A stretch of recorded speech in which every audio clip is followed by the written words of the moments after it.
Cases. How you doing, Dan? I'm very well. How about yourself? I'm doing great. Why don't you tell people who you are or what your role is with the company? And we're talking about a desk, right? We are. So my name is Dan. I'm with the product management department at Geekazine. This is one of our newest additions to the lineup of just products that we offer for frameworks. This is the Elite production desk. So right here, we see a main desk. We also have a rack table piece right here. And then on the left side, we have our corner piece. Okay. You want me to just go through some of the features of the desk? Well, first of all, it's all about your furniture side, right? This is a completely different side of Gator, correct? Yeah, this is something we've never really done before. It's basically us taking, studio desks to a different level, going into the more furniture aspect of it. Normally you would see something like, just a black desk in a general studio environment. What we're trying to do here is, match the decor of a living room or just a nice looking studio. So it gives you a little bit more option in terms of matching the decor already established in that room. Okay. And this is a completely modular desk, right? So you can get all or any of these pieces, right? Correct. So you can get the main desk on its own, you can get the rack table on its own, and then you can add on the corner piece as well. The corner piece will attach to either side. It really works well in like a limited space area because you could use that corner piece to your advantage. You can configure it whatever way you would like, really. Yeah. Okay. So tell me some of the features of what you got with the desk here. One of my favorite features is the fact that you can configure the middle rack here. I'm going to try to move around a little bit so you can see it. Right here, we have it set in dual configuration. So you can have a left and a right for you rack. So that'll give you 8U total space. You can also move this around so that it'll have just one center rack in the middle if you want to, store some more desk-like stuff like, hard drives on the side. You can even put books in there if you want, the ones that'll fit, of course. Yeah, if you don't do really two, cool if you don't do U2 or anything like that, you can customize it to how you want to, right? Exactly. Like for me in my studio, I don't have tons of rack gear, so this would really work to my advantage in the kind of situation I'm in at home. So I could just store, an interface and maybe a little modeling app or something or a preamp. Okay, so if you're a podcaster, you can set it up for podcasting. If you're doing live streams, you set it up for live streams. If you're just doing editing, you can set it up for that. However it works for you. Exactly. And to your point with the podcast, I'll move again to see if I can show you this feature. Right here, we've actually built in a pre-drilled hole for a surface mount. So what you're seeing here is our Mic Boom 3000 model. We have 4 total Mic Booms, the 1, the 2, the 3, and the 4000 that make up 4 in a series. So you could just surface mount it right to the desk. And I believe you can do that to either side of the desk. So just based on whatever preference you have, if you're to the left or to the right, that's totally on the user. Or you can use those for cords or anything like that, correct? You could, yeah. Might not look as nice, but we actually, and to be honest, we actually have it's not really going to be seen under here, but we have a cable management tray underneath, and we also have cable routing in each of the legs. So it'll give you some options as to, handle cable management. Okay. Is this all the pieces that you guys offer for setting up a desk like this? Or is there any pieces that are technically missing because it just didn't fit? So this is showing you the entire desk collection. We do have keyboard tables as well that come in 2 different sizes. But for just the production desks, this is the 3 pieces that you'll see here is the way that it's offered. Okay. It's not offered as a set. You can just, like you said, modular. You can pick between the 3 pieces or buy all of them if you like. Okay. And I noticed that you have an actual, 61 key keyboard underneath the desk there. I'm assuming that's also rolling for a regular computer keyboard if you don't do that type of music. Yeah, I mean this will support a lot of weight, so it's really good for if you're a heavy hitter, if you will. I say that because I'm a drummer. So, but no, this is a great slide out keyboard tray. And then when you don't actually need the extra space, you just throw it right back in. You can throw your keyboard right on top, your computer keyboard, or you could literally just put a computer keyboard here and put something else on top if you'd like. Something that's more, is that adjustable, or is that an extra, an addition to the desk, or as in do you buy it separately? The keyboard tray? Yeah. Oh no, that comes standard on the desk. So every desk will have that. Okay, so it's pretty much in a fixed position. It can't move around. Correct. When you get the desk, you install it as part of the instructions. So. Okay, perfect. So how much weight can that desk take? Brian, do you know the weight capacity off the top of your head? I'm not too sure, but I know we've done very rigorous testing on these at the factory level, and they can handle a lot of weight. Okay. And I'm noticing that there's a leg system. Since this is modular, are those legs movable at all? So, because it might feel like one leg will overlap the other. So the legs are fixed in terms of height, so you can't get any variation in height at all. Mm-hmm. On the bottoms of the legs are a little movable, feet cups for if you have a little bit of an off, surface that you're putting it on. I'm talking about the legs from the desk itself versus that corner piece. Are there 3 legs on the corner piece, or just one? Or no, there are a total of 2 legs on the corner piece. Okay, and they don't overlap. They don't overlap each other. Nope. Okay. Okay. Any other cool features about this about the furniture here? Well, we do offer it in what's that?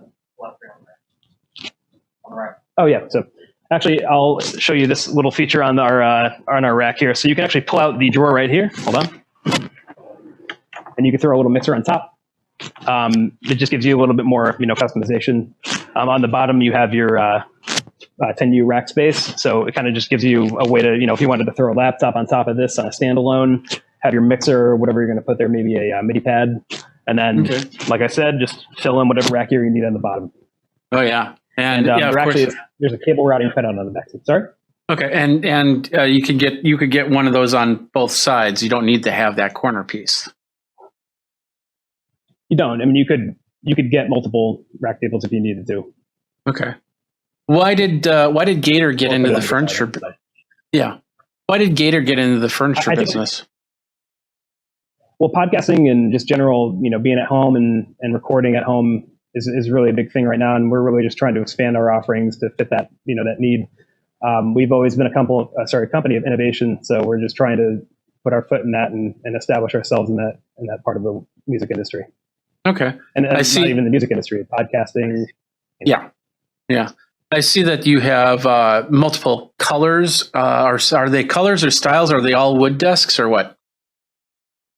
So they're all wood. This is the driftwood gray colorway right here. We also offer it in a dark walnut brown colorway, and then we also have the natural maple matte finish.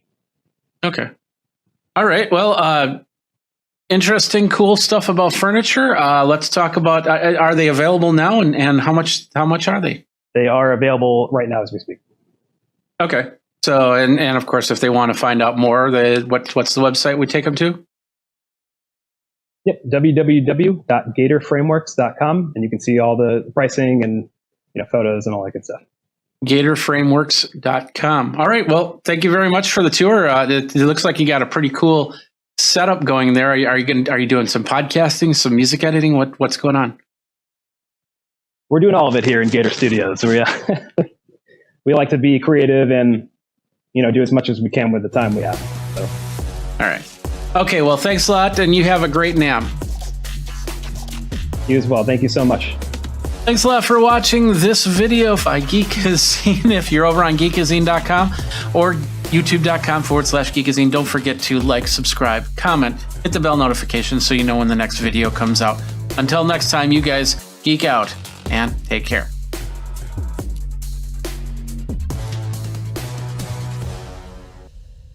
It's Virtual NAMM 2021 at Geekazine.com.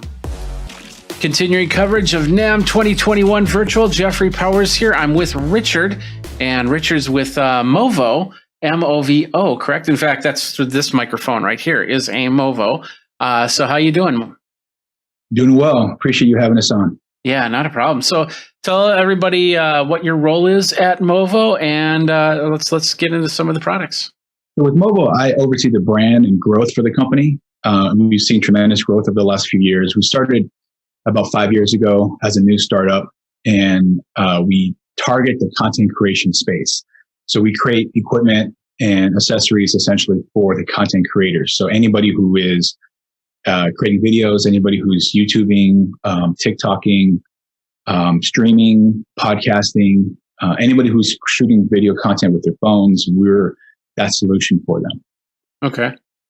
So I do a lot of camera work, but I'm actually setting up, we're working on what are called at-home kits, which are basically camera systems that we set into a box. All they do is pull it out and they set it up onto a stand, and then we do all the rest of that. So, and I know that Movo is going to have a big impact in how I'm going to set up my kits. Well, why don't you go through the products of what you got, and then hopefully we'll find something that kind of strikes a chord there. Yeah, we can do that. So I'm going to walk you through a few products, give you kind of a taste of what we have. We do have a lot of SKUs, but the top selling SKUs is what I'm going to show you right now, and the most recent ones as well. Okay. So the VXR10 Pro, which is a shotgun mic, basically attaches to either DSLR or your smartphone. And it basically gives you crisp, clear audio and plugs directly into your phone. No batteries needed. Our top selling product was the VXR10, which was on the market and has been on the market for years. This new Pro version basically has upgraded shock mount, upgraded audio quality. Price point's a little bit higher at $49. The original is $39. And this is the top selling shotgun mic on Amazon. And so we're very proud of that. Yeah, I've actually got one in my bag. I use it with, I've used it with my, I can't think of the name of the live stream Start. Yeah, the little Start camera, and works really well for that. Yeah, it's amazing. We've done very well with this, and we go right up against the roads and the shores of the world, and we're very proud of the fact that it is that top selling shotgun mic on Amazon. So, and this is what it looks like, which is probably how you use it typically when you're out shooting. Yeah.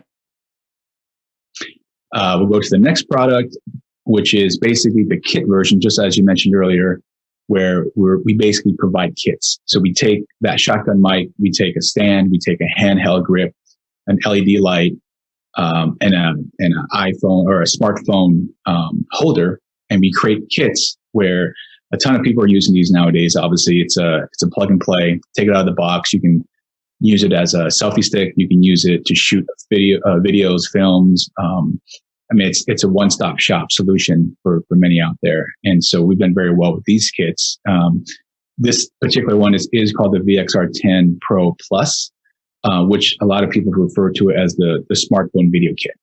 And there's several different versions of these, but this is the latest version that we have, which includes the upgraded VXR10 Pro microphone, along with a new smartphone holder, which has two different levels on it. So you can level it when you're sitting on a stand, when you're sitting on a desk.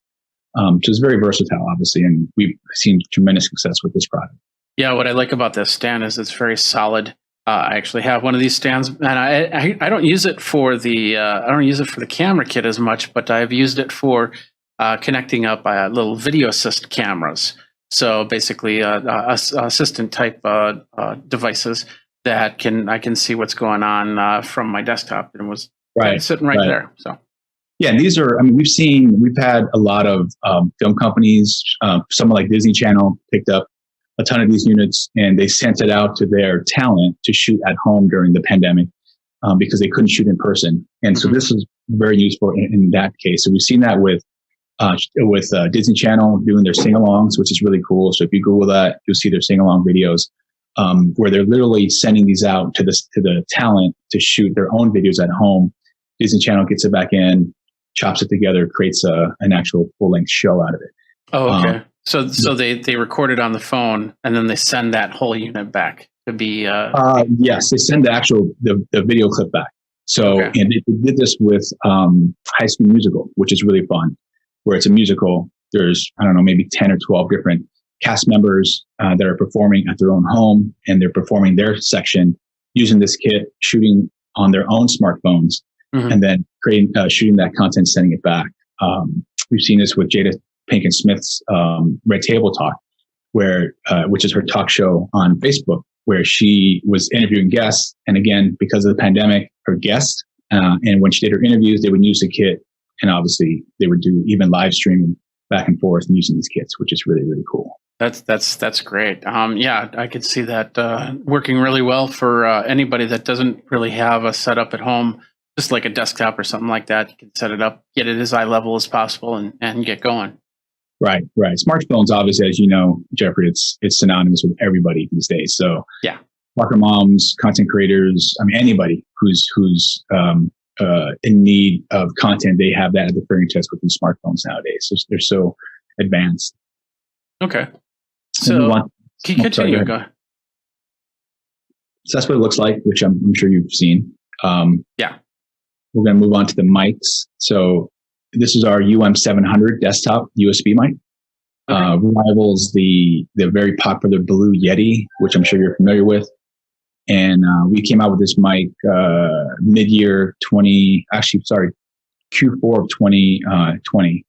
It's done extremely well. It basically has the exact same features as the Yeti, multiple polar patterns. It's a condenser mic. Has a solid body. It's made of aluminum, and it's priced a little bit lower than the Yeti. It's $99 versus Yeti's. I think it's $130. Mm-hmm. So we've done very well with this product as well. Yeah. And do you have a XLR version of this microphone? We do not of this particular exact mic. We do have an XLR, which we'll go over next. I was just curious because when you were comparing it to the Yeti also has an XLR version. So I was wondering. Right. So. Yeah. So this one's more USB based. This is plug and play. Put it on your desktop. As you know, a lot of gamers use this. A lot of streamers, podcasters, or what have you. But it's more for those who don't want to have an XLR where they have to go into an interface. And so they're just plugging directly into their laptop or their computer. Okay. With this one, do you address it from the side or do you address it from the top? It's from the top down. So top down. Okay. The pull-up pattern is basically top down on the mic. Basically, this is how you would set it up on your desktop, and it basically has three different pull-up patterns. Right, cardioid. It's a cardioid mic, so it can do cardioid, it can do bidirectional, omnidirectional. So if it's set up like that, that means you're talking to it at where the logo is, so it's more side address. Right, and so that would be a cardioid pattern. So anything beyond it's called the halfway mark, you wouldn't hear. Everything coming this side, you would hear. Okay. Yeah. Cool. And to your point, this is the VSM7. You mentioned the VSM5. You have the VSM5. Yeah, I have this is the VSM5, which I reviewed about 6 months ago. Yeah, definitely. So This is the VSM7. What's the difference? It's a little larger. This is a larger diaphragm. Essentially the same feature sets, where it is a condenser mic. It has multiple polar patterns as well. This one does have a pad switch where you can go minus 10 dB, and it has a low pass filter as well. And as you mentioned, this is a XLR mic. So you would plug this into an interface that would go into whether it's a board or it's even a computer. It comes with a shock mount as well and a windscreen. So it's a full kit. Okay. The only thing it doesn't come with is a arm. So if you want to mount it on an arm where you can move it around, you'd have to pick up an arm, which is separate. Yeah. What's interesting, this one, the VSM5, does not have the polar pattern switch. It just has the low pass filter and the 10 dB pad switch. Oh, got it. So we should get you this. We should get you this to test out. Oh, yeah. Okay. Definitely. And what's the price on this one? This is $125. So it's $124.95. So about $125. Okay. Standard in the marketplace. So it's above $100, but it definitely, from a vocal mic perspective, it's amongst the more affordable ones. Okay. And it's the same capsule as this one. Same capsule. It's a little larger, so it's a little taller than what you have. So your VSM5 is a little shorter. This one's a little taller. Okay. Cool. So that's what it would look like. Right. This is obviously used in a podcast setting, but it's a vocal mic. So we've had recently a former voice semifinalist use this product for his recording. This guy named Taylor John Williams. It sounds and that's something that's really fun, where we're seeing more and more artists testing these products out and seeing if it works for them. Yeah. Yeah, and there's a pop filter for this one, and there's two reasons why I don't have the pop filter. One is I'm not addressing the microphone head on, and two, it actually blocks the lights. I get a big cast shadow for what I'm doing, so I don't need it. So I ended up taking that off. But I do have it ready for things like if I'm doing any type of voiceover. Exactly. Yeah, it's very universal, obviously, and even if you have it on and you can see how it swivels, you can turn it down, turn it up. Yeah. You can see it on this picture right here. Yeah. So, next product line. This is our kind of the funnest stuff we have out. I think now it's new, hasn't shipped yet. It's our SPL series of smartphone lenses. And so again, because we're targeting the content creator, we're targeting anybody who's creating content. These lenses, we've seen a influx of demand for lenses recently in the last few years, especially with all these phones coming out with high resolution cameras. And so we're introducing our series of lenses, which essentially there are three different types of lenses we have: a fisheye, a telephoto, and a wide angle.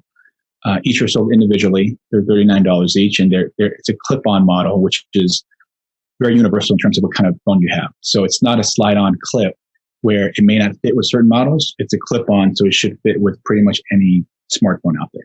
Are we talking also the Pro models as well with the three lenses on it?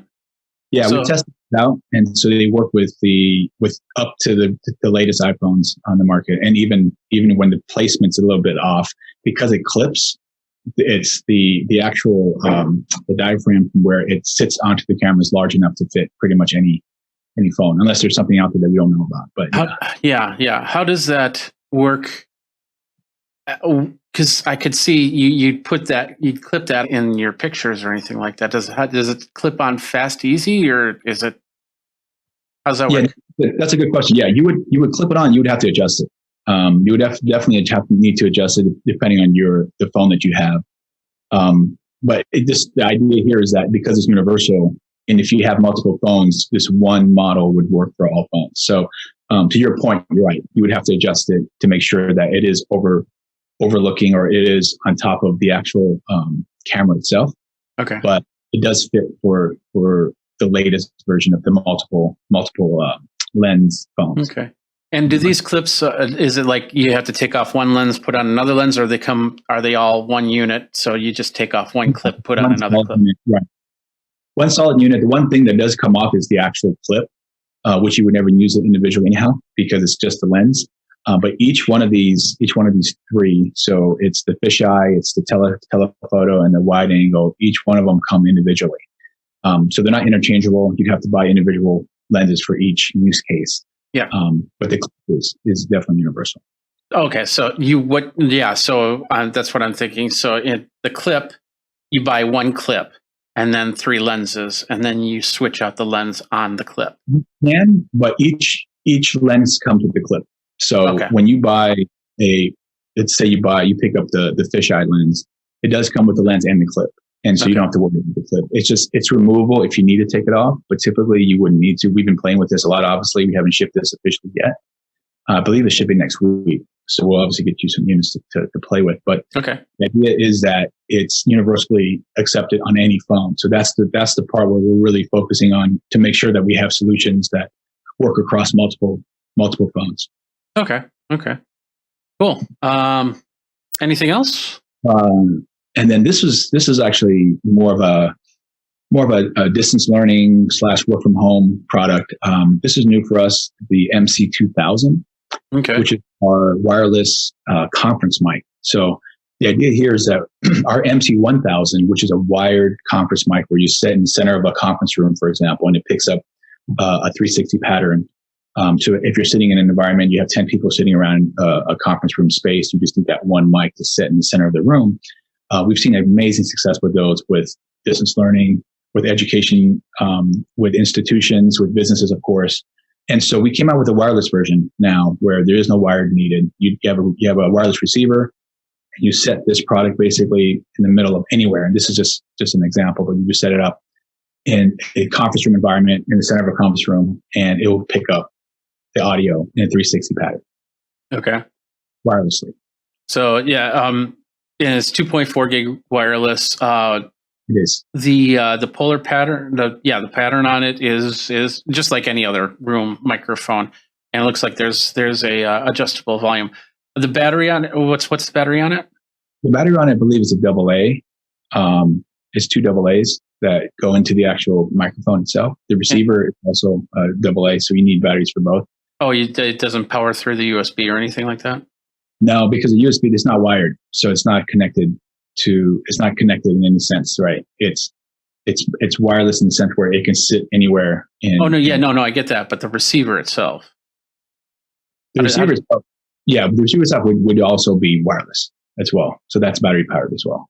Oh, so how does it plug in to? Is it the USB connection in? Is it a 3 or 2.5 millimeter in? It's a USB in.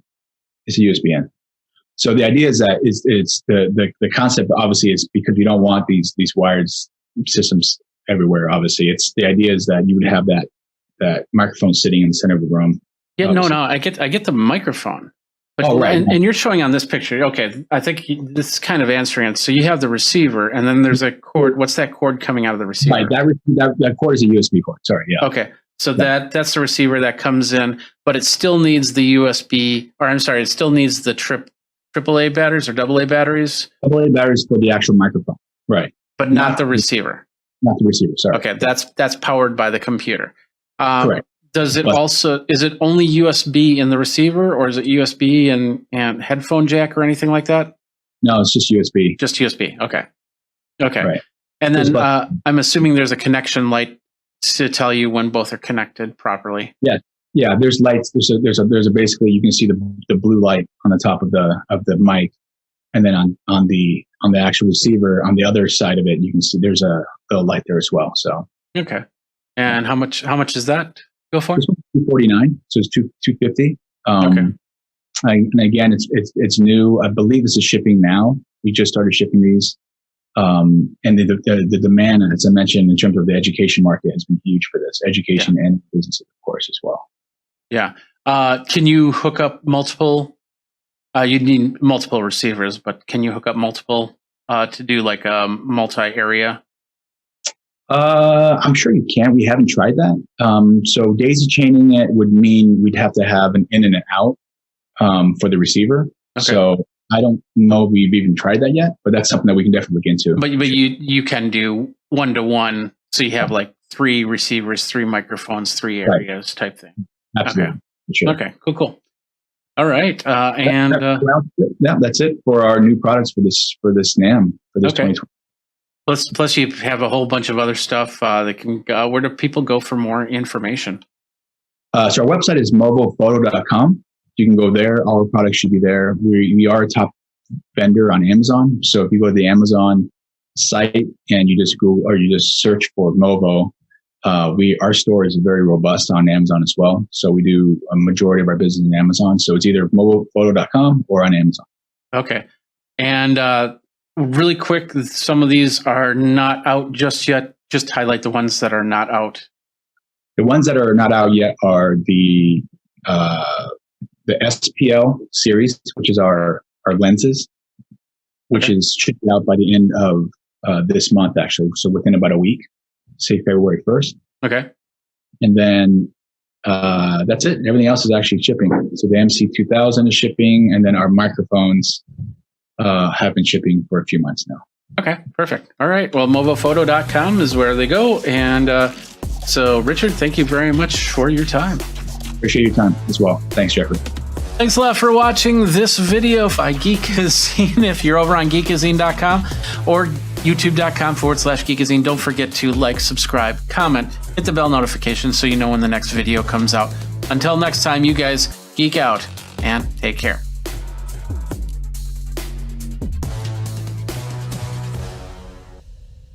It's virtual CES 2021 at Geekazine.com.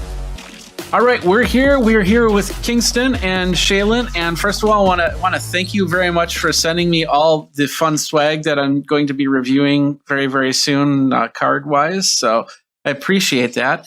So stick around on Geekazine. Yeah, absolutely. So stick around on Geekazine for those reviews. But we're here at CES and you guys got a product to show off, and it's pretty interesting. I'm still wrapping my head around it. I get why it has to be, why it is, but well, show us the product and let's talk about that for a second. So our new guy for CES this time around is the workflow station. So it is this dock here, and I'll give it a tilt and you can see there's 4 ports there. So with the workflow station, you get this dock, you get the USB mini hub. So that's your standard type A, as well as a type C USB port. And essentially what this is for is to bring workflow and functionality back to photographers, videographers, content creators, what have you. So anyone that has one or more SD card or USB and you want to be able to actually use all of them, workflow station. So a great thing about this also is that it's customizable. So you know what you need and you know what you use. So you also have the option to get additional readers as well. So we have the micro SD card reader and then the standard SD card reader. And again, with those 4 ports, let me drop them in there. And now you've got your system set up. And again, it's customizable. All 4 of these ports can be used at the same time. So if I'm just using the example as you're making a video. So you have your photography, your audio, you have the video that you've shot. You're bringing that all back home to your system, to your setup. You're throwing in storage into all of these ports and you're able to read it simultaneously. So again, it's bringing that functionality back to your workflow. No more bottlenecking. So I can, if I had, like, let's say I had a newsroom or something like that, and I had photographers coming out, we could get 4 with the SD cards, and then they could transfer the stuff on the SD cards, and they just have to plug it in. Those SD cards then get read, and then when it's done, there's no software to detach them. Or anything like that, but once you detach it from the computer, then they can pull that and move from there. Correct? Exactly. Yeah. So no drivers, no software, none of that. Again, it's a dock for your readers, so it's all about getting to that work faster. So yeah, it's pretty simple enough. You get USB 3.2 speeds. So again, you have your fast USBs, you have your fast Canvas Plus cards, and you're keeping those speeds when you're transferring. Okay. Again, and it's Type-C as well. Yeah. If you have a camera that is SD card, then you can get the SD card module. If you're running with a camera that's a micro SD card, then you can get the micro SD module. And then that way you don't have to take you have like the Nucleum, which is the all-in-one, but you don't have to take all of those ports with you to a gig or something like that. Exactly. So you're out and about on location for a shoot, a video. You should already have your Nucleum, because if you have a newer MacBook or some of those devices, the functionality is kind of just gone. You got your 1 or 2 ports.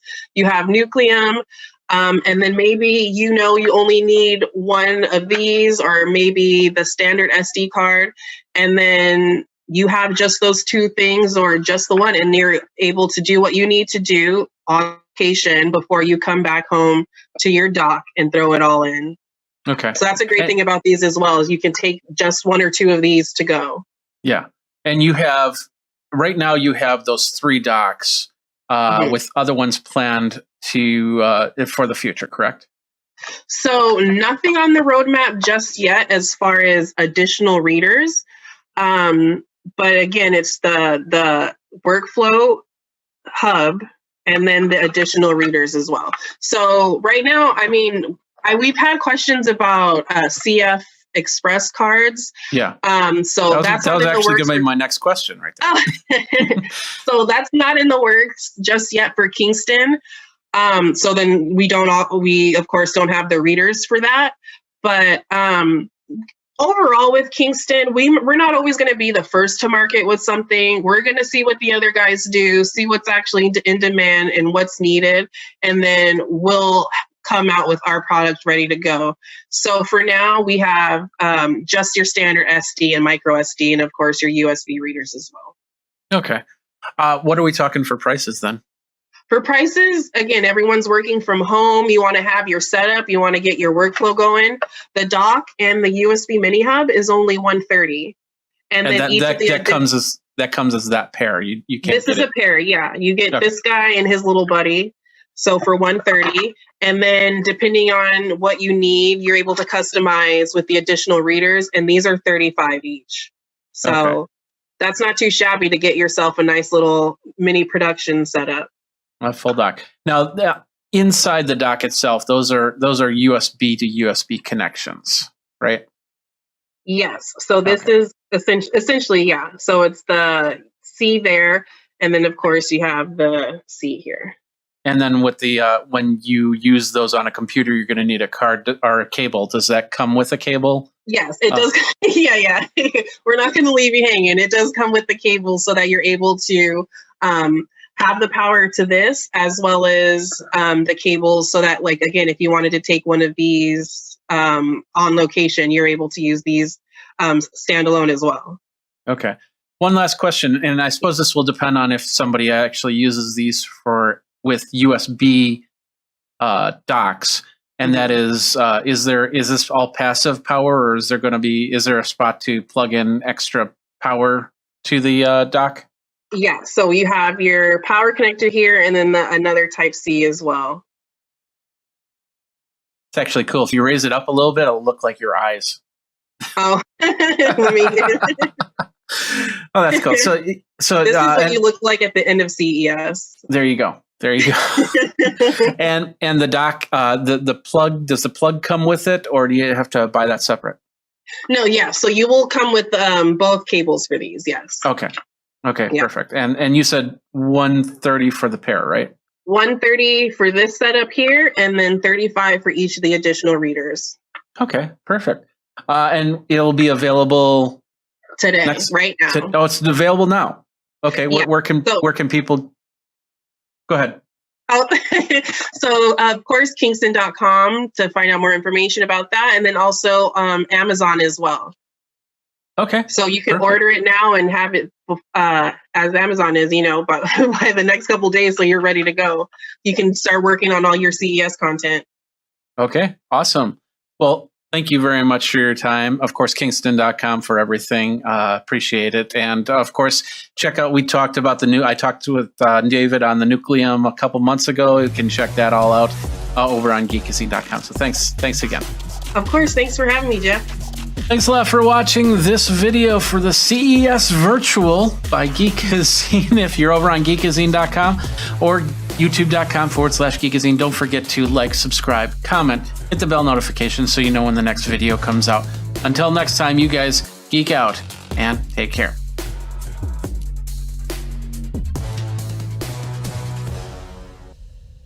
It's Virtual NAMM 2021 at Geekazine.com.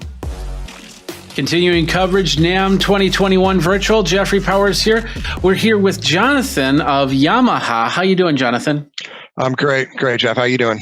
I'm doing great. Why don't you tell everybody your role at Yamaha? And of course, we're going to be showing off a cool new saxophone. So you go right into that. So go ahead. Yeah, man. So my name is Jonathan Goldman. Again, I'm the product manager for wind instruments here at the Yamaha Corporation of America. And we're going to talk about the new digital saxophone, the YDS 150 digital saxophone. We have had so much fun bringing this thing to market and messing around with it and getting it in the hands of artists and players and really seeing what this thing can do. It's just been a great journey, a learning process and a great journey for us. The whole main thing about this is we really want people to be able to explore their musical side, whether they are new to making music or whether they are experienced musicians or somebody that used to play back in high school or college, and for whatever reason, life took them in a different direction and they want to reconnect with playing an instrument, playing the saxophone later in life. And the digital sax is just a fantastic vehicle for anyone along their path of their musical journey. Okay. So tell me, it's all one unit, right? You don't have to break it down or anything, do you? No, you don't have to break it down at all. It is all one unit. The mouthpiece assembly does come off. But for storage and putting away in the case, it does not have to come off. You can leave it fully assembled, and it's kind of that it's ready to play when you are. It does have a battery power option. You can play 4 AAAs, or it can be USB powered via the computer. It has USB MIDI. You can plug it in, work with any popular digital audio workstation. You can use it as a synth controller. You can just use it as a practice tool. I think one of the greatest things, uses that you can have for the digital sax is if you live in an apartment, or you have roommates, or if you have small children, or just any place where an acoustic saxophone might not be the best choice in terms of keeping your neighbors or the people that live in your house happy. You can just plug your headphones in this thing, and it's completely silent. The only thing somebody might hear is the little clicking of the keys. So you can use it on an airplane. Just like with me being a drummer, the silence is better and you get the sounds, and that's great.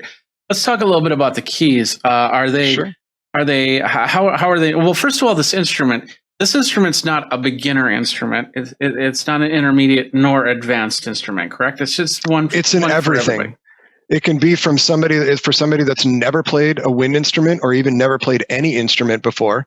So I kind of view those customers as this is another choice somebody could make if they wanted to learn music, as opposed to picking up a more generally recreational instrument like guitar or keyboard. They could now pick up this digital saxophone if they want to learn the saxophone instead.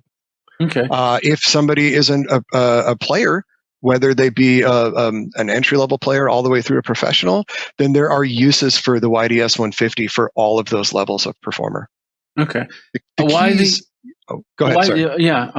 Why the straight look, this soprano sax look to it, instead of like a tenor sax with the little curve? I'm not really sure that. I think the thought was just it's a simple setup. Mm-hmm. It's less complicated in terms of creating the actual brass bell that is used on it. I think it's just the way everything lined up from an ease of use perspective that made the most sense. But I think the important thing was more about getting the key layout right than the shape of whether there's a bent bell or not. Okay. The key layout is taken directly actually from the layout of the Yamaha Custom EX Alto. There's a couple of little tweaks here and there for that straight instrument style playing, but for the most part, a transition from the YDS 150 to an acoustic saxophone is very complementary in terms of how your fingers work on the keys. Yeah, and I'm very interested to see how these keys work, because the one thing I always loved about playing a saxophone was that whole idea. You're just sitting there, and all of a sudden you hit the pads and go that little tappy sound. And of course that's with almost any reeded type instrument. So the next question is, how responsive are these keys as opposed to like from a saxophone itself? Sure. Obviously they're plastic, so they are lighter to the touch. They move faster generally than a regular saxophone, but it's a very natural feel, like the motion, your fingers going up and down. It's very comfortable. It's easy to adjust to it. And the cool thing about the digital sax is it comes with a mobile app that has the ability to adjust the sensitivity of the response of the key. So you won't feel a difference, but if you're used to putting your fingers down at a certain speed and having a certain delay in how the sound comes out, you can adjust the digital sax to a more normal, natural feel to that. Okay, so if you're a beginner and you picked up a saxophone and you feel that these keys are too heavy, you could actually adjust that to make the response a little bit better, until you can work up your fingers to get into that, correct? Yeah, you work more the speed of the response. You're not adjusting the actual weight of the travel of the throw of the key. You're just adjusting how fast the digital side, how fast you hear a response. Okay. Yeah. But It's if you more were of a personalization than anything else. But if you're, you can kind of dial it into whatever's most comfortable for you. okay, but if you were a beginner, how it's going to be about the same response time as down the line, and of course as close to a saxophone as possible. Yeah. So okay, I think I just answered my own question there. I love when that happens. Yeah. So the tones, of course, you could do a saxophone, you could do a clarinet, you could do. How many tones are in this unit? So it comes with just over 70 onboard sounds, 50 of which are actual saxophone samples of real Yamaha instruments. So we have samples from all the EX lineup of soprano, alto, and tenor. We've got custom Z samples from soprano, alto, and tenor. We've got the 62 Barry. We've got a bunch of different styles of saxophone playing. So we've got like that slap tongue Barry. We've got classical alto. We've got rock versions of all of them. And then there's just about 20 fun synth sounds that are built in. And then you get 20 open user presets. So you can go into the mobile app and you can define a bass sound, or not bass, BASS, BASE. You can define, you start with a bass sound and then you can manipulate effect and you can modulate that sound to something that you love. And then you can save it as you get 20 user presets. You can save it save on board the saxophone. So if you don't have the app up for some reason, you can just utilize that memory slot within the YDS itself. Okay, perfect. Now we talked a little bit beforehand about, because a few years ago I developed Bell's palsy, which is one side of the face goes pretty much numb, and then or not numb, but it'd be no use out of it, and then it slowly came back. But I still have problems, like for instance creating an embouchure. So blowing into, this is a synthetic reed, so blowing into something like that, how much harder or easier is it to do on something like the YDS 150? Yeah, as far as making sound on the YDS 150, the word harder never actually comes into play. It is as easy right out of the box as a recorder. And the beauty of that is the mouthpiece reed combination is really just there for the authenticity of how you play a saxophone. It's actually an alto sax mouthpiece, and the synthetic reed, but it doesn't create the sound via vibration of the reed with the instrument the way an acoustic saxophone would. So the sound is created via the breath pressure sensor that is below the mouthpiece, right above the onboard speaker. And all that's doing is reacting to the breath, the air pressure that you put into the instrument. So you don't need to be able to have those tight, firm corners. You don't need the perfection that's required to create a good saxophone sound right off the bat. Like, I'm a trombone player. When I try to play a saxophone or any other woodwind instrument that's reed based, I sound like I'm hurting a small animal. It's not pretty, but when I picked up the digital sax right out of the box, first note, good saxophone sound. And that all has to do with the breath pressure sensor. So really all you need to be able to do is blow into the digital sax the way you would a recorder, and you're going to get a quality sound right off the bat. Okay. Yeah, and you can't really stretch out the to do the right sounds for your trombone player. So. Yeah, no. Yeah, unfortunately. We do have an analog controller on the back that'll do pitch bend and kind of that whammy bar of the digital sax. But no, unfortunately, I can't do what I'm used to and just glissando all the way down. If you called up tones like electric guitar or something like that, you can definitely do pitch bends that way. Oh, absolutely. Yeah. There's a right on the right-hand side, to the lower side of the instrument, there's a thumb rest. It would be on the back from here. But there is a little analog stick, like a joystick, like you would have on a game controller. Okay. You'd get that on, kind of like what you get on an Xbox, really. And that there's different pitch manipulations, a portamento, and things that you can do with the analog controller. Okay. And you said can there's define those in the app too. So you can go either a half step, you can go a whole step. Okay. You can do a lot of cool stuff. It allows you to scoop into a note or bend down at the end of the note. Okay. Yeah. You said that there's a battery on here, correct? Yeah, it's double. It'll take 4 AAAs, Okay. or you can be hardwired via the USB-C micro USB-B port. How long on the AAA's? All depends on how much you're playing. The way I was using it, I think I was playing about a half hour a day, and I didn't have to change the batteries for the better part of over a week. Okay. But if you're a more serious player, like a real saxophone player, and practicing every day, it'll probably run through it a little quicker than that. How would it connect up to, let's say, a mixing board console? Would you need a wireless unit? Would you need? Is there an XLR port or anything like that?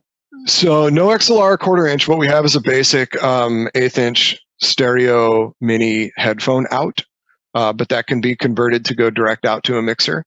You can also go in if you went in through a pedal board using that. If you changed used adapters to get out to a pedal board, or if you were going through a computer, then you could go out from the computer through like a recording interface to a mixer.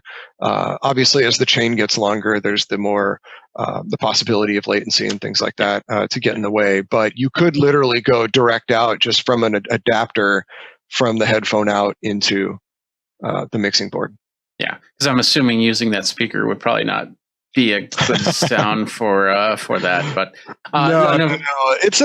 The speaker is cool. It's fun to have right in that moment. If you've had a couple of eggnogs and you're got the family by the fire and you want to play through some Christmas tunes, or in my case Hanukkah tunes, or the little speaker, it's fun for that. But if you were looking to do a little more serious performance, definitely using the wired headphone out has a much more robust sound quality to it.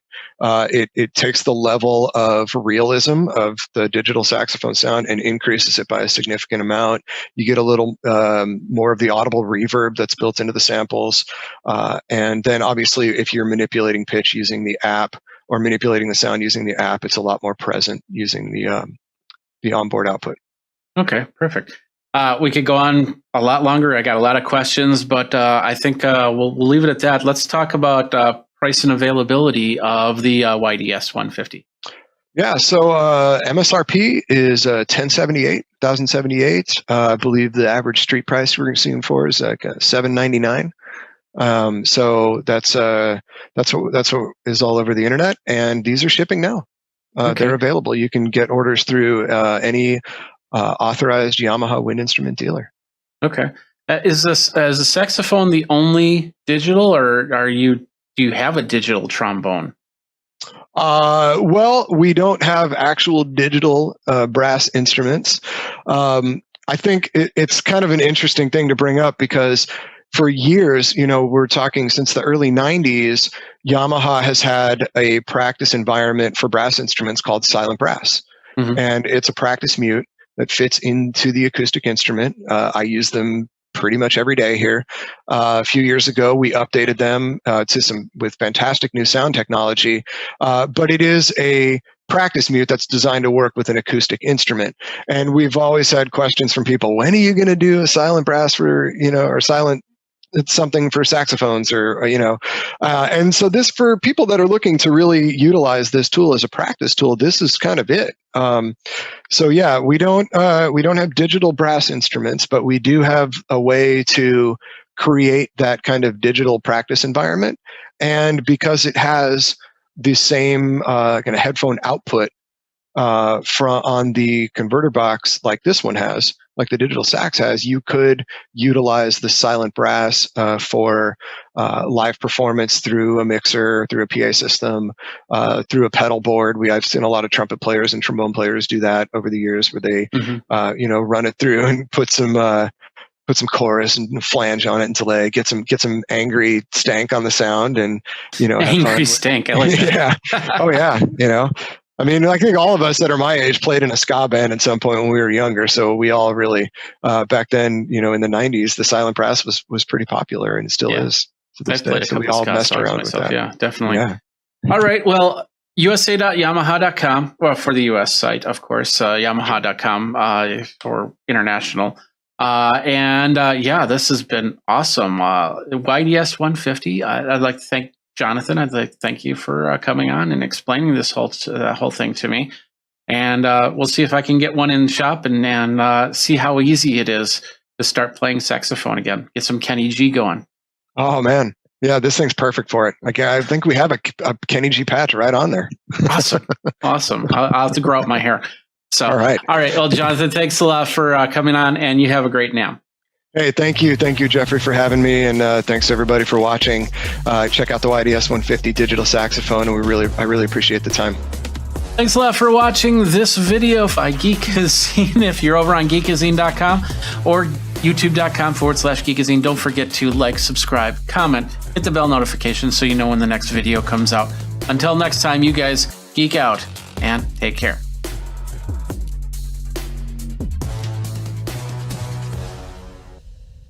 It's Virtual NAMM 2021 at Geekazine.com. Continuing coverage of NAMM 2021 Virtual, we have Shankar. Is that how you pronounce it, Shankar? Yeah, Shankar. And you're with Odyssey.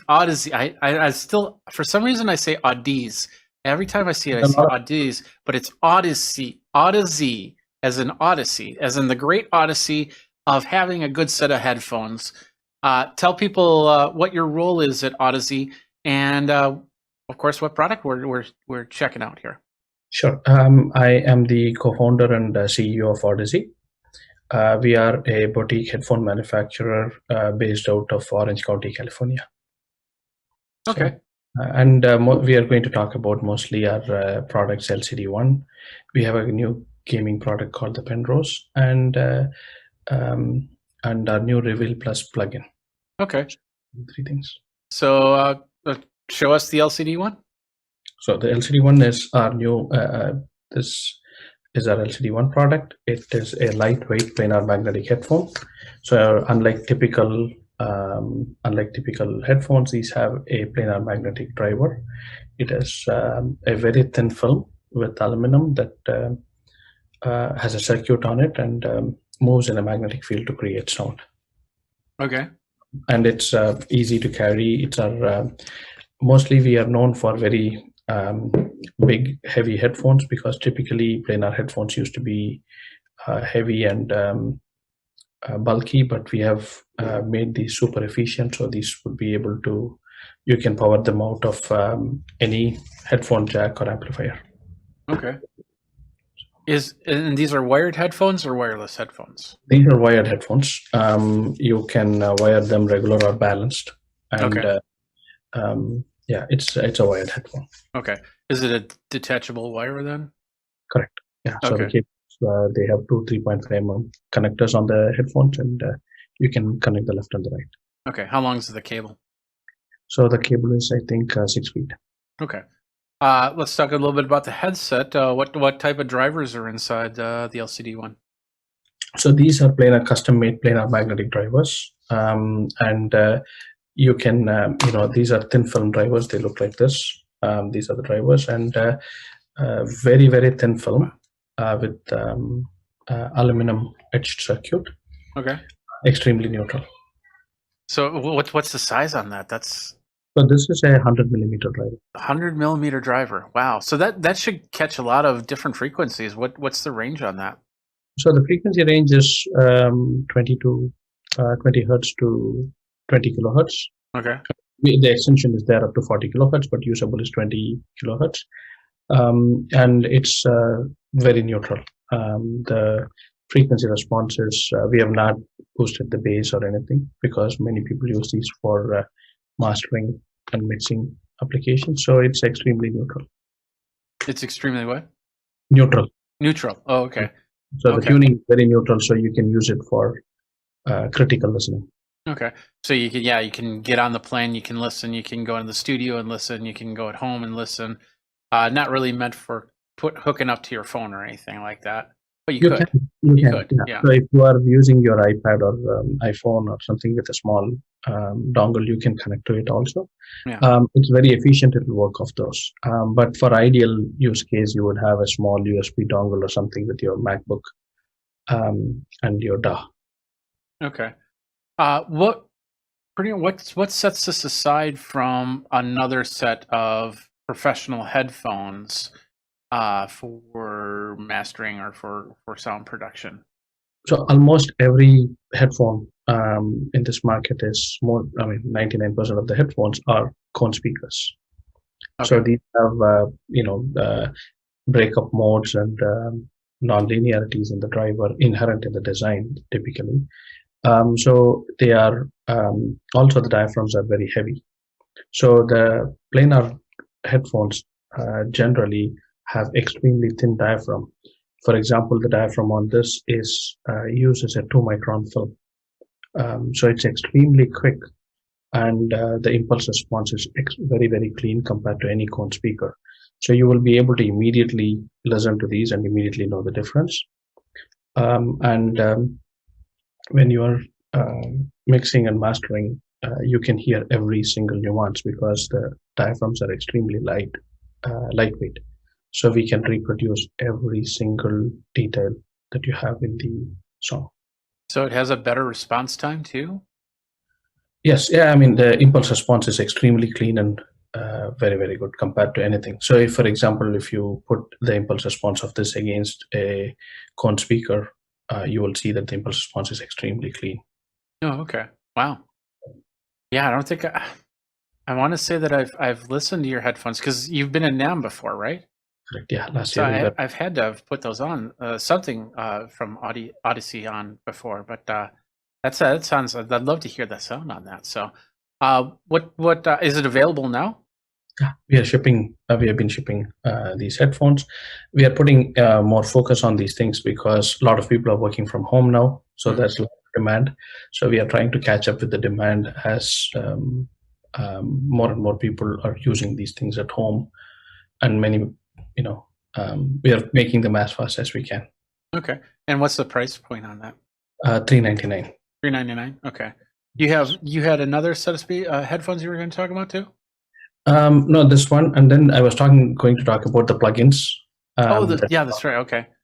Go ahead. Yeah, so we have a set of plugins, Reveal and Reveal Plus. So one of the, for people who are using mastering at home and stuff, it's always a challenge to see how it would translate to a studio. Mm-hmm. Right? Especially a set of speakers, because when you have a set of speakers, the sound hits your shoulder, neck, ear, the pinna, the concha. So this transformation is called the HRTF. So typically, when people have tried to emulate a room, they usually take a dummy head like a Neumann KU100 or something, and they put it in a studio and try to see how it would sound. Or they would get the reverb, the reverbs of the studio and try to simulate it. But it's never very accurate because everybody's pinna and concha is different, and their HRTF is different. And this is what determines how you perceive sound. So the HRTF of every single person is unique. So what we did was we have been working with a company called Embody in Bay Area. So what we did with them is we have created a room, like a simulation environment, so you can see how the song that you're mastering would sound in a particular room. So we have gone and measured several rooms: Warren Hart Studio in LA, Carlos de Garza's room in Eagle Rock, and several studios in the plugin. But what we do is we do three things. One is we measure the speaker, so you can select individual speakers in a particular room. We also measure the room and the reflections of the room. And the third thing is we allow you to take a picture of your ear. So from this, using machine learning, we can estimate your personalized HRTF, the head related transfer function. So we combine all three, so we can see, we can give you an experience of how it would sound for you in the particular room with your own custom HRTF. So this is something that we supply so that you can check how it would sound. By next month, we will also introduce several new rooms, like even cars, for example, how it would sound in a particular car, like a Tesla or something like that. Wow. Yeah, definitely would like to hear, because I always think of room when I do any type of mixing, I think of rooms and their reverberations and stuff like that. I never thought of a car because it's usually always a dead sound. But I suppose different vehicles have different sounds as well.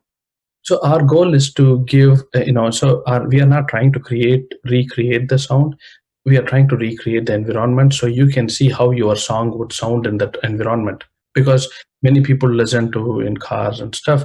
So we want people who are mixing, so they can quickly check, hey, this is how it would sound in Studio A. This is how it will sound in Studio B. This is how it'll sound in a car, for example. So you can see how the same songs sounds in different environment. Okay, so I'm assuming you have an app for iPhone, Android as well.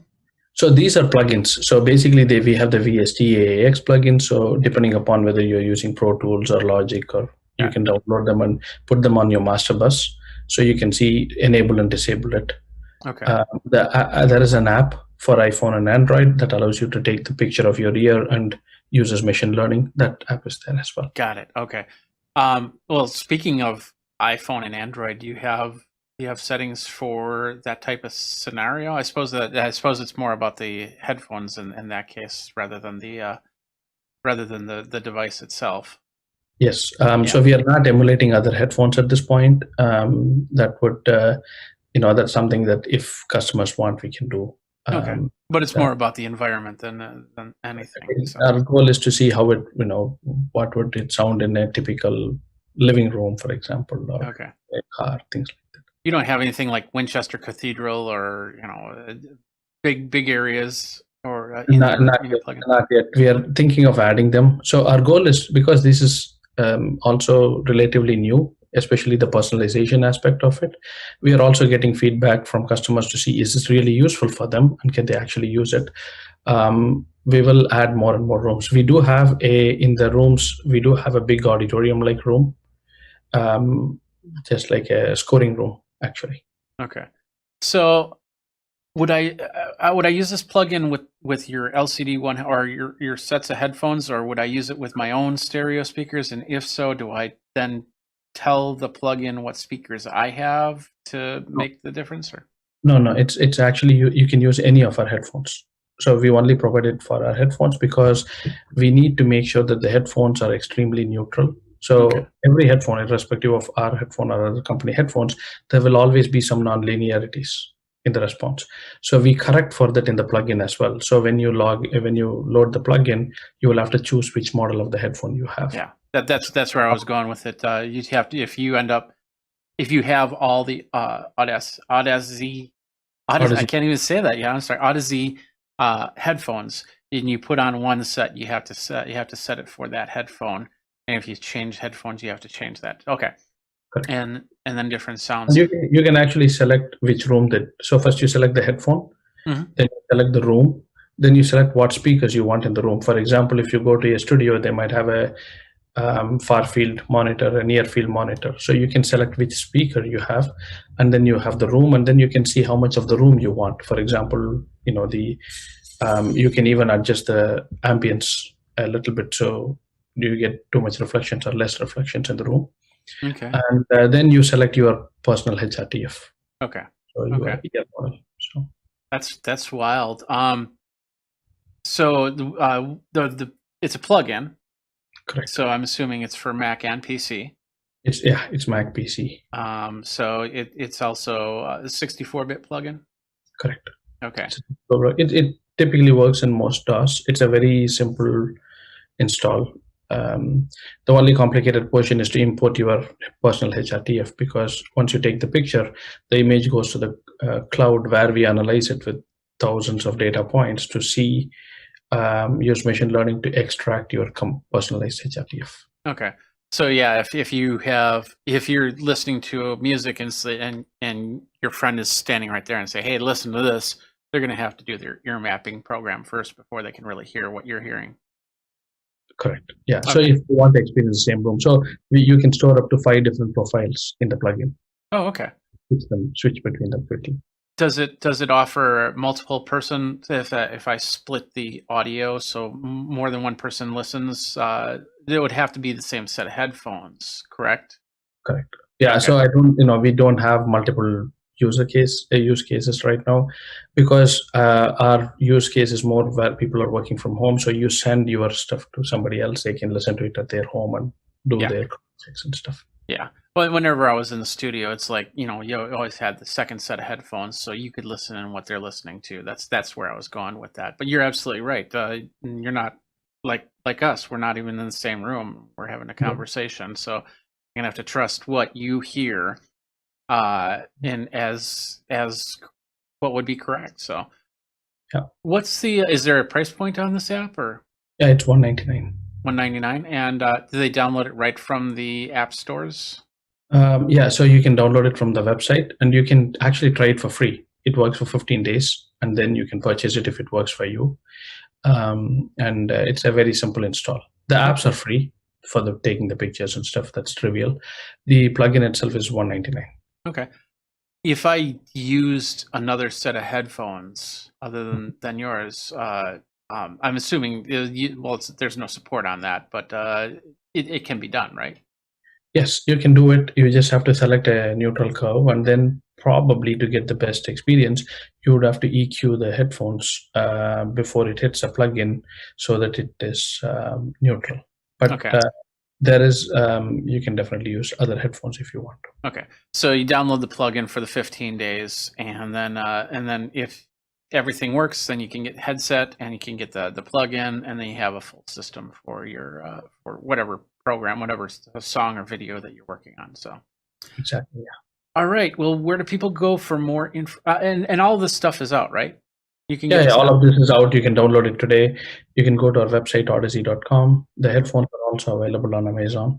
And that's AUDEZE Odyssey.com.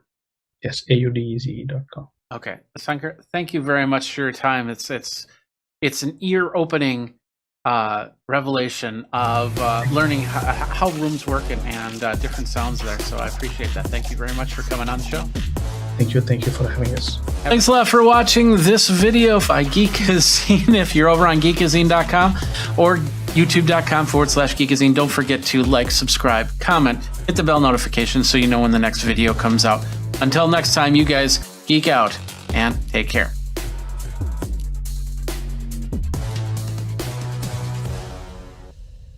It's Virtual NAMM 2021 at Geekazine.com. Continuing coverage of NAMM 2021, the virtual edition. Virtually speaking, I am virtually Jeffrey Powers, and we've got here virtual Yamaha, virtually, and we've got Blake Angelos. That's it's me. like Los Angelos, except Blake Angelos. You got with your an own OS city. instead of an ES, but yeah, similar. So, yeah, Angelos. Angelos, and of course you've got a nice little keyboard right there, which you were playing for me. And that is one of the new Yamaha keyboards you guys are announcing. So tell us what part you play in the Yamaha structure. Obviously, it's not motorbikes, but and of course, the product we have here. Well, I am the synthesizer product specialist for Yamaha Corporation of America here in the United States, and that's my main role is just showing the new gear, playing the new gear, doing lots of trade shows. YamahaSynth.com is kind of, I'm sort of the de facto webmaster for better, for lack of a better term. But I wrote an article on this particular product right here, the YC series. This is the YC88 that we have that's up there. So that's my role there at Yamaha, is announcing products like this and showing them to the public and to our music dealers in the United States. Okay, and you have several products. I'm showing the webpage right now. So you had the YC88, and then there's another one. Yeah. You guys so this is the YC series, is what we're calling this. We released the YC61 last year at the NAMM show, and it is an organ-focused stage keyboard. The YC61 being 61 notes, and it also has a thing called waterfall keys, which are the type of keys that organs have. So they different than the key on a piano, which has a key top, which you can't really see here on the keyboard, but on that article it shows this. Well, the waterfall key just kind of goes right over the top like a waterfall. So for organ type of technique, the YC61 is ideal for organists. Now, at this Believe in Music by NAMM, we're releasing 2 new products in this series, the YC73 and the YC88. The YC73 is a 73-note balanced hammer, meaning that it has the same weight all the way across, but it's a weighted action keyboard. It's very lightweight, and we're kind of making that for keyboardists that want to have a little bit more versatility with an organ section like the YC61, but it's lightweight. It's like about 29 pounds. So a weighted action keyboard for keyboardists. And then what I have in front of me is the YC88. This is 88 notes graded hammer. So that means that each of the notes have a different weight. The lower end is heavier than the higher end as you go up the keyboard. This simulates the different hammers of an acoustic grand piano. It also has synthetic ebony and ivory key tops, so it has a tactile feel to it. And then the other thing that's cool about this particular instrument, it has a thing called a triple sensor. For a pianist, that's a very important feature because it allows me to restrike the note before it comes off the top of the key bed. So very fast passages. I can also play very soft things and not pull my finger up off of the key. So I can restrike the note before it comes up. And that just gives you a very nice control for a pianist. But you still have the organ section here that gives you sort of a drawbar organ thing as well. Okay. So three different models in the series for 3 different types of players. So you basically got a piano that has the feel of a piano without now having to ask your 5 buddies to come over to move said piano. Right. This is only 41 pounds too. So it's not as light as the other 73 note, which is at 29. The 61, that's under 16 pounds. Wow. So that's super light. But I should point out another cool thing about this instrument is that this is aluminum alloy on the top. So it's very, very, very well built, but still super. It's one of the things that we have at Yamaha because you said, we do have our motor division. Well, we have a lot of metallurgical resources there. So we do a lot of cool things with the type of metals, the type of stuff that we build stuff out of. So that's one of the benefits we get is very strong, but very lightweight. So even the 61 note YC61 has that aluminum alloy chassis. So very strong, but still very lightweight. So would you say the 61 in progression of basic to advanced, in lack of a better term, the 61 is the more basic side of things, or? No, they're all the same as far as their functionality. Same sound, same interface. The difference is the organ, the player type. So with a YC61, we're really pointing that at people that are more comfortable playing an organ style feel. It's a very different feel. Because of that waterfall key. It allows you to do things like if you go like this on a piano, sometimes you can catch yourself on it when you do these glissando things. Let me just pull up an organ song.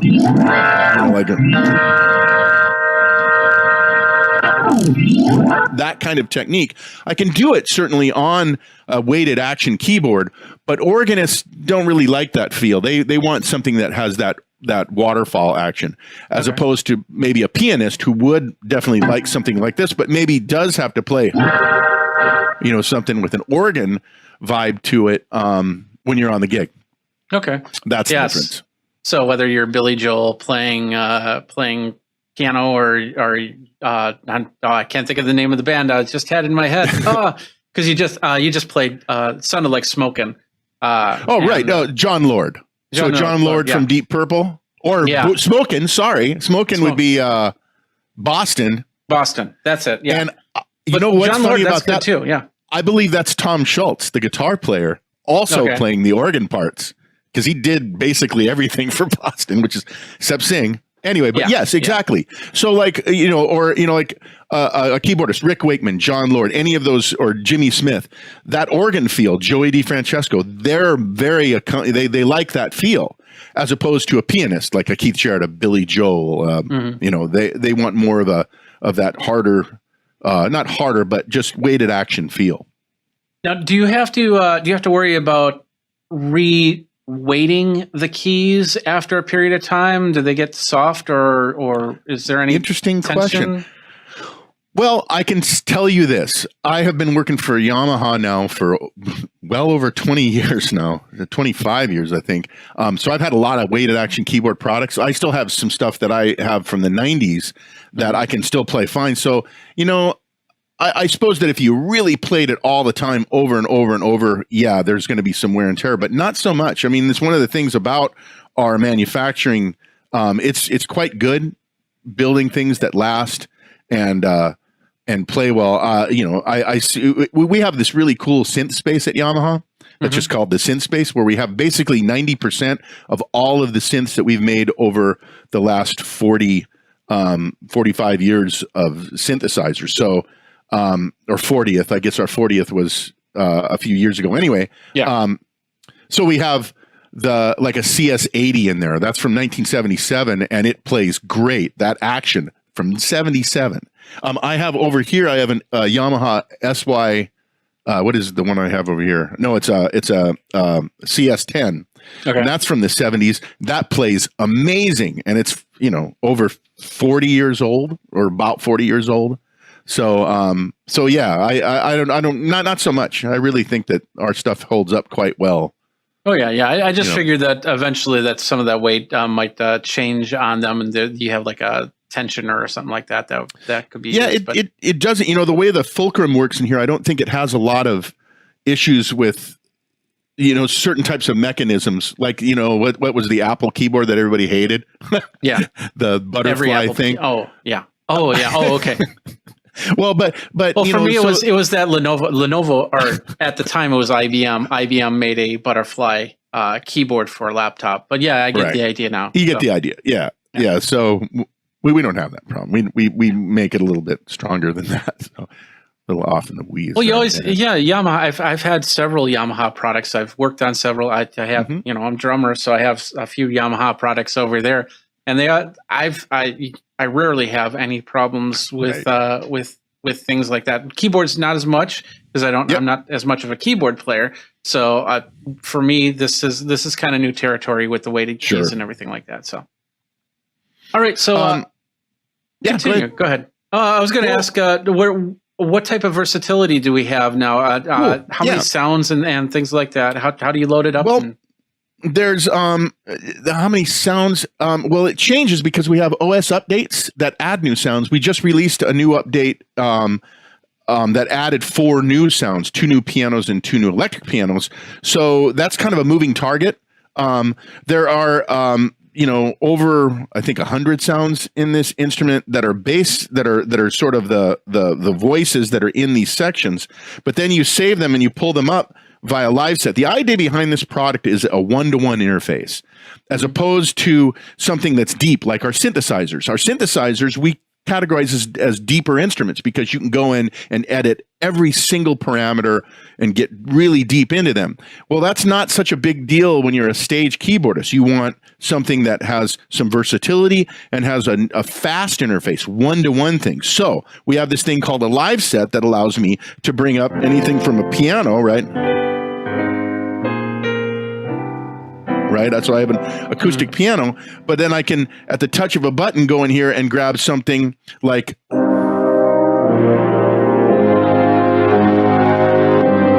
horn section, just like that. Or I can go in here and have an analog synth sound.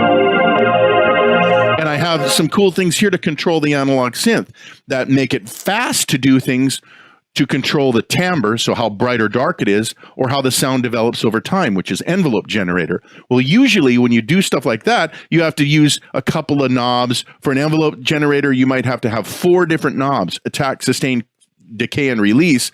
And trying to do that takes you out of the music. A stage keyboard should keep you in the music. So if I want to make this brighter, I have a single knob that I can easily do that with, without having to think about cutoff frequency and resonance at the same time. There's an offset that allows me to do that very fast in here. And then for envelope generator, rather than have these 4 knobs, I can do it all with one. So if I want it to have a longer attack and a longer release, So it develops over time. I just turn the knob. If I want it fast,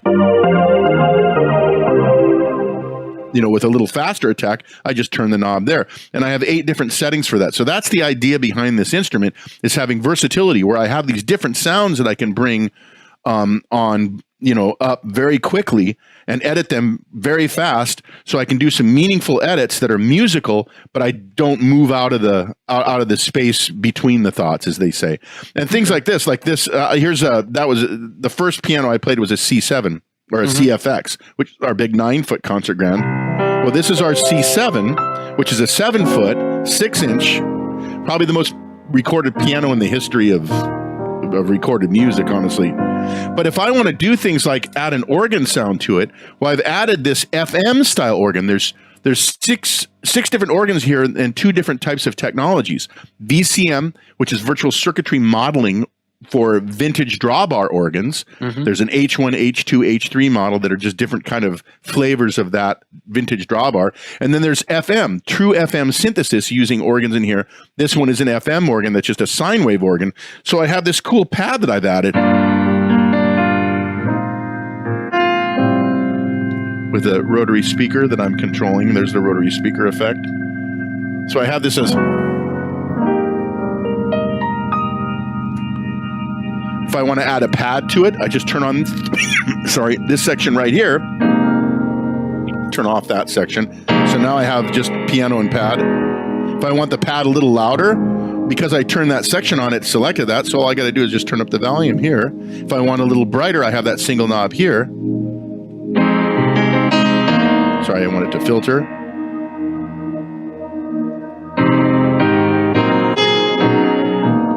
And I have 2 effects for each of these key sections. You can see them change right here.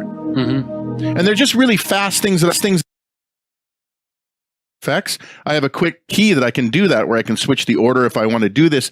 Again, the whole point of it is that I'm staying with the music. I'm not having to go, when somebody says, hey, can you make it a little brighter? Like the singer's doing it during the tune, and I'm like going, yeah, I can make it brighter. Enter menu, all this stuff. No, I just turn the knob, done. Yeah. Really fast. Yeah, there's been many keyboards, and I do play a little bit of keyboards. So yeah, there's been times that I've played keyboards, and it's like, oh, I gotta switch to something that's not a piano sound. How do I? What button do I? Exactly. Where it is. So let's talk about. We're trying to avoid that. Yeah, with this product. Let's talk a little bit more about the connections, because now, of course, this is great for playing out. But now we're at home. We're trying to do some recording. Sure. How does this connect up to computers and well, let me show you something here. I have this right now. This YC is connected to my computer. So I just switched my system to the YC series. It shows up. I have a Macintosh, but if you had a PC, you'd be fine too. You just have to download our Yamaha Steinberg USB driver, which is an audio and MIDI driver. Yeah. So both a standard, I've got it somewhere over here with one of these. This one's the one for my iPad, because it's the iPad Pro, so it has the USB. But if you have the one that has the put it there, that's the USB Lightning right? to USB. Yeah. It's iOS compatible. That was my whole point with that. Yeah. So you can connect MIDI and audio to those platforms, PC, Windows, or iOS. Okay. So what I have running right now is I set it up so I'm connected YC series. And then what I'm going to do is I'm just going to go over here and find my my folder here. It's funny, the chat window is always exactly in the place where I don't want it to be. Well, while you're doing that, I'll let people know that you're running, Blake, you're actually running a program called OBS, which is how we see all these screens and stuff like that. So so how everybody's listening to it is actually through a software switcher coming to me, which technically I'm recording off a software switcher. Exactly. So you could definitely do that. So check this out. Now, what I did here was I just set up a file here that's just in QuickTime. And I'm using, this is my audio interface. And so if you saw, I have a video that's playing, that was playing this morning, that has me doing this exact song. But what I did was I'm going to set up my electric piano. Nice. So what I've done here with this instrument, it's connected via USB to my computer, and I have this file here that I created to play to, and all the sounds that you're going to hear, except for the bass and the drums, were recorded using the YC into Cubase is what I use for this. The bass and drums were virtual instruments, but I played those virtual instruments into Cubase and recorded them using the YC only. So everything I used was YC only as far as my connection to the DAW. All the sounds in this were, except for the drums and the bass, were done with the YC. So when I play this back,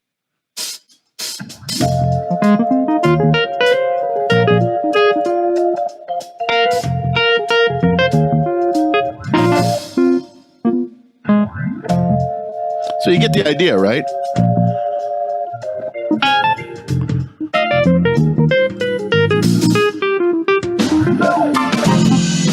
Then I can switch sounds. Oops, if I play the right note. That sounds like me now.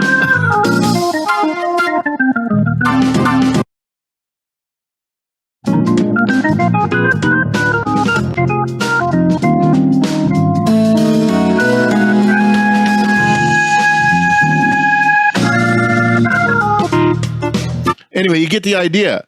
So I can play all that, all of this stuff. I can create it in Cubase, record it, play it back, all using the YC series. Yeah. So that's what's really slick about the integration with this instrument as well, is that you have the stage keyboard, right, that you're going to play live, that you are going to play live. Everybody's going to play live sooner than later. Yes, because I haven't played a live gig for a while either. But but the whole thing has to do with exactly that. So a little bit more on the connections, though. So we got MIDI connections. We got some sort of the USB connections, as you said. Are there any Bluetooth? Are there any Wi-Fi? Anything like that connected to it?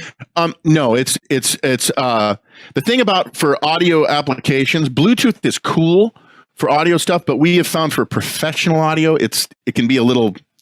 Oh yeah, for music, not so much. But I don't know if you could connect an iPad to it to switch things around or have somebody do a remote or anything like that. Yeah. You definitely could do that too. Okay, but that's still cable connected, like the older Yamaha modules, or? Yes, it is. Now we do have we have some Bluetooth devices like the MDUD01, which is a Bluetooth MIDI. So MIDI, you can kind of connect things that way, but to answer your point, as far as a wireless connection, that's one thing that Line 6 does a lot of that kind of stuff with their relay stuff. So they actually do wireless connectivity by, whatever your telephone style wireless that I'm just forgetting the name of it that's now. fine. That's fine. Yeah, I get 2.4 gigahertz wireless, that kind of stuff. But not this. Yeah, this just has the MIDI and audio, stereo audio to a computer, stereo return back from the computer, and MIDI via USB. There's also MIDI as far as ins and outs goes. There's standard MIDI as far as there's an aux input, so you can input audio with 1/4-inch jacks into the instrument and have a gain control, so it sums it to the outputs here. And then you also have stereo line outputs and XLR outputs actually on the 73 and 88, but there's but not on the YC61 just because of the size. Okay. So it was 61. That was 61 keys, 88 keys, right? Exactly. Okay, perfect. Yep. So, all right, and then I'm assuming the standard either single sustain or is it a full 3 pedal? Oh, good. Okay, so we have actually 2 pedals. I'm going down here to grab one of them if I can pull it up. Well, here I have one here. Sorry, that's okay. So it's got a little bit of dust on it, but this is the FC3 for my montage. So this is a what's called a continuous sustain pedal. So you can tell I'm going to push it down here as I play this on a piano sound. So as I slowly push it down, you hear how it's catching right there? Yeah. And then all the way down is full sustain. So it works like how a real piano works. A real piano, you can do half pedaling and stuff. So that's an FC3. So that goes in my sustain pedal. If you notice over here on my front panel, you'll see this slow and fast change here. See that changing? Yep. So I have that assigned. That's an assignable foot switch that's next to the sustain that I can assign to any of these parameters up here. Super easy to do that too. So I have a switch pedal there, and then obviously with the volume pedal, I have two FC pedals for FC7, which is a continuous controller pedal that's like kind of an organ pedal for volume control. And then I can assign another one of those to whatever I want, like a pedal wah effect. There's a cool pedal wah wah effect in here. I can assign it to that, or I can assign it to virtually, any of the parameters on the front panel. So 4 pedal inputs, two volume pedal inputs, a sustain pedal input that I use that FC3 on, and then an assignable switch pedal. So 4 pedal inputs in total. And of course, you got the MIDI. So if you have if you're trying to really recreate an organ, you want organ foot pedals, you just get a organ foot pedal controller, and then through a MIDI. You could do that. This doesn't have it has a lower manual on the organ, so you could set that up and select an organ sound for the lower register that would be something that looks like this. I should show this too, because this is cool, because I didn't really get into the drawbars. So this would be more like a kind of a low, if I have this off for a kick, and I could probably you could easily set up.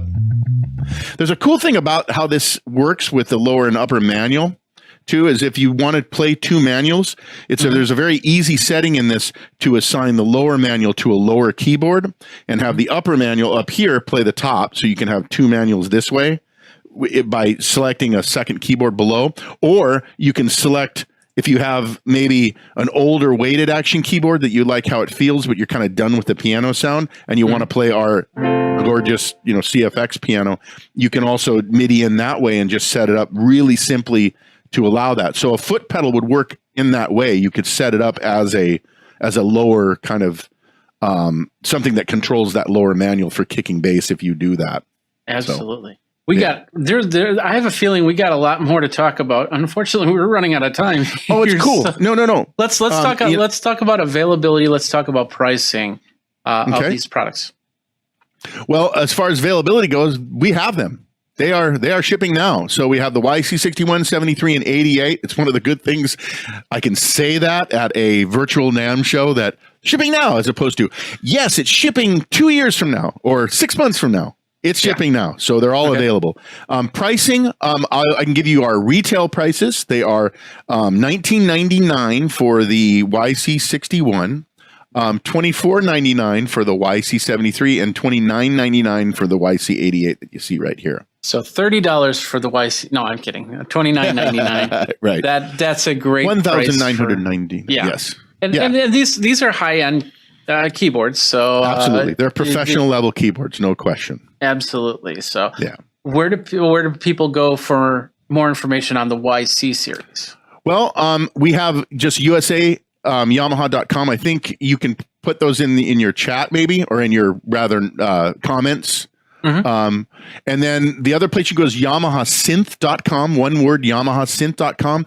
The very first, when you get there, the homepage, there's a picture of the YC series with some of our artists playing it, and there's a Learn More that'll take you to the article I wrote that covers this pretty in-depth. I have lots of audio demos. There's a couple of videos up there, so you can watch a sound demo video. We have the video that's our launch video that kind of goes through the whole series in there as well. So it's kind of a one-stop place to look at an article that gets into it. And then, of course, our corporate website that has the OIC has the product information and specifications and stuff like that. And motorbikes. That would be YamahaMotors.com, I believe. Oh, okay. Well, never mind. As opposed to USA. I'll tell you this just as a side note. We started making motorcycles in 1955. We've been a company since 1887, and our first product was a pump organ made by Mr. Yamaha, Torokusu Yamaha. So we've been making musical instruments we had been making them for more than 50 years before we even got into the motor thing. Yeah. Oh, that's awesome. That's awesome. Heart and soul that's where we have the tuning forks. I think we'll have you on in future episodes because this is very cool. very interesting. Because I'll even have you play in and play out my other videos. That would be great. But I would love to do that. Absolutely, anytime. Definitely. So, anytime. All right. Well, Blake, thank you very much for hanging on. And Nate was in the background. You didn't hear him, but thank you, Nate, for hanging on at NAM 2021. I can't even say it. NAM 2021. Yeah. So go ahead and play us out. Thanks a lot. Okay. Here, I'll go back to my little groove here since I had it up here, and you can get a little play out. Here you go. Make fun of it.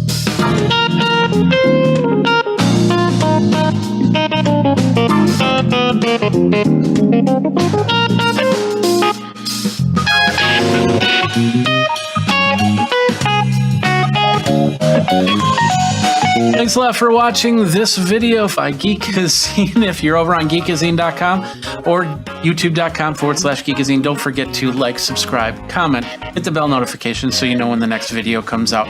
Until next time, you guys geek out and take care.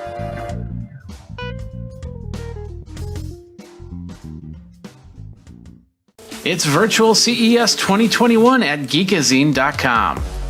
All right, we're here. We got Daniel from Vmoda here, and you guys are showing off, some great headphones. I've been wearing a couple versions of them for many years for any type of music that I do. You guys are announcing some new stuff. Why don't you tell us what's new for CES 2021? We are. So what's new for CES 2020 is the M200 ANC, and the ANC stands for active noise cancellation. And what we've done is we've taken the silhouette of our best audiophile headphone, the M200, which are basically studio monitors for your head. And if you're not familiar with studio monitors, they're basically those huge speakers that you see at studios. And the concept that we really wanted to bring to the table with those is that you don't need to spend thousands of dollars to make sure that you have the right speakers, that your room is perfectly sonically treated. That can cost upwards of thousands of dollars, right? Yeah. So the concept here is to create the flattest, and everybody says that they want to have the flattest or that they have the flattest frequency response. But truly, when you compare it apples to apples on a frequency spectrum, you'll notice that the M200, and there's information available online. I don't want to kind of get into all of that, but there's information online, and you can actually see the frequency spectrum and say, you know what, it's true. So we've taken that headphone, that M200, and we've kind of redesigned it so that we can now have our very first active noise cancellation product. It's $499. It's a premium product, but what it really gives you is both a wireless and a wired experience at a very high quality sound. So Bluetooth, as we all know, isn't very high quality sound. There's a bit of latency involved into it, but with the M200 ANC, we've included two brand new codecs, the aptX HD codec and the AAC codec. Well, AAC is not very new, but what that is AAC, let's say you own an Apple product, you'll be able to get CD quality sound through either an iPhone or let's say a MacBook. And the aptX is really there for those premium sort of Android products or those premium laptop products that have that high fidelity Bluetooth codec in them. And so those two codecs will allow you to have really high quality sound, and you get high res certified audio through the analog input as well. So there's a regular typical headphone jack inside of these headphones. So I'm wearing an older model. Are these the headphones that you're talking about? These are not. I'm wearing an older model, but the concept here for wireless and wired applies here. So which is why I'm assuming the headset is not out yet. The headset is not out yet. It comes late February 2020, early March 2020 into stores here in the US. Okay. Yeah. I'll continue on then. No problem. So aside from having both wireless and wired connections, there's now an app that'll allow you to set your EQ. So within the app, I don't have it with me right now, unfortunately, but within the app, you get the ability to choose between 5 different presets, and you can adjust those presets too as you like to make sure that they're exactly how you want them to sound. And of course, there's a manual setting. So if you want to go in and adjust the EQ preferences on the fly, you could do that. And as well, there are 10 levels of active noise cancellation that you can set the headphones at. And you do that within the app itself as well. And the app, of course, is available on Android and iOS. Okay, perfect. Now you said that it's going to use the Bluetooth molding for the phone or the computer. Does that include things like Dolby Vision? Is it going to be certified for not Dolby Vision, but Dolby Sound or Dolby anything Surround? like that? Yeah, unfortunately, these aren't certified for Dolby for things like Dolby Surround. Okay. It's the concept again is more of like a 2.1 type of setup, and okay. it's not really intended to be a surround studio type of setup. Okay, and how many drivers are we talking about inside the ear itself? We're talking about two 40 millimeter drivers, so one on each side. Oh, okay, straight up one each. Okay, perfect. Yeah. And what do we know? Any type of frequency ranges that on this? It's 10 to 40K would be the frequency range for this particular product. Okay, perfect. Now, you said that it's coming out late February, early March at this point in time. Of course, that can change as it goes. What kind of price points are we looking at for this? We're looking at, for this particular headphone, this one is going to be our flagship model. So it's coming in at a luxury price point of $499.99. Okay.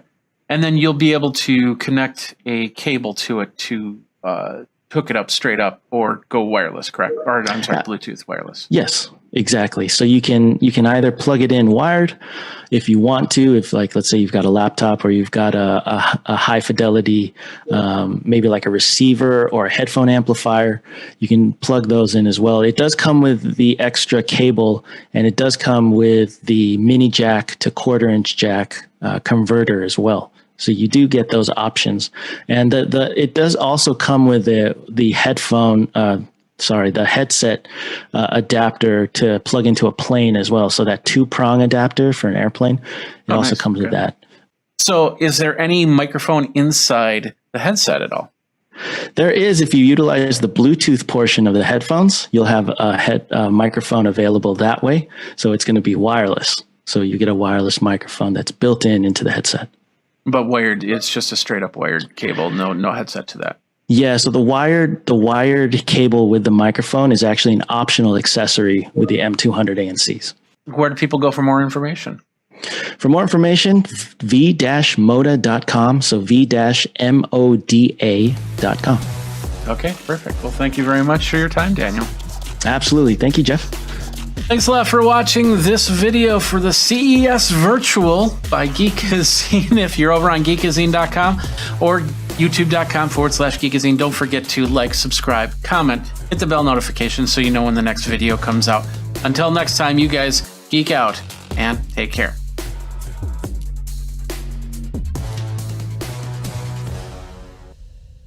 It's Virtual CES 2021 at geekazine.com. All right, here I have Gus here, and tell him your full name because I probably will not do well in pronouncing it. Yeah, it's the most Dutch name you can get. It's Gijs den Butter, and I'm one of the co-founders of the company called SenseGlove. Okay, and tell us a little bit about what SenseGlove is.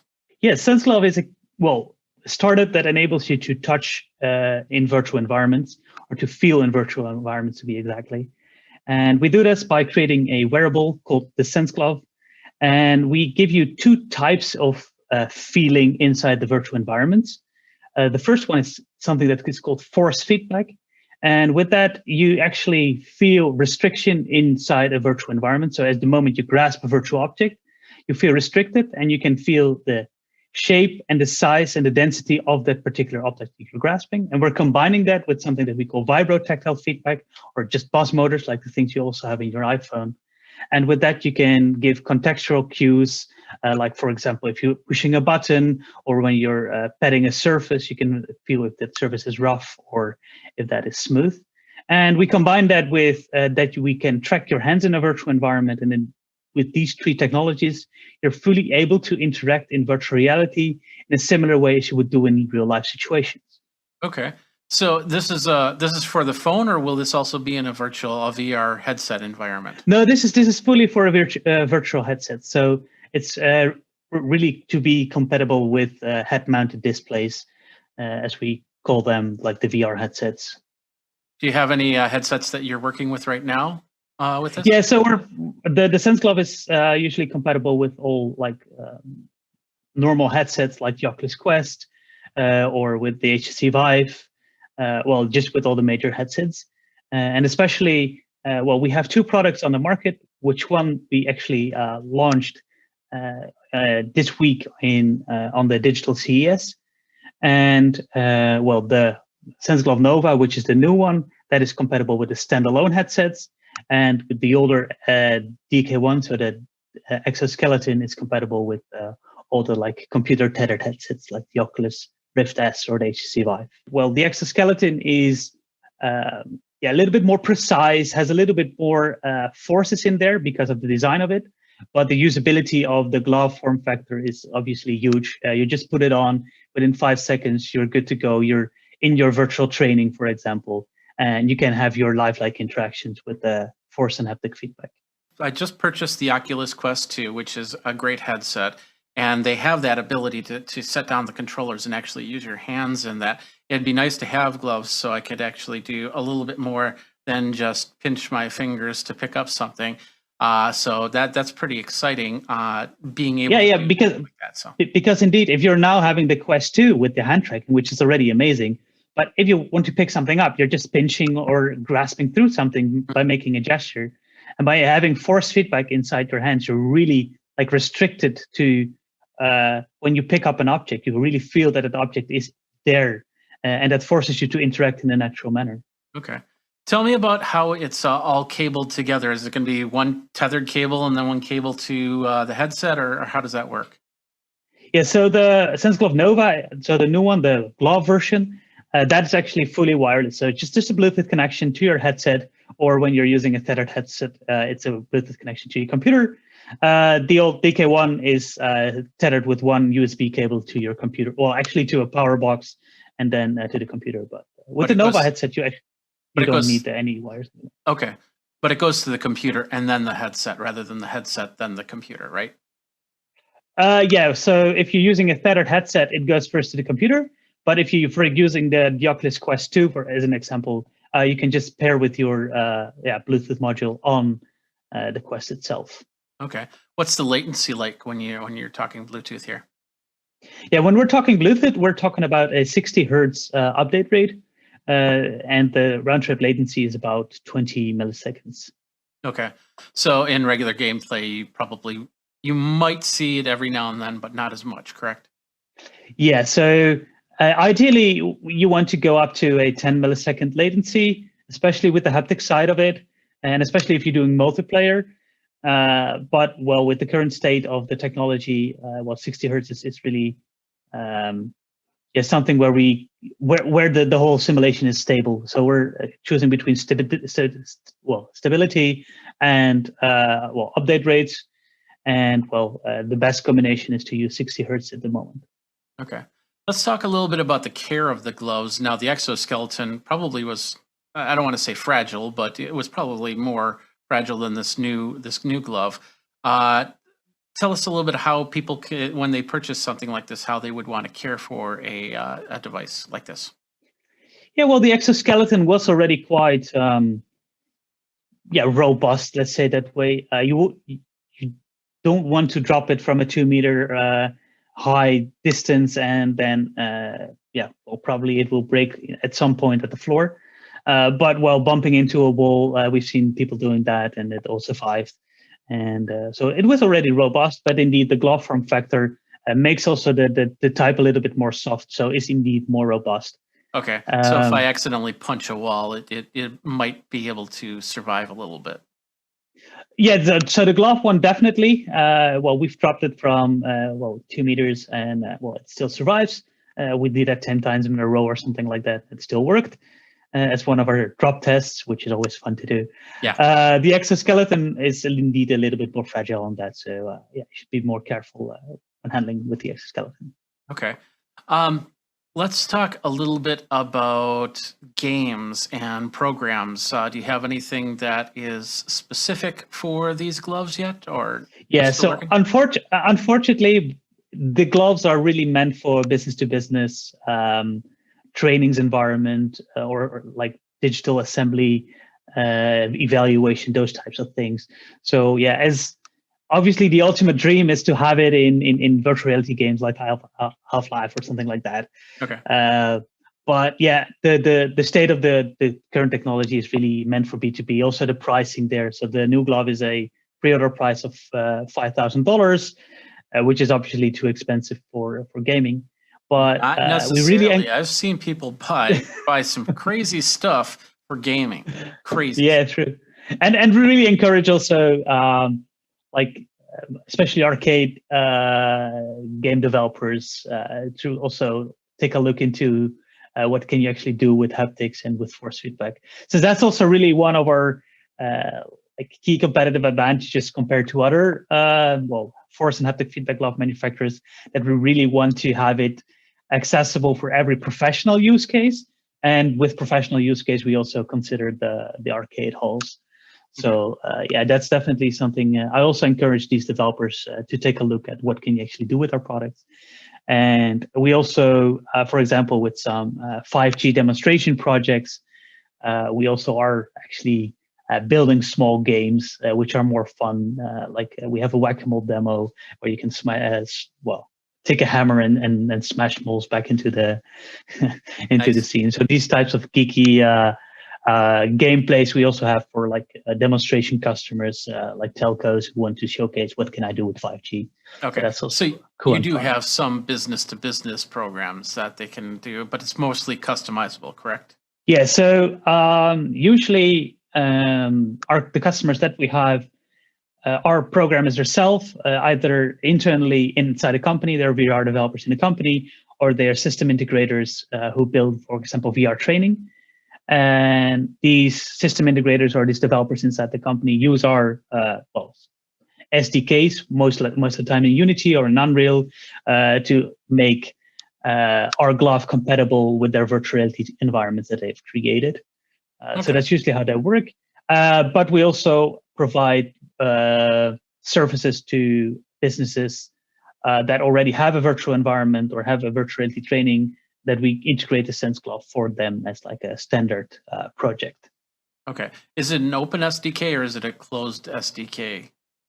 It's as open as you can get it. There's a few DLLs in there that, for example, the inverse kinematics model we don't allow you to access, and there's some like vision-based tracking algorithms that are proprietary. But furthermore, you can actually access almost everything until you can even create your own waveforms on the vibro-tactile motors that are in the gloves. So, okay. Yeah, it's pretty. But as somebody like me, I could actually do some programming if I had the glove. Right. Yeah, yeah. So if you have some Unity skills or have some C++ skills combined with some Unreal Engine experience, then you could just build your own scenarios right away. All right. Well, you did mention the price. Was it $5,000 for the exoskeleton version or $5,000 for this new version? Yes, the $5,000 is for the new version, and the exoskeleton is actually a €3,500, so roughly $4,000 US. Okay. And how do people get a hold of you to find out a little bit more? Yeah, if you'd like to know more, you can visit our website at senseglove.com. And there's everything explained about the new glove and obviously also about the old glove. So to make a little bit of a distinction there as well, if you're looking really for like VR training, VR design evaluations, you should go for the new glove. It's really easy to set up within your business. And if you're more at the research side, or if you're more at controlling a robot from a distance, so we call that telerobotics, then the exoskeleton, I think, is the most suitable device because of its accuracy that's needed for like either research or controlling robots from a distance. Okay. One last question, and that is, we talked a lot about the VR, but you did mention things like the iPhone. I'm assuming that you'll be able to use the control for just about any, if you set up a laptop or anything like that, you could use that exoskeleton or the glove for anything that you could figure out, correct? Yes. So if it's Unity compatible, well, you can make it for anything. But really, the combination between the visual and the physical, what you feel, that is really the cutting edge. Where this haptic device is showcasing its best capabilities. So if you're in a 2D screen, it's not the feeling that you really would like to have, or you cannot distinguish whether actually you're petting an animal or whatever. But if you have that 3D visual tied to it, then it's when a one-on-one makes a whole great experience. All right. Well, there you go. Well, thank you very much, Gus, for your time. And once again, what's the website? Website is senseglove.com, and pretty excited to see the viewers back on our website, and feel free to contact us via there. And happy to tell you more. All right. Perfect. Well, thanks again, Gus, and take care. Thank you so much. You too. Thanks a lot for watching this video for the CES Virtual by Geekazine. If you're over on geekazine.com or youtube.com/Geekazine, don't forget to like, subscribe, comment, hit the bell notification so you know when the next video comes out. Until next time, you guys geek out and take care.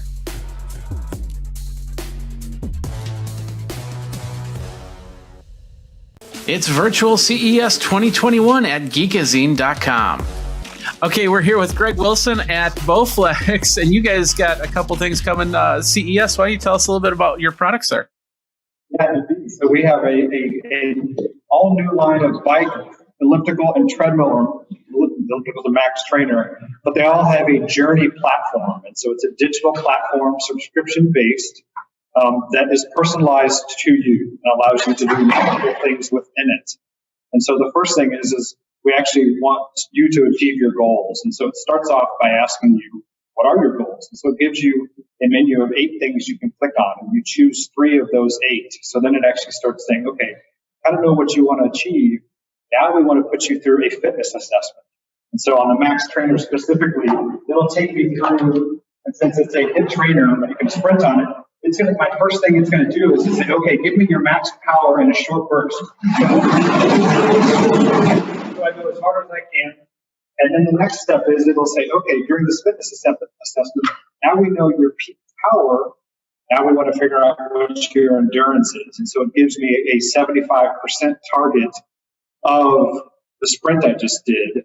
And it asks me to do that for as long as I can. And then there's 2 other iterations of endurance after that. So basically it gets peak power, an endurance assessment, and it's a 4 to 14 minute fitness assessment timing, depending on your workload or your ability, basically. And then after that, it starts prescribing new workouts. And so I can come on and say, I want to work out for 13 minutes or 15 minutes or 25 minutes. And it'll actually tailor the length of the workouts to you. Okay. And then over time, it actually starts to realize, like, okay, Greg just did this much power for this amount of time. Okay, he's actually getting fitter. And it'll prescribe and re-prescribe workouts to you, tailored, personalized to you. But within that, the great thing is we actually can do it in a few different ways. So there's trainer-led content, which is a coach telling you when to sprint, when to recover. Is that a subscription model then? Yeah, this is all part of the Journey subscription. So the great thing is with this one Journey subscription, it's good for everybody in the household, and it works on the bike, the Max Trainer, and the treadmill. Okay. And it has off-product videos in there, so kettlebell workouts and other barbell type workouts and off-product workouts. So it's beyond just these 3 cardio pieces. And I'm assuming there's a full app for when you're not on the elliptical or the bike. Indeed. Yep. Indeed. Yep. Yeah. So if you have it, on your phone or your tablet, you can have the app on there as well. In fact, we have a Bowflex C6 bike, which is a very basic console connected via Bluetooth to your tablet or phone. So, you bring your own device to that. These are all touchscreen, high definition touchscreen. Okay. Now this is an elliptical. This isn't a stair climber, correct? It's a bit of a combo. So think of it as an elliptical that's turned a bit more vertical. And Okay. the benefit is you can actually sprint on it. You can actually put a lot of power into it. With a standard elliptical, it's actually hard to put a lot of effort in and go at a really high pace Yeah. because you're kind of doing this motion, if you will. Yeah, and that's the one thing I like. For me with ellipticals, I like to do this more than this. And it sounds like that you have the ability to kind of adjust from here to here, correct? There's no height adjustment. No, you can't. What you saw me doing is the actual path, if you will, right? Oh, it doesn't angle or anything like that? No, it's this motion. It's an elliptical that's turned kind of more up in an up fashion again. But Okay. It's still an elliptical pattern. Yeah. Okay. But it's not like a stair climber. That's what I wanted to get. I know, Not getting like an to old traditional stepper or stair climber. No, but Yeah. it is a more vertical path of an elliptical. That's And the arms did move on that, correct? Yep, the arms move, but I have multiple hand positions from up high, which I can really bear down and sprint on, or even kind of down beside me, or even a static or fixed hand position with contact heart rate. What's the footprint on that? How big is that for an exerciser? I think I'd have to look it up, but it's under the 4-foot range, if you will. So think small indoor cycling bike. It's in that same footprint. Okay. So as far as ellipticals, to go from a traditional front drive elliptical, it's about 18 inches shorter than that. Oh, okay. Yeah, So that would be good for smaller places. Yeah, indeed. It's really, really compact compared to a traditional elliptical, for sure. Okay. What kind of price points are we looking at with this? This 10-inch is $19.99, and then your Journey subscription is $19.99 a month for the entire household. Okay. There's no annual plan. It's just a straight monthly plan. Yeah, or we have a $149 a year. Oh, okay. So okay, perfect. And then you said you had a bike too. Yeah, we have a bike as well. But before I move on to the bike, the other thing I wanted to say about this Journey subscription is unlike the others, we actually allow you to watch Netflix, Amazon Prime, Hulu, or Disney Plus. So you already have a subscription to one of those, or maybe even all of those. You plug that into the console, and then you can sit here and watch an episode of Friends or whatever. And we're still coaching you. We have a little, you're watching the program, but we actually have a target range that we're coaching you in and out of.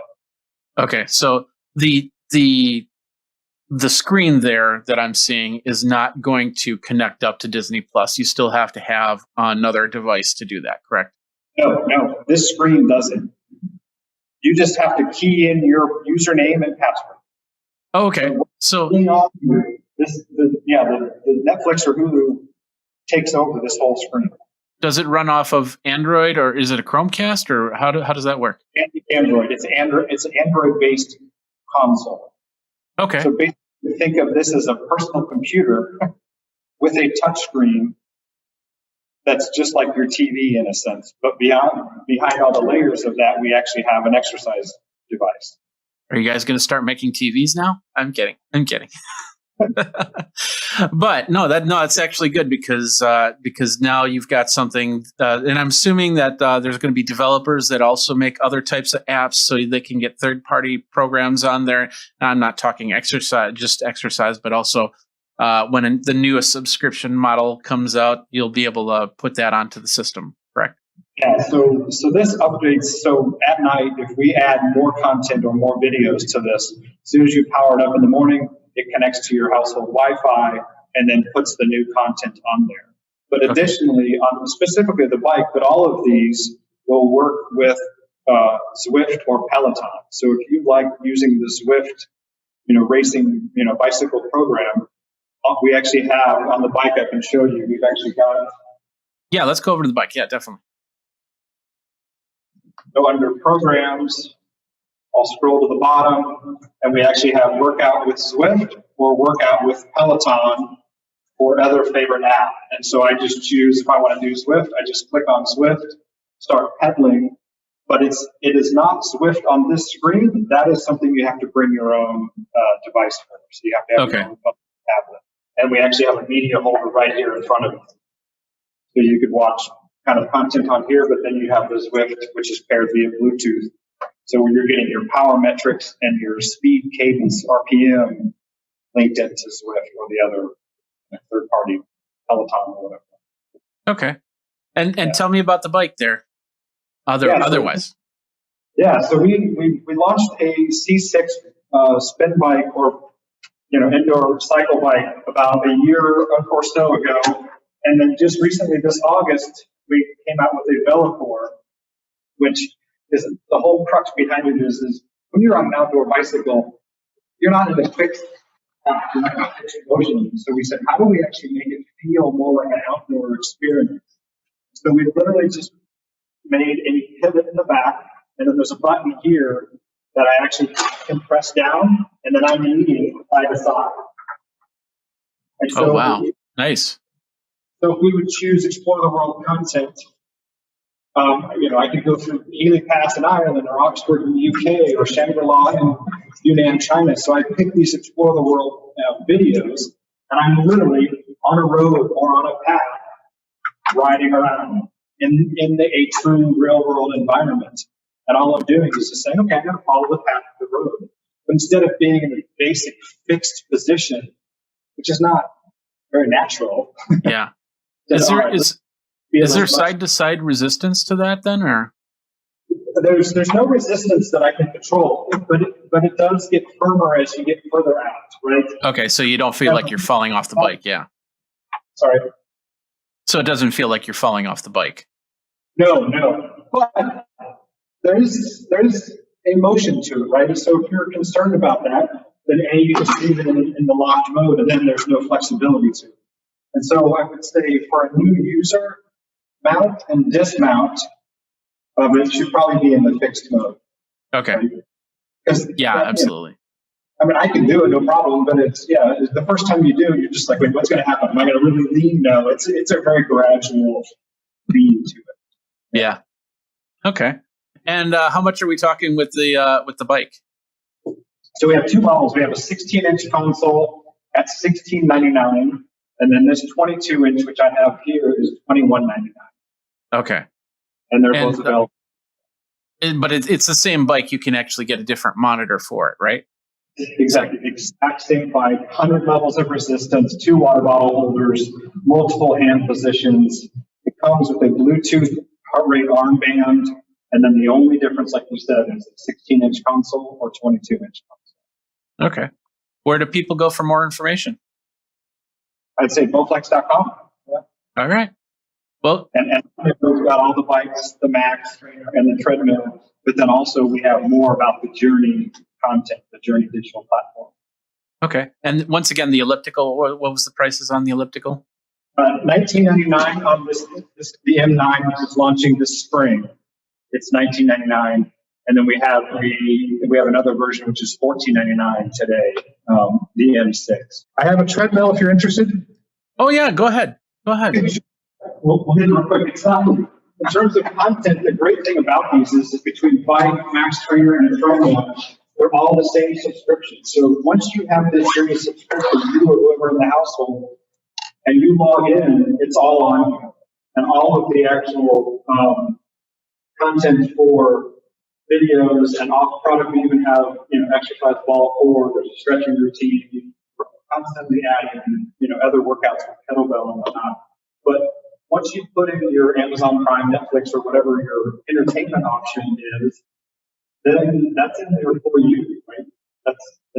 You're off and running. You don't have to keep logging in every time. It's the thing you have to do is say, okay, this is logged in as James. I can be on there, and you could be on there, and you just pick your name, and then you're off and running. The good thing is the content and the workouts, since you did the fitness assessment, it's prescribing and giving you, say, hey, Greg, you typically want to work out between 20 and 30 minutes, so we're going to kind of give you that range, and we know what you're capable of in terms of effort and endurance, and so we're going to specifically give you those to try to meet your goal. Okay. And what's the price on that one?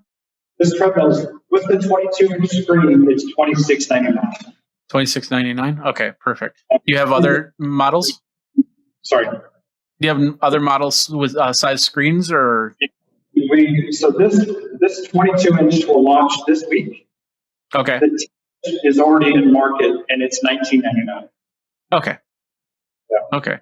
Well, it looks really nice. I wish my treadmill looked like that, but something from the 70s. But it's time to do some upgrading, right?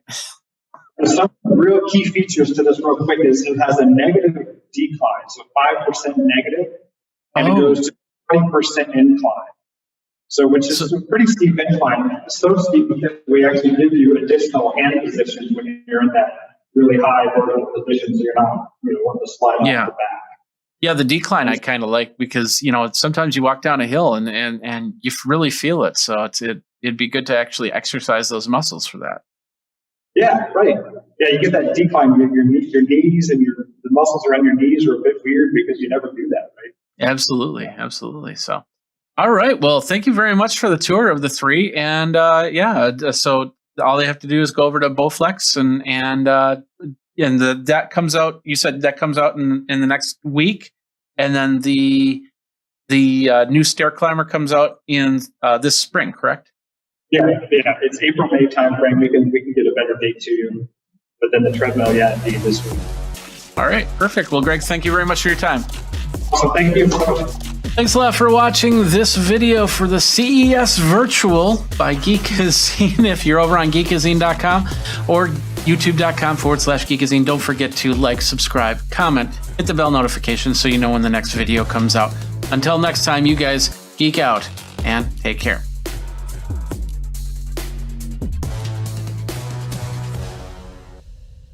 It's Virtual NAMM 2021 at Geekazine.com.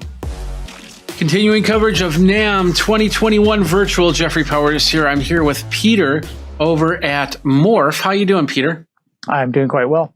Awesome. And you got some pretty cool pads here that we're going to talk about in a second. First of all, tell people what your role is with the company and a little bit about the product. So I'm Peter Nybor. I call myself a product strategist because it's kind of a vague term. I do a lot of different things with Sensal. So I'll do things that are technical. I'll do things that are more like design. I do business development, and then I do sales and marketing. My core strength is music technology and music interaction. And so that's what I really try to, focus on with the Sensal Morph. Okay. Yeah, that's a good, music technology is a great place to be, I think. So, so we have Morph here, and which is pretty exciting. And it's not just for the musician, but also for other people as well. Why don't you tell people what Morph is and how it works? Yeah, let me switch over to my overhead camera here. And we can take a look at what the Morph is. It's about the size of an older iPad 2. And what it is a touch sensor. It's composed of about 20,000 small pressure sensing touch sensor elements. That's our name of our company, Sensal. You can see it's a very thin device. And what it does is we have all these different overlays that are made out of silicone rubber. And you just plop it on there, and the device instantly recognizes it by virtue of magnet arrangements in the back. Each one has a distinct arrangement of magnets. Yeah, I see a and little once LED you put it on, going through there. Yeah, and once you put it on, it recognizes what overlay you have on it, and then you can start using it. So in this case, it's a piano keyboard, and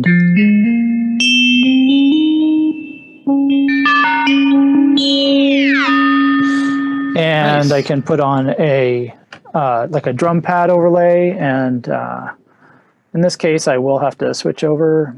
I don't have anything really fancy to switch it over automatically, and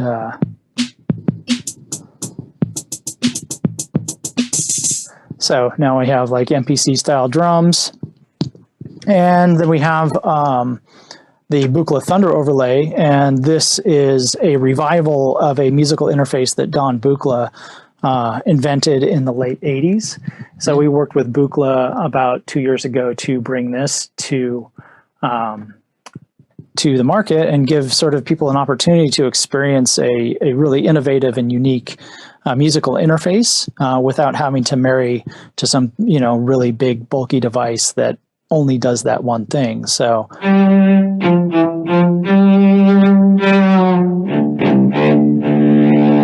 everything's pressure sensitive. We use MIDI polyphonic expression quite heavily, so you have per finger control over pitch and timbre and dynamics.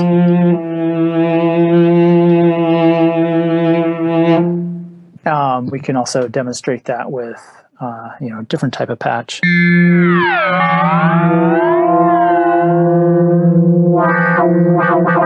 So we have aftertouch and location all on each finger. Okay. So that's sort of the crux of it, is that it's a really highly portable. It works via USB. It works via Bluetooth, so it integrates nicely with iOS. Not only music applications, but we have things like the video editing overlay. This works with Adobe Premiere. So once you put that on, does that open up the program, or does it just say, okay, I'm only going to work in Adobe Premiere, or how does that work? No. So you would have to, so once you put this mat on, it recognizes the shape, but it doesn't communicate anything to the computer much. Okay. So now I put this on and it's ready to just start sending all of the keyboard macro commands that you would use in Premiere. So I'd have to open so up if I had like a cut, if I was doing cuts and pastes, all it would do is all the hotkey controls. Yeah. If you press that button. Okay. So it's in some ways like a specialized keyboard for Adobe Premiere. Okay. Yeah. And then we also have the Innovators overlay, which is clear. And in this one, you can actually see the magnet arrangements. If you look closely at the top, top and bottom. Yeah. And you can, in our software, design different layouts. So in this case, I have like an isomorphic keyboard arrangement. And once we put that on there, I have like this cool hex pads that I can use.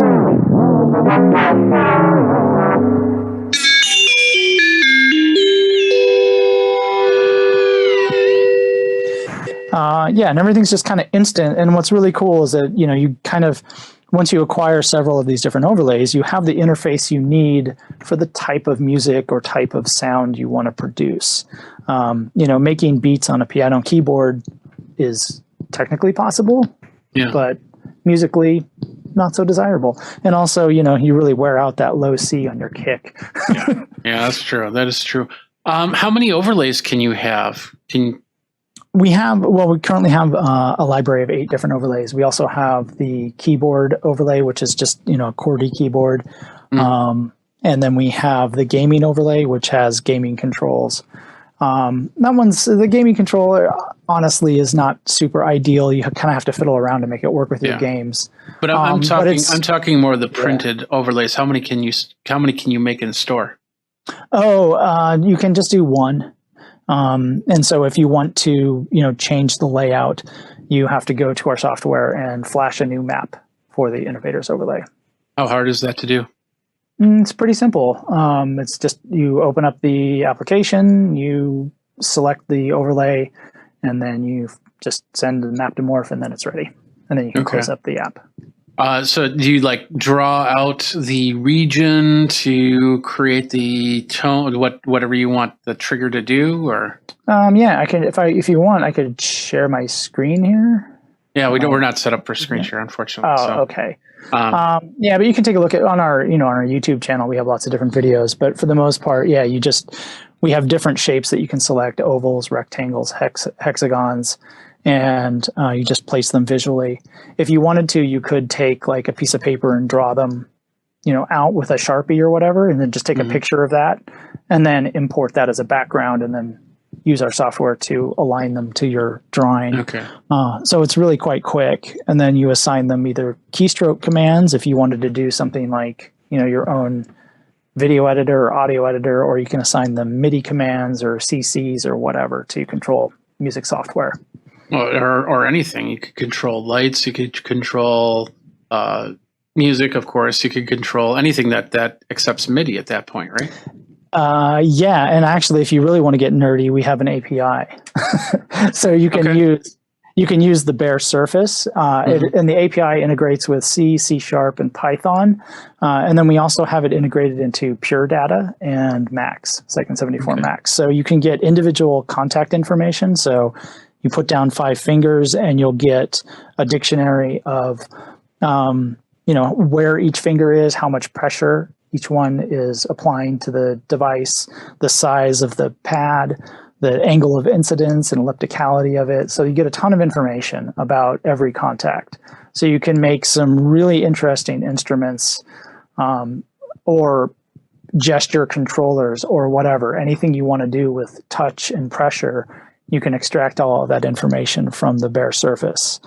And because it's pressure sensitive and not capacitive, you can use kind of any material you want. So if you want to make a leather overlay, you can make it out of leather or, silk. Do a D&D type thing where that's your dungeon master board or something like that, or right. Put plants on top of it. Yeah, definitely. So nice. Yes, symphony for cactus. So this is just basically one big giant trackpad in some way, shape, or form, right? I suppose that's one way of looking at it. Yeah. Yeah. So you could make a mouse out of that. If you there is a trackpad mode for it. So you can actually, define a region of it as a trackpad or use the whole thing as a trackpad. But, to be fair, it's not the most awesome trackpad. Okay.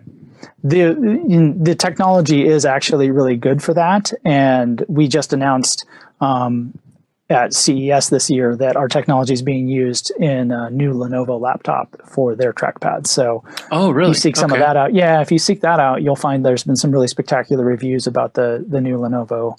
I believe it's the Titanium series. Yeah, I didn't get a chance to interview them at CES this year, but I definitely want to take a look at their new notebook line, because they got a lot of very interesting innovations there. And now that I know that that's in there, that's another new innovation that I want to take a look at. So, yeah. All right. So we get the idea here. My understanding is this has been out for a couple of years already. Yeah, about 3 years. Okay, Yeah. Go ahead and switch back to the other camera if you want to. Oh, sure.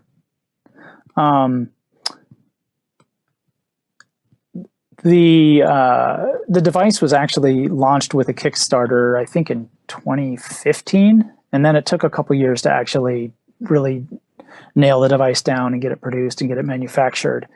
And I came on board about 2017 and mid 2017, and we started opened up our shop and started selling to the general public. And since then, we've just been doing just really kind of like slowly growing it. We were originally direct to consumer, and now we've started introducing it to retailers and distributors worldwide. Okay. So it's available, everywhere. Available for Mac and PC, correct? Mac and PC. It works on Linux. Our Linux support is not top notch like our Sensal app, which you use to configure the device. It works on Linux, but there's some distributions where it's kind of funky, and it's kind of an alpha release. But yeah, so some Linux users have a great experience, and other users have a little bit less great experience. Okay. Yeah. So does Sensal make anything else other than this pad, or? Not for consumers, no. Most of Sensal is a technology company, and they've really been focusing on a lot of their business-to-business enterprises. So the Morph is currently our only consumer device. You break into the consumer. Is it a plan to do more consumer products, or? There's only so much I can really say about our roadmap, but consumer products are definitely part of the future. Yeah. Okay. Cool. Well, very interesting. I'm very excited about it. So it's out now. How much? So for the US, we have different pricing in the US and Europe. But in the United States, we have the Morph plus one overlay is $250. And then we have the overlays available for $35 a piece on our website at morph.sensal.com. You'll find there's some different bundles. We have bundles with some software from Audio Damage. Okay. So you can, bundle it up with some really awesome plugins from Audio Damage that, those things just are marvelous. They really bring a lot of good character into your compositions.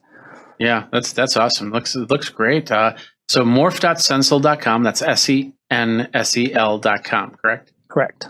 Okay, perfect. Anything else you wanted to talk about with the Morph here? Well, today we actually just released a set of MPE presets. So MIDI polyphonic expression is what is the standard that allows us to do the per finger gestures and get individual pitch bend and timbre for each note of your instrument. And that's been developed over the past couple of years. And it's really starting to take steam because Live 11 is actually introducing MPE support. So there's going to be a huge audience of people who are going to be very curious about it. Yeah. So our MPE preset pack has presets for several different MPE synthesizers, and including Bitwig Studio and Live 11. So that's a free download from our website, and you can check those out and start getting to know MPE a little bit. All right. Well, Morph from Sensel. Peter, thank you very much for your time. Very interesting. We'll try and get one in the studio here so we can review it. And so thank you very much, Peter. Yeah. And you have a great show. All right. Thanks for reaching out, and look forward to seeing the final results. Thanks a lot for watching this video by Geekazine. If you're over on geekazine.com or youtube.com/Geekazine. Don't forget to like, subscribe, comment, hit the bell notification so you know when the next video comes out. Until next time, you guys geek out and take care.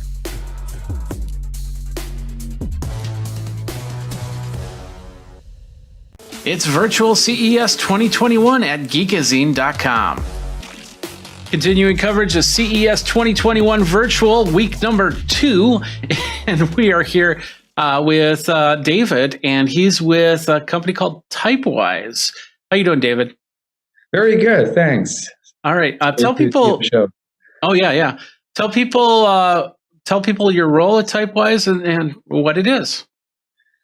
Sure, I'm one of the two founders. I'm based in Switzerland, Central Europe, and we at Typewise want to make daily life easier. And because we spend so much time every day interacting with our phones and typing on the keyboard, we felt it's about time to get rid of the typewriter keyboard that was created 150 years ago, and that leads to a lot of typos and frustrating moments, with a solution that's made for the age of mobile. Okay. So tell us how it all works. How does this Typewise change the keyboard on a phone? Sure. Well, it's mainly three things. One, it's fast and accurate. It's fully private, and it's well designed. So the well designed part, it's what you just saw on the website. It's our honeycomb layout, where the keys are round, basically, and which resembles our fingerprints and touchscreens, and thus lead to fewer typos.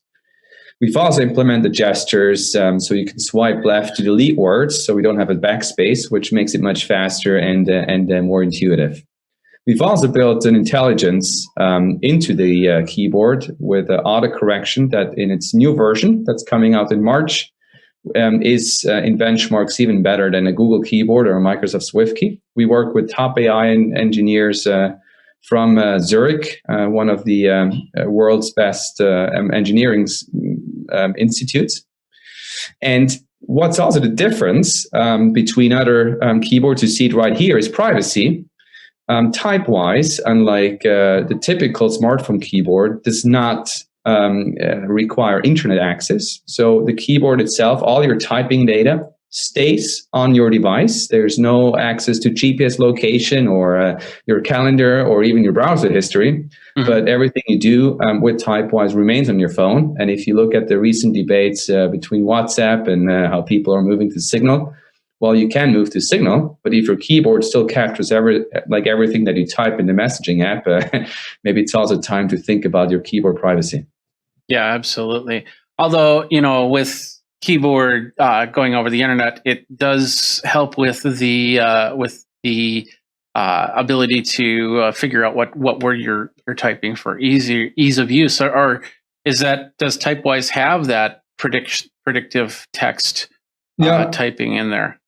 Absolutely. So this is also what we're working on with ETH Zurich, with the research partner. So you will also see on top of the keyboard the typical text predictions. Obviously, Typewise comes with support for 40 languages.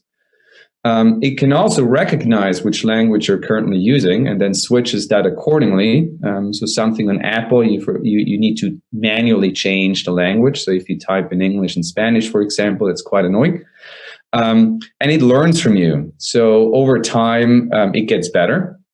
And if it at some point, for example, does something wrong, so it believes you wanted to type this, but actually you meant something else, there's a little undo button that appears on top of the keyboard. And if you disagree with one of these automated changes, then you just tap that undo button and it's instantly reverted. And the good thing is that the keyboard learns from that. So if you have some peculiar name that always gets auto-corrected, with TypeWise, you have this undo possibility and allows you to also type in slang or dialects or whatever you want. Okay. Just like with Geekazine. Every time Absolutely. That would be one candidate. Yeah. Every time. So, okay. And so the keyboard, it's got this honeycomb effect that you said, but it still tries to stay as close to the QWERTY style keyboard that we know and love.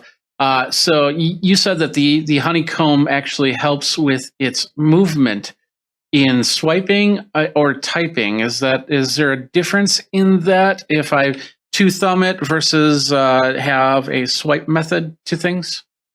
So for actual typing, we only support like the physical typing with two thumbs. There was a big study from University of Cambridge. They did last year with 37,000 people globally.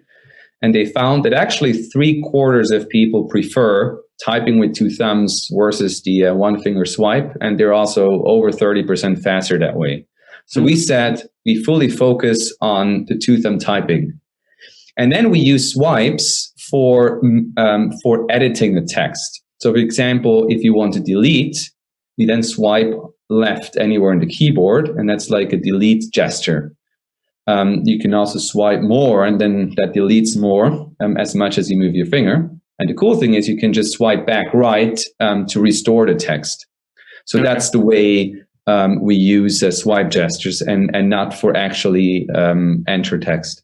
What if is there a way to turn on a swipe? Because I guess I'm not part of the majority. I actually do like the swipe feature, especially when you've got something in your hand and you've got the phone, and these phones are big. So, and I'm sitting there with my thumb doing this, like this, or like this right here, trying to get the end characters and things like that. Just so, how, do you have the ability to turn on swipe or no?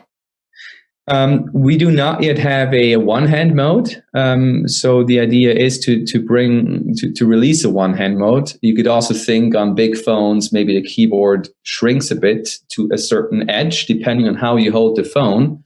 And for us, I think in general, the future will anyway be, well, are we still going to type individual letters on a keyboard, or will the predictions become that good that we can select entire sentences or partial sentences from the keyboard, and maybe the actual typing individual characters becomes less and less frequent? I ducking hope so. Let's talk about, there's also other things I'm noticing on your webpage here. You're also showing like a little game that's playing some rocket ship or something like that. I'm assuming there's little ways to learn for the keyboards. Is this for kids or adults alike? So our main user group is between 25 and 35. I think it's probably also, when you use it professionally, when you have to send a lot of emails and typing accurately becomes more important. But you're maybe still not too used to a regular keyboard, although we have users who are more in the elderly segment, and they're super happy because the keys are larger. So I think the keyboard gives different benefits to different user groups. So it's definitely for everyone. If you're willing to spend like a few minutes to also try to understand it and kind of like learn the way it works. So I think that's required. You need to go through a onboarding tutorial, which takes 2 to 3 minutes. The game is optional. That's at the end. Definitely helps. But I think you need to come with an open mind and be ready for a change. Okay. I'm assuming it's in portrait mode only, not landscape mode, correct? It does support landscape. I'm personally not 100% happy with it yet, but it's fully functioning. It's also then available on tablets. So on tablets, it will be always in landscape mode. Okay. Are we talking? Are we talking both iOS and Android? Yeah.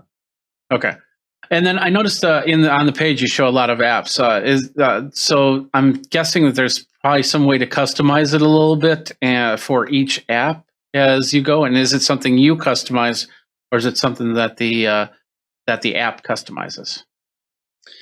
It's the user that can customize it. So we have different themes that you can choose from. So you can change the color. There's also obviously support for dark mode. So then the keyboard automatically switches light and dark depending on the app you're in. And then there are other things you can customize. Yeah, you can, for example, create your own text replacements. So you can say, if you say, if you type ILU, then it says I love you, for example. Or you could have a abbreviation for your email address, like a triple E will generate your email address. So you can do stuff like that to make typing more convenient. And you can say, hey, these are the typical abbreviations I use in like a WhatsApp or an email client, and so forth. Yeah. Okay. Now the most ultimate question here: do you support Klingon? Well, so in Switzerland, we speak a language that has no dictionary. So every person in the entire country of 8 million spells his or her words differently. And we have to find a way to deal with it. So we have Typewise has the option to learn a custom language entirely from the user. That's why we also have this undo button, because that obviously sometimes doesn't work at the beginning. So in Swiss German, you need about a week or two of writing in Swiss German, and it will pick it up from you.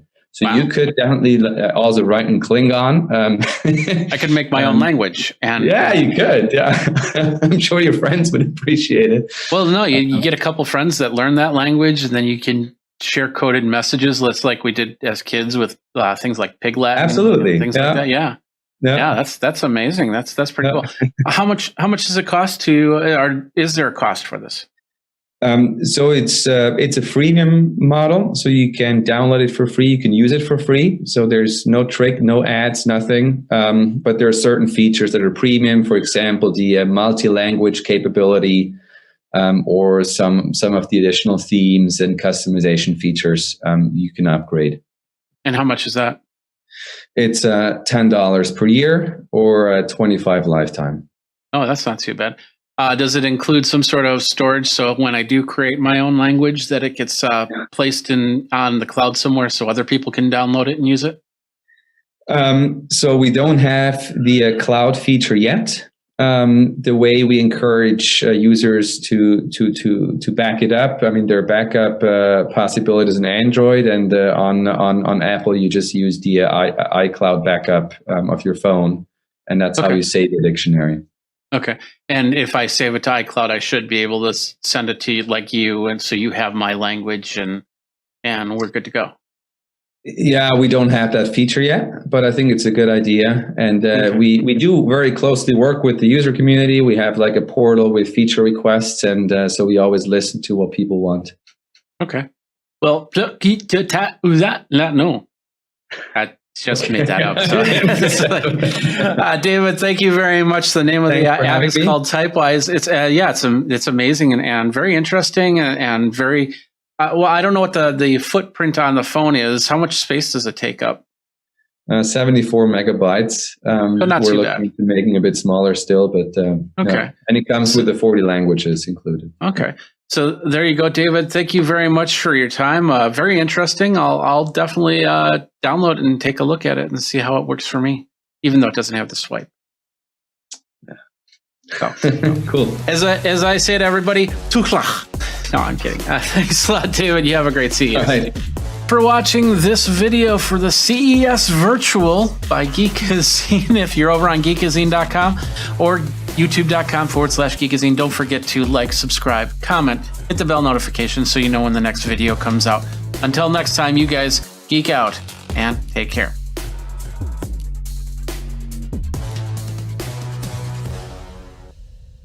It's Virtual NAMM 2021 at Geekazine.com. Continuing coverage, NAMM 2021, right from my desk. I'm not wearing pants. I'm kidding. It's virtual. And we've got David West here. I hope he's wearing pants. Doesn't have to. Well, no, you're going to be standing up, so you're going to have to wear pants. So, Yeah. And you're with a company called Imperative Audio, correct? That is correct. Yes. Tell us your role there and what Imperative Audio is. Okay, so I'm the managing director of Imperative Audio, which is a brand that belongs to Studio Space in the UK. It's a very well-established pro audio company that supplies all sorts of equipment for the pro audio industry. So yes, and I'm the managing director. Okay.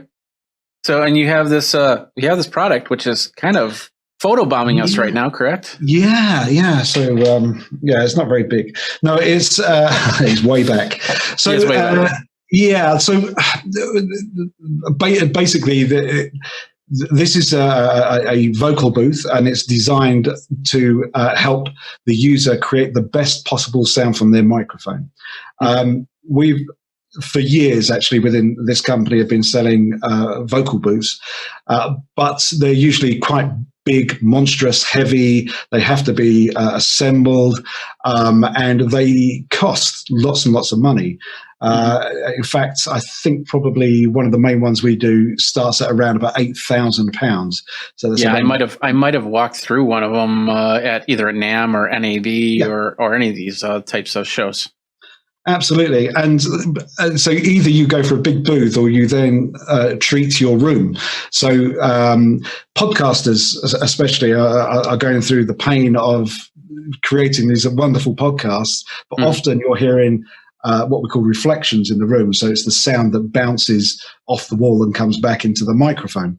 And that's a massive problem. So what I wanted to do is to create a solution that would actually allow anybody anywhere to be able to assemble the PVB, as we call it, the portable vocal booth, and get a great vocal sound. And that's exactly what it does. So it's ideal for singers, for voiceover artists, for podcasters and broadcasters, anywhere where there's the narrative or a vocal. Yeah. Absolutely. And what's interesting about this is, well, first of all, what's the dimensions on this booth? Okay, so if you'll allow me, I'm just going to get up and just point this out. So this actually will go right down onto the floor, so the legs disappear. They go back up into the frame itself. And when it's at its lower position, where you can use that for putting amplifiers and so forth in there, so you can use it for separation. That's about 118 centimeters, so just over a meter. The highest point is 210 centimeters, so that is ample for even the tallest of performers. The circumference all the way around is 324 centimeters, and this space, or this gap at the front here, the opening, is 80 centimeters. So even somebody as portly as me, Jeffrey, can go in and you have a good amount of room to perform. Absolutely. There are other booths out there actually, but they're quite tight and claustrophobic, and many singers have sort of complained that whilst they're in the box is okay, but they can't go to and from the microphone and perform, so to speak. So it makes it very difficult. And what I've seen on the web page is you could actually put this on top of a desk. You could have it by a desk or whatnot in whatever you need, whatever capacity you need it.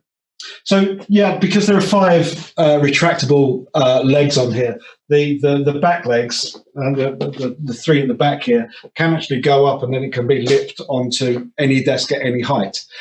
So you can then use it for podcasts, and actually a lot of people doing audio books. So the narrative for audio books prefer it that way because they can sit down and they have to read for hours at a time, which that makes it nice and comfortable. So it's very versatile. You can have your producer sitting in the chair that you were just in, and then somebody at the booth doing the vocals, and you can have some sort of dialogue back and forth if needed. Absolutely. And now, of course, it's often remote, like you and I are at the moment. So they often have somebody, sitting at the other end of Zoom, asking them to cover that point again or to read that phrase again or whatever. Or can you make it a little bit more dramatic, please? So they can almost direct remotely. So that's a very common situation now, especially since COVID has come into place, because virtually every artist has had to work from home or from a small studio or whatever. What kind of material is this made from? So the frame is aluminium because we wanted it to be as light as possible. And you'll actually see that there are cutouts all the way in the frame itself, which helps with the weight, and it also helps with the reflection properties. Inside, it has 3 different layers of acoustic treatment, which ends in I believe, a 35 D density foam, which is specifically designed to help reduce reflections. Now that in itself, and this is where it's really impressive, that offers 0.07 seconds of reflection time. To get that in any booth is really hard, even in the big expensive booths. They're all about 0.07, 0.08. So and the easiest way for me to do is if I can just go in and I'll speak to you in. Oh yeah, we'll do that in 1 second. I do have one more question, and that is this the only version of the model available, or because I could see somebody wanting to have a viewing window on the other side? So do you offer? Is this the only model you offer? Or? So this is the only model we offer, and it's very specifically designed this way. So viewing windows, I understand what you're saying, so you can see out and so forth. That's all okay, but as soon as you put glass in there or a perspex or whatever, then you're adding to the to the reflections. So suddenly you'll start to lose the reflection properties of the booth itself. So putting anything like that would affect the sound completely. So we have not done that on purpose. Then the open area, is there something that you put in its place, or that just stays open? Okay, so that's a really, really good question, and we've been asked about that a lot. The reality is that when we were looking at the design, we thought, okay, we could put a doorway, we could put a curtain. There's lots of things we could put in there to help, but when you actually stand there, as you can see, if I'm that way round, you'll find that you actually become part of the solution. So my clothing, in effect, helps the acoustic properties there. So you could put a curtain around there, or we could have put one on, but we found when we were testing it, it didn't make that much of a difference, to be quite honest. So we've refrained from doing it at the moment, but maybe in a version 2 or 3, if we find there's a reason to put one there, we will at that point. Okay. Yeah, I suppose if they need it, they'll put a curtain there on their own. So. Yeah. Okay, and I'm looking at this. It's a lot of vocals, so it's tough to put any type of camera in there. So it's harder to do any type of video stuff unless you actually punched a hole through it. But then that's okay. That's okay because this is about the vocal part of things. So let's go ahead and get in there and let's hear how it sounds. Okay, I'm going to just take a paragraph to read to you because I'll get in and talk rubbish otherwise, as always. So this is my best of voiceover voice. So no, actually, I will point out now I'm in here that we have a slot in the roof at the top here. I'm just pointing to the top, a 30 centimeter slot, which allows us to put an overhanging mic stand through the top of the roof. Sorry, I've just banged the mic straight into the booth. Now, the reason for that is you can either have an overhang or you can actually put your own one inside, like a floor standing one. We thought about connecting it to the frame, but of course, that then your any vibration in the frame would then go up the mic stand and into the mic. So this gives, by having an overhanging microphone in the booth, that gives me the ability to have any script or any lyrics in front of me here, and I can still read them without the mic stand being there, and I can make the adjustments appropriately. So hopefully you can hear that quite well now. Oh yeah, I can. Yeah, I can definitely hear that. The only problem is I can't see. I see the wrong end of you. Let's just put it that way. Oh, trust me, that's the right. The right. I don't particularly want to see my face. Do you have any means to put like a small webcam in there, so if somebody was recording, they could actually see the facial features? Because I think for some voiceovers that's important. Absolutely. So on the we have an accessory bar round here, which you can see the white bar going across. At the moment, we have a book stand on there, or a music stand, depending on what you like to call it. And you can in actual fact, we can actually put various polls, which we will do in the coming months, and that can be used for additional mics. It can be used for an iPad stand. It can be used for a camera, a GoPro, or whatever you would like to put in there. At the moment, we have, and in fact, I think we're talking or hoping to find a way of shipping these as well. We have a little LED lights that we can go in there and clip onto the stand as well, so you can see that. Yeah, that was my next question. Was any accessories that would come with it to help in any of this? Yeah, at the moment, as I say, the book stand and the accessory bar do come with it. The LED lights, I think we're just having them made at the moment, so it will take a bit longer, but we should see them within a month or two. But they will eventually go in as part of the purchase. So yeah, but it comes with the roof. Everything's complete otherwise, minus the microphone, of course. Minus the microphone, because that is a choice that everybody has to make. All right. So how much? I want to come back in and let's talk about price and availability. Good to be back, Jeffrey. Yes, yeah. You sound great no matter what. Don't worry about that. Thank you. So, so in the US, it's going to be $14.99 plus local tax. That will be available. We're hoping, fingers crossed, that should be available from April. Okay. Are they for sale in the UK right now?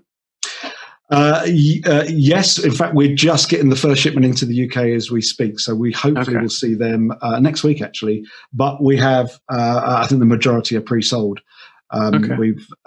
Which is wonderful for us, of course. But there's a lot of voiceover artists in the UK that are really struggling to get a good environment for their microphone. So we have pre-sales right across the UK. And actually, I think there's actually some already sold into the US and Canada.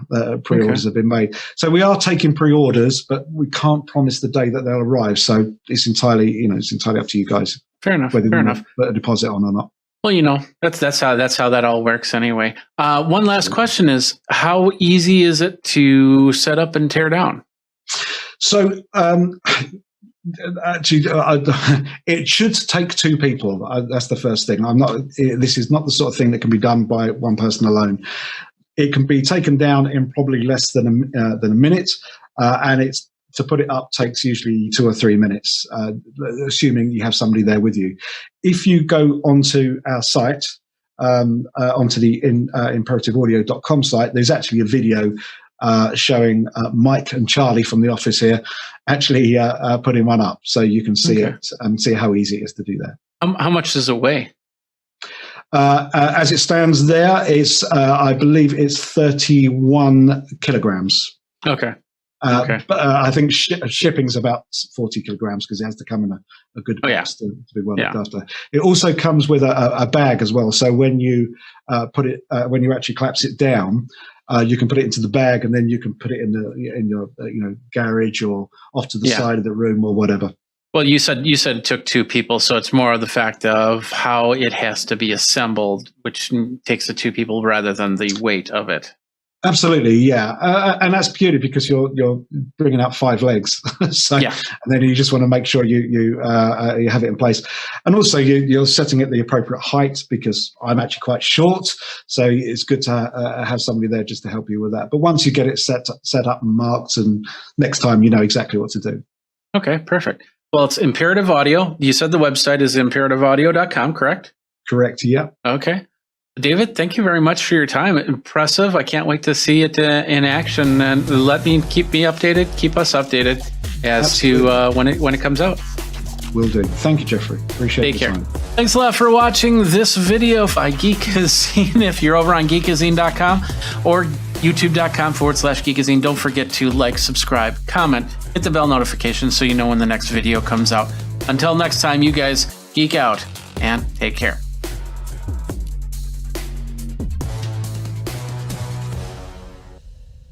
It's virtual CES 2021 at Geekazine.com. All right, we got Kristen here from OtterBox, and you guys have been at CES many years, and of course lots of iPhone and Android cases. I've had a few. I've got some really cool cases that I have my business cards into, but now you guys are getting into gaming. So tell us a little bit about what's going on, why the decision, and what's going on here. Yeah, we're really excited. This is a totally new market for us. So OtterBox is really well known for mobile accessories, specifically our smartphone cases. And we're always looking at ways that we can continue to evolve our product lines. And the mobile industry is moving so quickly that keeps us really busy. But what we are starting to see is this really cool convergence between the gaming industry and the mobile industry, where we have console gaming experience coming to your smartphone. And as a mobile accessories leader, we thought that we could come in and really help facilitate that transition and really be a part of this kind of revolution of being able to take console gaming on the go. So that's kind of what led us to where we're at. And we're just really excited to launch a full portfolio of products. Okay, perfect. So what do you got? You got several different products, right? And we're gonna show a couple. We'll show them all, but you're gonna highlight a couple of them, correct? Yeah. Yep. Exactly. So 3 of the products in this portfolio are done in partnership with Xbox, and Xbox is a great launch partner for us because they've really embraced cloud gaming and what that can mean. So the first product I'll show is the Easy Grip controller shell. This is kind of taking what OtterBox has done really well with phones for a very long time and bringing it to an Xbox wireless controller. So we've got this simple and thin protective shell that snaps around your controller. Okay. And what's really cool about this is it's bringing kind of this pro-level gaming experience to a standard Xbox wireless controller. We've integrated these grips. These are made with an antimicrobial material. And in addition to that, you can see that there's this nice texture here. This creates some air pockets between your hand and the actual surface. So it will reduce hand sweat, which can be a real problem when you're gaming. And that then leads to reduced gripability. So these grips are kind of like triple force doing work for you. They feel nice, they're going to reduce sweat, and they're antimicrobial. So this is the controller shell. It can what? I was going to also say this colorway is really cool because this actually has a glow-in-the-dark accent around the grip. Oh, so if you have the low lighting in the room, you'll be able to find your controller if you throw it across the room, right? Exactly. But we don't encourage throwing your Don't throw it across the room, no. But if you set it down, you grab a chicken wing or something like that and something to drink, then you got to pick up that controller. You can see it. You'll know where it is for sure. Absolutely. So, and how much was that, or is there a price on that yet?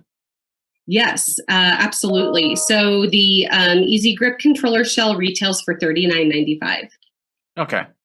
And will there be bundle packs on that for more than one controller? We're not doing bundles right out of the gate, but I wouldn't be surprised to see some soft bundling in the future, either from OtterBox.com or one of our retail partners. Okay, perfect. Now you got a way to attach that phone there, so exactly. You've got your controller shell, which is great, but if you're going to be gaming on the go or even around your house and not using the TV because somebody's using it for Netflix, you might want a way to attach your smartphone to your controllers. This is our mobile gaming clip. So this is how you'll attach your smartphone to your controller. It's really easy to install. It snaps into the bottom and then over the top. So you can see it is attached here and here as well. It's very secure. And then what's really nice about this is our engineers spent a lot of time thinking about what are those pain points you might have when you actually attach a smartphone to your controller. And one of them is that you're adding weight to the top of your controller. And if you're gaming for a while, that could lead to wrist fatigue. So we've actually enabled a few ways for you to adjust how your phone will sit when it's attached to your controller to make sure that you have the proper balance. Or if you're gaming for a while and your wrist starts to get tired, you can actually make that adjustment on the go and snap it back into place and you're ready to go. What's also really great about this clip is we've made it so it really will work with any smartphone. You can see the 3 claws here that actually hold the phone in place are not going to manipulate your buttons that are on your side. And if they are, you just flip it around. And because the claws are in different places on the top and bottom, you won't run into that issue. Yeah. This is also made, you can see it extends really far. So it will fit pretty much any smartphone that's on the market. We've tested it with the largest on the market, including the iPhone 12 Pro Max and the new Galaxy, Ultra 5G, and they will all fit in here. With a case or just on the phone itself? With the case, yes, absolutely. There's actually about a 5 to 10% variance above the largest ones we've tested in our OtterBox case. Okay. Have you done an iPad mini by chance on that to see if that would fit in there? We have not done tablets. I don't think the tablets will fit. So when you're starting to get into that like mini tablet size, that's where this is probably not going to adapt. Okay. The reason why I'm asking this, and this, because we're talking gaming, but yes. I'm seeing other opportunities here. One is, and I know that there are some drones out there that will allow you to hook up your Xbox controller to the drone and be able to do some of the video. And the other thing is video. I work with a lot of video producers that use Xbox controllers to control certain types of cameras. And being able to put that phone right there to see what's going on while they're controlling is awesome. And that's what I would probably use it for, technically, over gaming. But of course, there'd be the gaming aspect as well. So that's great insight. I hadn't even thought about that. Maybe our engineers were thinking that direction, but they hadn't let me in on that one. So that's a great insight. Absolutely. Is this just for Xbox, or are you going to have a PlayStation version of this as well? For right now, we're just launching with Xbox, but this is just the beginning for OtterBox in mobile gaming accessories. So you'll be seeing more coming from us. We're exploring additional partnerships and also other product ideas as well. Okay. And how much is the attachment? The mobile gaming clip is $29.95. Okay. Yeah. And then of course you go ahead. Oh, I was going to say there are a few other products I can just show you really quickly. I know. Yeah, let's do that. Yeah. Great. So this is our gaming carry case. So controller fits in here. It's got a really some other great features, but I'm not going to walk through all of them just because I've taken up so much of your time already. But then in addition to that, you have some products that you would know and expect and love from Otter, a phone case and a privacy glass. The phone case, one of the cool features is it has a thermal pad in the back that will dissipate heat. When you're gaming on your phone, it can get hot really quickly. Yeah. And then this privacy glass is actually optimized for use in entertainment mode versus portrait mode, as you can see. So this will reduce visual hacking. And that just sets on just like any other screen protector over? Yep, it just goes right on like any other screen protector, and then nobody can, cheat when they're playing against you and see where you're at on the map. Cheating. Yeah, it's just cheaters. That is awesome. So, really quick, do you have price points on all those? Yes, absolutely. So the Easy Grip gaming case, which is the phone case, is $54.95. The gaming privacy guard, which is the glass, is $49.95, and the mobile, the gaming carry case is $44.95. Okay. And where do people go for more information? Yeah, if you visit otterbox.com/gaming, You can sign up to get an email newsletter that'll let you know when we go on pre-order, but I will tell you right now, we are going on pre-order on January 25th. Okay. It will also be available at GameStop, Verizon.com, and the Microsoft Store. Okay, perfect. Well, Kristen, thank you very much for your time. I can't wait to check this all out. And of course, if we get one in shop, we'll definitely show everybody how it works. Great. Thanks so much for your time. Thanks a lot for watching this video for the CES Virtual by Geekazine. If you're over on geekazine.com or youtube.com/Geekazine, don't forget to like, subscribe, comment, hit the bell notification so you know when the next video comes out. Until next time, you guys geek out and take care.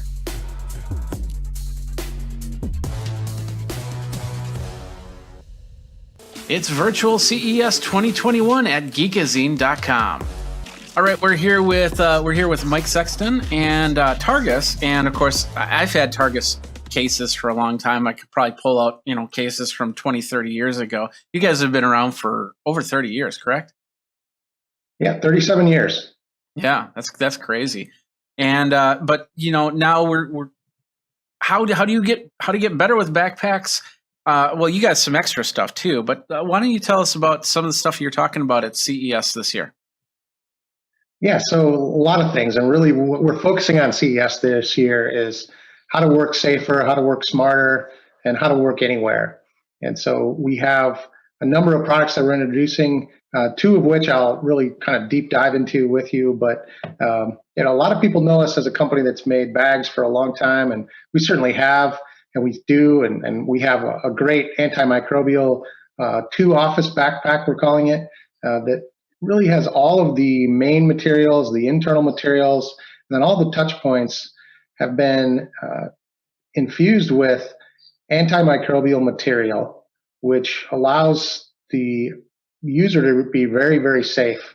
And we call it a 2-office backpack because it was designed with the idea in mind that most of us will be working from home for a long time to come, if not all the time, at least part of the time. And so we'll be able to move back and forth between the traditional office and a home office and take all of the things that you need with you.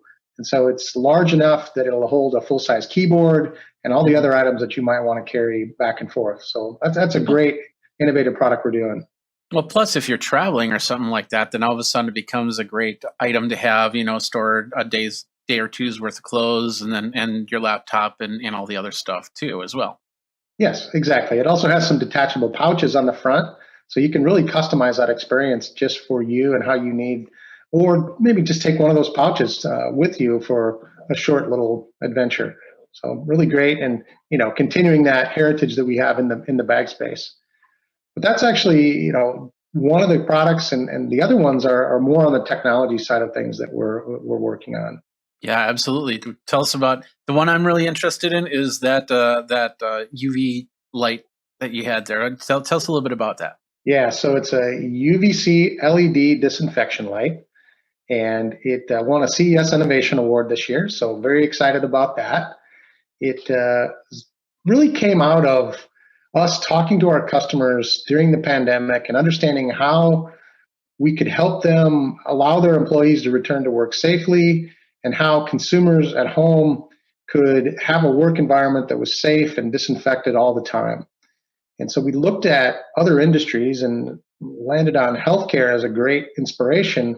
They've been using UVC light for many, many years because it's effective against a broad spectrum of microorganisms.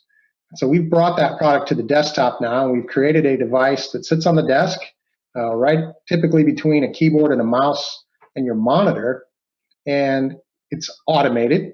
So every hour, it tries to run a 5-minute disinfection cycle. And I say tries because it has motion sensing technology in it. So if it senses motion, it won't start. If it's already running a disinfection cycle, it'll automatically stop if there's motion that comes into play. Well, that's 5 minutes. It's kind of like my cat's litter box. It'll do that same thing. So it won't disinfect it, but it cleans it anyway. Yeah, continue. No, it is. It's yeah. Well, just like your cat's litter box, you don't have to interact, right? It just once you set it up, it does its thing. And I think that's a really key feature and advantage of our product versus some of the other ones that are out there in the market. Okay. So what's the square footage of disinfection then? Yeah, so it's a little bit of an odd shaped area because it's where the light shines down, but it's about 10 inches front to back and 26 inches left to right. Okay. There's 3 UVC LEDs in it, and then there's an ambient purple light so that you can see that active disinfection area. Okay. The motion activated safety. Go ahead. I'm assuming that it has to be a certain height. If you try and make it higher to get more of the area, it's going to be less effective, correct? Right. Yeah, it's designed to sit on the desktop, and so it would change the performance if you elevated it. Okay. How does it power? Is it USB powered or a plug-in or what? It plugs into the wall. Okay. Yeah, plugs into the wall. So it's very portable. So you could run it on your kitchen counters if you wanted to do any type of disinfection or by the bedside or anything like that. Yeah, absolutely. You can set it wherever you want. And, I said keyboard and mouse, typically what's going to be in it, but you could really put anything in there. If you want to set your smartphone in there, keys, a mask, you name it, it'll disinfect it if it's sitting in that active disinfection area. Okay. Yeah. So you don't even need it by the computer. You could have it sitting on the front door. You could have it sitting next to your gaming system. You have the game controller sitting on the console or something like that. And that's just disinfecting it. And then when you're ready to play, it just turns itself off. Yes, that's exactly right. Okay, that sounds awesome. I've been seeing a lot of the enclosure things, like the little clamshell things where you put your phone in and you close it down and then it does the disinfection. So this is the first one I've seen that doesn't have that type of enclosure. Is it more or less or as equally effective in disinfecting it as something like an enclosure? It depends on the product, certainly. But one of the advantages that with the boxes, and we think they're great, and we'll likely bring some of those to market as well. But you have to remember to put your device in there and then remember to take it out as well. I actually was testing one the other week and I lost my cell phone. Where did I put it? And I realized that was in the box. So out of sight, out of mind, I suppose. Yeah. Yeah, for sure. This one just kind of does its thing, sits there all the time, and you don't have to think about it. As far as effectiveness, UVC light in general is very effective against, like I said, a broad spectrum of microorganisms. And so, depending on the specs of the products, it's going to be very effective. Okay. And I suppose, the next product, you disinfect it and then put the tablet back into this case. So tell us a little bit about the tablet. The other product. Tablet Cradle Workstation. It's a cool product. We have a global tier 1 relationship with Samsung, and we've been working with them for a couple years now. And this is a product that's a direct result of that relationship. If you're familiar with their DeX desktop experience operating system, this product is intended to expand on that and really enable it in a great way. And so you can take the tablet, slide it into the cradle, and then all the connectivity that you want is right there. Connects up to an external monitor, keyboard, mouse, Ethernet, you name it. That's what it's there for. And this product that we're launching here at CES is a second generation, which really adds security features. There's a lock on top of it, so you can lock your device in there, leave it overnight in your work environment and not be afraid of theft. It also can be secured to a desk, really kind of bolted right on down, and it has some cable management technology with it. And then the connectivity I talked about, we've done that in a modular way, so you can take advantage of a series of modules that we've created, or if you're a major customer and you want to customize a module, we'll work with you on that and make just the connectivity configuration that you want. Okay. For the security, is this the Kensington security or a different style? There's a couple. There is actually a Kensington socket so that you could lock it that way, but there's a system of bolts that you can run right into the bottom of it, or there's it's basically a desktop harness tube that'll slide through a grommet in a desk and allow you to pass cables through there and then secure the product as well. Okay. And is this just for the Samsung tablets, or is there going to be one for an iPad or anything like that? So right now it's going to be for the Tab Active 3. We're working on a Tab Active Pro, and then we're also exploring an iPad version as well. So it's based around USB-C. So that's the idea there. We just have to create the mechanical cradle in order to hold it properly. Oh, okay. And when is that going to be out, or is it out now? So it's going to be out in the March-April timeframe. March, April. And same thing with the UVC one? Yep, same timing. Okay. And then you have one more product, right? Yeah, so the other one is, again, it's a DeX-inspired product, which is a USB-C phone dock. And the idea is that you can bring in a USB-C smartphone and really power that whole desktop experience. You set the smartphone in it, and it enables the connectivity that's on board the dock. So HDMI, USB-A, SD card sockets, Ethernet, and USB-C PD pass-through, so that you get power and then the USB-C connectivity as well.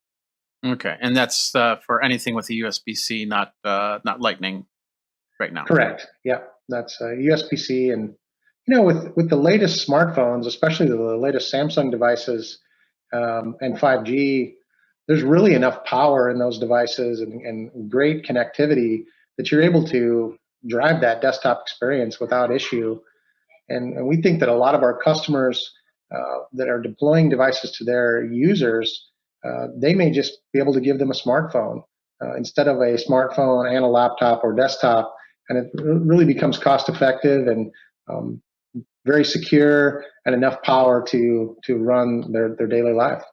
Oh yeah, I totally agree. I just pulled out a laptop a couple months ago that I used to run with all the time, and I was looking at my smartphone and I was looking at the laptop and realized that didn't even hit the power of my smartphone. So that totally makes sense for a lot of these devices. So tell us prices and availability for all this stuff.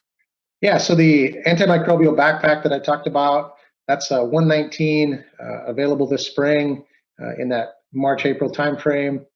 The UVC LED disinfection light is $299 SRP. Again, that'll be available in March-April. And then the tablet cradle workstation and the USB-C phone dock, same timing. We've got $299 on the tablet cradle workstation and $109 on the USB-C phone dock. All right. And Targets.com for everything, right? Yeah, absolutely. Targets.com. You can learn more and check out all the other great products that we have there as well. Okay. They'll also be in market retail shops, Amazon, I'm assuming, too, as well? Yeah, we sell through e-commerce. We sell in many retail stores around the world, as well as directly through our distribution and enterprise sales network into B2B. Okay, perfect. Well, thank you very much for your time. Yeah, thank you. Thanks a lot for watching this video for the CES Virtual by Geekazine. If you're over on Geekazine.com or YouTube.com/Geekazine, don't forget to like, subscribe, comment, hit the bell notification so you know when the next video comes out. Until next time, you guys geek out and take care.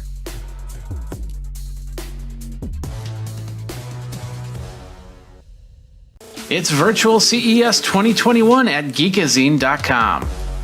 All right, we're here at the Shure booth at CES. We're here with John and Sean, and we're going to learn a little bit more about not only headphones but also microphones. We'll start with John. John, you got you're working on the new the Motif line, right?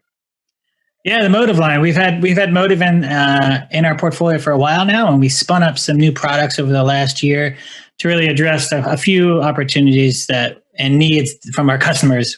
First one being home office. MV5C is a new product we came out with. The MV5C was really designed to get better, simple audio into your computer. And it's really been a nice addition to our portfolio at an affordable price for about $99. And now that we're all on calls every day, Jeff, like 8 hours a day listening to a built-in laptop microphone is not really desirable anymore. So the MV5C entered the market in October of last year. So what are the features of the MV5C then? Couple quick things. We got one, it's portable, so you can detach the stand from the base, throw it in your bag. It's got a digital USB output on the back of it and a headphone jack that you can enable. The biggest feature also is its directional microphone, so it's going to sound much better than the built-in omnidirectional mic in your computer, and that really removes the biggest complaint everyone has is room tone and room noise and echo and all the stuff that are associated with just microphones that are not designed to be microphones, mechanical noise from laptop keyboards and stuff like that. So we have a directional mic, which is going to isolate on your voice.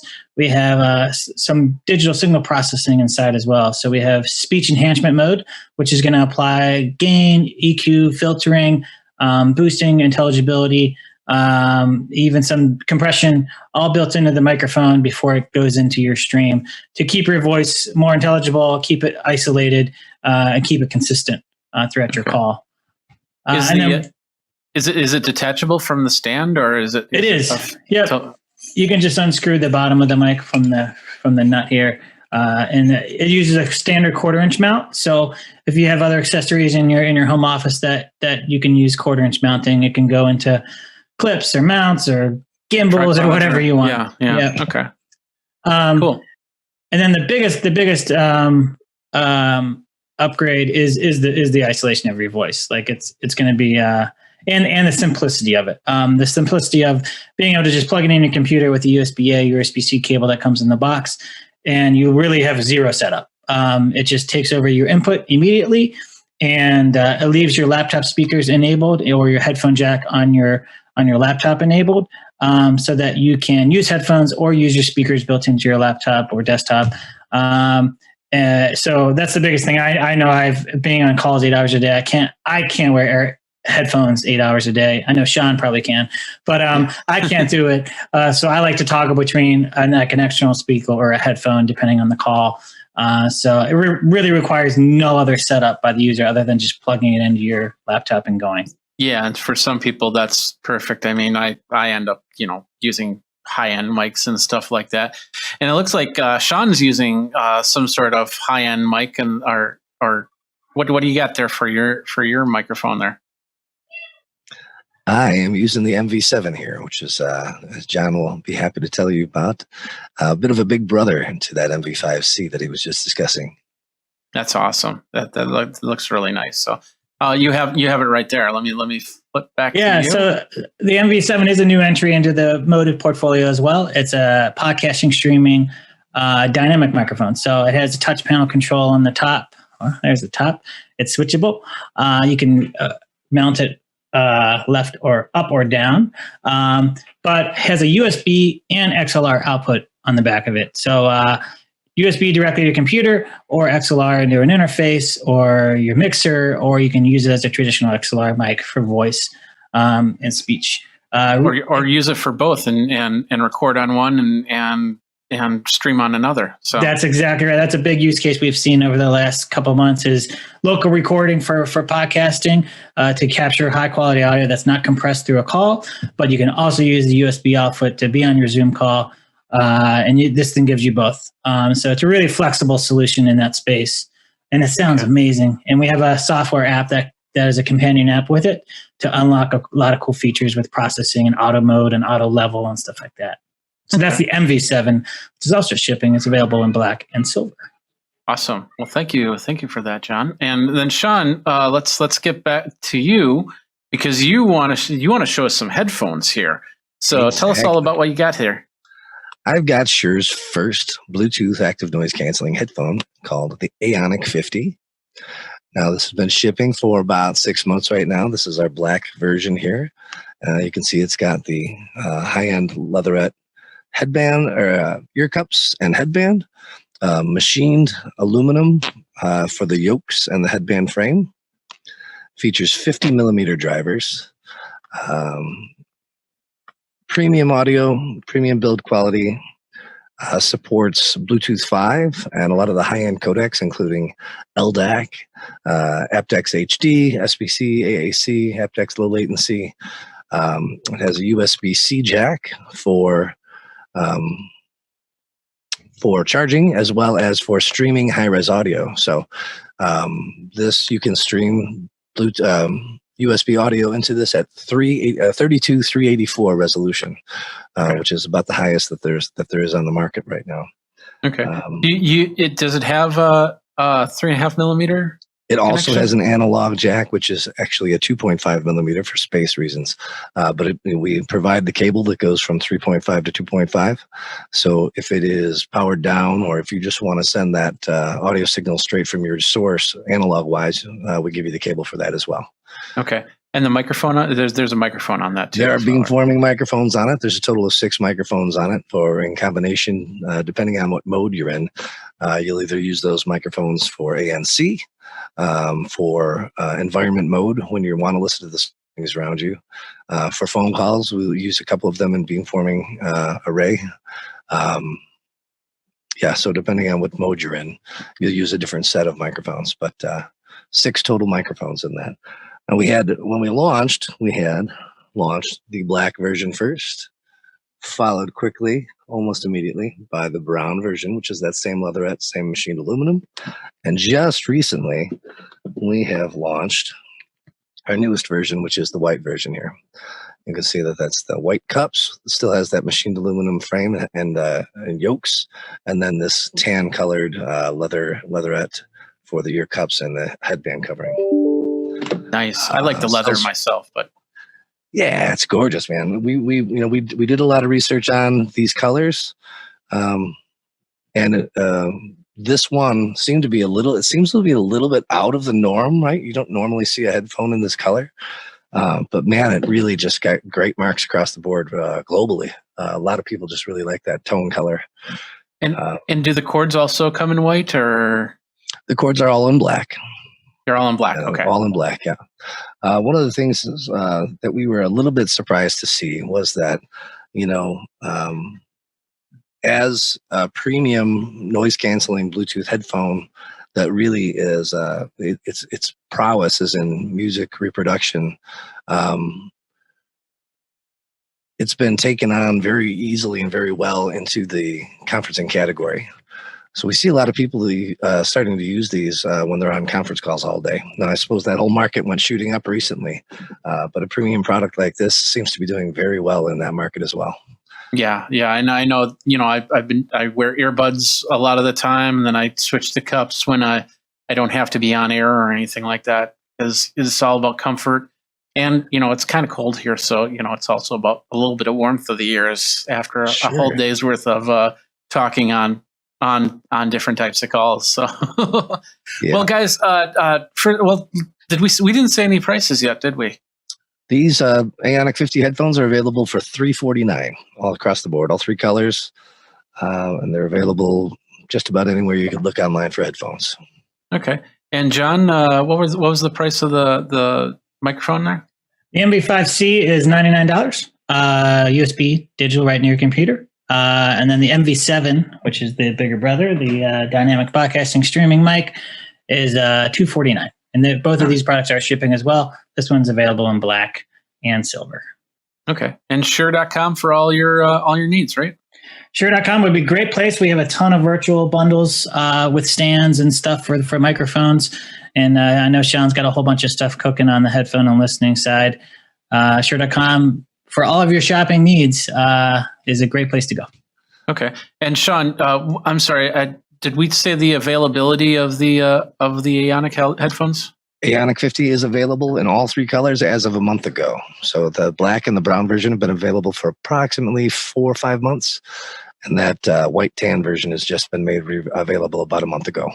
Okay, perfect. All right. Well, thank you guys very much doing this little tag team thing here and learning a little bit more about the Shure products. I appreciate it very much. Thanks a lot. Thanks, Jeffrey. Thank you.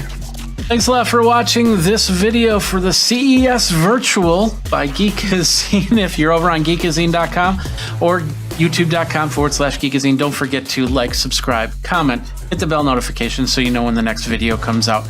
Until next time, you guys geek out and take care.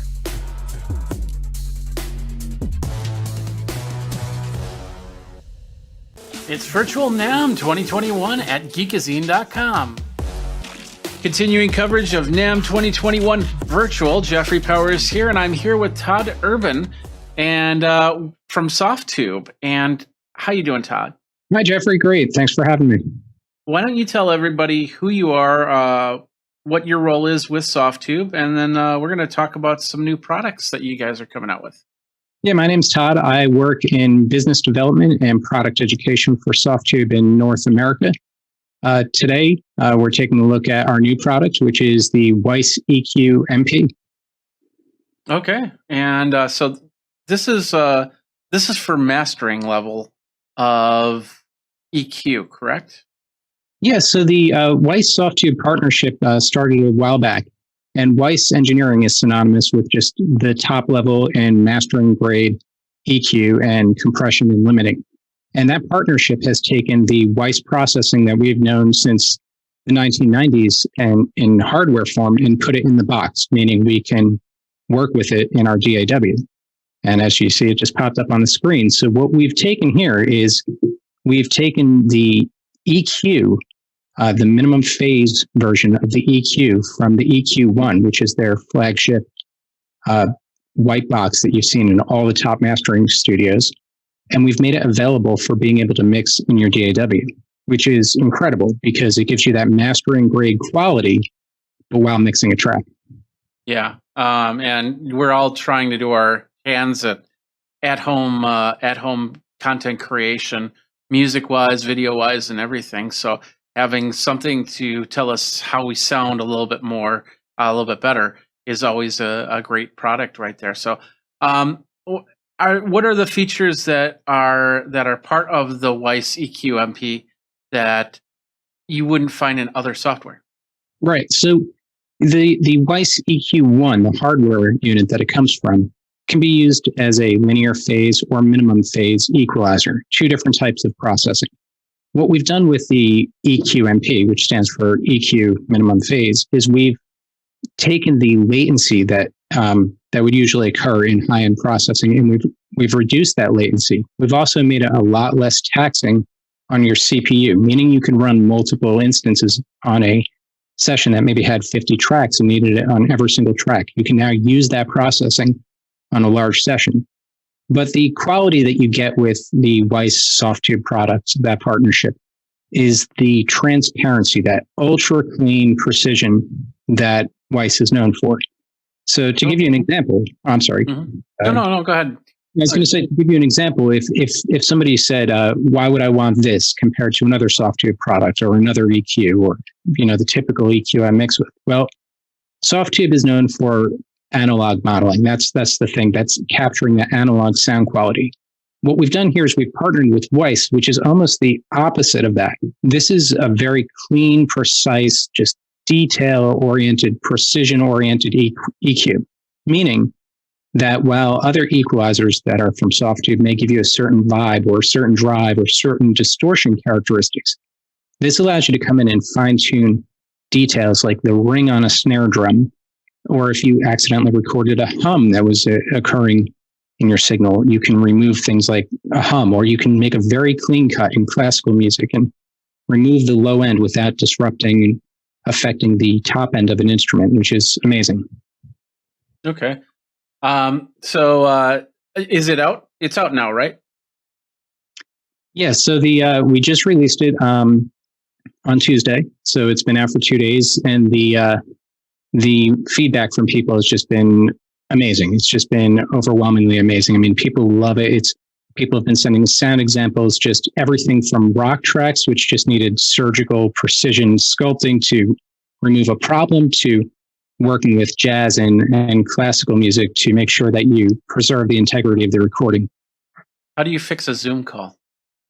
How do I fix a Zoom call?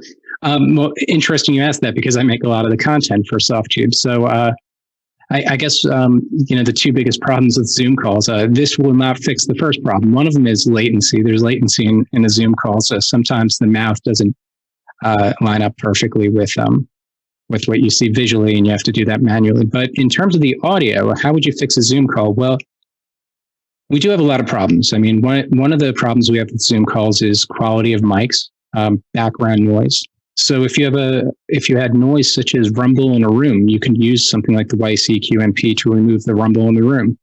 Okay. If you have something like I'm hearing right now, my microphone's giving me a little bit of mouth noises, which just from being a little too close, and I'm finding it annoying. You could actually come in and tailor certain frequencies so you boost the intelligibility of your voice and maybe open up the top end of your voice while not changing the signature of what my voice actually sounds like. So it'll still sound like me, but I could actually customize which frequencies need to be more present without changing really what I sound like. Yeah, and the interesting thing is what you hear yourself sound like is not what I hear sound like. That's the bigger problem on stuff like this. So the Weiss, is it available for Mac PC? Mm-hmm. Mac PC, yeah. So it runs as a plugin, meaning you could use it in any DAW. So any audio recording software that accepts plugins, VST3, audio units, is going to be able to run this. Okay. So whether you're using Pro Tools, Cubase, Logic, 32 and 64 bit or just 64. Mm-hmm.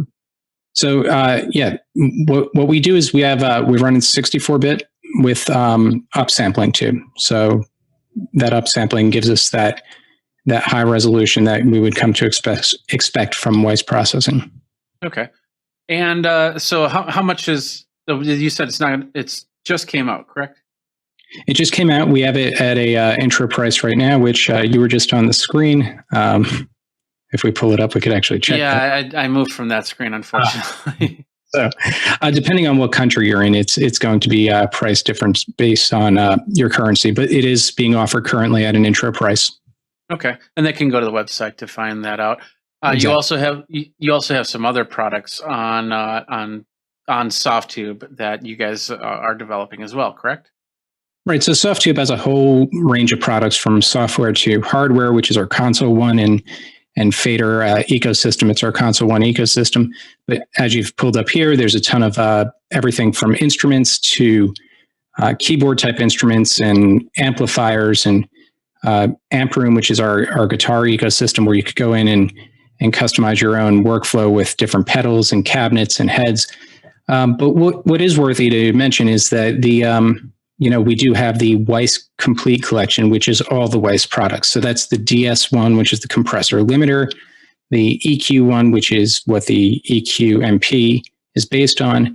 And then we have separate modules that are slightly lower cost because what they're kind of breakout modules that allow you to purchase a plugin that really tackles a specific need. So that's the Weiss DS, the MM1 Maximizer, which is a great way to get into Weiss processing without having to dive into the flagship unit. And then we have a compressor limiter too. So there's a lot of different offerings on the Softtube website. Okay.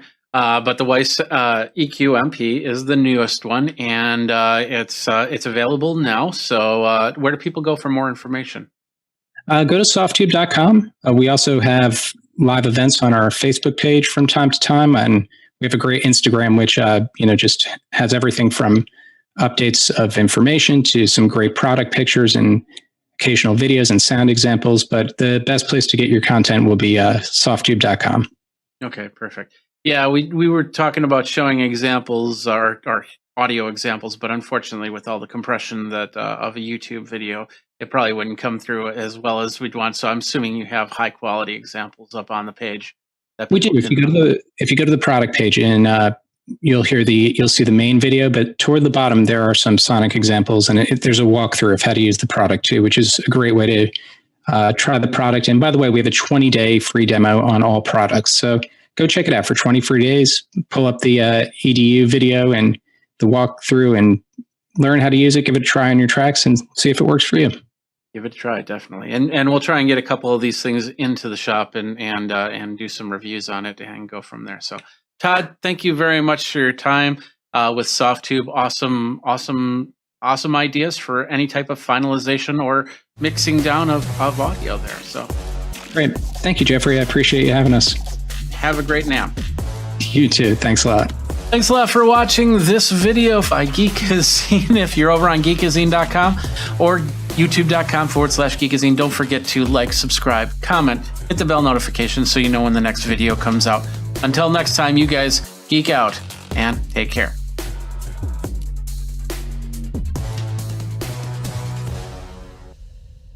It's Virtual NAMM 2021 at Geekazine.com. Continuing coverage of NAMM 2021 Virtual, Jeffrey Powers here. I am here with Freddie of New Gen Audio, which is a software plugin company. And you've got a couple new products, one that's not out yet, one that we can talk about now. So, Freddie, tell everybody who you are, how you work for the company. Sure. So yeah, my name's Freddie Vinehill-Cliff. I'm the product specialist for New Gen Audio. So I'm generally the person who speaks to customers about how to use the plugins, the best kind of workflow, and any kind of interesting features. So I make the majority of the tutorial videos for our YouTube channel. Ordinarily, I would be at conventions and trade shows like NAMM, be running the booth and doing kind of in-person demos. It's a shame, obviously, I'm not able to do that this year, but thankful that we're able to do things like this over video chat. Like you said, we've got two new things or newish things I'd like to talk about. Absolutely. Yeah, it's awesome. If even 2 years ago, this would have been super difficult to do this type of conference. So it's great that we can talk to you, because I'm assuming you're not even in the United States. That's right. I'm over in the UK. So it's a little bit later in the day for me here. It's just after 6 p.m. for me. You can probably tell it's dark outside. But yeah, and great area. I miss going over there myself. So. All right, let's get into some of the programs here. First of all, we want to talk about Paragon, correct? That's right. So Paragon is a reverb plugin. It's the kind of newest, sort of brand new plugin that we've released. It came out in October of last year, just at the very end of October. Paragon is a convolution reverb, but with a twist. So basically, without going into loads and loads of detail, sort of broadly speaking, there are two main types of reverb plugin. There's convolution reverb and there's algorithmic reverb.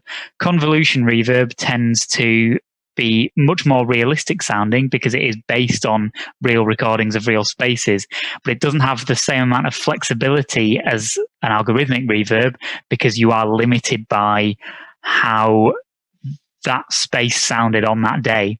An algorithmic reverb uses algorithms to generate the reverberation for the sound. And you have a lot more flexibility with an algorithmic reverb, but they don't sound as realistic because they aren't using recordings of real spaces. It is kind of purely an imaginary sounding space. But Paragon sort of has a twist in that it's a convolution reverb, which allows you that same level of flexibility as an algorithmic reverb. So it uses state-of-the-art resynthesis developed at the University of York, which basically means that every time you tweak something like the room size, the decay time, anything like that, it actually generates a whole new impulse response, which still uses the sort of same authentic sound, the same authentic character as the original space. But it allows you to make the room bigger, the decay longer, the room brighter, and anything you can think of like that. So we'll just use this one-on-one conversation because there's a lot of compression, a lot of different things, noise cancellation, things like that. And your room probably sounds a lot more bouncier than what it is right now. So something like a reverb. If I was to do any type of post-producing, I could actually take that audio, put the Paragon in this, and actually give that room feel back into things. Exactly. Yeah, that's definitely one way that you could use that. I mean, the current version of Paragon is very much geared to that kind of application. So it's been designed with sort of dialogue and things like that in mind. So there are kind of features we have, for example, like the crosstalk in Paragon is something that really allows you to enhance dialogue clarity while still using a lot of reverb. So yeah, that like I say, it is very much geared towards sort of post-production, dialogue editing, that kind of thing. I can't go into loads of detail, but we do have in the pipeline another version of Paragon which may be more appealing to music producers. So kind of keep your eyes peeled for that. That's in the future. Yeah, definitely. So, and I'm assuming this is just a straight up plug-in for any DAW that you use, Mac or PC based, correct? That's right. So basically all of our plugins are compatible with Mac and PC. They pretty much all run in AAX, AU, VST3. We have a couple of things that will run in VST2 and RTAS, but we are gradually phasing out those formats. And then we have a couple of things that are offline processes, so you wouldn't use them as a plugin insert. It would only be through like Audio Suite or the Premiere panel functionality. So yeah, it's a little bit more complicated than a yes or no, but basically everything for the most part is AX, VST3, and AU. Yeah, definitely. So and it's always great to have the extra tool in your toolbox for what you need. What type of polyphony does this have? So how many channels could you run this software on before we start having to look at other options? So Paragon supports up to 10 reverb channels. So that's kind of another thing to do with why it is most well suited for kind of audio post at the moment and things like that. So 10 audio channels means that it can be used for reverb for Dolby Atmos. So Dolby Atmos, the bed tracks are usually 712 format. So that's 10 channels of audio in total. And that's currently the max number of channels that Paragon can support. Yeah, that's got to take up a lot of juice, even for like an Apple M1. I don't know. Do you have Apple M1 support yet or no? And do we have what? Oh, sorry, I didn't quite catch that. The new Apple M1 chip support. I'm honestly not 100% sure. I would have to check with our development team about that. But I'll have to check on that after our chat today. That's fine. You also have this other plugin that quite isn't out yet. Why don't you tell us a little bit about that? Yeah. So the new product I wanted to talk about was our Stereoizer Elements plugin. So we have a product which has been out for quite a few years now called Stereoizer, which is a stereo width tool. It uses 3 stereo width algorithms. It uses linear width, which is kind of a very basic mid-side width control. It uses the intraoral intensity difference, which kind of generates artificial discrepancies in intensity between the left and right. And it has the intraoral time difference, which creates artificial discrepancies in the timing between the left and right. Those are both based on kind of how the human ear perceives sound, based on those kind of psychoacoustic effects. And those actually allow you to take a mono source and create a pseudo stereo mix from that. So a lot of stereo width plugins, you would need stereo audio going in order to make wider audio come out the other end. But with Stereoizer, you actually can use a mono source to create stereo, essentially from stereo from mono.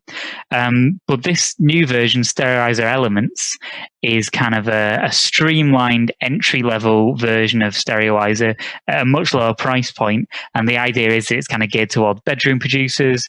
It still gives you the same sound, the same powerful algorithms. So you still have all 3 of those stereo width algorithms, but instead of having the same level of flexibility and tweakability where you're able to control each of those independently, you're able to control how the frequency, what frequency bands it affects. Essentially, in Stereoizer Elements, you have one stereo width control, which controls all 3 of those algorithms. So the idea is you still get the same sort of high quality stereo width sound, but A, is easier to use if you're kind of a beginner producer, and B, because it's at the lower price point, you've just kind of got access to the same high quality sound, but not with as much tweakability. How much? Well,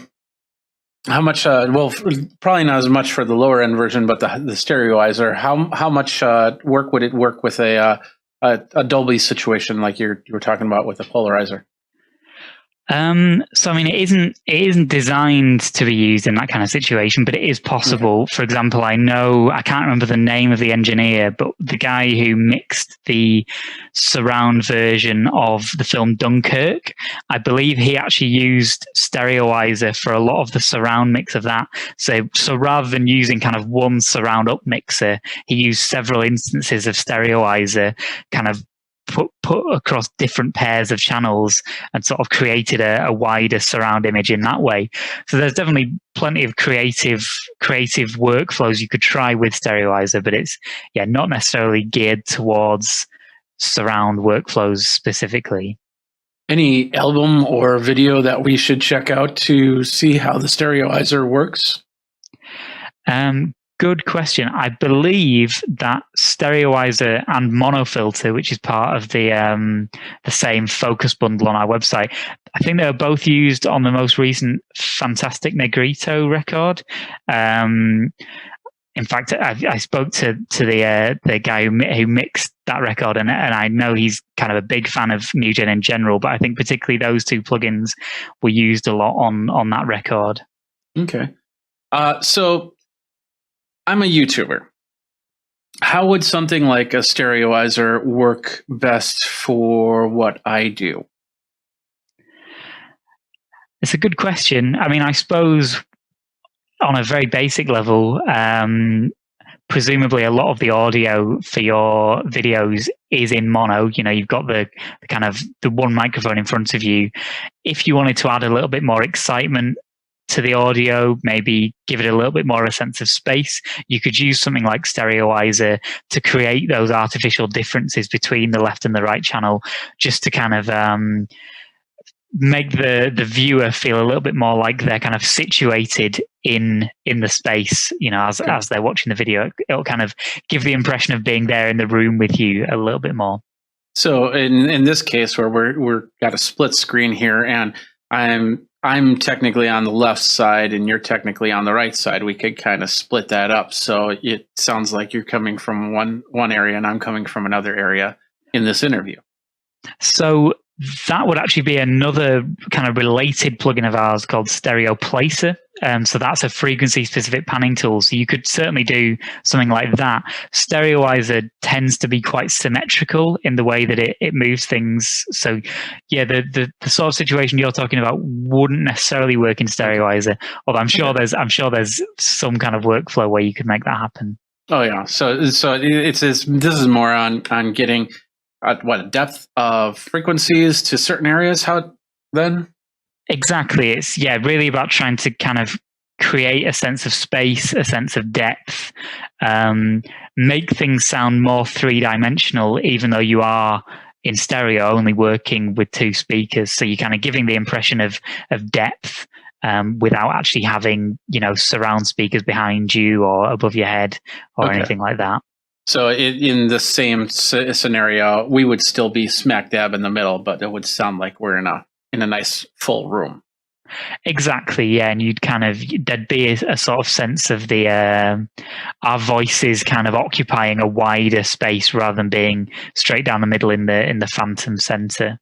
Okay, well, it's great to find that they're making a more consumer relatable product for those studio that at home musicians, at home video content creators that want to really increase their game. Do you have a date when that version of Stereoizer will be out? I believe it's going to be the start of April, so it is a couple of months away yet. But we've our NAMM sort of press release is sort of a teaser announcement of that, I guess. Okay. And how much are you planning to sell it for? I believe that's going to be $49. Oh, okay. Whereas regular Stereoizer, how much is that version? Now you're asking. I think it's either $119 or $129. It's that kind of ballpark. Okay, so it's still affordable if you decide to go full version, or if you decide to this works, but I want all the features like myself. Exactly. Yeah, it's not kind of a crazy high price point. Okay. And then the polarizer, do you know the price on that one? Yeah, Paragon, I think, is, let me get this right, it's either $499 or $599. Sorry, I should have had the price list in front of me. That's okay. So the full surround version of Paragon is, hang on. Full surround version is $599. Although actually it's worth mentioning at the moment, we are doing a $100 voucher for anyone who fills out our annual customer survey. So you can go to our website, it takes about 3 or 4 minutes, and you get $100 off any plugin. So yeah, $599 for the full surround version, but we are possibly doing a kind of more wallet-friendly stereo-only version of that. Okay. So Paragon and Stereoizer. And of course, watch for another version of Paragon coming in the months that you can't talk about. Perfect. Okay. Where do people go for more information? NugenAudio.com would be the place to go. Okay. Nugen, that's Nugen audio. That's right. Okay. Perfect. Well, Freddie, thank you very much for your time. You have a great NAMM 2021. Thanks very much, Jeffrey. Thanks a lot for watching this video by Geekazine. If you're over on Geekazine.com or YouTube.com/Geekazine, don't forget to like, subscribe, comment, hit the bell notification so you know when the next video comes out. Until next time, you guys geek out and take care.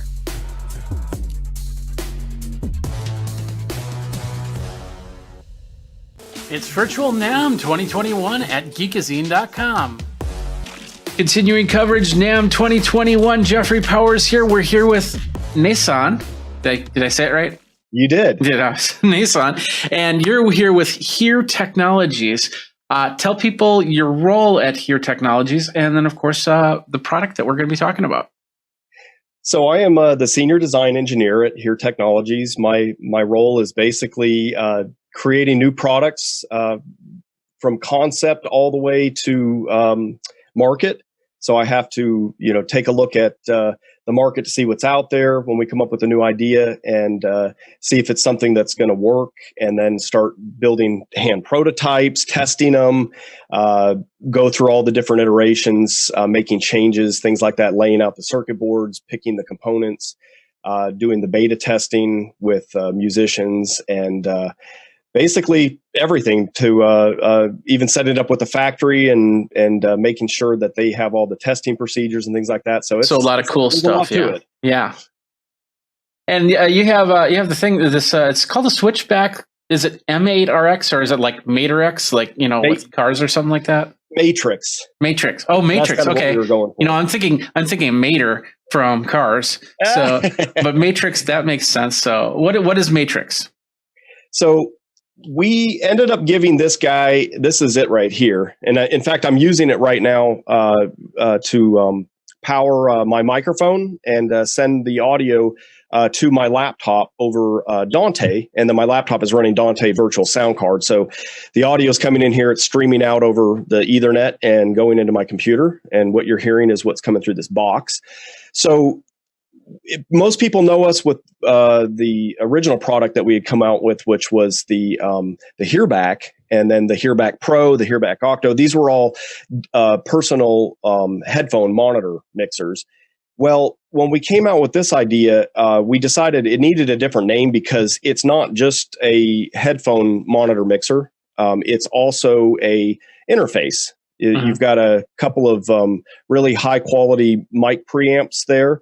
One of them, which I'm using, and a stereo unbalanced line input. So there's a total of 4 channels coming in. Those can be mixed locally to your headphones using the tips of these knobs. And you've got a master volume, and there is a 5-watt combined left and right, basically 2.5 watts per channel, going into your headphones. Very powerful headphone amplifier. And then those same inputs that you can mix locally are also sent out over Dante. So those are available on any Dante equipped device, including a computer like I'm using with the virtual sound card. And that requires no additional equipment. That's basically just coming straight into the laptop sound card or into the Ethernet port, and it shows up as a sound card to the computer. So you can use it really with any application you like. And then coming back over Dante, you've got 4 channels. So these are kind of like your foldback mix. You've got to raise it up a little bit. That's right. No, you need to raise it up a little bit in the camera. Oh, sure. Sorry about that. That's okay. So you basically have these concentric knobs, and you've got a mono channel, both local microphone input as well as a Dante return, another mono local which is another mic preamp, and then another Dante return. And then you've got this knob down here, C, which is a stereo. So you've got a unbalanced 1/8" stereo input, and then you've got a stereo Dante return. So that's really good. If you're doing something with like a band mix, then that would kind of be the idea there is you'd put your overall mix on that Dante return, but then you would have maybe like the click track would be on one of these guys, and then maybe something else that you're really keen off of, like the bass guitar, the kick drum, something like that on one of these other monos. And then of course your local microphone for doing vocals or, guitar. These inputs also have a 1/4" input, so you could take a guitar, keyboard, something like that, and come in line level as well. Are those dials assignable somehow, or how do they work? So these guys are just fixed for your headphones. So one thing to mention is, like, if you make any changes here, it's not going to change what's going out over Dante. Now, as far as what's assignable to the Dante, yes. That is something that you would do using the Dante controller software, which basically, if you're familiar with it, it's just a big matrix. So you can basically choose, from any device, and then just put a check mark as far as, what you want to route to that knob. So basically anything that's in Dante world can be routed to that knob, and then anything else from Dante world could be routed to that knob. They can come from different devices. Okay. That's very interesting, because I could see it as in for a band. Perfect example. You could have the lead guitar singer. You have this microphone in A, and then guitar plugged into B, and then that would then route through Dante into a Dante-enabled mixer, and then they could have an in-ear type mix come back to them.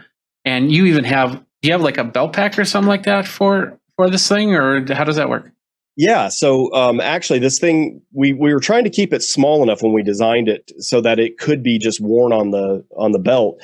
So there's a little brass piece down here, and this is a standard camera tripod thread.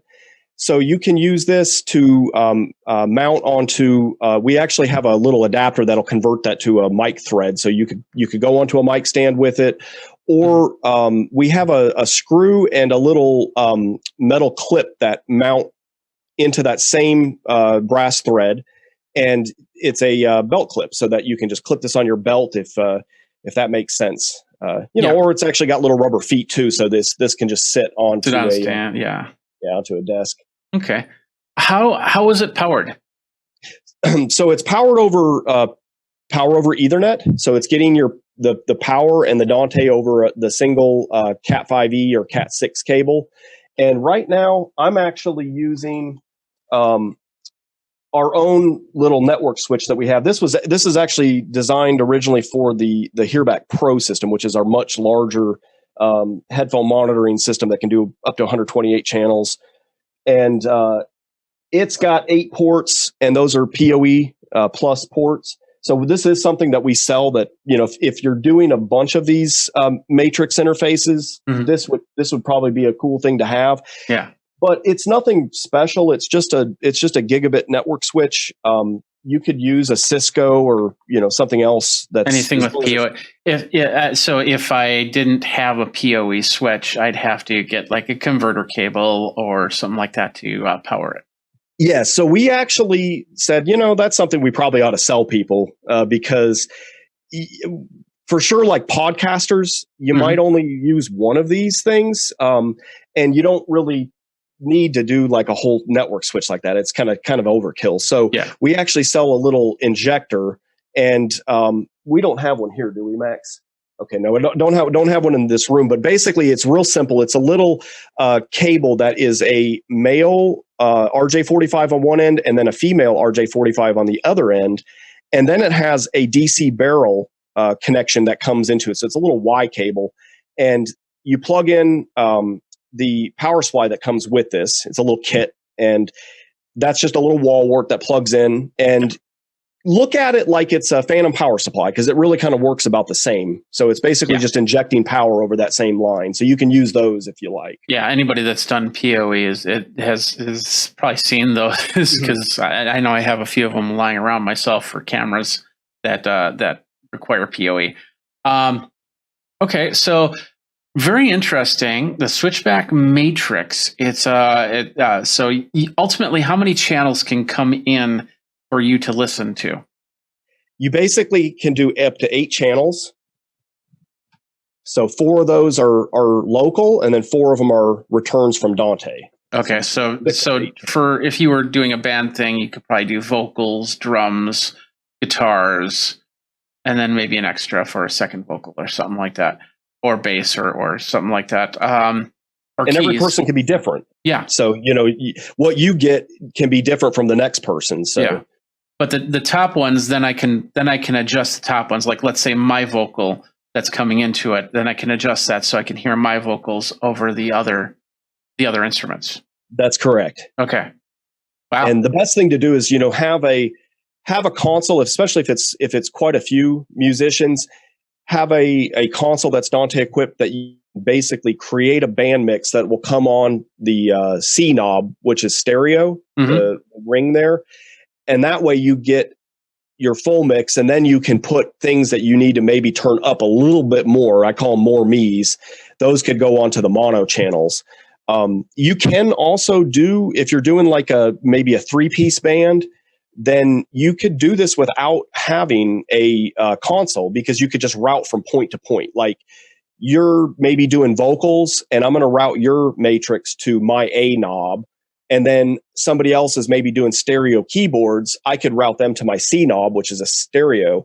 And then maybe the drummer or somebody else is going to be routed to my B knob. Okay. So and then basically everybody could be routed point to everybody else. So you could do kind of a little jam hub sort of setup with these up to about 3 people. Okay. Are all of them? Are all inserts stereo or?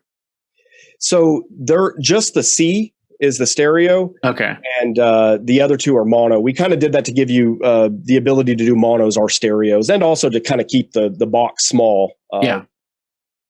And if you need a bigger box, you have those. Yeah, we do.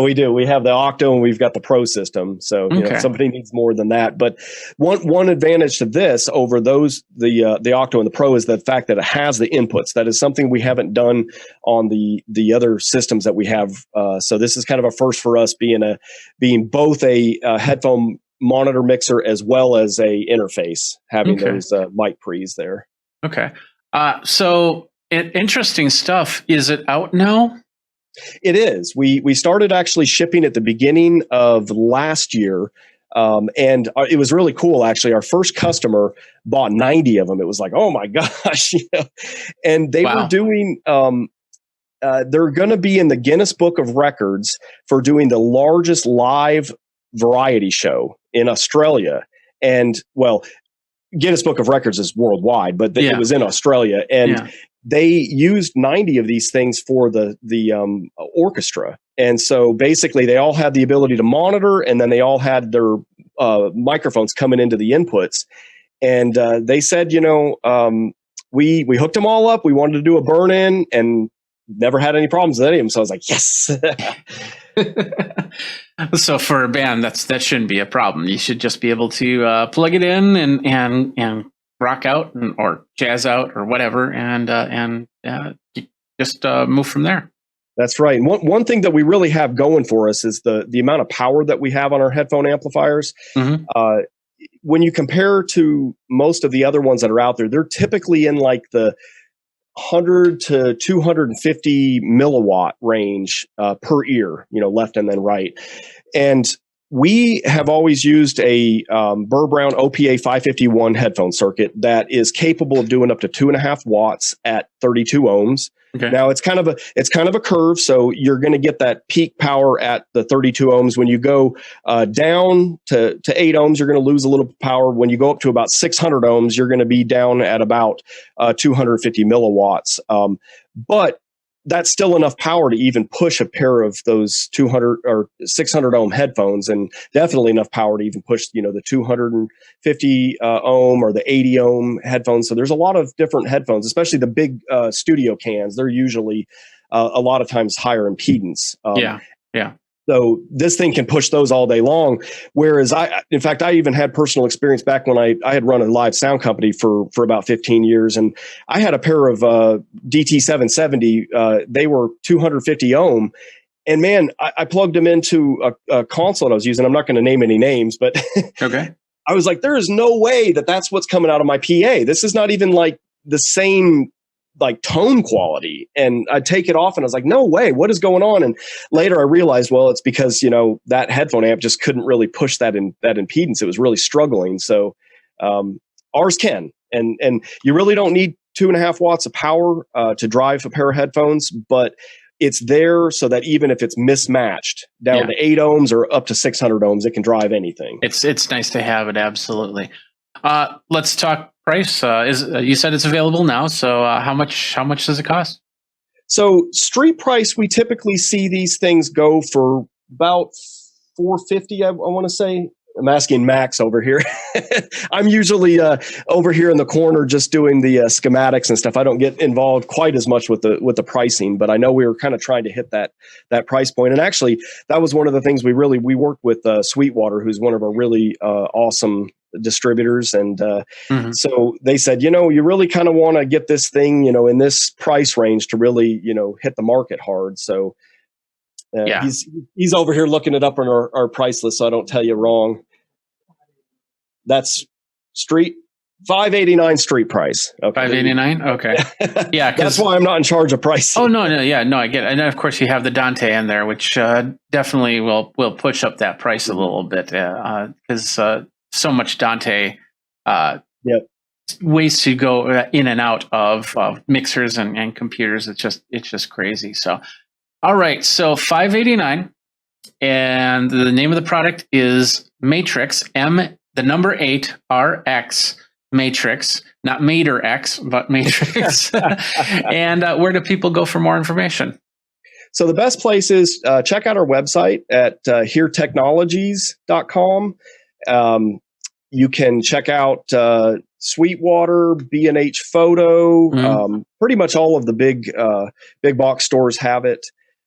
You can also, check out our Facebook or Instagram or Twitter. We're kind of on all of those as well. But okay, cool. But heretechnologies.com is where you really want to start at. So absolutely, and actually check out our YouTube too, because we just did several videos that we did specifically for the NAMM show, and we go through and walk through a demo of the Matrix. So that's probably worth your while to check out. Okay, perfect. Well, Nason, thank you very much for your time. I hope you have a great NAMM from home, virtual-wise. Yeah, it's been very interesting. Yeah. It's worked, though. So far, so good. We're getting a pretty good response from people. So that's awesome. Thanks for the opportunity. I really appreciate it. Not a problem. Thanks a lot for watching this video by Geekazine. If you're over on geekazine.com or youtube.com/Geekazine, don't forget to like, subscribe, comment, hit the bell notification so you know when the next video comes out. Until next time, you guys geek out and take care.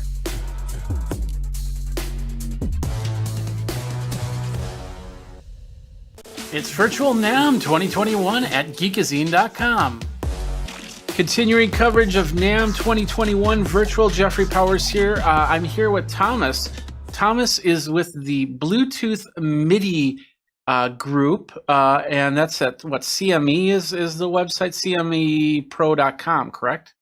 That is correct. Yes, I work for a company called CME, which stands for Creative Music Engineering, and we utilize Bluetooth MIDI technology. Okay, and so what's your role there? And let's get into what Bluetooth MIDI is all about. Okay, well, my role is to manage the community, do the marketing, and also seek partnership to implement our specific Bluetooth MIDI technology with other industry partners, and mainly in the musical instruments market. Okay, So in this last year, it's actually been pretty busy there, right? I mean, with Bluetooth 5 becoming a regular standard and everything like that, how's that been changing for you guys? Well, we as CME have been into wireless MIDI, which is more general. You can utilize also Wi-Fi solutions and stuff like that for about 15 years. We've launched several products, and with the arrival of Bluetooth 5, our community requested to refresh our products and then implement the Bluetooth 5 technology because of its performance and also the expandability of this technology for the future. So that's why in 2020 we launched a concept called WIDI Master. And it's this small, tiny Bluetooth MIDI adapter which connects with a 5-pin DIN MIDI connector. And with this device, you can add Bluetooth MIDI to almost any MIDI instrument, like a vintage synthesizer, but also electronic wind instruments and similar musical instruments. Okay. What's the latency like on having something like that? We can reduce the latency between two WIDI devices to as low as 3 milliseconds. But when we talk about latency, we have to keep in mind that there's an average. So we can do between 5 and 6 milliseconds with a stable jitter. And jitter is more concerning the variation of latency, so it has to be stable because for a musician it's important that the latency is consistent. Yeah. Because too much fluctuation in latency is really hard to play. And this also goes, the jitter metric is very important for sequences like drum computers and similar. Yes, that's what we are doing with Bluetooth MIDI at this moment.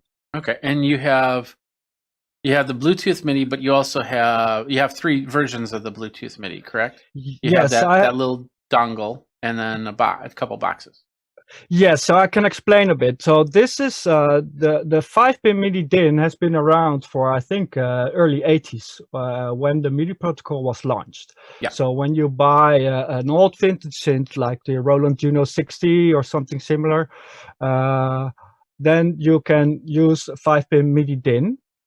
So you can add Bluetooth MIDI to many traditional devices. But lately, I think in the last decade, the MIDI protocol used also different connection types. So we have like TRS 2.5 or this DIN 6 cable. So that's why we came up with a second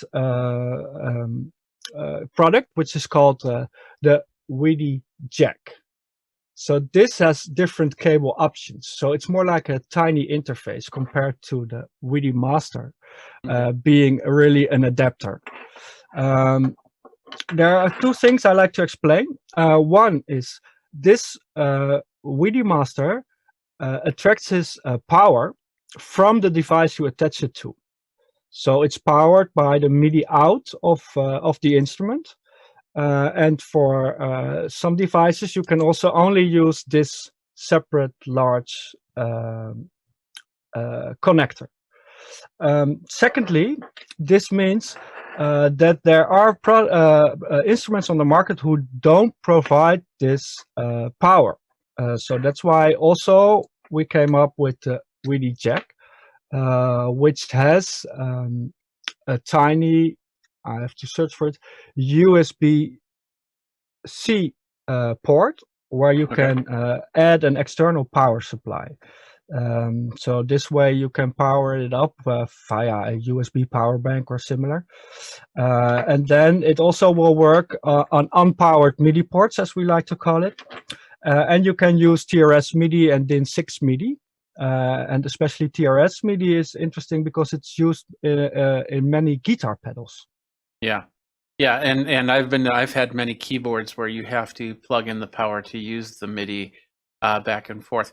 You said in the dual plug one, you have the longer version and the shorter version. So that doesn't matter if it's in or out at that point, or wherever Yes. the power is.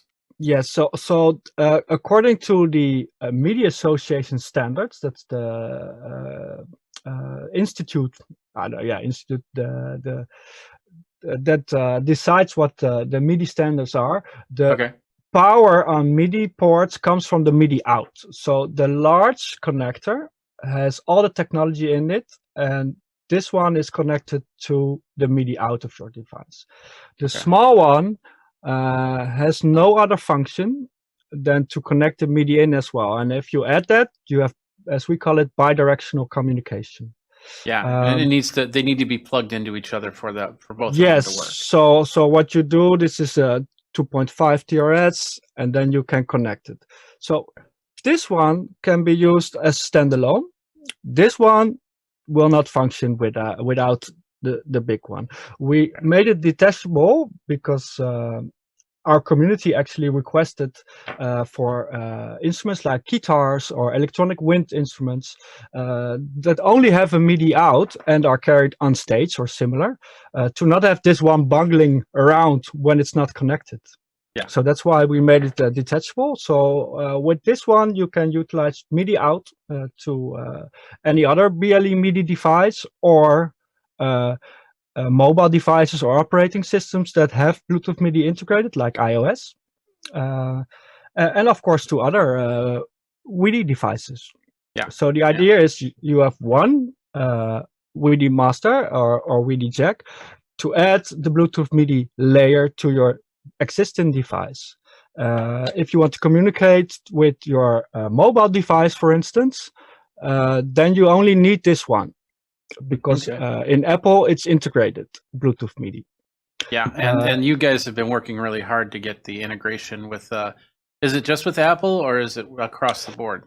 Well, this is not something that is specifically done by CME. It's done by the Media Association. Bluetooth MIDI originally was designed by Apple itself.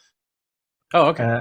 And then when it was made into a standard by the Media Association, the smart engineers of big musical instrument developers like Yamaha or Roland, and also Roli and CME worked on standardizing the Bluetooth MIDI protocol, Bluetooth MIDI solution, to make it available to any manufacturer.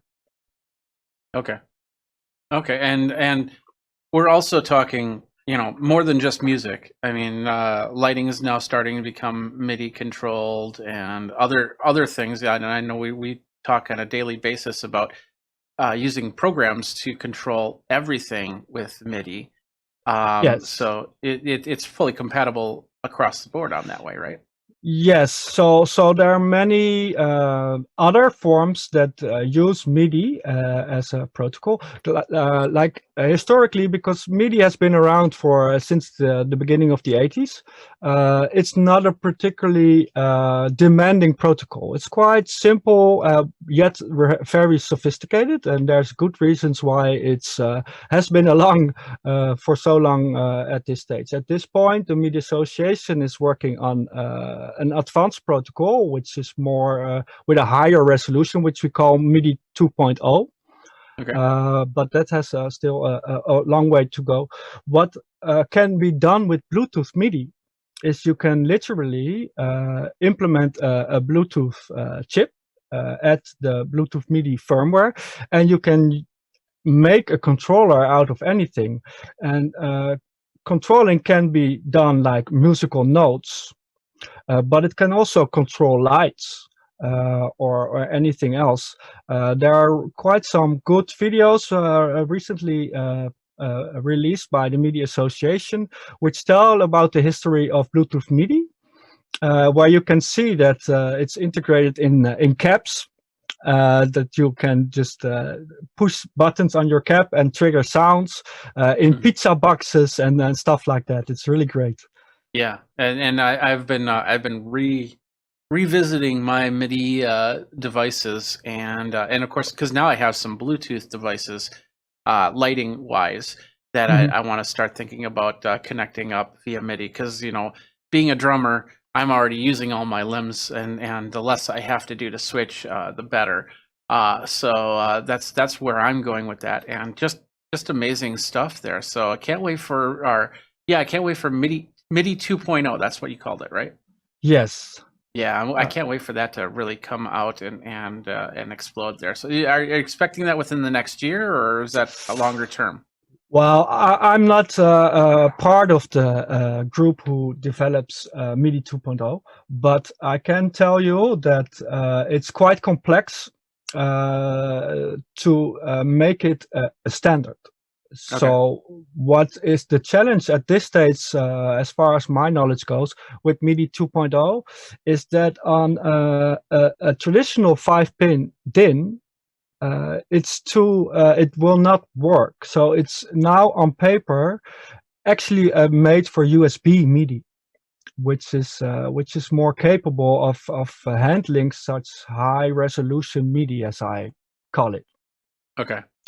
So before we are at a stage that it can be implemented in all devices, all computers and stuff, it takes a long time, because it's of no use to roll out a solution when your DAW or your iOS device cannot implement it. Yeah. So we need to work with the Apples and the Googles and also Microsofts, and they have totally different priorities than MIDI 2.0.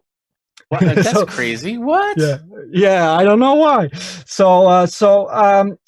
What is shown now from MIDI 2.0 is just a small piece. Okay.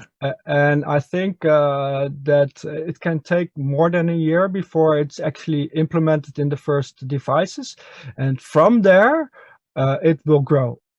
Okay. So Perfect. the MIDI market, if you take into account MIDI 2.0, the MPE, which is MIDI polyphonic expression, you've seen that maybe also, and Bluetooth MIDI, then it's going to be an exciting 5 years. Good. One more question, and that is, right now, what are we talking for latency between devices? What's the best latency option? 3 milliseconds. 3 milliseconds. That's pretty good. Yeah. That's good that's inaudible. Yeah. But this is a debate when innovating technology. It's not as fast as a cable. Yeah, period. that's true. So I mean, that's straight up connection. iPhone. Agreed. So with Bluetooth MIDI, you can use this one and you can connect it to your iPhone. Yeah. The limitations of Bluetooth MIDI are mostly in this more consumer grade solutions. So the latency performance between a MIDI master and an iPhone is less because of the architecture. As you might understand, an iPhone has to do a lot more than MIDI. So it's a matter of prioritizing, and as you can imagine, Apple is more focused on audio over Bluetooth. Yeah, which absolutely. Many people know experiences seconds of latency. So and that's their priority. And it's perfectly understandable. Oh yeah, absolutely. But what we are talking about is to bypass those limitations with our future product, which is called the U-host. So then you can add it to MIDI interfaces or adapters, and then they can reach that 3 milliseconds latency performance. That's awesome. Best case. Well, we're getting close to time here, so these are relatively inexpensive to purchase, right? They're about what, $59 for these yes. boxes. Pricing is always a personal thing. So if you compare it again to a MIDI cable, which you can get for $10, I think that's maybe much less. I know. Then it's expensive. But if you know what MIDI can do, and we are just at the beginning, then $59 is a great solution to go wireless. We recently updated our latest firmware, which allows 5 devices, MIDI devices, in one network. Wow. So you can create 1 to 4 as a central and 4 peripherals to communicate bidirectionally. So you have, as we call it, a MIDI through functionality, and the other way around, 4 to 1, as a MIDI merge. It's important to know that the peripherals itself cannot communicate to each other, so it's always with one central. Okay. Good to know. So, all right. Well, like I said, we're running out of time here. So, where do people go for more information? We have a dedicated URL, which is called www.bluetoothmidi.com. This will end up in our introductory page about Bluetooth MIDI technology. You can learn more there about Bluetooth MIDI in general, but also the specific application of our MIDI technology. So you can see there how to connect it to iOS, to Windows, to devices, and then you go to our products. It's also on the same page. And then you can just learn more about the technology and especially what it can do for you. Okay, perfect. Well, Thomas, thank you very much for your time. I'm definitely going to be looking more into the Witty and get one in shop here and test it out and go from there. So, thanks again. You have a great NAMM, and yeah, we'll talk to you in the future here. Okay, thank you very much. Thanks a lot for watching this video by Geekazine. If you're over on Geekazine.com or YouTube.com/Geekazine, don't forget to like, subscribe, comment, hit the bell notification so you know when the next video comes out. Until next time, you guys geek out and take care.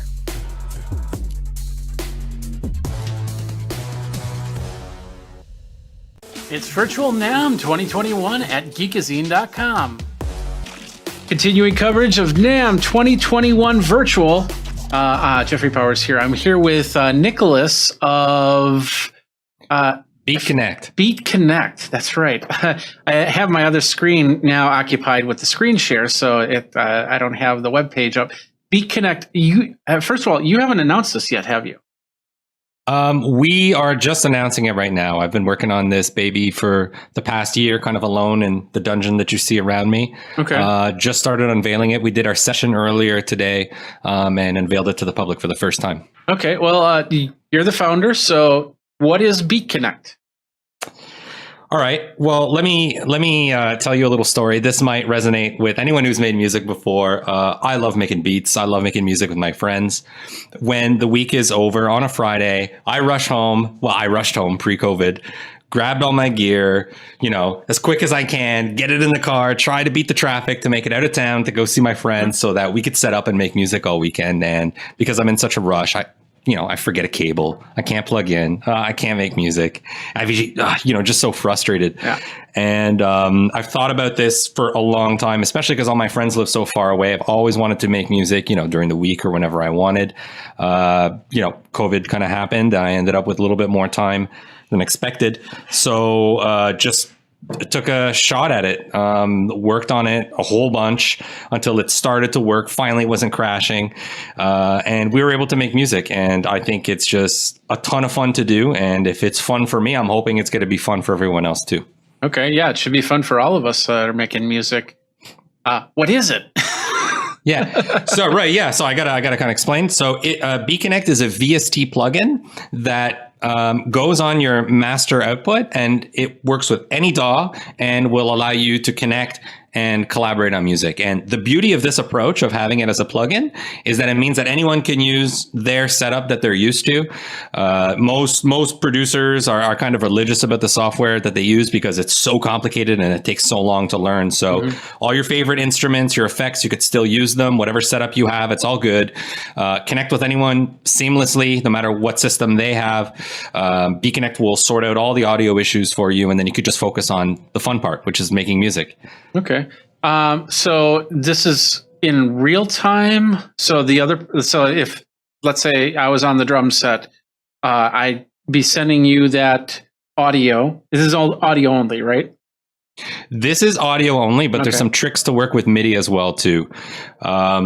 Seeing is easier than believing, I think. It's not exactly like Zoom. It's not 1, 2, 3, then we all start playing at the same time. It's not made for how can I say, live jamming. What it's made for is composing songs and collaborating. Typically, all right, let's say I was going to see my friends. He's got his MPC. He starts doing some drums. He'll put a drum loop up in Logic, and I'll say, oh man, I like that. And I'm fooling around. I got my guitar. I start messing around until I get a lick that I like, or, you know, on the keys. Mm-hmm. Then I'll put that in there, and he goes, oh yeah. Then he'll do something with a shaker. Maybe he'll drop another sample, and, you know, layer by layer, we start sequencing, adding stuff, and we start building up a song. And that's the workflow that's there. So you'll have almost like a mini sequencer. Everything in there is in real time. So think of like Google Docs, but for music, where you could just do, and everyone is the owner of the song. Everyone could see the sequencer. Everyone can participate in moving stuff around, chopping it, and building up the song. Okay, so they see the DAW, they can control the DAW, and so you could have it set up there, and you could walk away, get a peanut butter sandwich and a glass of milk, come back, and you have a cowbell part all recorded. Yeah, it could be. Yeah, you can go to sleep and come back. You don't even need to be online at the same time. Okay. Once you connect with someone, it creates a virtual studio, which is permanent. So all your samples, your projects, and stuff are there. So if you have a situation where you're working with someone, you know, maybe not in the same time zone as you, they're around the world, or maybe, you know, you're a morning person, they're a night person, whatever. You could open up the project, drop your parts, leave. The next time you open it up, maybe they added their stuff. So it's really handy for that sort of thing. And I really hate messing with stem renders and Dropbox and that whole nonsense. So the whole thing is built around user tools, everything kind of integrated within your environment to make it easy to see and use. So the is the computer set up at there's like a host house or something like that, or how do when I want to record my shaker part or cowbell part, where do I connect up to? In the BConnect interface, it literally is a sequencer. So what you're seeing on my screen now is my DAW Reaper. And when you're going to see BConnect, it's going to be its own kind of sequencer, like a DAW in a DAW. And as crazy as that concept sounds, that's kind of how it works. You would just pick the track that you would want to record in, hit record in your sequencer, and then you could start playing. You could drag and drop files if you want. You could play live if you want. And like I was mentioning earlier, there's some tricks that are in there as well to make it easy to bring in pre-recorded material. So, you know, like a lot of people use drum machines where they click in the notes and stuff like that. Again, you don't have to mess with renders. There's some functions to bring that in. Okay, well, I guess showing me would probably be the best way to explain it. So let's see what's going on. Cool. So we'll build something up. Let me just start my server over here. What do you mean by start your server over there? Because we're running a demo right now, so I didn't want to connect to the public with everyone else. I got a special demo server with all my special demo stuff. All right, so I'm going to add BConnect. Okay. So you could see the plugin right there. Okay. And I'm going to make sure all my audio is routed into it. So I've just put it into my master. And this means it's going to capture everything. I'm just going to connect to my demo environment right now. And boom, I'm now in BConnect. What you're looking at over here, this main sequencer part, this is kind of where the magic happens. Everything which is going to be here is going to be in real time. And you'll see once I connect and I invite my friends in, even their mouse cursors is there. Sliders will move in real time. We can all adjust things. Most of these controls are going to be really familiar for anyone who's done music before. I mean, play stop, obviously, volume, turning things into mono stereo, etc. Okay. So this is where we'll be recording. And on my left here is the hub where I could see all of the studios that I'm participating in. Okay. So virtual studios, like I said before, once you connect with someone, they're in your studio permanently. So you never need to invite them again. You can always just go to that same studio. Okay. And you can have as many as you want. So if you're doing different kinds of music, maybe you're doing an album with someone else, or maybe you're doing blues with your uncle or something, you can group them by studio, and then it's easy to find your stuff. Got it. So I have been talking a lot. I'm letting my friend know I'm about to invite him. Okay. So I hit invite, and I'm going to invite Alex. We'll start with him. Okay. Boom. He's in. So you can see his mouse cursor moving around. Okay. Is it different colored mouse cursors for different people, or? Yep, exactly. It's color coded so that it's easier. So if there's a third person that comes in, that will be a different color mouse cursor. Exactly. Okay. And you could see who they are up here, so it matches the little circle, the color circle. It's like a Google Doc. Yeah, absolutely. Yeah, exactly. So I've been kind of talking a lot. I think it'd be better if I did a little bit of audio so you could see exactly how the recording works. Okay. And because I've been demoing with some Brits recently, I've been in a jungle mood. So we're going to crank the BPM to 175. It's going to be a little bit quicker. I'll show you one of the features to bring in some MIDI. Like I got a drum loop, okay, which I have composed using this particular plugin. It's not very exciting, but it's there. And I'm going to use a function which is called record when play. And what this does is when I start my DAW, it's going to start recording right away. And it's going to just capture all the audio which is coming in. So I hit space to start my DAW. And my little loop is coming in. I hit space again, it stops. Now I got aha in my head. Yeah. It's a lot easier to show than to explain. No. I haven't really found the combination of words. You know, I have the musical Tourette syndrome, so I got a song already in my head from that drum beat. So. Oh, nice. Oh, looks like Alex dropped some stuff. And I know he's working in Fruity Loops, and he's got a different sample rate, a different, the whole shebang is different from me. So now if I hit play, I got a little bit more stuff over here. Got it. So if I'm lucky, he's going to drop a few more things. Here we go. Is this one track at a time, or because I'm a drummer and of course I can deal with stems. Can I do like multiple stems at a time, or do I have to do one at a time? You could do multiple stems if you wanted to, just for the purposes of kind of showing the basics of BConnect. We're just kind of going one at a time. Okay. And so and as you can see, it's a little bit longer, his thing. So I'm going to, maybe shorten this a little bit. I'll loop it. Just all the controls that you're kind of used to, you can kind of do. And I'll invite my next friend over here so you can see what 3 people at the same time looks like. How many people total can you have? I don't even know. Okay. I've set an artificial limit to 5 for the moment because that's how many little circles can kind of fit over here. Okay. But I haven't actually tested the upper limit of how many people can connect. That's something I gotta do. So for now it's 5, which I think should be okay for most bands and stuff like that. Yeah. So I can also. Here we go. Joanne's also dropping some stuff. All right. So I think by now you can kind of see the point. We can all kind of move stuff around. So I can move my samples around. I can move his samples around, split them, whatever it is that we need to do to compose, we can do it. If we start running out of tracks over here, I can always add a few more. There's no limit. So you just kind of go to your heart's content. Okay. Just telling them that I'm going to save so they should stop messing around. I'm going to call this demo song. Is there a separate chat somewhere where you just told them that, or you went through a different program? Yeah, I've temporarily disabled the chat because I noticed a small bug with it while demoing earlier today. I wanted things to go smooth. So we're kind of on the sly right now. Okay. I'm sending them little notes. But there will be a chat I'm the eventually. puppeteer. Yeah. There will be, yes, with video integrated as well, too. Oh, good. That one is that every DAW is different. Everyone's setup is different. And there's always something which is messing up on someone's computer. Yeah. And before I add too many features, I'm like, all right, it's just got to work. I just got to get through, the basics and stuff like that. Okay. I don't remember if I saved, but I will. The projects are saved to the cloud. So this is, even if I switch computer or do something else, I can always relog into my account and open the song. So that there's a server that you go to that I would log into that you run that holds those songs, right? Yeah, like I picked a special server because I'm doing a demo, but for anyone who'd be using this, you don't have to do anything. You just hit login and it's going to send you to where it needs to go. But what I'm asking is I can't say, okay, save all my stuff to Dropbox, save all my stuff to Google Drive or anything like that.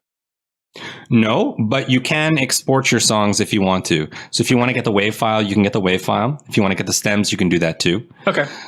So you always have the option of getting stuff out there. And as time kind of moves down, I'll see if there's more integrations that we can do. It's actually kind of a cool idea to have it export to Google Drive directly. Yeah. I like that. Okay.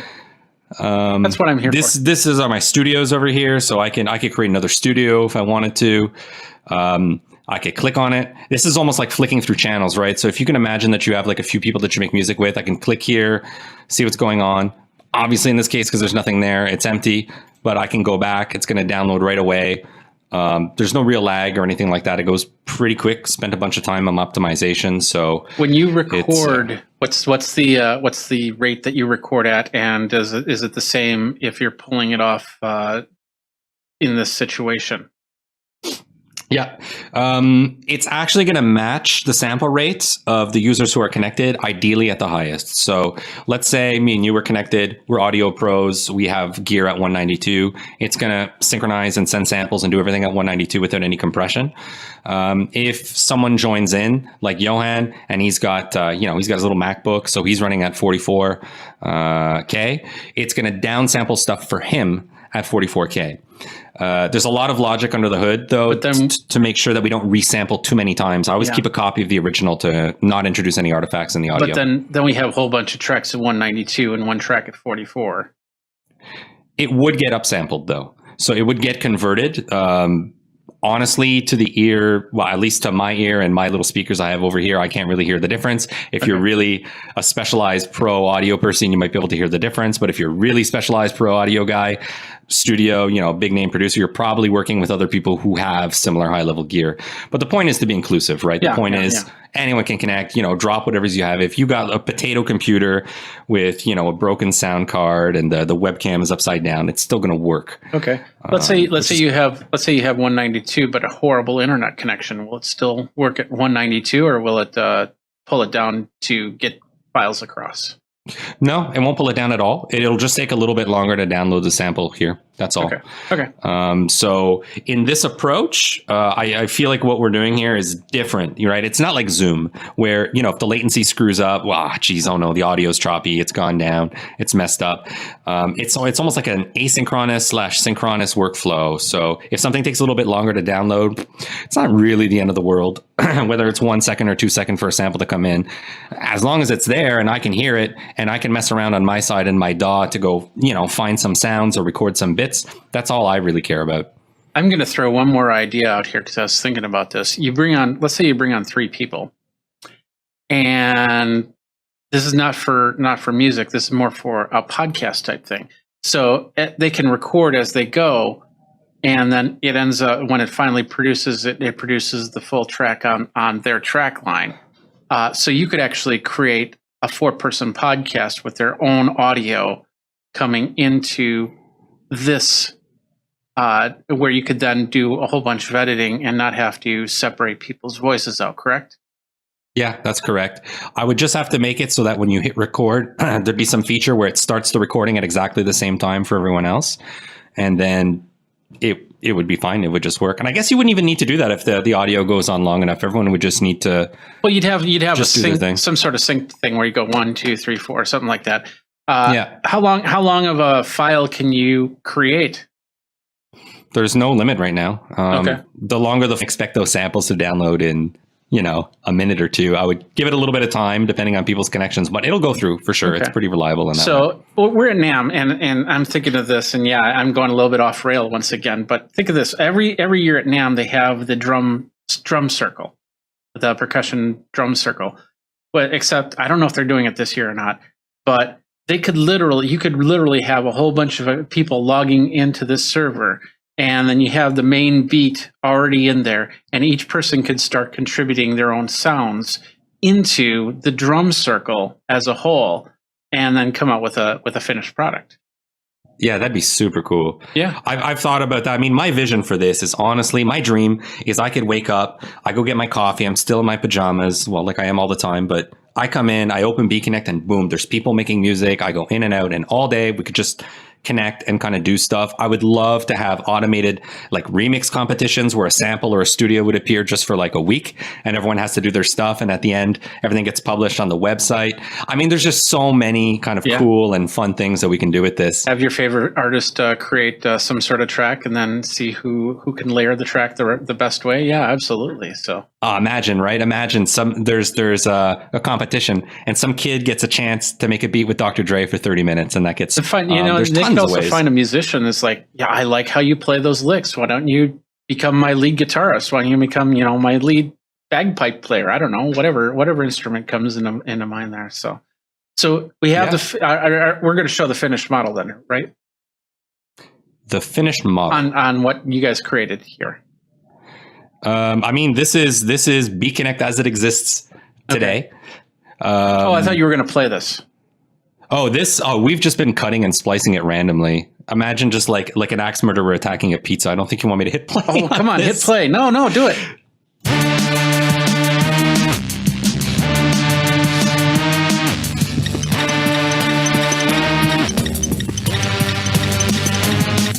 That's not too bad. That's not too bad for random tweaking. splice. Yeah, a little bit tweaking it would actually sound more planned than anything. So no, that's awesome. And you said this is not MIDI. This is all wave samples because you haven't. It's wave samples, but if you remembered at the start, I used this feature here, record one play, so I can just hit play in my DAW and it records what's in there. Let me switch. Okay, the record one play. Okay. Yeah, exactly. So what this does is it says, okay, when the DAW is playing, record whatever's coming out of the DAW. So when they're ready, record when playing, hit space, and it's going to record. So that way they don't have to do a stem render. I think that's my big thing. I hate menus. I hate going to a web page. I don't like trying to find a file that I can't remember what folder it's in. So it kind of bypasses that sort of thing. Wow. Okay. That's crazy. That's awesome. So, well, that's sort of a lie. We had like a half sort of open beta going on. I posted a few times on Reddit. There was tons of people responding. We got 500 signups.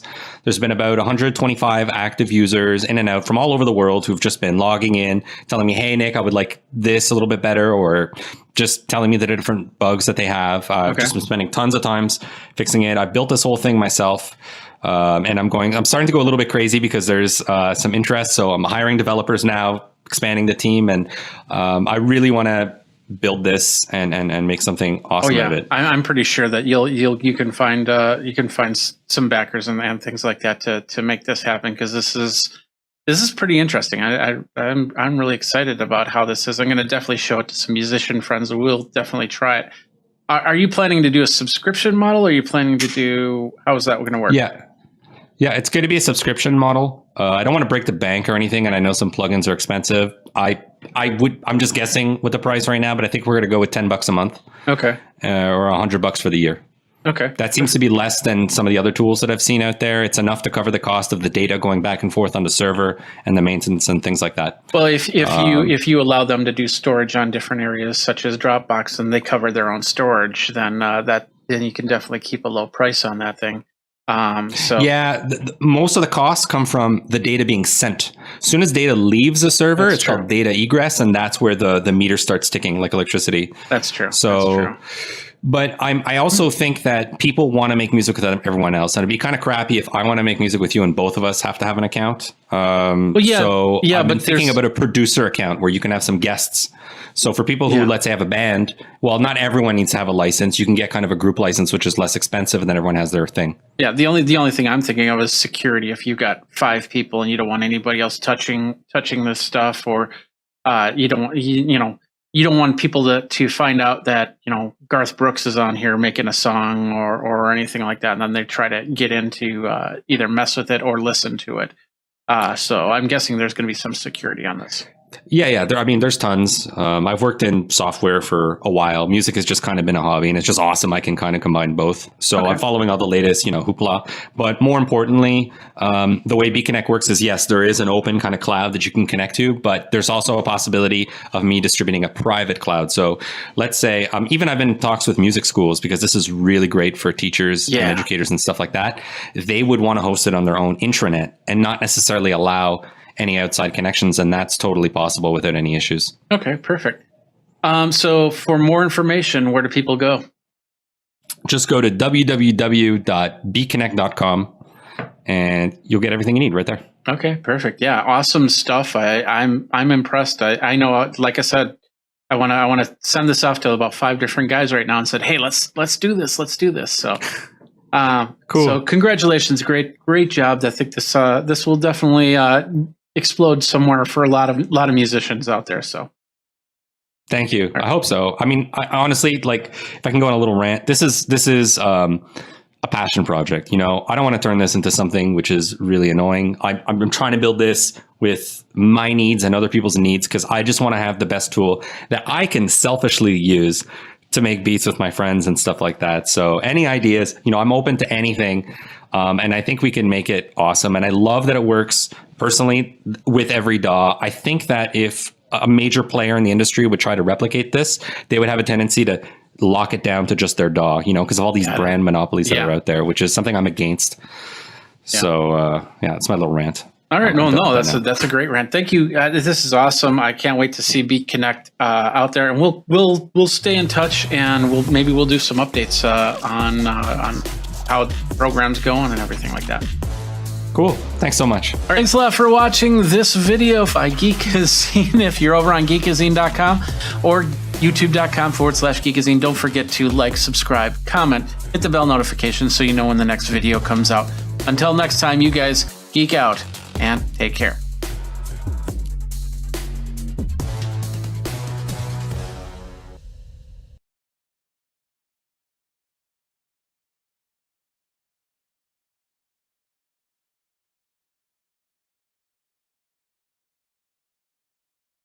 It's virtual CES 2021 at Geekazine.com. All right, we're here with Mark, and Mark is with Axiom Armor, which really cool. I saw this, and it's just like had to have it on the show. And this is perfect for anybody looking for like a side gig or something like that. Why don't you tell everybody what Axiom Armor is and what your role is with the company there? Yeah, so I'm Mark Pauly. I'm the CEO and founder of Axiom Armor. And Axiom Armor really came about a little over 2 years ago. I left my corporate job actually back in 2014 and started a repair company.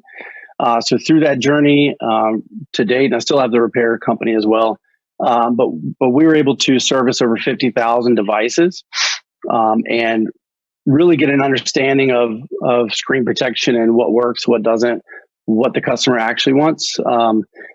You know, and with like tempered glass and things like that, the tempered glass doesn't form to the edge. And it cracks, you know, pretty much if you drop it one time. So we wanted to, for the repair stores, we wanted to have something that was really kind of revolutionary in the fact that something that was kind of a non-breakable, with some chemistry behind it that had some self-healing properties, oleophobic coating, all the stuff that people expect. And to have really the golden ticket with this particular system is so during the journey with the repair stores and really not being able to find that, I decided I was going to go ahead and have something kind of dream up this company that solves all these issues and checks all the boxes. And so I went to China in 2016. And solidified some relationships for many through our wholesale channel on our website, literally 8 months ago, I guess. So yeah, that's kind of how it came about. It's just me and my journey to find the best and not being able to find it and going and having it manufactured. Okay. So basically what this is it's an appliance that allows you to cut screen protectors. And not only that, but also cut for the phone. So it's like a wrap for your phone, correct? Right. So you could we have multiple options per device. So you could do the front, kind of a case friendly cut where it would come in just a little bit on the edges to allow for that lip of the case to grip on the front as well. Okay. That's specifically for the back for like making it different. Okay. Well, we're going to cut one right now. And you're going to flip cameras, but before you do, what phone are we going to? Oops, sorry. Oh, that's okay. What phone are we going to cut? So I figured that we would go ahead and use this. This is a Galaxy S8 Plus. So there's, the curved edges are one mystery that tempered glass really can't solve well. So that's why I chose this device to demonstrate. Okay, yeah. Does that have the full curved edge on it, or is it just a? Okay, and that has the side display on it as well, right? Yes. Okay. Okay. Perfect. So, all right. And yeah, go ahead. Go ahead. Yeah. So get the machine booted up there. So we have several different options for film. Our classic film is what most retailers kind of go with. It's just kind of the normal one. Not that the other ones are abnormal, but this has a glossy finish like your phone screen already comes with. Some customers like the matte look on the front. Just gives it a little bit of a different look and feel. And then we do have our newest release, the anti-microbe film, which prevents germs from building up on the surface of the device, such as staph or E. coli. And this is certified by SGS as to those numbers of removal of germs from the front, or from the device. Okay. I'm just going to go ahead and cut this one here. So it's super simple. You just load the film in. It runs on a cloud database. So the cloud database consists of, like I said, over 6,000. I'll get a little closer and eliminate some of that. Watches, DSLR cameras, Nintendo Switch, things like that are in there. Oh, there's my dot 3 right there. I didn't realize you could do an echo there. So, and we looked it up earlier, and some of my old Nokia phones are in that database too. So, yep. So you would just choose the device that you're making a screen protector for.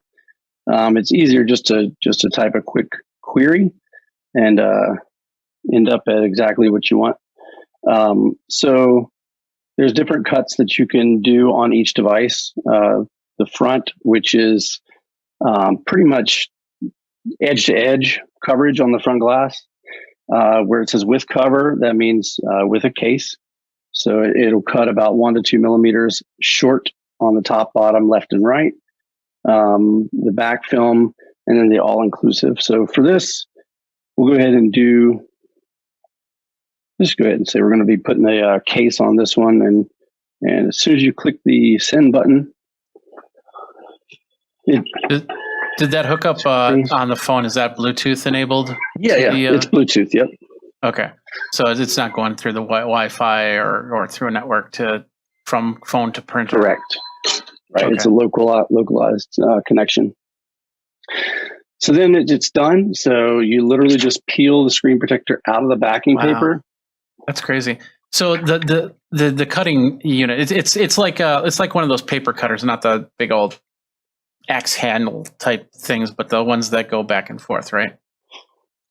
Yeah, very similar. It's a die cut blade that can cut any direction, and it kind of works in harmony with the rollers and moving the film in and out and that type of thing to gain the end result.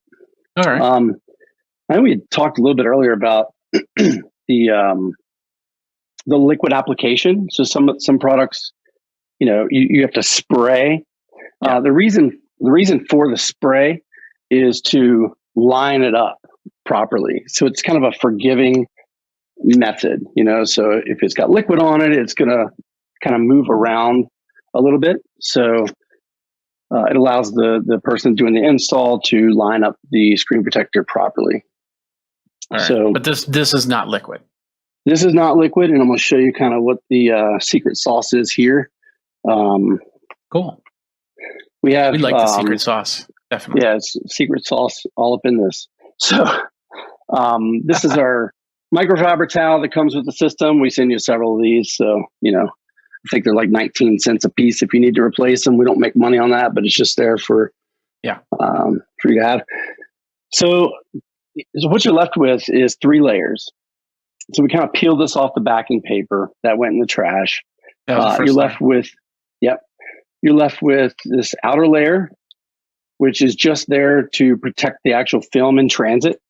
And then you have the alignment layer, which is kind of on the backside, which has this split right here. And I'll kind of demonstrate what that's for.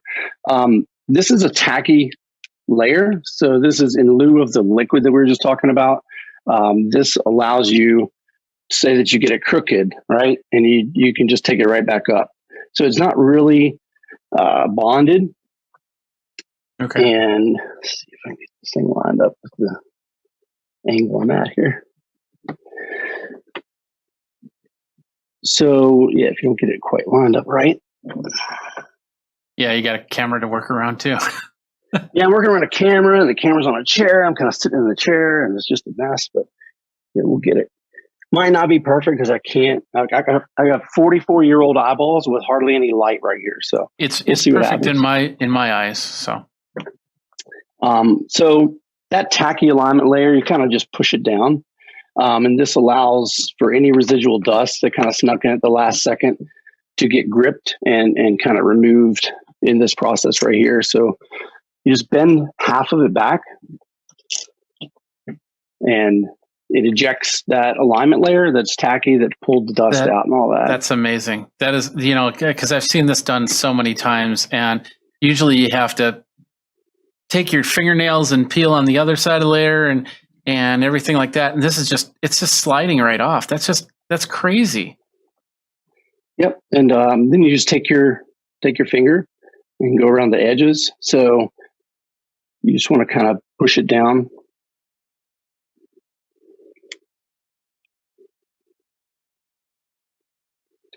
All right, there we go. Yeah, I don't see any air bubbles. I don't see anything like that in that. Then you peel off that final layer, and that's what you're left with. Wow. If I there can't is even. any, I can't even see the seam for the protective layer. Yeah, so if there's any residual bubbles that sometimes if you don't press hard enough with the squeegee, it might not eject 100% out. Yeah. However, they will permeate out because this is a porous film. Yeah. So that air over the next 4 to 6 hours will dissipate and go away anyway. So yeah, and this was the curved. So we have the curves to deal with too, and that I didn't see any resistance on that curve side. No, there I am. But it is the most flawless application. Like I said, we went on a search, and I had to find something better, and this is what we ended up with. Well, you did. You found something. Like I said. No, I of course I haven't been on the cutting edge of screen protectors. No pun intended. No pun intended. There you go. It's from what I've seen for screen protect, especially you go into the store and you see all these little screen protectors sitting on a shelf or something like that, and you can't even find your brand of screen protector because your phone is either too old or you're the only person that has that phone apparently. So this is right. This is a new way of thinking about just wrapping your phone, and it's more than just the screen. It's the back.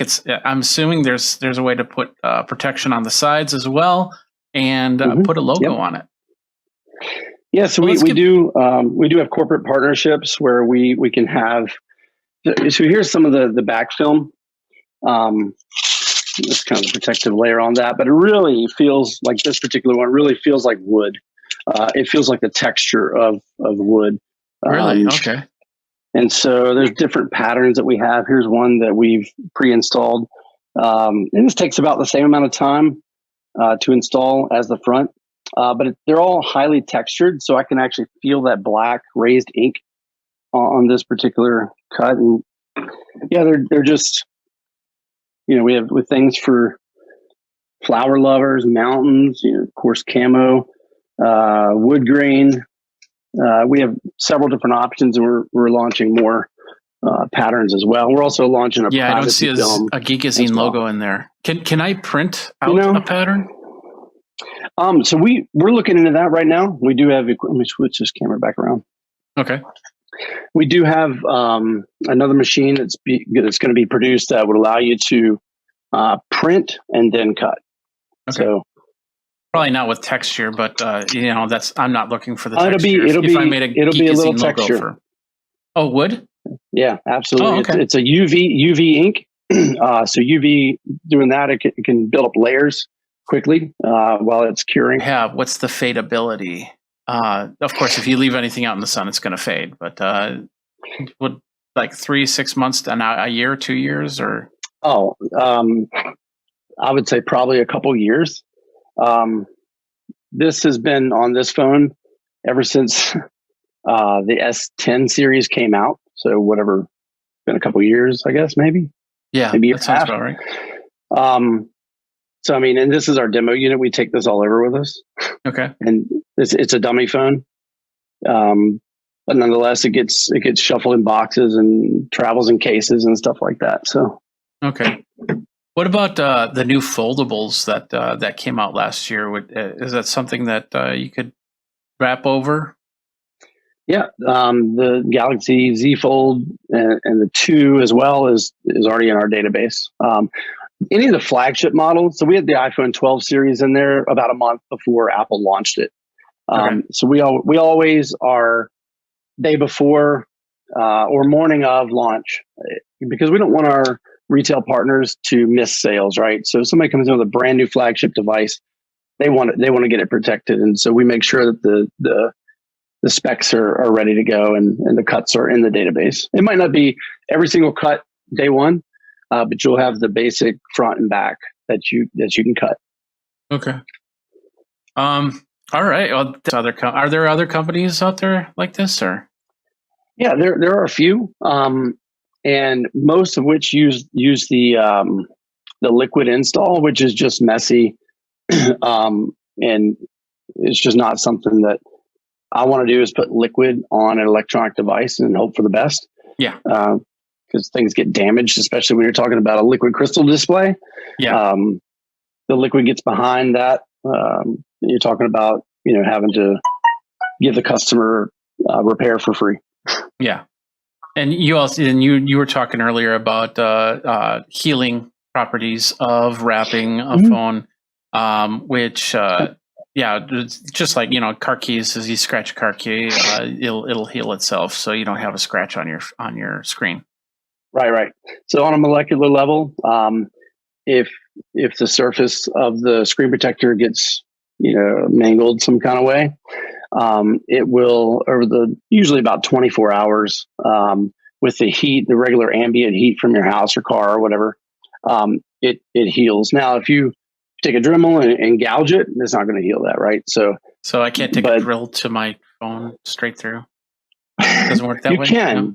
You can absolutely do that. No, don't do that. The battery. Well, I can do whatever I want to my phone. It's just whether the screen protector will heal it or not. And I don't think it's going to heal in that case. So it won't. No, sir, not at all. All right. Well, let's talk about price and availability. What you guys were planning for CES? Are you planning to branch out as distributors? Or are you planning to bring it into people's homes?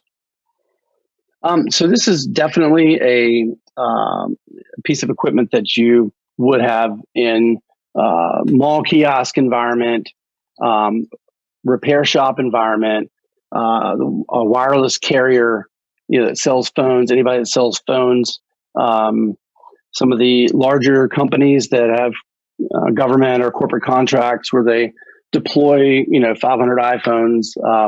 It's something that they can have one machine and then have one SKU to cut any devices to cut screen protectors for any devices for their clients on demand in like 10 seconds. You saw it cut. So it's about a 10-second cut job. And if I wasn't explaining it, it's just shy of 2 minutes cut and install. So it's really quick. Can you do more than one on the cut, or is it got to be one at a time? It's one at a time. The machine is not maxed out in speed right now, so it'll go a little bit faster. Okay. But you don't have like a bulk unit where it will pull out one, put in another, pull out one, like a multi-copy type situation. No. Okay. No, but it's mainly meant. It's mainly meant for the more of the retail environment. Some of the pros about this type of system is, where you would be able to stock one SKU and fit all 6,000 cuts that are in the system versus having one SKU per device. Okay. So the problem with one SKU per device is you never know what to order. You're going to be overstocked on some. You're going to run out of stuff, miss sales. and then having to clearance your dead stock out and things like that. This solves all of that, and then some. And we're also going to be just kind of piggybacking off some of the warranty or the damage kind of talk about this. We're getting ready to partner with a company that's going to provide an insurance option for the screen. So you'll be able to take it to any repair shop locally, have it fixed, and get paid back for it if the product fails. So we're very confident about its ability to resist impact and resist scratches. And that's something that we're going to be offering to our retail partners. Okay. So if I wanted to get one for my business, what are we talking about price-wise? The equipment, we lose $17 on it. It cost us $517 landed, and we sell them for $499. So we lose $18. $499. Okay. Yeah, $499 for the equipment. Get this here. The screen protection runs $3.50 a piece, so it's very affordable on a wholesale level. Is that the matte or either the main ones, the non-printed ones? Right. So the printed ones are going to be a little bit more expensive, but let me go grab this. I actually thought I used the last one for the demo, so I got this one over here. Let me just get this price pulled up right here. So because we just lowered the prices on everything as well. So this is $3.50 for the classic, and the matte is $3.50 as well. The anti-microbe runs $1 more. Okay. So it's just the properties that cost extra to actually have that manufactured. Yeah. And then the back films are $6.99 for the pattern back films. Okay. And then of course when you get the printer out, then that'll be a whole different set of prices, so you can print out whatever you want and get a cut. So right. All right. Yep. Where do people actually go for more? We lowered our back film to $4.99. I just remember that. We just did that. Yeah, that's fine. Other day. That's fine. Well, they'll be coming to the website for any type of price information. So let's get them to the website. Right. Where do people go for more information?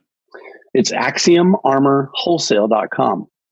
So if you're a retailer, you want to pick up the machine, we have hundreds of machines in stock ready to ship. We have tens of thousands of pieces of film. So we're pretty well stocked up for CES specifically.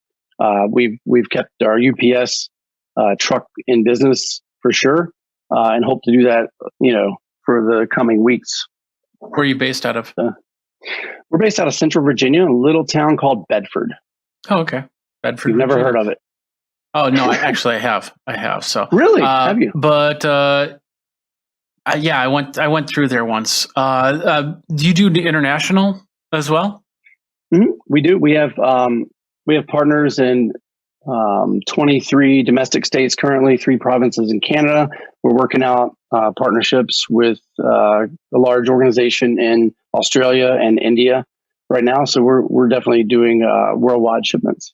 Okay, so you definitely, if you're interested in that, give them a call or an email or something like that, and go from there. So, all right, this was amazing. There's a lot of stuff here, and I just thought screen protectors were screen protectors. Silly me, and I learned a lot there. So, thank you very much, Mark, for everything that you did, and just an amazing thing right there. So, thank you. Sure, thank you for having me. Thanks a lot for watching this video for the CES Virtual by Geekazine. If you're over on Geekazine.com or YouTube.com/Geekazine, don't forget to like, subscribe, comment, hit the bell notification so you know when the next video comes out. Until next time, you guys geek out and take care.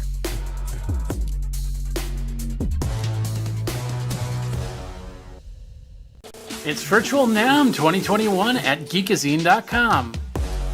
Continuing coverage of NAMM 2021 Virtual, Jeffrey Powers here. I'm here with Sean of Tascam, and I had to miss NAMM last year, so I didn't get to miss my yearly conversation with you guys. And so last time I talked, you guys had the 108i and the 20, something like that for the units, but you've unveiled some new ones. So tell people what your role is with the company, and then let's talk about the product. Sure. Those products you're talking about, Series 102i interface and the Series 208i interface. Mm-hmm. So my role with Tascam is I'm the product specialist. Educating people on the products, teaching them how to use them, and just being a general knowledge base to try to get all that information out there. But yeah, we've got some, as of this year, we are unveiling a new series of interfaces. There's 3 interfaces in the series. They're called the USHR interfaces, as you can see here. So previously, we've had the US series. This is basically an upgrade to that. The HR on the end of this stands for high resolution. So bit depth and sample rate has been upped on these units. So you can now record up to 24-bit 192K audio formats with these. And I'm going to pull up a separate camera here as well real quick. So you can see the full series right there. The 1x2 HR on the top. You've got a dedicated XLR and dedicated 1/4-inch input on this. The 2x2 has 2 inputs, which are combo jacks, XLR 1/4-inch, and then on the bottom is the US 4x4 HR. 4 channels on there. Each channel has both XLR and 1/4-inch input. They all feature phantom power. Heavy duty metal chassis, so you can take these with you. They can take abuse if you drop them off the table, or if you are taking one of them on the road with you, to wherever that is, and things happen. So great for content creators of all types as well. As in with all of our interfaces, we usually have proprietary control panel, control settings software that comes with these. And it's no different with the USHR series. However, with this, we do have a great feature that is a one-touch loopback audio button in that software. So what that does is routes all the audio coming through your computer through the interface. So if you're doing, say, podcasting or something like that, and you have guests on via Skype or Zoom, and you're playing music from YouTube or Spotify or whatever for this, and you want to record it all, you can just set up a channel in whatever DAW of choice that you're using, click that loopback audio, record it, and now you're recording the microphones that are going into the unit plus everything else that's coming through your computer system. So that's really great. Also, that is a great tool for game streamers like on Twitch. So you can, very fabulous for that. There's a lot of different uses for these. Does it have the mix minus that some of these podcasters look for in a unit? As in the TRRS jack on there, it does not. No, the mix minus where they can the audio goes back to them without the echo. Yes, it does have that. Okay. The key to that, if you're doing the loopback audio and you're recording, the key to that is to not input monitor your track. So if you're recording and you have it input monitored, you will get that echo. And that's as far as I know with any interfaces I've used that are loopback. That's what happens. So just don't do that, and you're good. Just don't do that, and you're good. Yes, I like that. Okay, so it looks like also support for things like OBS, and so if you're doing any type of video stuff, you can put that right in there. Yeah, absolutely. That's another great streaming tool with that, and is absolutely supported with OBS. Just plug it in, and you're ready to go. Okay, and of course, you guys have Cubase, which you work with. That is correct. There's software packages that come along with our interfaces. It's the same here with the USHR series. There's some really great really great software in this packages, such as, like you said, Cubase, Amplitude. So you got a whole host of different software to help with music creation. Okay. And do the devices also work with iOS devices as well? Yes, they do. Yeah. You need actually, let me step back on that. I'm not sure about the 4x4. On the 1x2, yeah, you can definitely get the USB-C to Lightning adapter and plug that into your iOS device and be good to go on that. Also, something I didn't mention before, these are USB-C bus powered as well. So you can just plug them in, no power supply needed. The only caveat to that is with the US 4x4 HR. If you're using phantom power, the USB-C bus power is not enough to give you 4 channels of phantom power. So you will need to plug that in with an external supply. But all of them also do plug in as well, right? On their own. That's correct. Yes. Okay. So if for some reason your computer is not pushing out the bus power, then you can plug them in to make that happen. Absolutely. So, okay. So ultimately, these are we'll start with the 1x2. Is it? Yes. And so that's 1 input or 2 inputs in. How many? What's the? Yes, ratio? That's 2 inputs in, as you can see here on the top. There's an XLR input and a 1/4 inch input in there. Okay. And how does it output? I see a headphone jack, but I'm assuming there's something on the back. Right. On the back, you have RCA and outputs on there, as well as you have 2 RCA inputs as well. Okay. And then, of course, the USB input-output technically there. What about with the other 2 units? Sure. So you go to 1/4 inch on those 1/4 inch outputs. The 2x2 has 2 1/4 inch outputs, whereas the 4x4 has 4 1/4 inch line outputs on there, as well as the 2x2.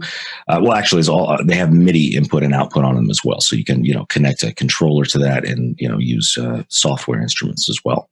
So with the software, could they be used as like an auxiliary out? With the MIDI control, with the MIDI? No, and then the software has that. The last time I used it, has the software changed in any way? The mixing console software? No, with the US HR series, the software that goes into it is not necessarily what I would call mixing. It doesn't replicate like a mixer or a console of any sort. It's mostly just control the most out of your processing while tracking. But also, that's where you control the loopback feature. It's just a 1 button you click, loopback goes on there. You can select whether your channels coming in are stereo or mono. Just basic settings controls. There's not an actual say mixer panel for this. So no EQ, no compression or anything like that. Right, that's correct. Not on there. The series interfaces that you mentioned earlier do have that sort of feature too, where there is a mixer, reverb, compression, EQ on there. And that's part of the package that you get with the hardware, right? Right. That's the control panel for the series interfaces. Okay. Any other features that we're missing out on that you wanted to talk about? On there, no, not really.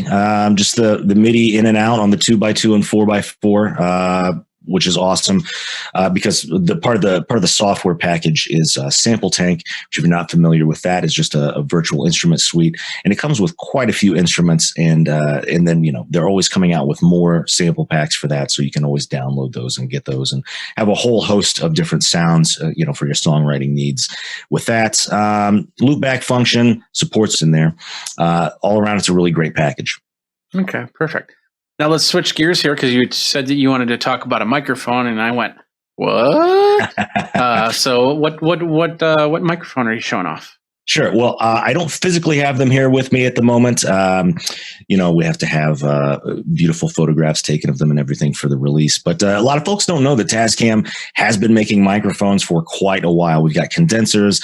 We had a drum microphone package to mic up a whole kit. We've got gooseneck condensers. We have, omnidirectional tabletop microphones. There's a lot of stuff we have. But we have 2 areas that we've not really hit before that here in the next few months, you'll see these coming out. We have the TM70 dynamic bursts. It's made for broadcast. And, those microphones tend to have that punchy, thick, low mid to it, and it just lends itself to that sound that we're all used to. So we're going to be having that. There you go. Pull them up on the website. Yes, this is the TM70 top address. This thing sounds great. I think that you could absolutely put this up against a SM7B and an RE20, and I think that you might have a hard time picking that out of the lineup. We got the metal chassis on here, so this is going to be very durable. It's you're gonna if you travel around, mic things up, or do your podcast on the road, whatever, it's going to be very durable and it's going to set to last. The other microphone that we have coming out that I'm pretty stoked about as well is the TM82, and this is also a dynamic microphone. This is more along the lines of some other classic dynamic mics that you might be familiar with, like a 57 or a 58, maybe an M80. So this is going to be a live vocal microphone that you can also use in the studio. This is also great for miking instrument cabinets or, say, snare drums. And there you go. Again, with this, we've got the metal chassis on this. So once again, it's durable. It's going to last. The price points on these are lower than what you expect. This is coming in at $50, and the TM70 right under $100. So you can, these are quality microphones. This is our 50th year in business in 2021, and we've been making microphones for a long time, as well as lots of recording gear. Tascam definitely knows what we're doing in the field, and these are fantastic snare bottom, and see how that sounds. Yeah, I'd do that, but my electronic kit probably wouldn't make much sense. So, well, you got to mix in that mesh sound, or yeah, oh yeah, absolutely. The TM70, is that a phantom powered microphone? No, that's a dynamic microphone. So it's dynamic. Okay, so not phantom power. Whereas the other brand that you talked about has something like a cloud lifter that's needed in to push out the sound. Will the TM70 need anything for help like that? No, not at all. This is going to be coming in at a fantastic mic level right off the bat. So once you bring in your gain, got good power to it from the output is where you need it to be. What would be expected of a vocal microphone? And what's the range on that 70? Let me see here. The frequency range specifically, let me see. Because I'm assuming the 84, or I'm sorry, the 82 is somewhere around 50 to 15 kilohertz. Right. Actually, it comes in at about I think it's 38 or 40, and then cuts off at 20. That's the TM70. That's the 82. That's the 82. Okay. And then the TM70 is at 30 and cuts itself off at 20K. Yeah.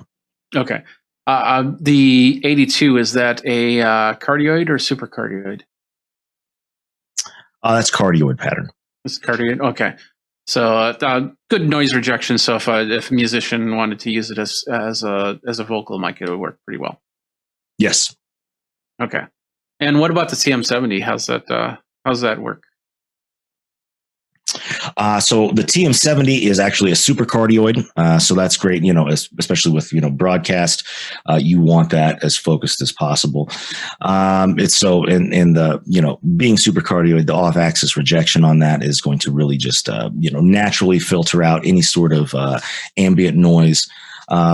Some of the, kind of comes with a package. It comes with a mic holder, a desktop stand, and an XLR cable with that as well. So if you do, if you go with the TM70, it's going to come to you ready to set up and just use and start broadcasting. The frequency range on that,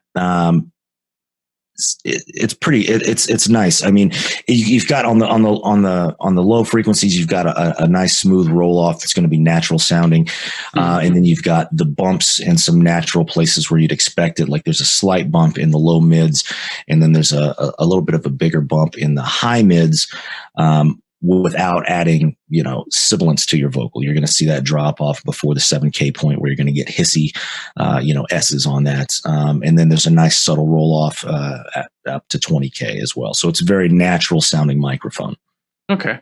Wow. Okay. So we got microphones, we got mixers to put the microphones in. Let's talk about prices to get it all into your shop there. How much are we looking at? Sure. All right. So, like you're saying on the prices here for the microphones, your broadcast microphone, your TM70, $99. And again, these microphones aren't out just yet. With everything that's happened in the last year, there's been, a lot of delays for a lot of people. No difference here. So I believe the, TM70 is slated to be released in March, with the TM82, which clocks in at $49. To be released in April of this year. And so those are nice, budget-friendly alternatives to some of the more mainstream microphones that are in their areas.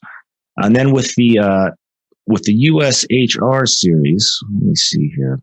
I have a hard time remembering these price points on these ones. Second. That's why you got a computer in front of you, right? I know, it absolutely is.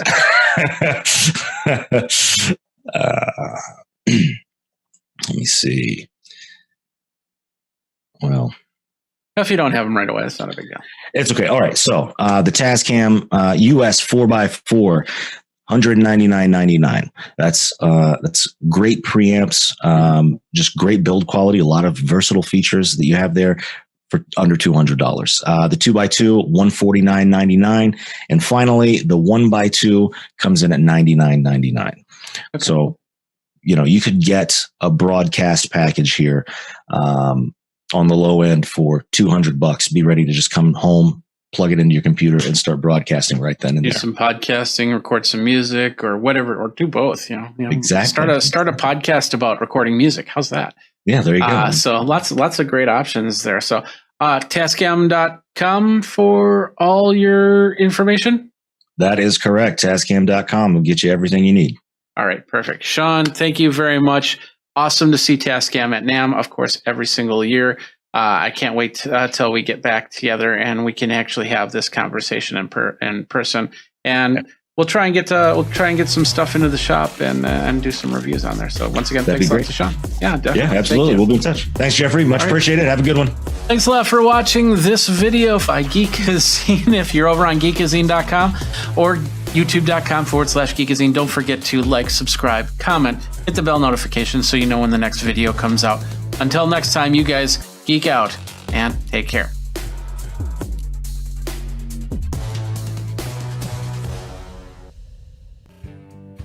What's up, my geeks? Jeffrey Powers here from Geekazine, and today I'm going to show you a really cool thing that you can do on Facebook. I've talked about 3D photos before, but now we're going to talk about how you can make yourself a custom Facebook 3D photo. You maybe don't have an iPhone or an Android phone that can do all that. Maybe you want to take some of your old photos before this whole depth and 3D photo thing happen and make them into 3D photos. You can do that. I've even done it with this screenshot from here, and I'm going to show you how to do it. First of all, Jeffrey Powers with Geekazine. Think magazine, put in the geek. You got me. I am here just for you. Thank you guys very much for coming to the show. I'm adding a little bit of more how-to stuff here, so if there's anything you want me to look at how-to wise in technology, let me know by tweeting me over at Geekazine. Well, this is where it all started. I decided, hey, I'm going to test this out. I knew that there was a way to actually make Facebook photos, but I want to have a little bit of fun with this. So I made my first one, and it just was not that great. But then I made this one right here, and I was really impressed with how this works. Now, this is the Facebook image. As you can see, I'm moving around a little bit. Let's zoom in a little bit. It says how to construct, and it says they raised the roof. It's hard to see on here because of the fact that you can see it better on the phone. You can see it better when you're scrolling up and down, but that's the idea. Now, I made this 3D photo the other day. I used an image that I got back when I went to South Korea. That's actually in Seoul Square. They had an inflatable moon, which was really cool. And then I decided, well, what would happen if I made a 3D photo with that? And this was not in a 3D photo. I don't even think I took it on an iPhone. So I just took the picture and I brought it into Photoshop. Now, you don't have to use Photoshop, but I tried to do it in Paint and it doesn't work that well. In fact, I couldn't figure out how to do it in Paint. So maybe you do. Maybe you're the Paint aficionado. If you are, let me know by tweeting me and commenting down below over on YouTube. Don't forget to like, subscribe, and the bell notification for the next video, of course. I tried to do it. So I ended up doing it in Photoshop, but I also downloaded GIMP and tried it in GIMP. Now, GIMP is an absolutely free software that you can get on the absolutely free interwebs. Well, not absolutely free interwebs, but you get the idea.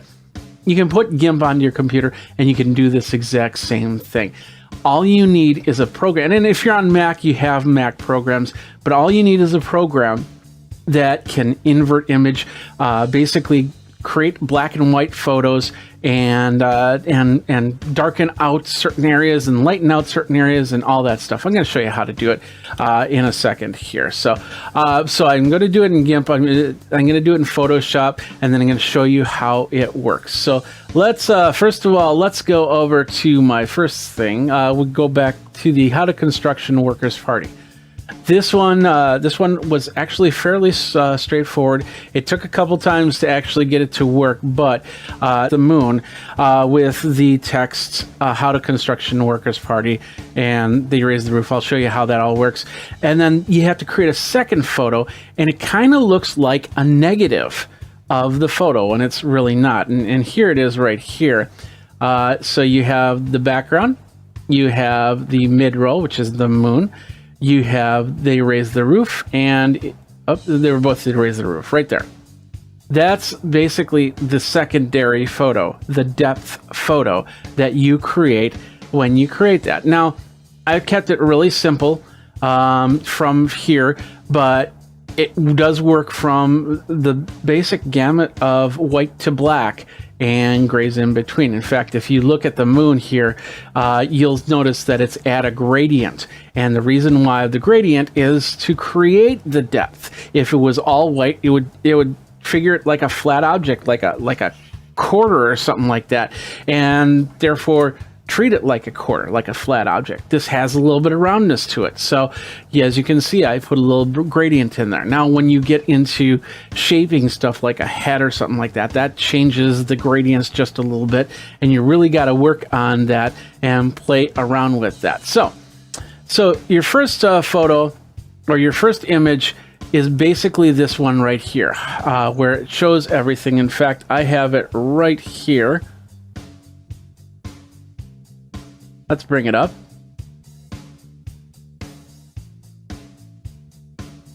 That's the first photo right there, and that's what you and you get that. You know, I called this construction1.jpg. You can do a JPEG or a construction workers party.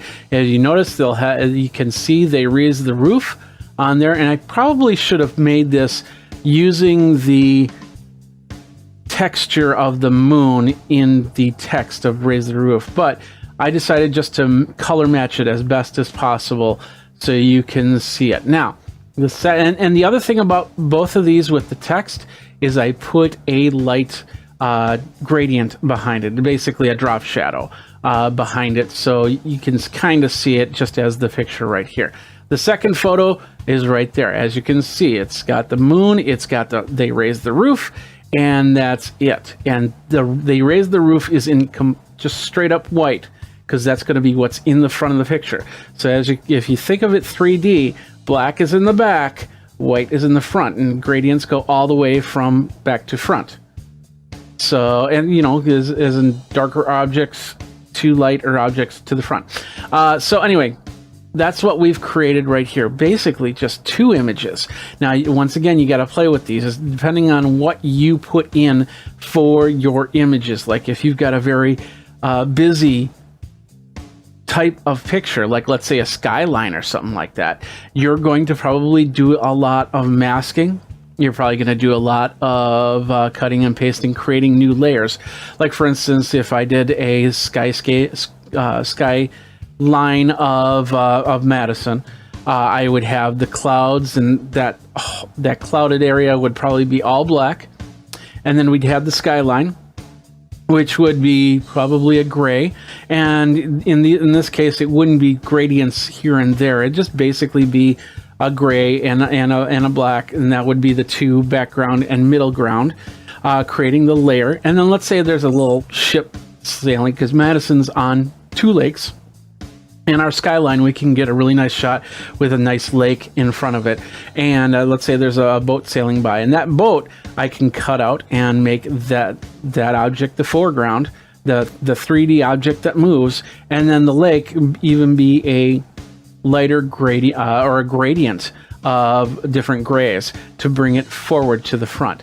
So in this case, like I said, the moon, we're just doing a gradient going from the back to the front. And of course, they raise the roof is all in white, and then the background is all in black. Now, with that, those are just the two images. That's it. So what we're going to do is we're going to take those two images, and we're going to come into Facebook, and let's just close that. We're going to take both of the images at the same time, and we're just going to drag them over into the post. And what it's going to do is it's going to see this. And I did not tell you how to label these. The first one, it doesn't matter what you label them, as long as the second one, the depth picture, is labeled _depth. So let's say picture is your picture.jpg or picture.png is your file name. The second file, the one with the gradients, has to have picture_depth, picture_depth.jpg or .png. Those two files, and maybe I can show you this a little bit better here.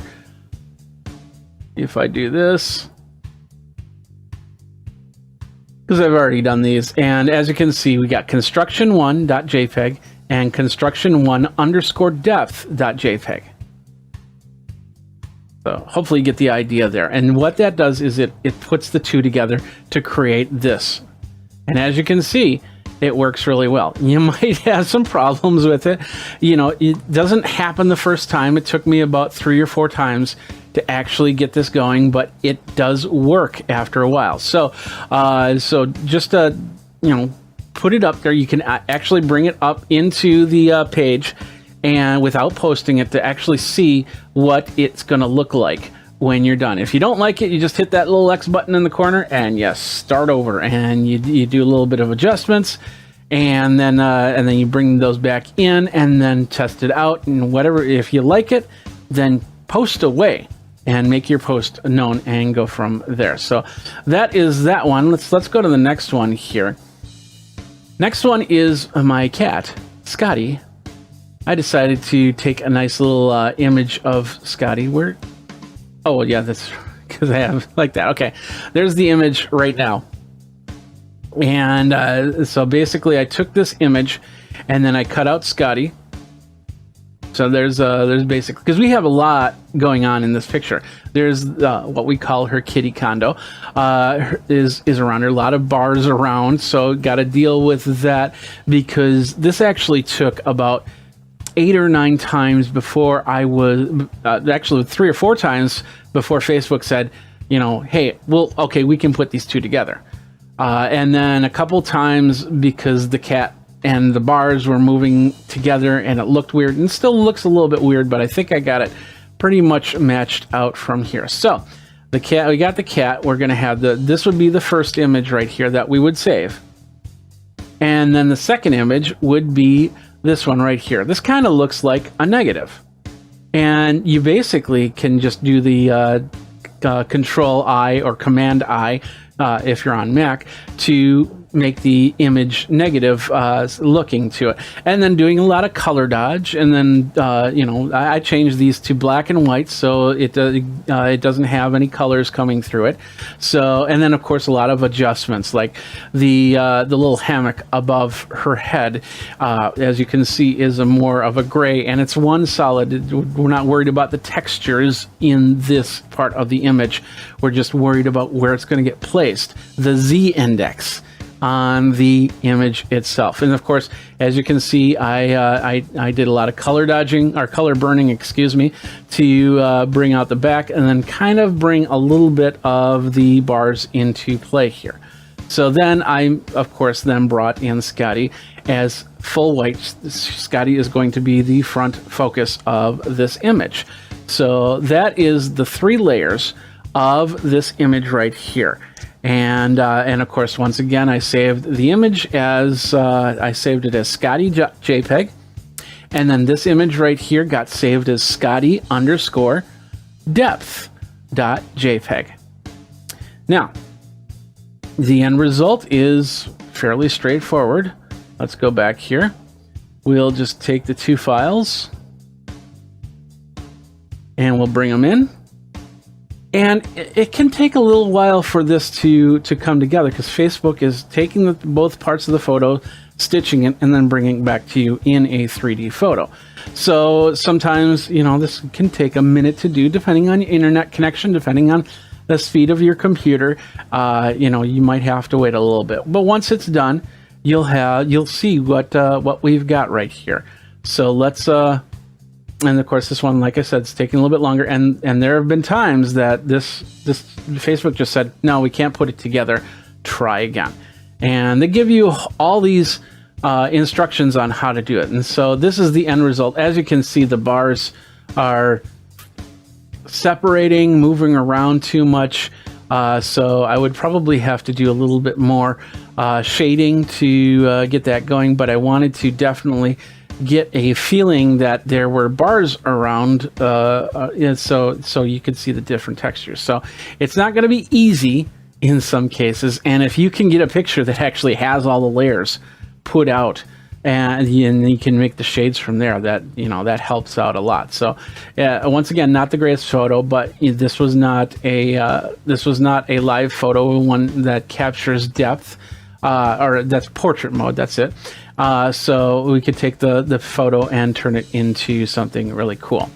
Now, like I said, you don't need to use Photoshop. I did bring in GIMP here, and you'll have to forgive me because I don't know. I haven't used GIMP in a very long time, so it took a little bit of learning curve for me, and I tried to keep it as basic as possible. So once again, what we have are the 3 layers. The first photo is a photo of me, and this is just basically a screenshot of me on my view of my video here.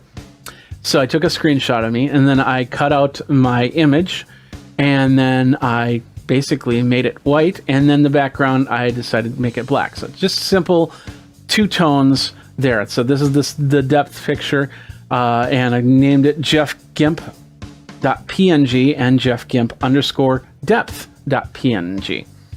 So now we're going to go back into here, and we're going to take these, and we're going to bring this in. As you can see, it's accepting the PNG files perfectly, and it's going to do a little bit of processing. Once again, as you can see, it took a little less time because a lot less detail to have to map out there. But the end result is not too bad for the 3D photo. And you can see me moving around. You can see my background. I'm moving the other way. You've got a little bit of blur in between the head and the background because it doesn't know what's behind me.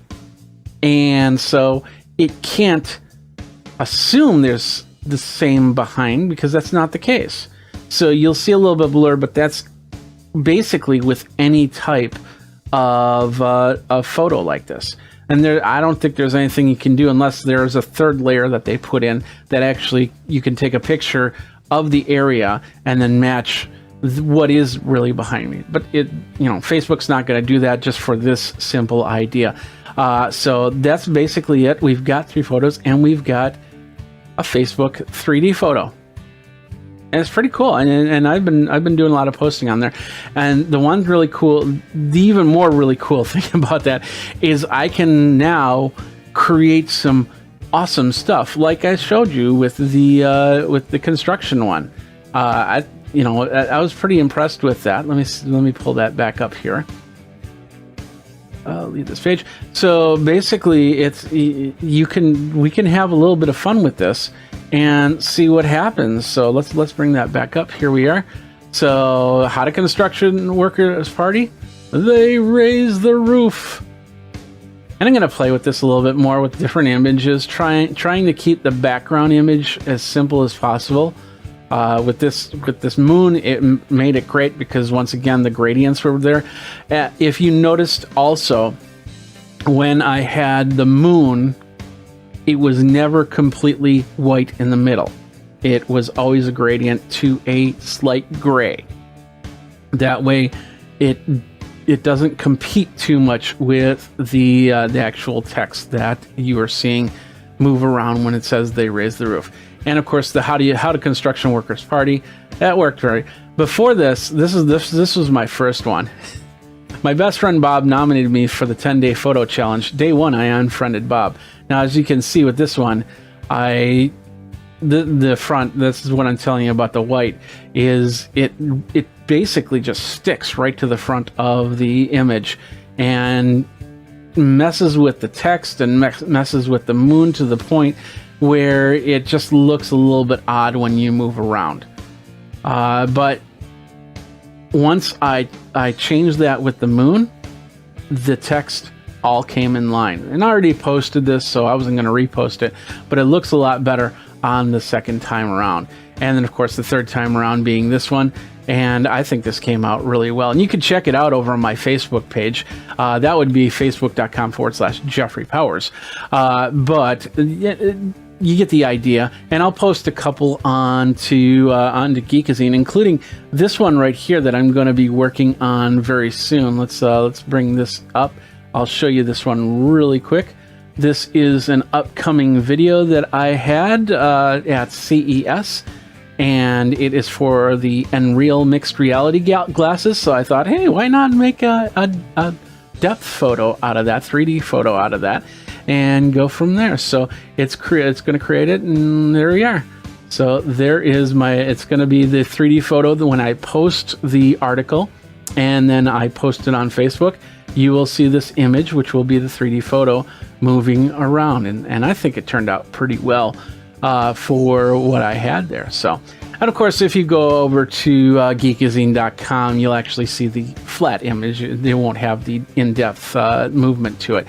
But you get the idea. You can have a lot of fun with this in many different ways. So let me know what you guys do to create some really awesome content by simply going over to Geekazine. You can find me over at geekazine.com. Think Magazine, put in a geek, you got me. Twitter, Facebook, TikTok, Instagram, all these. Geekazine is where you're going to find me.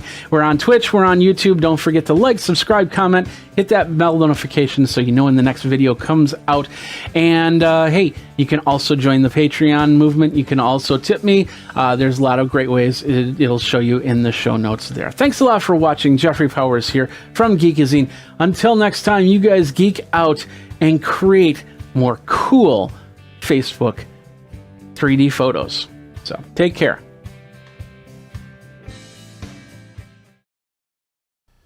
What's up, my geeks? Jeffrey Powers here from Geekazine, and our friends at Munch Packs have decided to send me a Munch Pack.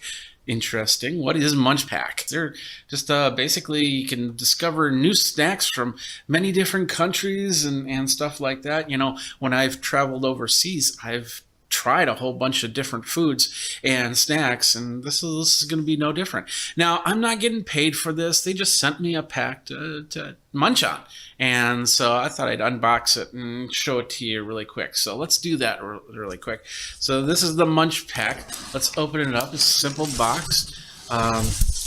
Of course, you can send it as a gift, and you can send it as a, send it to yourself if you're really hungry. You got the Munch Pack right here.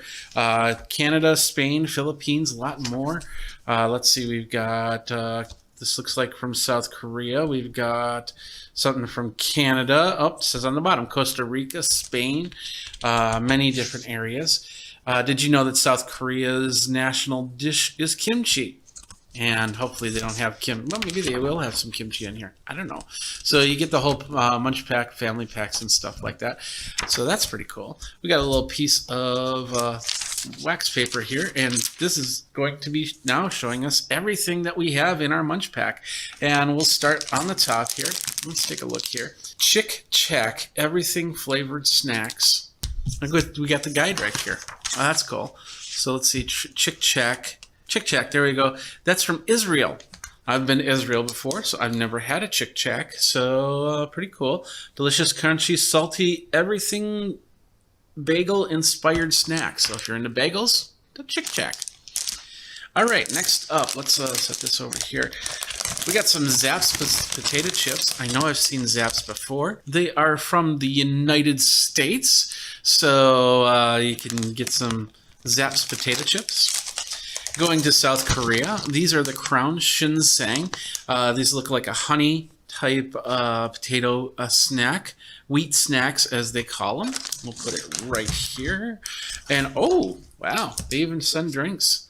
Here's a nice little Fanta. This looks like it's coming from Japan. This is Fanta Yokin Orange Yogurt. And yes, this is from Japan. Orange yogurt. Crazy. So let's set that over here. What else we got? watermelon slices from Vidal. Vidal is, let's see, this is from Spain. Spain's always, I've been to Spain a few times, great place. So these are the watermelon slices from Spain. We got some Pepro from Latte. This is Pepro nude chocolate. And this is from South Korea. Oh, this is from South Korea. Okay, another South Korean delight right here. Let's set that right there. We got some yummy gummy silly straws, and I think that was right next to it. This is from Turkey, and that looks pretty yummy right there. Lots of sugar here. We got a Nusita Galeta, and the booklet says this is from from Costa Rica. So awesome here.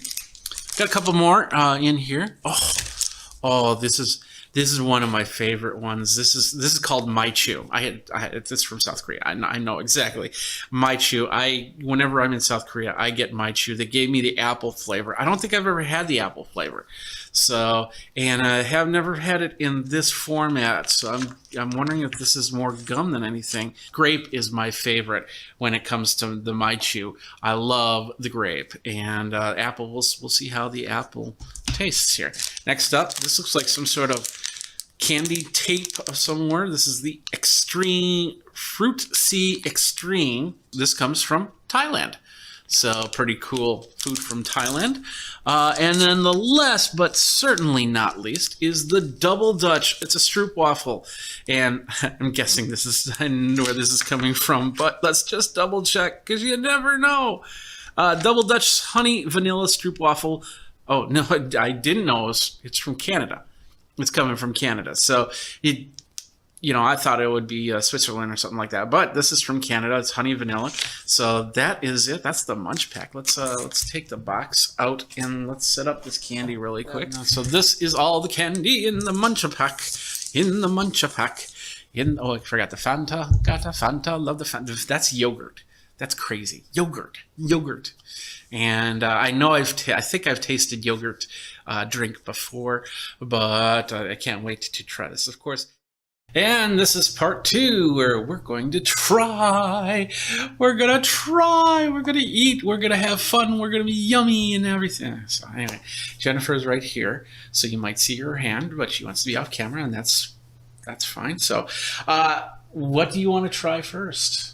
Savory. Something savory. I'm going to give you the Munch Pack, so you can read that up. We will start with the Zaps.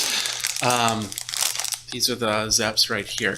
They are Evil Eye New Orleans kettle style already. So let's open it up.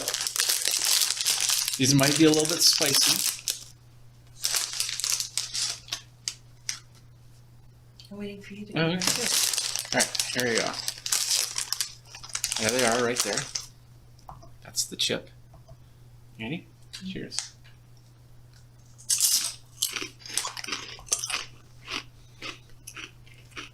Crunchy. There's no vitamin D, or no, there's 2% of vitamin D in here. 22 milligrams of calcium and a little bit of iron.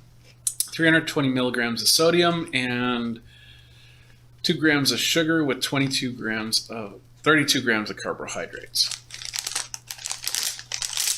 And that was Zapp's potato chips. And there is a post kick coming through. Yeah, pretty back of the throat. Yeah, very much so. And really not until just now for me. Yeah. All right, next up, let's do this. This is the Chick Shack, is the name of it, by Oppenheimer. Let's open it up.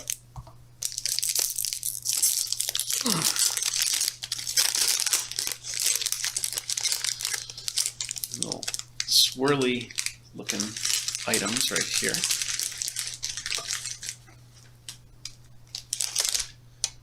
Cheers.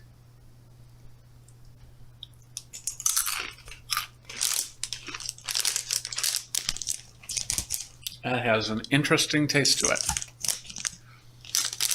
What do you think? I like it. Okay.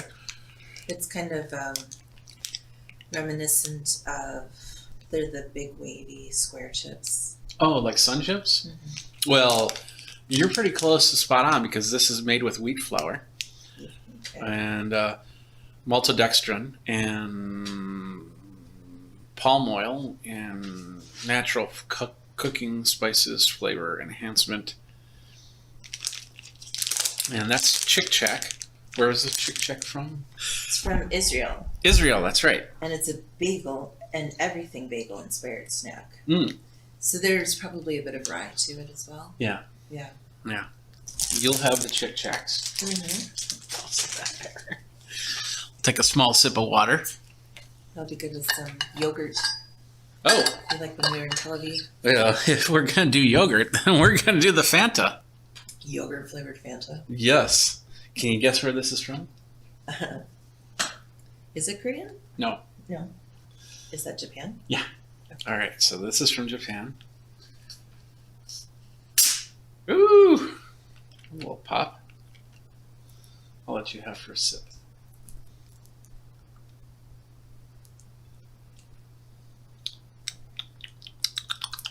Yeah. That's not too bad. It's like a cream flavored soda, maybe? Like with a hint of grapefruit. There's something tangy and a little citrusy that goes beyond a cream soda. Water, high fructose starch syrup, sugar, dextrohyslacalone, lactic acid, carbonated acid, potassium, sucralose, and ascorbic acid. Lyokin, orange, is like orange, not orange. I don't know if it's iokin or lyokin because it's written both ways. Oh, okay. It's probably a very loose translation, though. We could do watermelon slices from Vidal. Let's do that. There we go.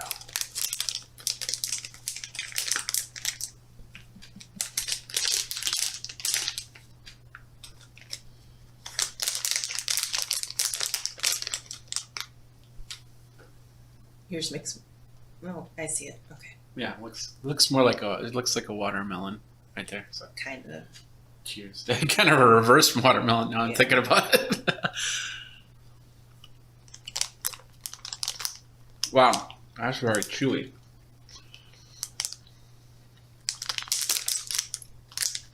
It's like I'm chewing into rubber because you can't really bite into it that much, but it's got a sour flavor coming out of it.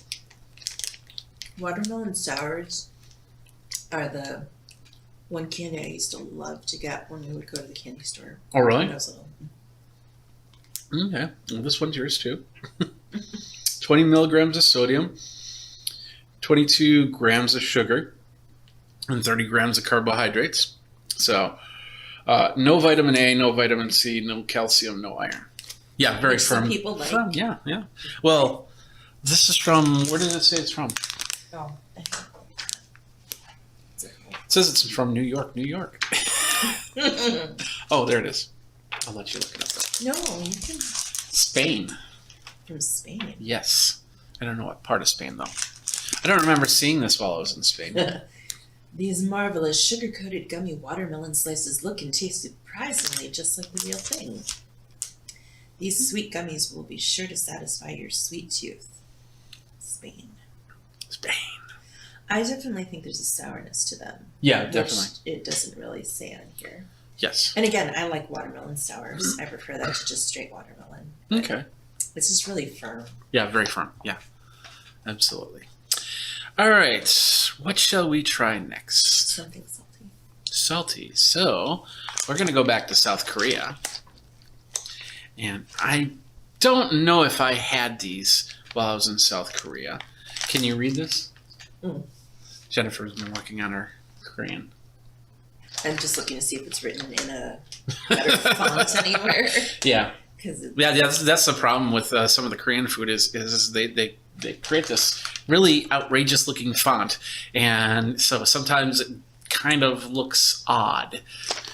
All right, well, it looks like a little guy right there, and then another dude right there, and I know that this works as in consonant, vowel, consonant. Most Mar Le Noon, Okay. which doesn't make sense to me. Yeah, that's okay. You did a good Yeah. job. You tried. You can do better than I can. So. That's debatable. And on the top here, I can tell you that this in small print right here is called Crown because that's the name of the company who makes these. You can definitely smell it. There it is right there. Interesting. It's very barrelish. So here we go. Ready?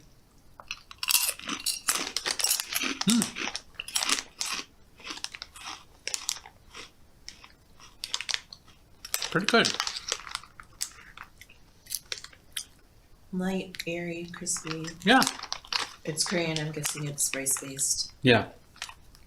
Sweet and peppery. Black pepper. Do you taste black pepper? I don't know what I'm getting at the end. Something that's not sweet. I'm not getting black pepper. Interesting. Oh, these crunchy wheat snacks with sesame seed specks are a sweet dream. Okay. With their rich sweet flavor and delicious crunch in every bite, they remind us of churros. Yes, they do remind me of a churro. Now that you said that. Okay. I was trying to think, did it taste like a cereal? Did it taste like what did it taste like? But yeah, churro, that's spot on. I think that's spot on. All right. So much of their stuff. You want to go back to sweet or you want to stay on the salty side? Let's go sweet.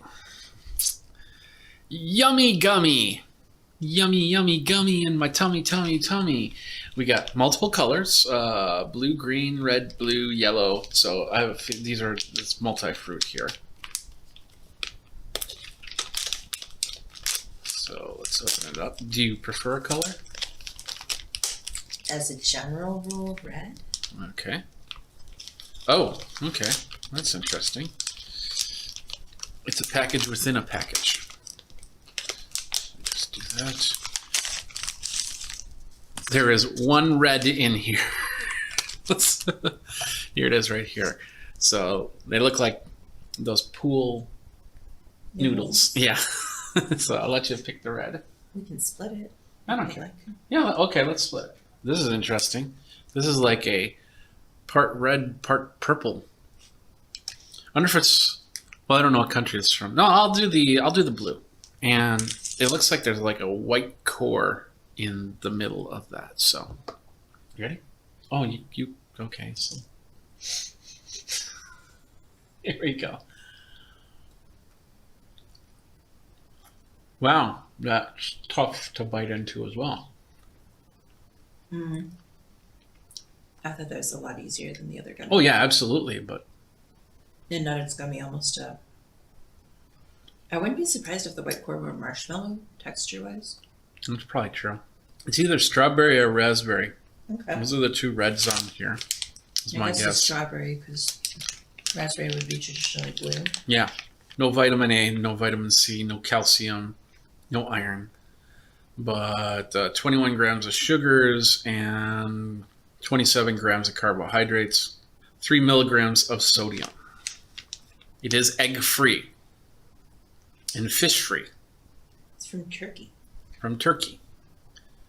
It's peanut-free, totally not allergy-free, shellfish-free, sesame-free.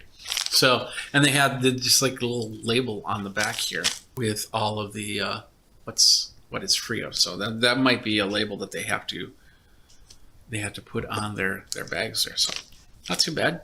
That was yummy gummy. All right, let's go to Pepero chocolate sticks, and I'll give you a clue. I've had these before. So was Lottie British? Do you want me to tell you? Sure. South Korean. Oh. Okay.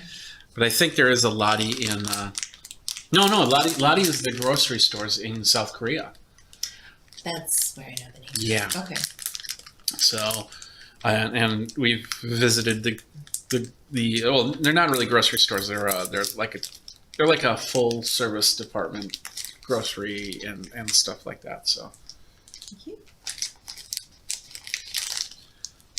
These are the Pepero choco-filled chocolate. I see we're having fun.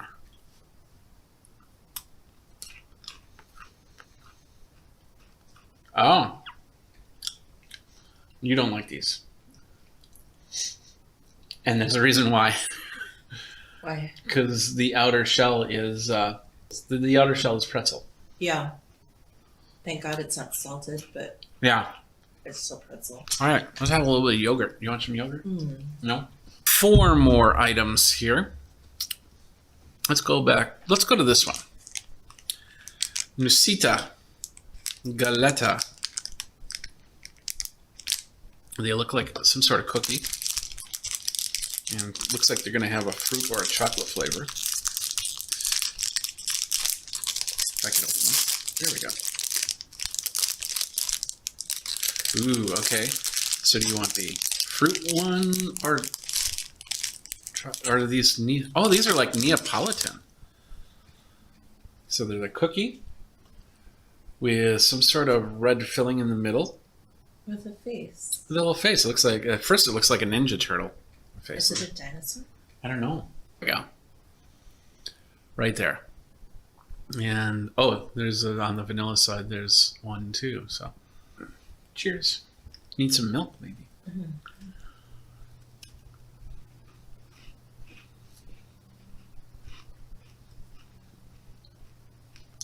Tastes like a cookie with vanilla and chocolate. Can't taste the center, can you? Wow. There's not much in there. Just like a light smattering. Half stuff instead of double stuff. Yeah. Not bad.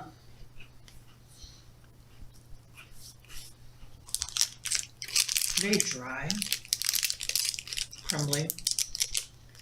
I'm wondering if this is not flour based. Very dunkable. Yeah.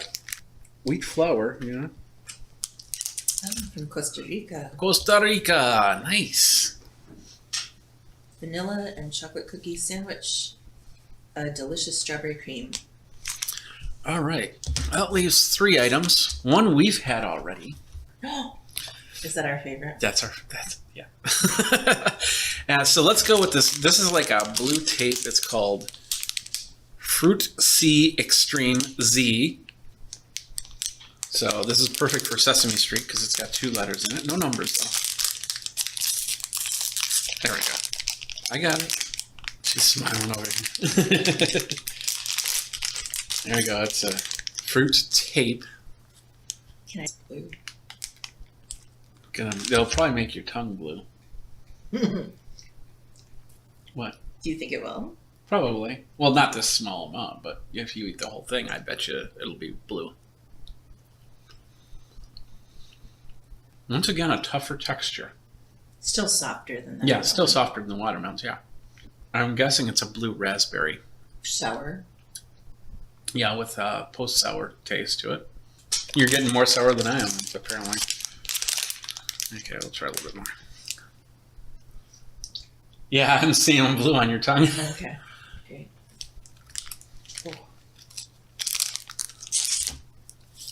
Oh yeah, there's a sour. So not your favorite? No? Okay. It's from Thailand. Thailand. Nice. It's kosher.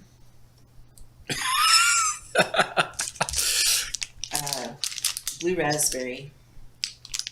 Give your taste buds a delicious sweet and sour kick. 12 grams of sugar, 18 grams of carbs, 10 milligrams of sodium, 1 gram of fat. And yeah, it does say on this label, it says kosher parv special production. So I learned something new today. I didn't realize that there was a kosher need in Thailand. I guess, yeah. All right, let's go to the stroopwafel. Hmm. Where do you guess this is from? I'm sorry, what? Where are you guessing this is from? I don't know where stroopwafel is from. Okay. I just know that I like them over my tea. There we go. Double Dutch, honey vanilla.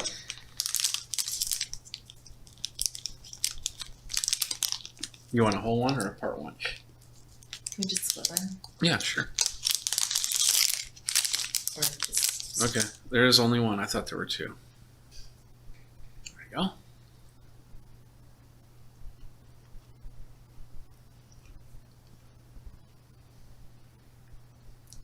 I like stroopwafel. Mm-hmm. Yeah. I definitely noticed the honey tones. Yeah. So I think if you like stroopwafel if you like your coffee or tea with honey, you're gonna prefer it to a caramel flavor. Yeah, that's true. We're just enjoying the stroop. When was the first time you had a stroopwafel? You brought one home for me. Probably the first time you traveled internationally. Yeah, I think so. Yeah, I was going through Amsterdam, and they had stroopwafels there. Was that your first Barcelona trip? Yes. So many years ago. It's crazy. Mm-hmm. This is going to be the first year that I don't travel outside the country. You don't know that. Yeah. No, that's true. That's true. That's true. So, all right.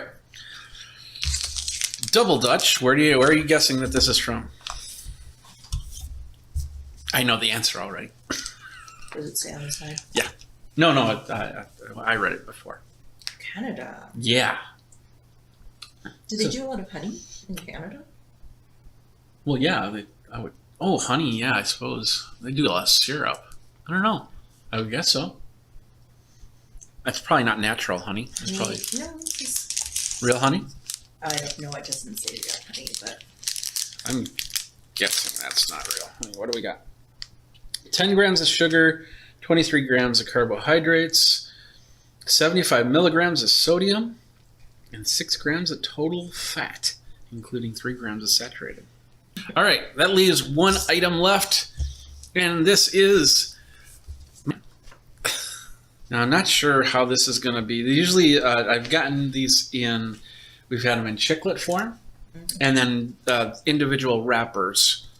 So I don't know if this is going to be like a stick form, or if this is just going to be like a Pez dispenser looking thing, or whatnot. So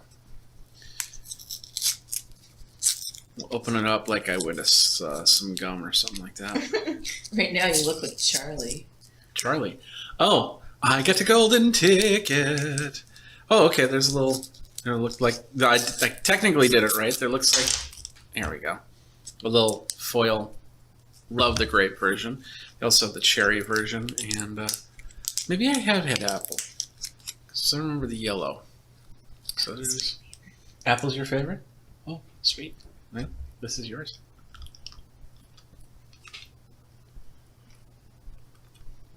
Very good. Mm-hmm. That's yours. It's like Laffy Taffy, Mm-hmm. but with the texture of a Fannie Mae caramel. Like Really? there's just something lighter, and once it warms up to mouth feel or mouth temperature, the mouth feels amazing. Mm-hmm. Yeah. And like any of the flavors, the apple's my favorite. But Yeah. I just love the chewiness of it, the firmness, but Can't tell you the ingredients on this, but there's a lot of sugar and a lot of carbohydrates. Munch Pack is all about. Boom, and that's the Munch Pack box. And those are all the foods right there. Let's go right here, minus the 2 that Jennifer's got over there. So interesting. If you've gotten a Munch Pack, let me know, and let's compare our munches and go from there. So thanks a lot for watching. Thank you, Jennifer, for being here and tasting it with me. Thanks a lot for watching. You guys geek out. Check everything out. I know this is not a normal video that I do. We use lots of tech stuff, but you know, we're having a little geekiness here, and I do want to thank the folks over at Munch Pack for making the Munch Pack. We'll put a little smiley face on me. it's a nicely curated collection. Very, very much so. And there's more than one pack, so they can get another Is that pack. why this brochure's so darn big? I think so. No, I think you'll get a different brochure with your other Munch Packs. Okay. I'm not sure though. I'll have to check it out as we go. But anyway, thanks a lot for watching. If you have any questions on this, feel free to ask me. I don't know how to answer them, but we're going to munch some more. So you guys geek out on whatever you're doing geek-wise, and take care. Hey everybody, Jeffrey Powers here from Geekazine. We got another review here today on Geek Tech Talk Live with Jeffrey Powers. What's up, my geeks? Jeffrey Powers here from Geekazine, Think Magazine, Put It in a Geek, and you got me. We do reviews, we do interviews, we do a whole bunch of stuff over at Geekazine here. So thank you guys very much for coming to the live channel. You saw the socials there. That's how you can get a hold of me. Today, we're talking about this little product right here. It is the Inevafit Eros. Inevafit Eros, hopefully I pronounced that right. It is a body scale, a Bluetooth body scale, which connects up to your iOS. It connects up to your Android. It connects up to your tablet, your phone. It tracks more than just your weight. And yes, I am going to step on this scale and we're going to talk about it. First of all, I want to talk to you guys about my review policy. I got product to review from Inevafit. The product is, I got no sponsorship, compensation, or anything like that. All opinions are of Geekazine. We've got the review linked right there. You can check that out to find out more about my policies and procedures when it comes to reviewing products. So, all right, well, we got the device over here. What this is a body scale. It's standard scale, looks like a standard scale. It's a Bluetooth scale. It connects up via Bluetooth to your device and allows you to track, not only find out what your weight is, but track how your weight is going. Now, we got the Bluetooth scale here. What we're going to do is I'll eventually step on the scale. You'll get to find out how much I weigh, but it's going to tell you, the scale is going to tell you a whole bunch more than just your body weight. And it's going to be able to track so you know what you're doing. Now, I have it loaded up on my tablet here, and so you'll be able to see what's going on. All right, let's take a look at the Inevafit Eros here. This is a, like I said, it connects with an app. $49.99 for the scale. The app downloads on the iOS or Android Play Store. You can then connect up anything basically with the calibration. You can then basically step on the scale. As you can see, there's like these metal design. It's like a hexagon right there, but the metal parts of that's actually what's going to be telling the scale your body measurements. Now, I believe you can wear socks, and definitely we will not go bare feet, because I know there are some that don't get too happy when they see bare feet. And I totally understand that, because I'm one of them. I haven't gotten a manicure in a while because, you know, the salons are all closed. But I will be wearing socks. I believe you can wear socks, but, you know, you might change the information there. So the best thing to do is actually step onto the scale barefoot, so it can work with the contacts, because that's what those metal pieces are. They're contacts. Here, I'll show you right here. So you see the metal lines right there. That's all contacts. So your feet should be right on the two as you go, and like I said, I will show you as we progress from there. The scale by Inevafit. The price, of course, right now is $49.99, and of course that price can change at any time. Inevafit does have a series of other products that you can check on and use. And of course, this is just one in their line of products. So let's take a little bit more about on the page. You have the Smart Fat Body Scale. So this is all the stuff that it's going to be measuring. Simple design. You're going to check your BMI. It's going to check your heart. It's going to check your water weight. It's going to check your bone structure. And it's going to give it to you all into the app fairly easily. You can then track everything as you go through the chart system there.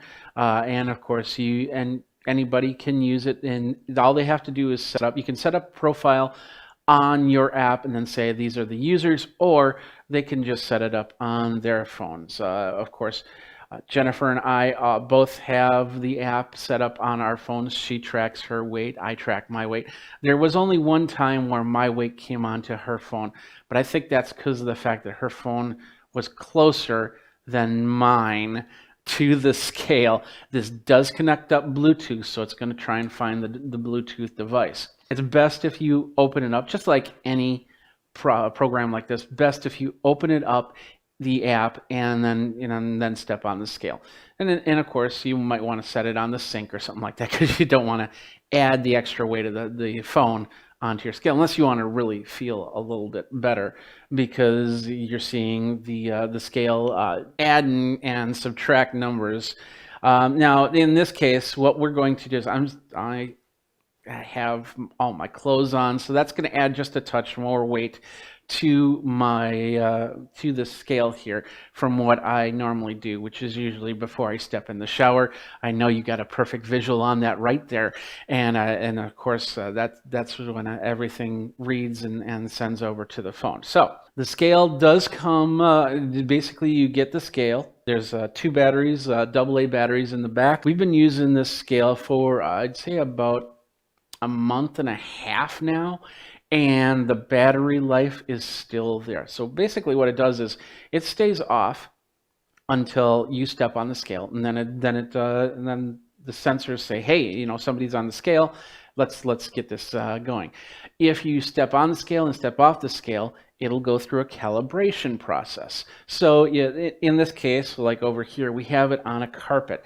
Before, I usually have it on a hard floor. So you want to calibrate your scale before you step on. I'll show you how all that happens. We got the camera all set up, and I suppose without any further ado, let's do that. Let's step on the scale and show you how this all works. Now, to begin with, I'm going to load up my app here. Here's my app, and it's saying my my weight already here. And so, and of course, it says that it's over because I stepped on the scale with the clothes on. So it's about 2 pounds more. It's showing me my body fat. If we scroll down, as you can see, it's all these. It's like a little hive-looking thing here. Let's get this back into frame. Hive-looking thing. All your measurements are.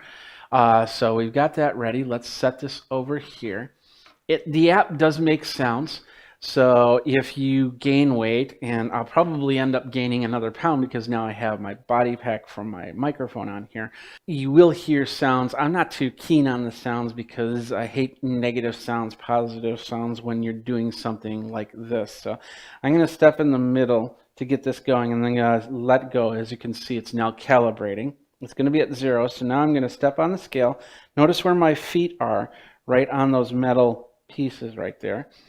And as you can see, it's now figuring out the weight, 230.8, and now it's doing this quadruple 0. That is basically getting the measurements, the water index, the bone density, and stuff like that. I don't know if you heard it on the app, but the app actually made a noise, and that noise basically said that I gained weight from there. So here's the app right here. And it's got my weight right there at 230.8. It says that my BMI is 33. My body fat is 32.3%. My fat-free body is 156.2 pounds. My subcutaneous, is 20. We got a whole bunch of measurements here. Now I can go into the tracking, and I can see. Well, I can see my weight went up, but once again, I am wearing clothes. My BMI went up, my body fat went up, and my visceral fat. We've got the body water, which my body water, and once again, with socks on, that might not be telling them the complete story, the best story. Skeletal muscle.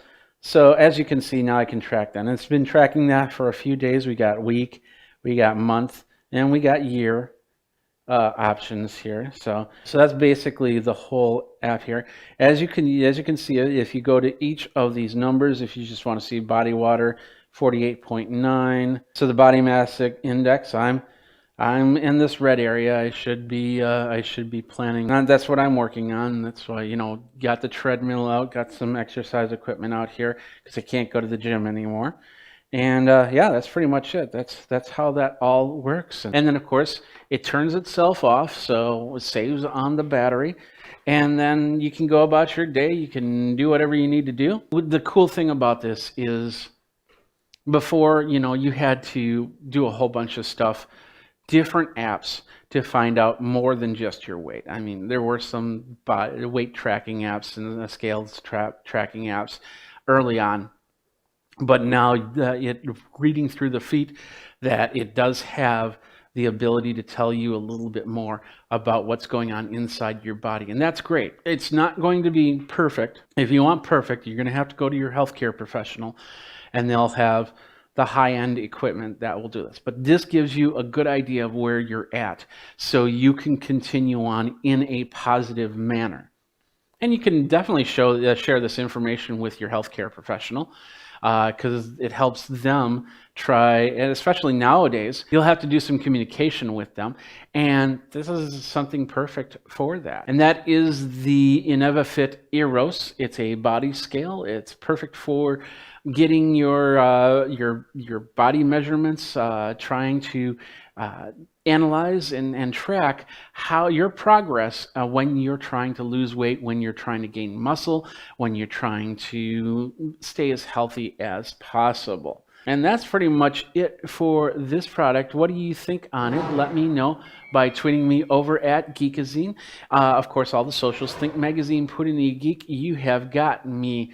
And I'll try and answer as many questions on this as possible. Of course, technical questions you should be talking to InnovaFit about. That was the InnovaFit Eros Bluetooth Body Fat Scale. And this has been another Geek Tech Talk Live with Jeffrey Powers. Questions, just let me know, and we will go from there. Thanks a lot for watching. You guys geek out and take care. Welcome to Geekazine's Virtual Conference Coverage 2020. All right, we're here with Kingston. I got David here, and we got some new USB options for you guys out there for your at-home experience, traveling, if you're traveling or anything like that. So how's it going, David? It's going good, Jeff. It's good to see you. I mean, it's virtually. We can't see each other in person, but it's awesome to see you. Thank you for having me on. Yeah, not a problem, not a problem. So, so tell us, what is Kingston working on with data transfer? Yeah, so we have a couple of new USB drives that we've launched in the last couple of weeks. So, everything is kind of steadily, slowly moving towards USB-C. So we've launched a couple of new drives to kind of address that market. Our first drive here is called the Data Traveler Duo. So what this is this is a USB drive that has both a USB Type-C and a USB Type-A port on it. Okay. So that way you can do easy transfers. Most computers now, I think at least the newer ones over the last few years, have both ports on it. And then if you're one of those that, you really like USB Type-C because it comes with that greater speed, we also came up with a drive here called the Data Traveler 80. This is actually a 256 gigabyte model in a very, very thin form factor here.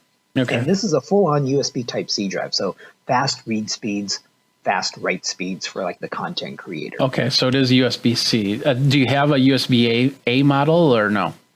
We do have USB-A models that also go very fast too. So I actually happen to have one here. This is kind of the sister or the brother drive to the one I just showed you. This is called Data Traveler Kaizen, K-Y-S-O-N. Okay. So this is a fast transfer USB Type A drive.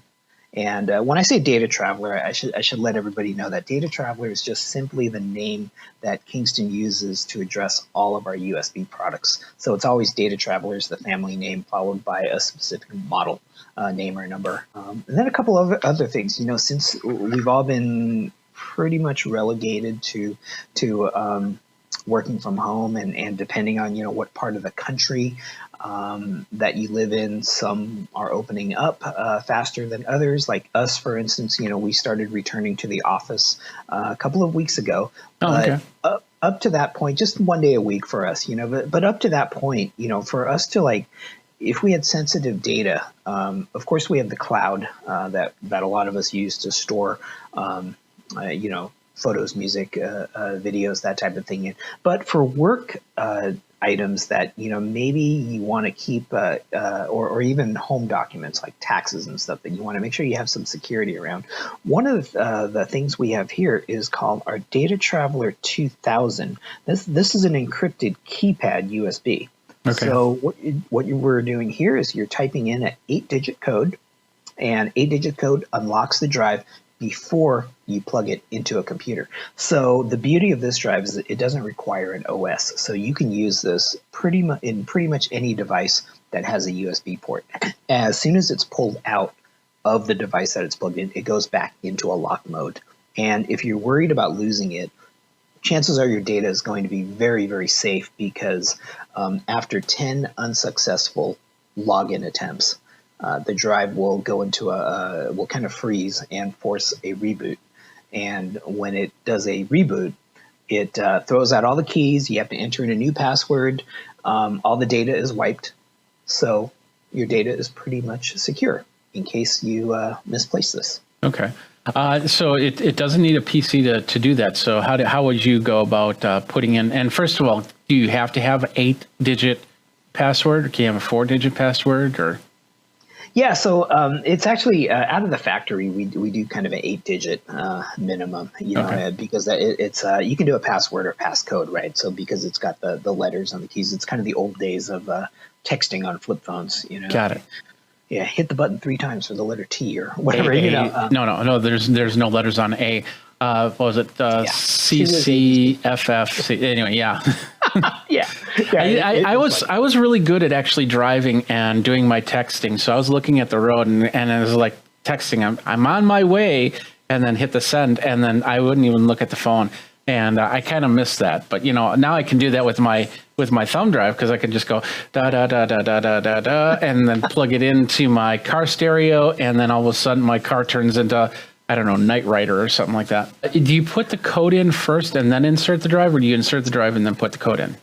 Yeah, that's right. You put in the code first to unlock the drive, and then after it's unlocked, it functions just like any USB. And I'm assuming that it will turn back if you don't insert into a USB drive after a certain amount of time?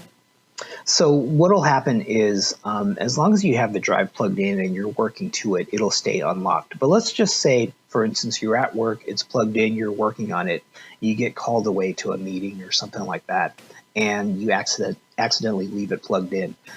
Anybody who comes by thinking, hey, this drive is open, it's like as soon as they eject it, they pull it out, it goes into a lock state. Is there any other way that it locks itself, like after an hour's worth of time or something like that?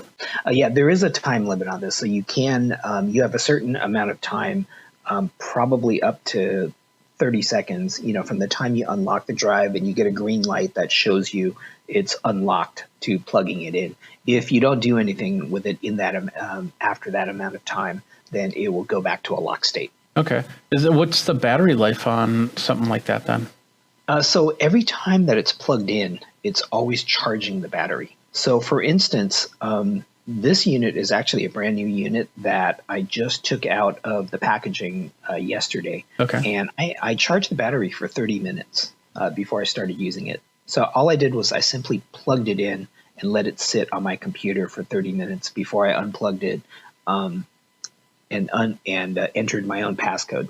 What happens when the battery, let's say it's just sitting for 6 months and the battery drains? Your data's still safe, right? Yeah, your data's safe because the memory inside here, flash memory is solid state, so it doesn't require power to retain memory. It's non-volatile memory. Yeah. So, memory that goes inside your computer, that's volatile memory. So you cut the power, it loses all the data. Yeah. All right, cool.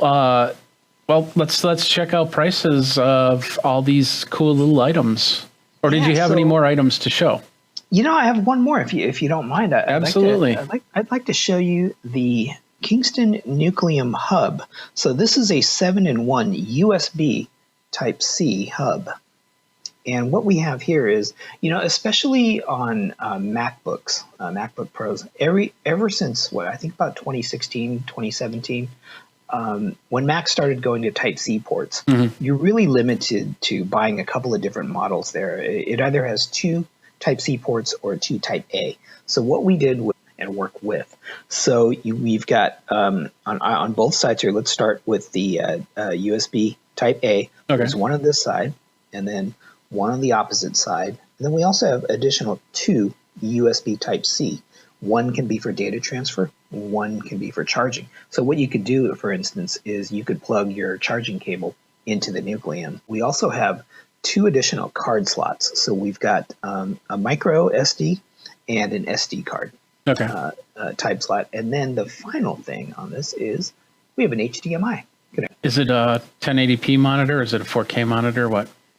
It'll run 1080p. Okay. Yeah, but if you have a laptop that usually has 1 or 2 USB-C ports, usually it's just so they can hook up another monitor to it. So that would be perfect. And a lot of these portable monitors are only going at 1080p right now. Yeah, that's right. That's right. This is, this allows you to give you that functionality when, if you're running an additional monitor out of your Type C port, then you're going to have to use another slot to run power. That's going to have to be plugged in all the time. All right, let's take a look at some of the price points on some of these items. Sure. Yeah. So for Nucleum, it's between $40 to $50. Okay. For Nucleum, available now. The Data Traveler 2000, our encrypted USB drive, these start at right around $40, and they go from 4 gigabyte all the way to 128 gigabyte. And then for the so it goes up to 128 gigabytes. So what are we talking price wise on the high end? Price point on the high, off the top of my head, I don't know. The best place to go look is wherever your favorite e-tailer, essentially. Yeah, and then for the DT80 here, these start right at about, and also the DT Duo, these start right at about $10, $12. Okay. And what, 4 gigabytes? They start at I believe these start at actually 32 gigabytes. Okay. And depending on the model, so the DT80, for instance, goes up to 256 gigabyte, and then the new Duo comes in 32 and 64 gig. Okay. And there might be a 128 gig in there too. Okay. And then you have a whole host of other types of USB drives. You've been doing this for a while, so and hard drives, and of course, I have a couple computers with Kingston SSD technology inside running. And I think this machine that I'm doing this interview on is running the Kingston as the main and secondary drives as well. So lots of cool stuff. Thank you so much. Well, David, thank you very much for your time, and I'm hoping that we're going to get out. We've seen each other at a couple shows, and hoping to catch up with you at another show in the future. Yeah, look forward to it. I know we've been kind of all stuck at home now for 7-8 months, but the important thing is we're all staying safe, and there will be a time when you and I meet up again. So. Absolutely. All right. Well, thank you very much for your time. Thanks, Jeff. That's another company from the virtual conference coverage 2020 at Geekazine. Since I can't go to the conferences, I'm going to have the vendors come to me. If you're a vendor, if you've got a product that you want to show off, if you've got a service that you want to talk about, let me know. Tweet me over at Geekazine, Think Magazine, Put Into Geek, and let's get on air and talk about it for Geekazine. Don't forget to like, subscribe, comment, and hit that bell notification to let you know when the next video comes out. For the virtual conference coverage 2020, Jeffrey Powers here. Thanks a lot for watching. Till next time, you guys geek out.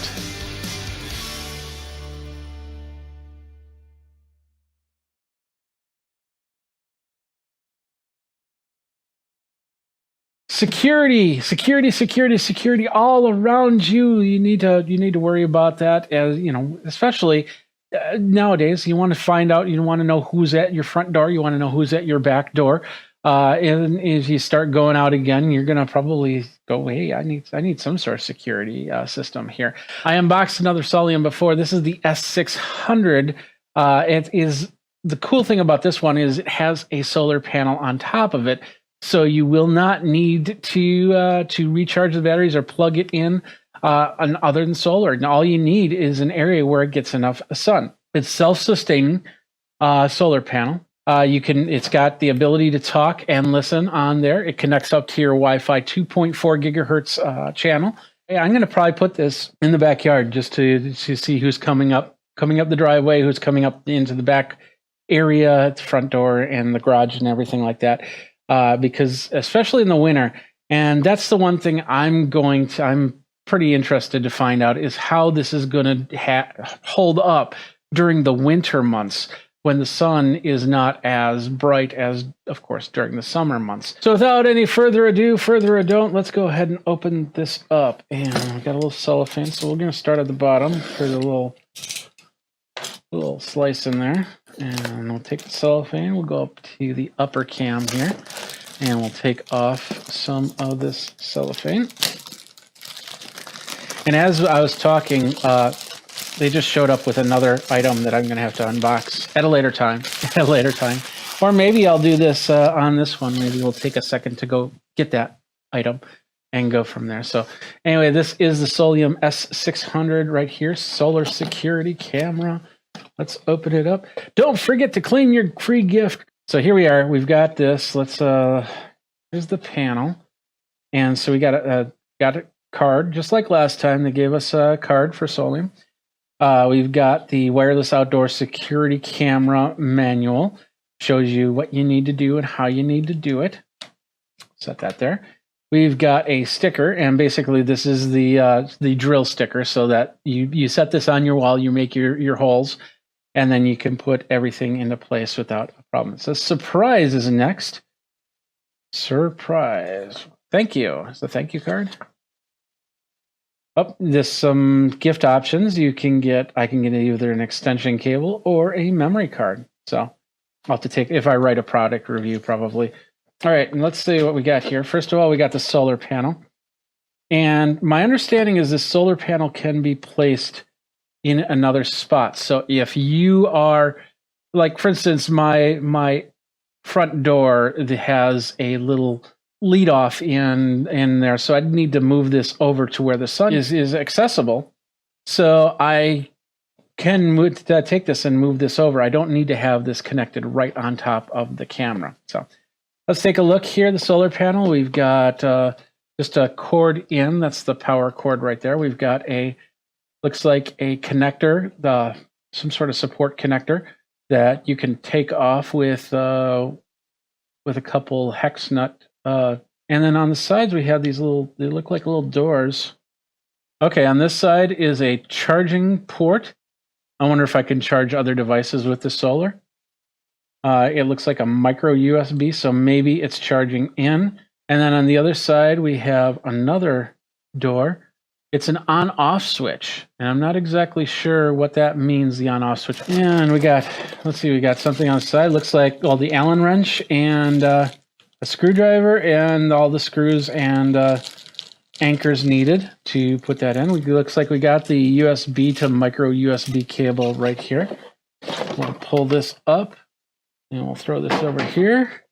And it looks like we got the main unit, and that's pretty much it. So we'll set that down. And we'll set this over here. Now, the main unit also has wireless antenna. I'm not sure how many dB the wireless antenna is. We've got the mount on top, which also looks like it can be detached. So I'm guessing that you could probably attach it, like I said, if you need to get the panel to a sunnier source. Then we have the camera. I don't think it's 360. I think it's only 270. So you go all the way to one side, you might have to start going all the way back from there. From the looks of it, we've got the camera, we got different types of lights, a sensor up here, and then this looks to be a sensor that detects motion. So that is pretty interesting. Down underneath here, we have a QR code, which I'm assuming is how you pair the device with your phone, because there is an app for that. And on the back, yeah, I think that's pretty much it for this camera. So ultimately with the camera, if you are with this device, if you want to, you can put this right on top, and there's ways to angle this. It doesn't have to be that flat. I just have to get the Allen wrench out to loosen this to make the turns. But it looks to turn this way or this way, but doesn't turn this way or this way. We've got the dual plug here. So here's the plug for the solar, and then this is the plug. This is the receiving plug. So we can put this right on the wall, and then we can plug it in, and then of course the solar panel. And of course the solar panel will do its job and go from there. So ultimately, this is what it looks like if we were to attach it on the wall. Like if I come back here and just kind of set it like here. This is what it would look like if this was in your front or back. It's a little bit bigger than a lot of security cameras that I've seen. I'm not too worried about that, but it looks like it does have some free range. So if, let's say you're following a squirrel or something like that, and you want to see the squirrel and the squirrel's right underneath, this thing will probably go all the way down to take a look at the ground. So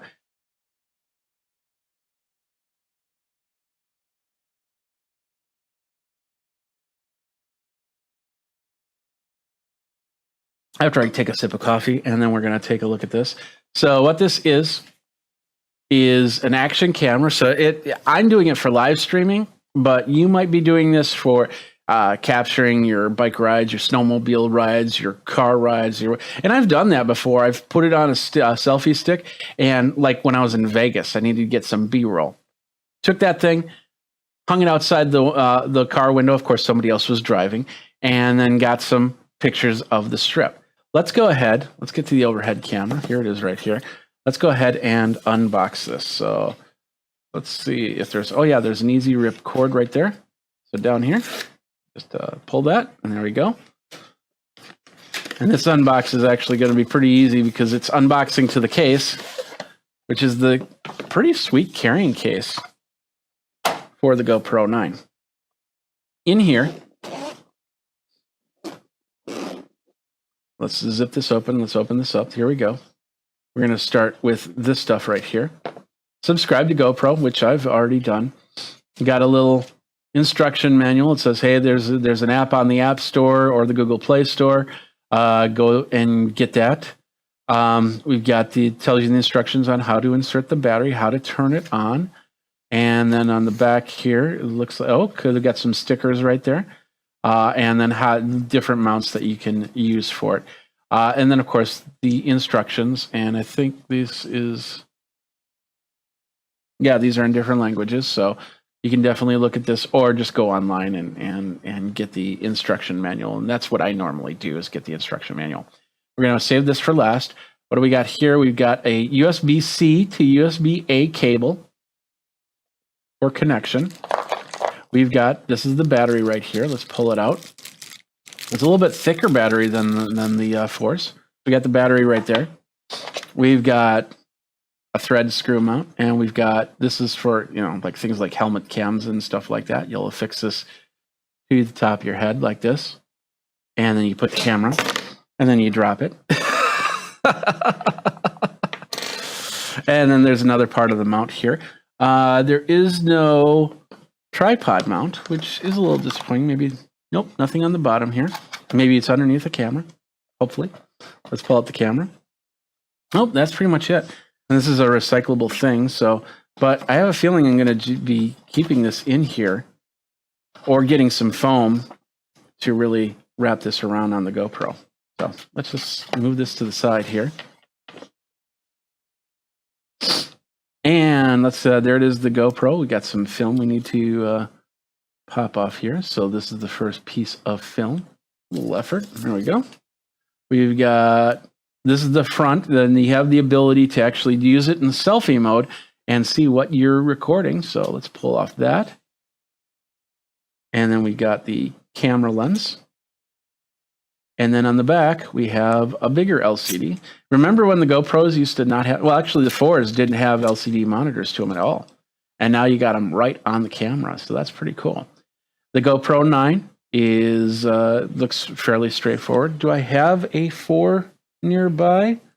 And I got a little wraparound case for it. So let's do this. So this is the 4, this is the 9. There is a big difference in size here. This is a lot bigger. I mean, I'm saying a lot bigger, but really not a lot bigger. So there we go. There's the size between the 4 and the 9.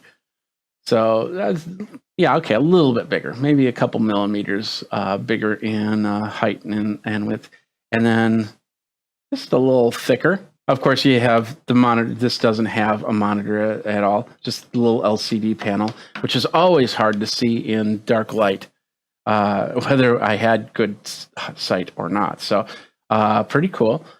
We've got the ability, let's see, we've got this double latch. Okay, well, that's pretty cool. Look at that. So this goes down.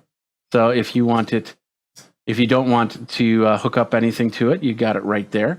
And you want to put a case around it, you got it right there. But then when it's ready to go, you flip those down, and then you can put your attachment on, like so. All right, so on the side here, I think this is where a lanyard will go right there. We got the power button right here. On the back, the big LCD, and I believe this is a touch screen. On this side, this is, I think this is where the battery goes. So let's go ahead and look at the instructions on how to pop this open. It says to pull it down this way. There we go. And then pull it open this way. There we go. This is where the battery goes. We got the SD card in here, and then we have a USB-C connection. But let's put the battery in here, and let's see how this works. It might be the USB-C. I need to get a adapter to do any type of live streaming. So I'll put the battery in here, and we'll close this up, down and in. Okay, there we go. Let's hit the power button. Let's see if we get some juice in this battery. There we go. Beep, beep, beep. Got the GoPro logo, don't you know? And yes, we're going in English. By using this GoPro, I agree to the terms of use. We'll say agree. Capture the location, so it's got GPS on there. So we'll say, yeah, let's say on. Install the GoPro app and leave the camera on to follow the app instructions. So I think we can do that later, right? Yeah. Are you sure? Let's continue. We'll do that without the app right now. I guess, okay, let's do it. And then we'll go to cameras. And of course, you'll see my GoPro here. We'll hit the add button. And it says we found a new GoPro. Just as simple as that. We'll hit connect camera. And it says we'd like to pair. So yes. There we go. Connecting. And we'll change the name later. And right now it's saying no SD card. Of course, I don't have an SD card up here. It says camera update available. We're going to skip that for now. And it says your hero is ready. So let's go. Hey, ho, let's go. Control your GoPro from your phone. That's what I'm doing right here. And there we are. As you can see, I'm moving it. So I'll go 1, 2, 3, 4, 5. So it has a little bit of delay on there. We've got video on the back. Looks like we got video on the front. So I can see myself. So you can see me. Hi, how's it going? See what we got here. So there's video. It's set up to 1080 60 right now, wide. And I can change those settings throughout. So I can change them on the back here. Or I should be able to change them in the app here, and which I don't have enough thumbs to do. So we can go to photo mode, or we can go to live mode, and I can do a live whatever. I'll have to figure out how that's set up for live. So as you can see right out of the box, fairly straightforward. And did it just turn off the screens? Okay, so the screens are on timers. So after so many seconds, the screens on the camera will turn themselves off. So I'm guessing you can adjust that so it doesn't do that. Figure out which camera I need to look at here. But right now it's also, as I was telling you about the yellow tint from the lighting. This has got a low Kelvin setup right now, so everything looks a little bit yellow. I need to do some balancing of the lights and that. But I can see myself, and I can do a little bit of talking and go from there. So I'm going to play with this a little bit more as we go, but that's the basic setup of the GoPro Hero 9. So far, pretty impressed. Setup was pretty quick, no extra stuff, easy to read some of the prompts, and of course I can use my phone to do some of the control.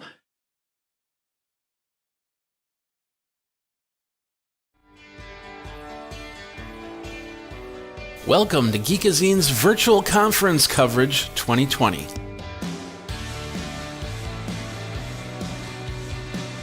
We got Sam here at Lenovo, and you guys got some new products coming out. So tell us a little bit about what you got there, Sam.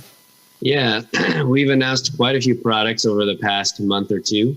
So I only have a few of them here with me, obviously, because I am at my house and everyone else is at their house. Yeah. So, yeah. But I'll walk you through some of the products that I do have on me. And I'll start off with probably one of the most interesting products is our ThinkPad X1 Fold. This is something that we've teased and have kind of shown off already, but now it's within its final stages of being ready. It should be available very soon. It's actually, you can go online now and pre-order it. And what it is exactly what the name implies. It's a folding PC. Okay. So the idea behind this is with the new folding displays available out now, you can have this folding PC available to you. So it's a big 13.3 inch folding OLED panel there. Okay. And if you can see what I'm doing here, simply fold the display together, and you have a much smaller footprint to carry around with you. So very intriguing device. Obviously, folding technology right now is very fresh and very exciting for a lot of people. Yeah. What kind of screen is that then? What kind of plastic are you using for the fold? It's a special plastic.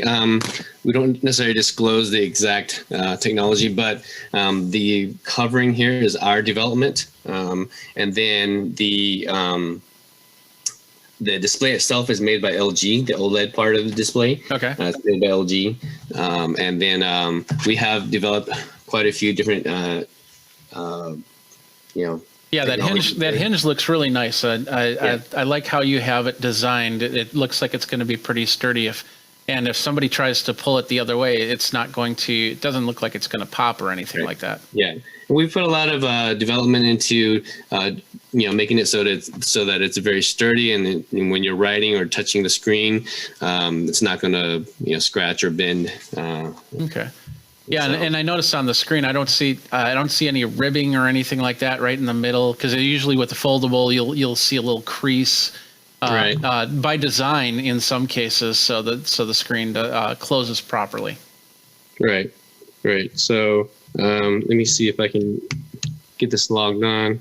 Okay. But some of the things we've added on here, obviously, is this kickstand, so you can use it at your desk, whether you're just sitting at your desk and doing, connecting to a dock or whatnot. Does that fold on both sides or just one side? Just one. Okay. Just this one side. Okay.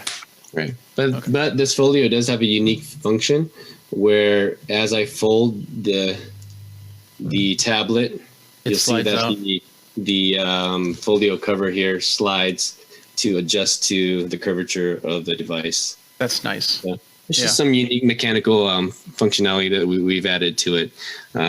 As far as the performance of it, we expect it to be pretty well performing. It's Intel's newest hybrid technology. Okay. So it'll have some of the hybrid technology, meaning a mix of some of the Core i series power, as well as some of the more efficient power from the lower end processors. So that's what the 11th generation Intel processors, right? Yeah, it's technically 11th gen, but then it's what Intel calls their hybrid technology. Yeah. What do you have for ports on that thing? So there's two USB-C ports here, one on that side and another one there. So if you do, in case you do want to dock it, and it's sitting like this, you'll still have a USB-C port available. Are they both charger? Or is one charger yes, one? Both provide power data display out as needed. Okay. So what's the weight on that thing?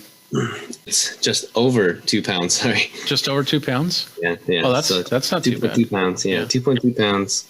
How come it wasn't set up to actually fold the other way, so you could actually have it in half its size to actually use the screen that way?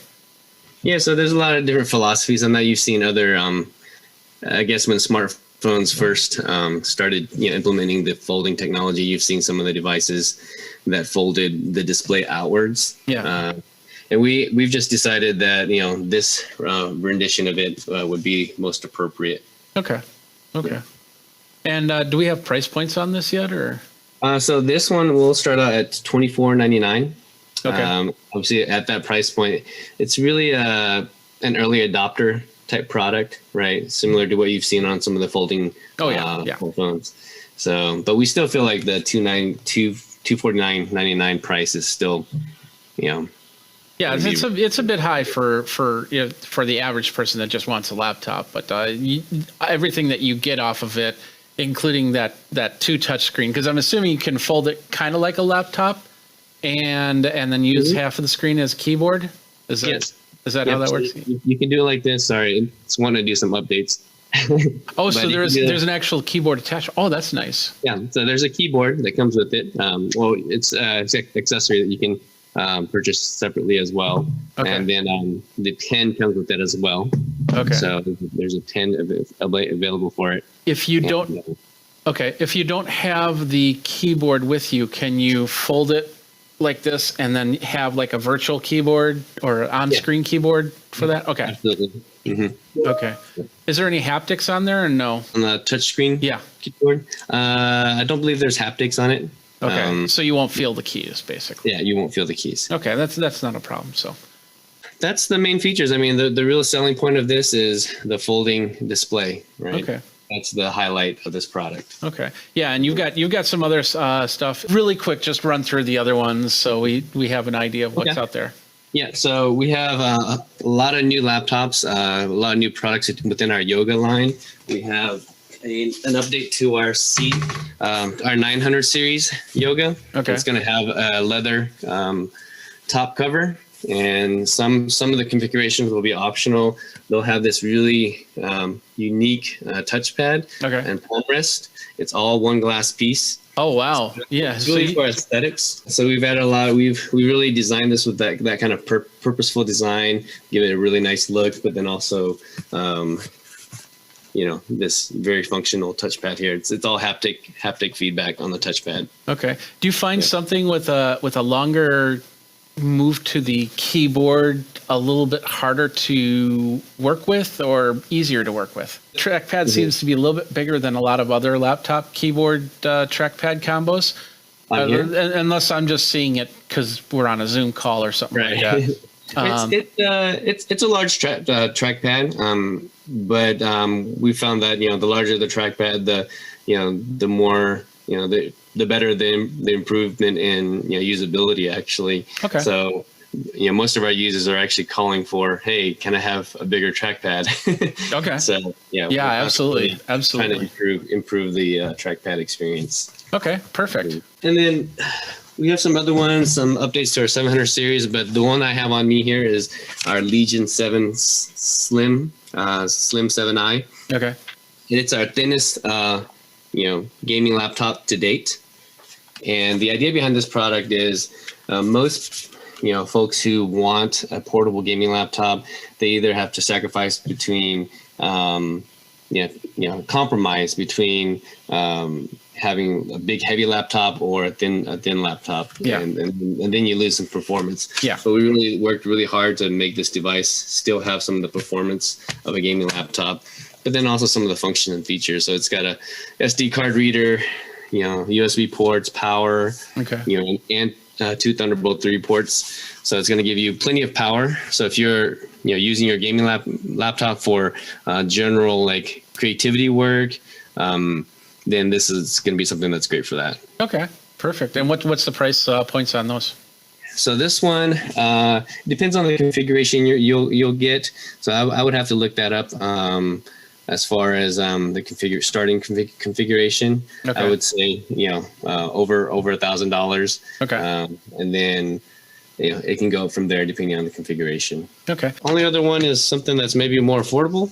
It's our P11 Pro tablet, and it's an Android tablet. It's this really unique tablet, very thin, and what it has is a detachable keyboard.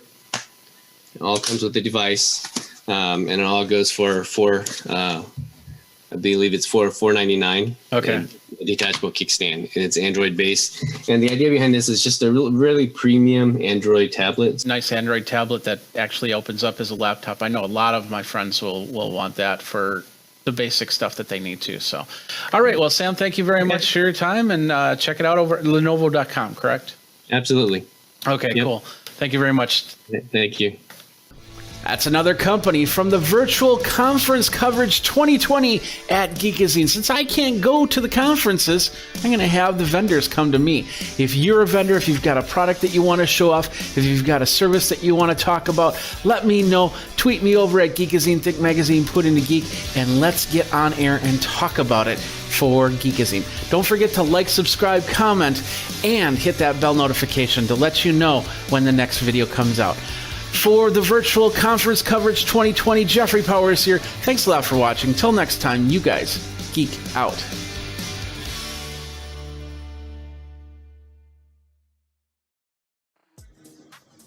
What's up, my geeks? Jeffrey Powers here, and we got an unboxing for you coming up next.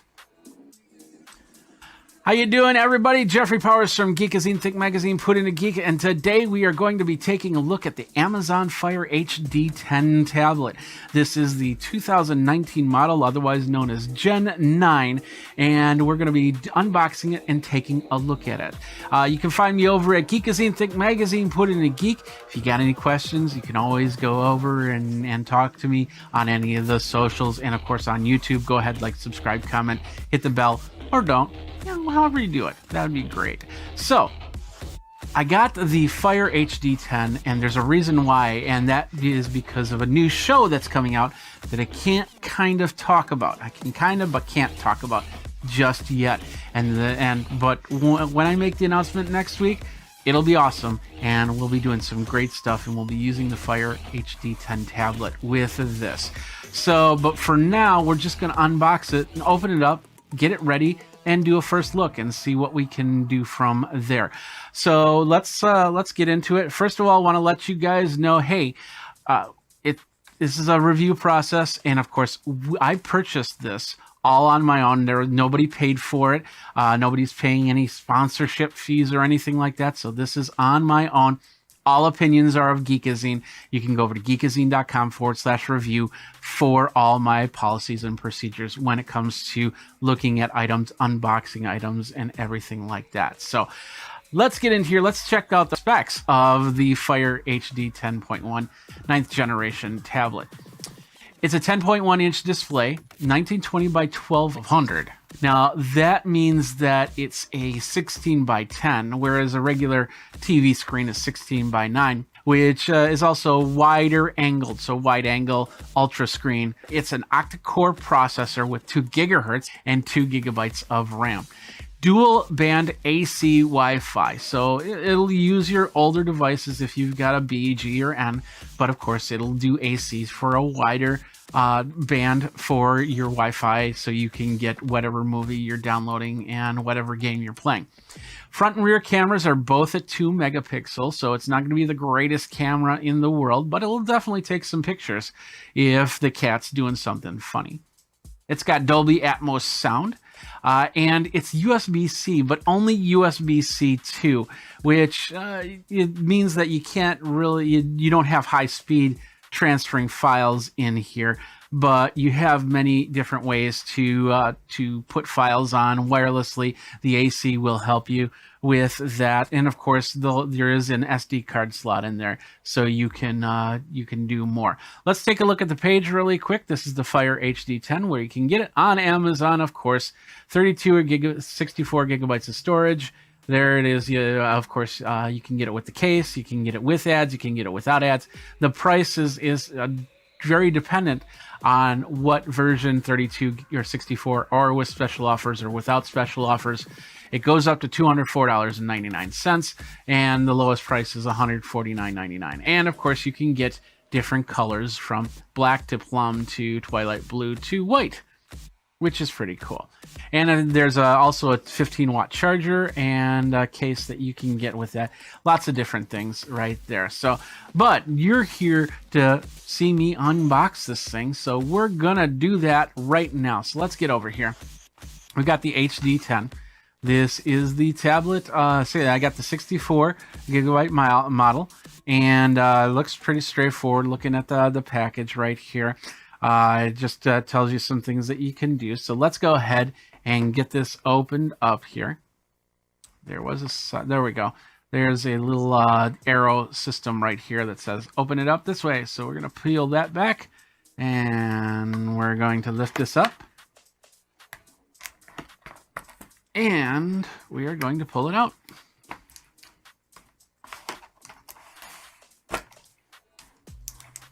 Pull it out this way. Nothing else in this box. We will set this to the side. And here is the tablet.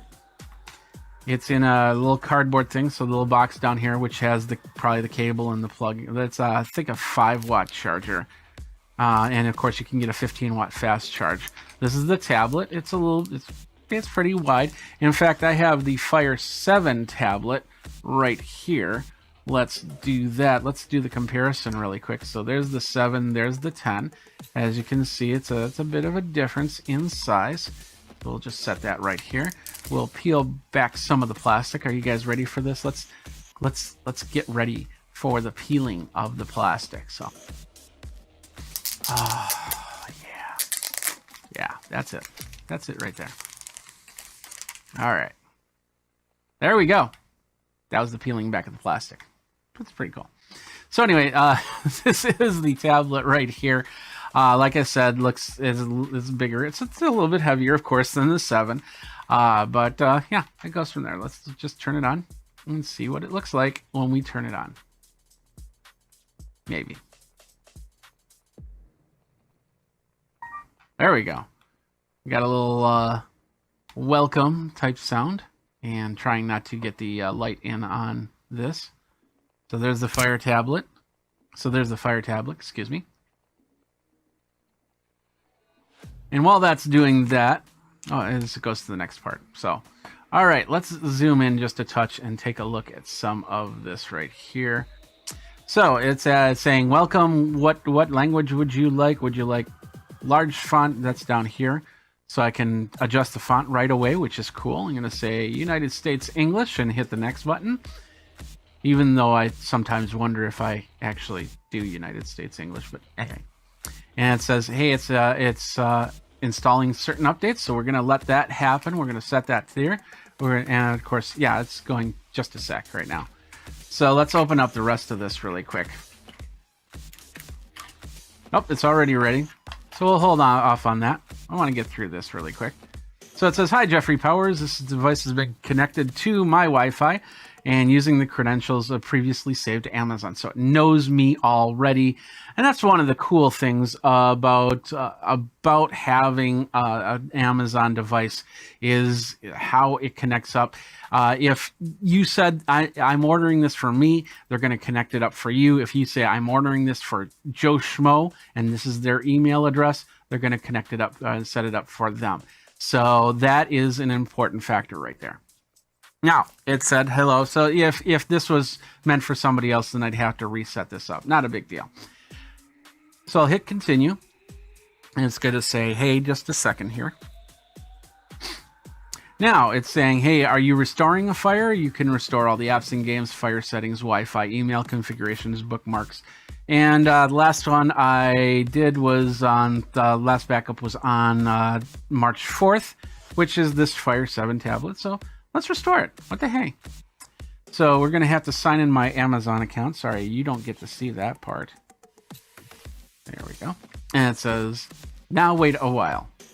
And it's downloading and restoring. So now we're going to go, and now my phone is just blowing off saying, hey, you know, somebody just logged into your Amazon account. Oh, no.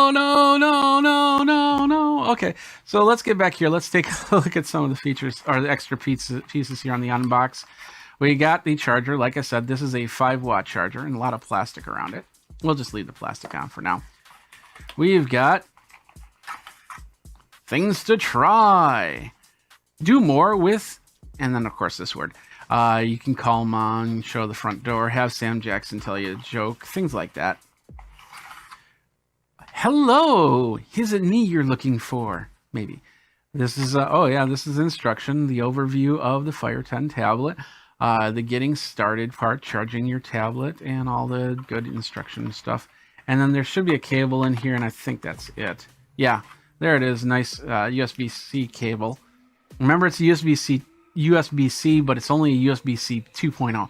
So it's about as fast as a USB-A 2.0. They just use the USB-C, so you don't get confused on how you plug this in. So, and of course, if you can always get a USB-C to USB-C cable and adapters and all that other stuff if you wanted to. So I think that's it. That's in this box right here. Yep, that's it. We're still doing the system up, a lot of cool apps on my my Fire 7 tablet. Mostly, this tablet is used for controlling my mixer for my sound, because it's got the app for that. I do have a couple games that I put on there and used, and a couple utilities as well. Let's see what else I got on this Fire 7 tablet. When about 6 months ago, I reviewed what's called the Heston Q, which is a induction cooking system. And I put the app on here, and it works really well. I've got a nice little piano app on my Fire 7, which will probably be on this new Fire 10 because I told it to move the apps over as well. My Xbox, I got my Xbox software here, YouTube, of course, and a few other things that I'm reviewing as we go. I got my email on here, of course, and then of course all the cool stuff that Amazon has, from the Amazon store to the Silk browser to the Kindle to the music, so you can watch movies and listen to music, which is what this Fire is really meant for. And it's given me some ideas here, so we'll go from here and we'll put the 7 back because we don't need it anymore. So somebody in the chat is asking, so how heavy is this? I don't know the weight. It feels like it's got some good, not too heavy. What is it says the weight is 10.1 ounces or 286 grams. So, but definitely can feel it in your hand. So here we are. Okay, now it's asking me, it's connecting to my Wi-Fi. And it says, just a second here while it's still configuring. Please wait while your Fire tablet is updating the latest software, Fire settings, Wi-Fi. Yeah, we'll have everything that you need when you're ready to play games and do other stuff. We can go back to this one, take a look at the Amazon App Store, since we do have to wait. All right, where are we? So this is the App Store right here. It looks like Clash of Clans. Now this is last year, so they must have just changed that, and that's awesome. So you have your different categories. We got the home, we got the videos that you can download the apps or download actual videos. Family stuff. Here's some apps for the family. We got best sellers. We got For You, and we've got Amazon coins. And I think this is going away. I'm not 100% on that, so don't quote me. But my understanding is this was going away with this, but I could be wrong. Could be wrong. That's for sure. But anyway, you've got that's the basic app store that we're gonna see. So the next step is, do we want to enable location services to allow maps, weather, and other apps? We're going to say yes. Do we want to auto save our photos and videos to the Amazon Cloud Drive? We're going to say yes. Save Wi-Fi passwords to Amazon. Yeah, we'll leave that on for now. My Wi-Fi password I give to almost anybody that needs it. And it says, hey, meet your Fire tablet. So little music, little video here. We'll do this. Bring this volume down. There we go. And go from there. So we'll just skip through it. I understand what this is. So let's move on. And it says get started with the A word. You can use your voice to access apps, so let's enable it right here. make this Fire kid friendly. We don't need to, so we'll just say not now, but you might want to, because might have kids that are using this. Get more out of your Fire tablet with Goodreads. Find more books you'll love. We'll say not now with that. And then it's saying, hey, there's Audible. You get a 30-day free trial. We're going to say no thanks to that. So even though, just a lot of different options that you can do, enjoy, but telling you, hey, you got books and videos that you can look at right now. But we're going to leave that at that. And then says, included with this update, change your tablet at Alexa experience when multiple devices are present by default. This will not respond from your tablet and will instead respond from the next closest Echo device.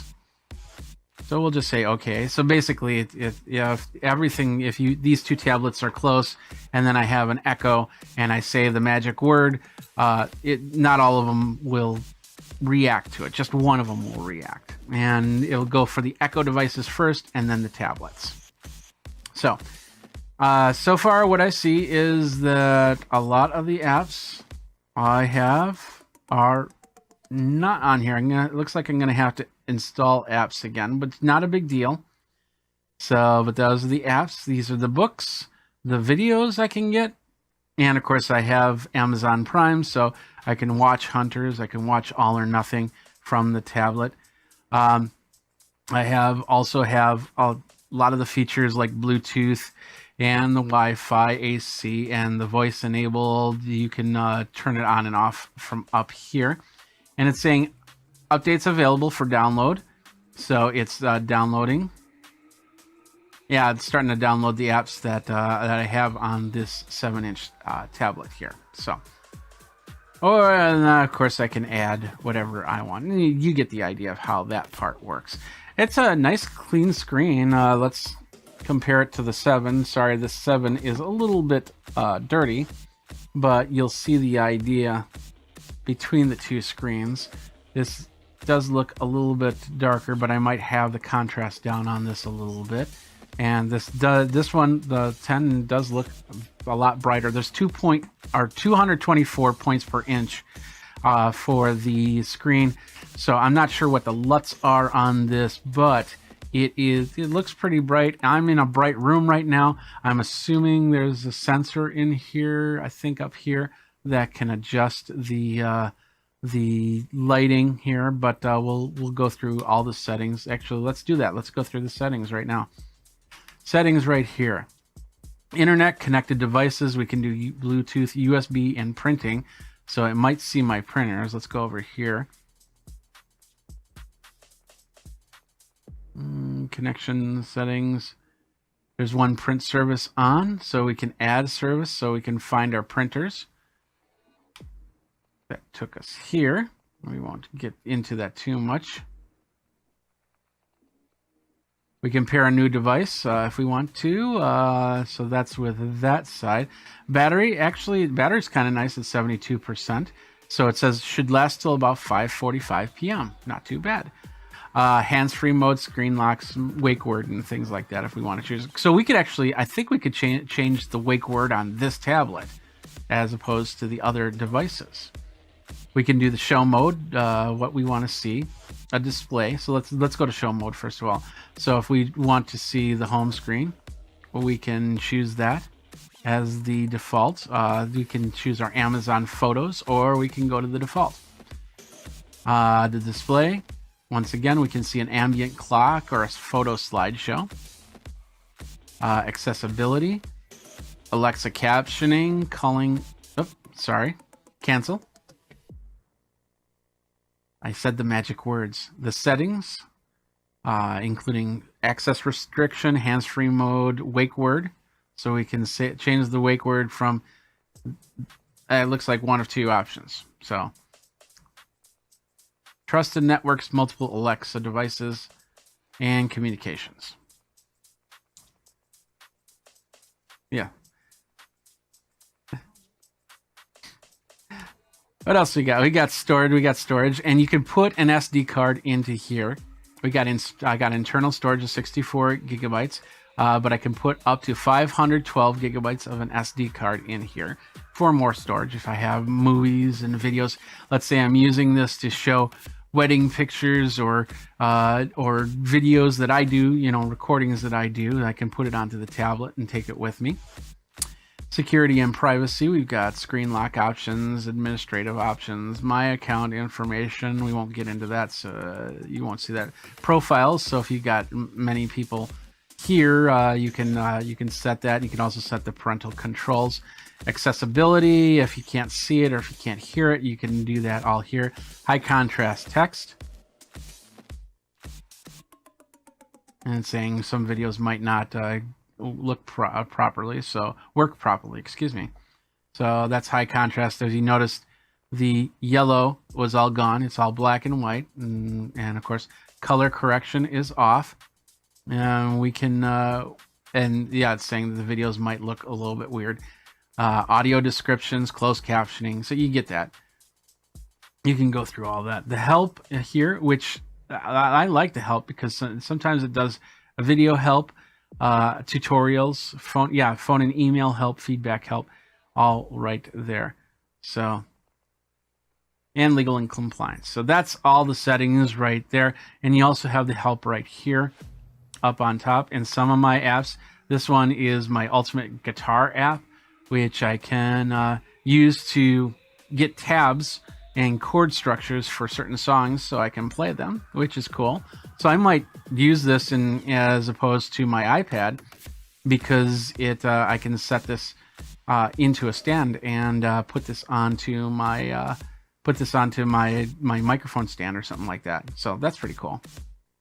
And then I have one tablet dedicated to my mixing board and one tablet dedicated to the lyrics and the songs. So I got a little drum machine here. It's really starting to load all the apps here. All right. And of course the volume is down. And so that's pretty much it. It's loading it up. Looks like it's loading it up perfectly. I just switched to landscape mode, and as you can see, pretty usable right there. Let's take a look at the sides here really quick. I'm going to zoom in so you can see what's going on.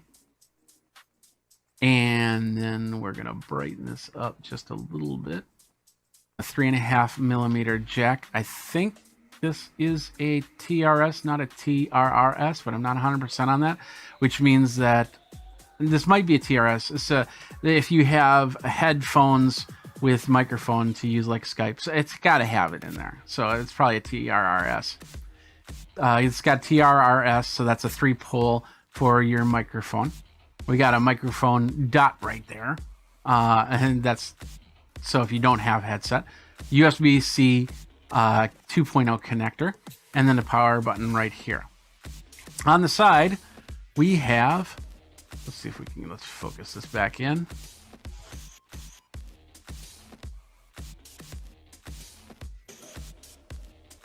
All right, on the side right here, we have the opening for your SD card. So basically just open that up like that, put in your SD card and close that up, and then you have more storage. Nothing on the button, the right, and one speaker on the left right here. So it's like a 6-dot configuration. So, and that's pretty much it for that. Let's zoom this back out here a little bit. There we go. And that's pretty much it. And it just said, hey, updates available for download. So I'm guessing it needs my permission. Oh, download additional voices.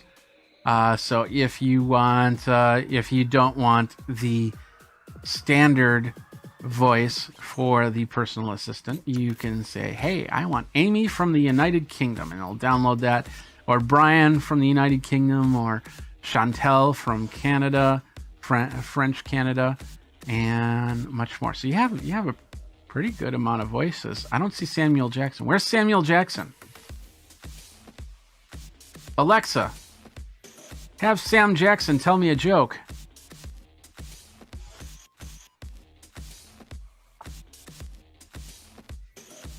Or maybe not.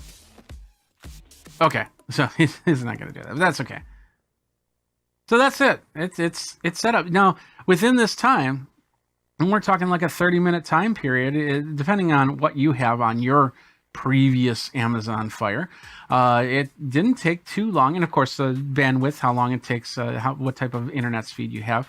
It doesn't take too long to load this up and get this ready. And of course, it came from Amazon, so it knew exactly who it was going for. Yeah, it set it up. Looks good. Of course, individual apps you'll probably have to log in from after that. But we're ready to go. We're ready to use this Fire 10 tablet for whatever we need. And I'm definitely going to be using it for this new show that I can't talk about just yet. But if just next week we'll talk about it, or just watch over at Geekazine.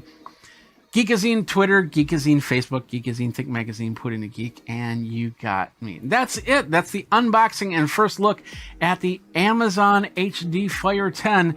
10.1, the 9th generation tablet from Amazon. I can't wait to use it for this future endeavor.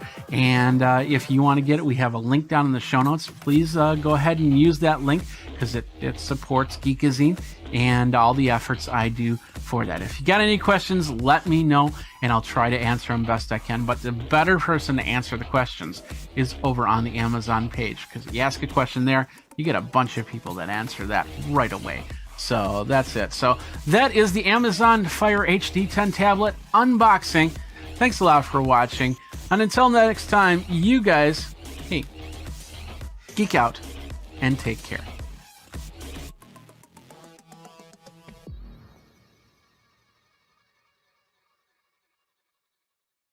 Hey everybody, Jeffrey Powers here from Geekazine. Today we're going to take a look at a very cool product from our friends over at IK Multimedia. It's the iRig Pro Duo IO. It's an amazing thing for some of you musicians, podcasters out there to do 2-channel recording on the fly. And we're going to talk about that next. Geek Tech Talk Live with Jeffrey Powers. Hey everybody, Jeffrey Powers here from Geekazine, Think Magazine, put in a geek. And you got me. And here we are. We're here in Studio B. It's been fun trying to get this all put together. Socials are right here, by the way, if you have any questions. I wanted to get this out to you today so you can see what this is, the iRig Pro Duo. It's an amazing product from our friends over at IK Multimedia. Now, first of all, before we start, I do have to say IK Multimedia gave me product to show off. They have not paid any sponsorship fees or anything like that. All opinions are of Geekazine, and we do have the review policies over here that you can check out if you have any questions. Technical support, I'll try and help a little bit, but your technical support should be done by IK Multimedia. These guys are awesome. They'll respond to any problem they have. And of course, they have a ton of stuff for the musician, whether you're doing keyboards, or you're doing vocals, or you're doing guitar. I was introduced to them first of all when I was started playing guitar, and they had this app called Amplitude, which allows you to create the perfect pedal board and set up from there. And of course, this works with Amplitude. You can get it for your PC, for your Mac, and just amazing. These interfaces, I've had many different versions of these interfaces, and it's just been amazing. So I'm really excited to unbox the iRig Pro Duo IO and get that going as we go from there. So with that out of the way, let's take a look at some of the specs on the iRig Pro Duo. First of all, it's a mobile 2-channel audio device. It also has MIDI interface, so if you want to connect up that way, you can do so. You can connect to any recorded device. It does have phantom power. It's 20 hertz to 20 kilohertz. And it costs you only $199. And here it is right here. This is the iRig Pro Duo IO. It is, as you can see, it's got 2 channels in. We've got 2-channel audio and audio adjust as we go. So, and of course, you can start learning your French by saying Interface mobile audio MIDI et tu Kenya. I think that's how you say that. My French friends are probably going, what are you doing, you crazy, crazy person, you? So anyway, we're going to monitor the chat. If you have any questions, let's go ahead and unbox this thing. There's many different cables in here, and it's important to keep the instructions and keep the cables close by in the box. Let's open up the box here. And this is what I mean. The first thing is you get this thing from IK. This is more than an instruction manual. Do not toss this, because it will most likely, as others do, have serial numbers in there inside here. And I'm not going to show you too much because if I got my serial numbers on here, your registered product information. Now, if you end up uninstalling this and reinstalling this, you want to have this product information close by. Plus, it's all QR coded, so you can just take a picture and download it. And then there's apps that you can download with this. So this is something you've got to keep. Here we go. We've got the iRig Pro right here in the bag. We'll just kind of do that. And there it is right there. Let's take a look at it a little bit more. To start with, we've got two dual. They're XLR and 1/4 inch inputs. So if you've got an instrument or you got a microphone, you can plug it into either of those. On the side here, we've got 48 plus 48 phantom power. We've got a volume control right there.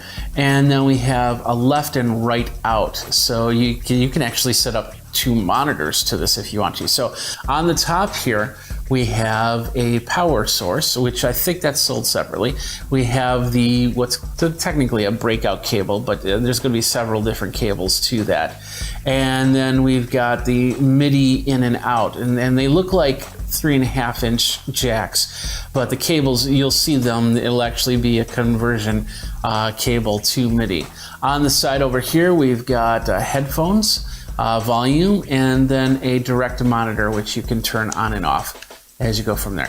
On the front face, we've got 2 dials to control the volume of each channel. And on the back is a area where you put in 2 AA batteries. In fact, the 2 AA batteries are right here. Let's go ahead and put those in right now.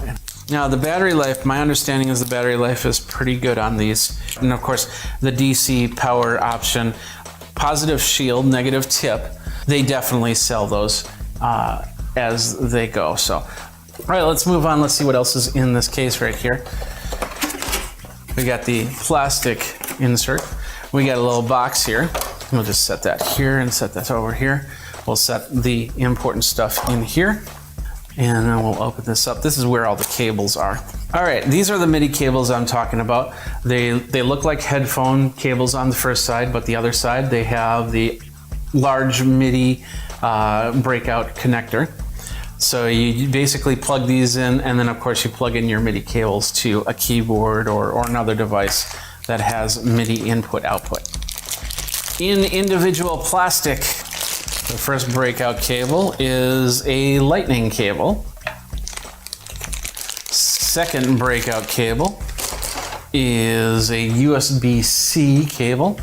And this, they've had previous versions that had older versions of USB cables, so you could probably even get a 30-pin, but I don't know if you have the old 30-pin iPad.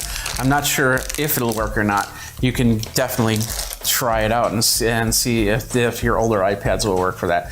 This is just a regular USB. This will connect, you can then connect this to a Mac or a PC. These are all the cables right here.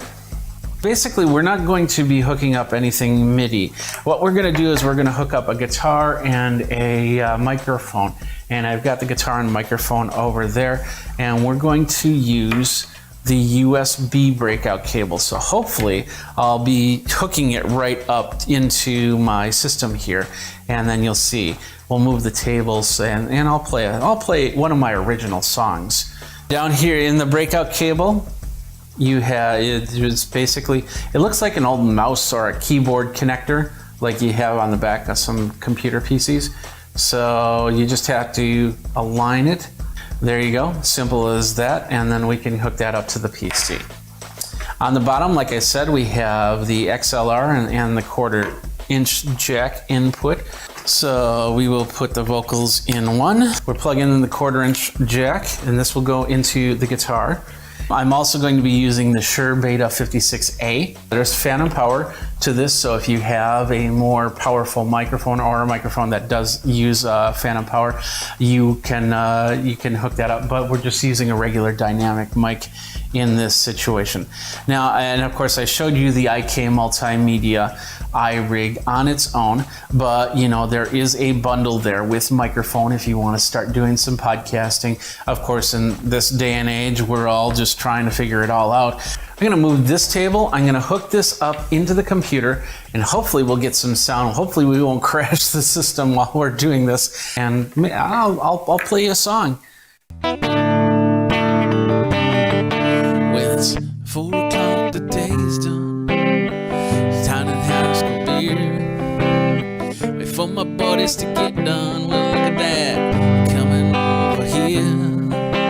We take the same old corner so we can check out all the girls.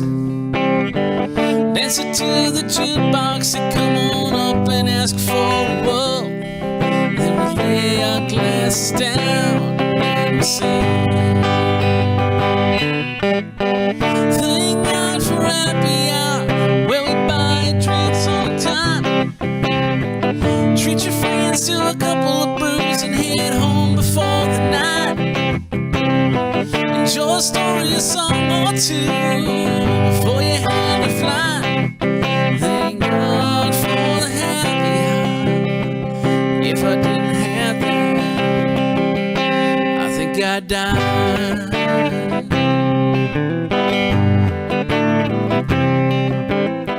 Or maybe I'll just play in the background. I can't wait to get this on my iPad to try it out with their software. I can throw it in and use GarageBand and do some recording, 2-channel.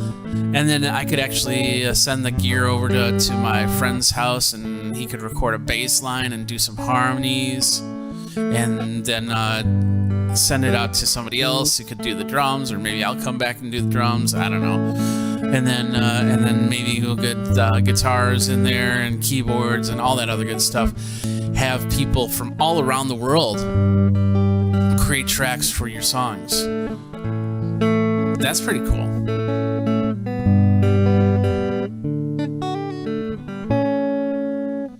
So anyway, that is the iRig Pro Duo IO. It's a nice little product. I'm having fun with it already. I can't wait to get into a recording situation and do a couple songs, and of course do some live streams on there. I can plug it into the iPhone cable and hook it up. I don't need to use my system here. I can just do a straight up guitar and singing and just have some fun. And that's this episode of Geek Tech Talk Live. My name is Jeffrey Powers. Thanks a lot for watching. We got a lot more stuff. You got me in the socials. Think Magazine, Put in a Geek. And what do you use to do your recording, do your practicing with? Let me know and tweet me over there. We'll talk and go from there. Until next time, you guys geek out. We'll see ya, and let's have some fun playing guitar.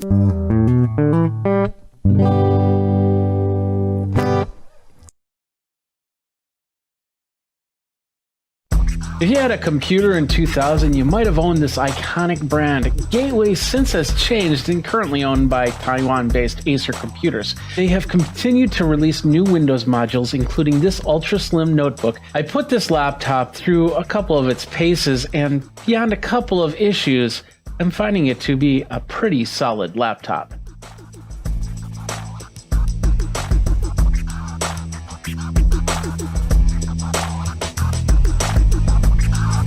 Thanks for watching this review. Go ahead, like, subscribe, and hit that comment bell for notification when the next video comes out. Here are the specs of the GWT-N1414BK, otherwise known as the Gateway Ultra Slim.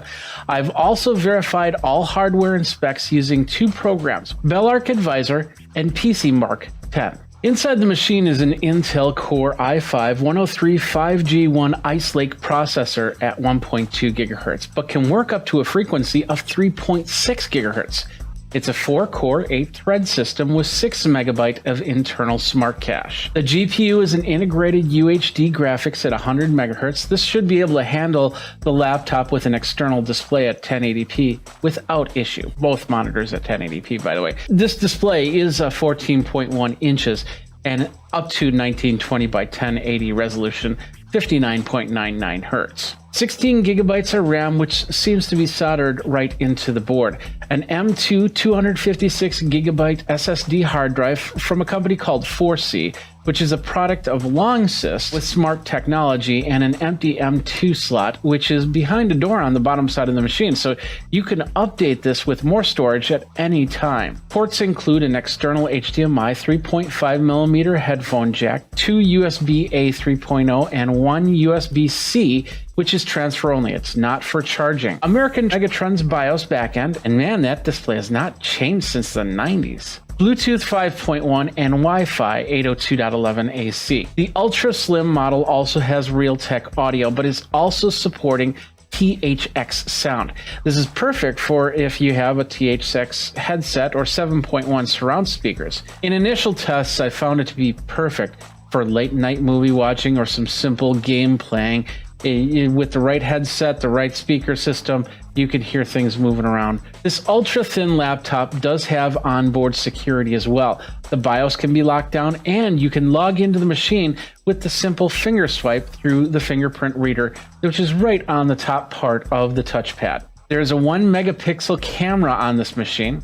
It's nothing to write home about, but it does do the job if you need to get on a Zoom or Skype call. I did a Zoom connection test to see how the camera and built-in microphone works. This is what they're going to see in here if they call you on Zoom or Skype. I'd love to find out if you're going to be using this for Zoom or Skype calls.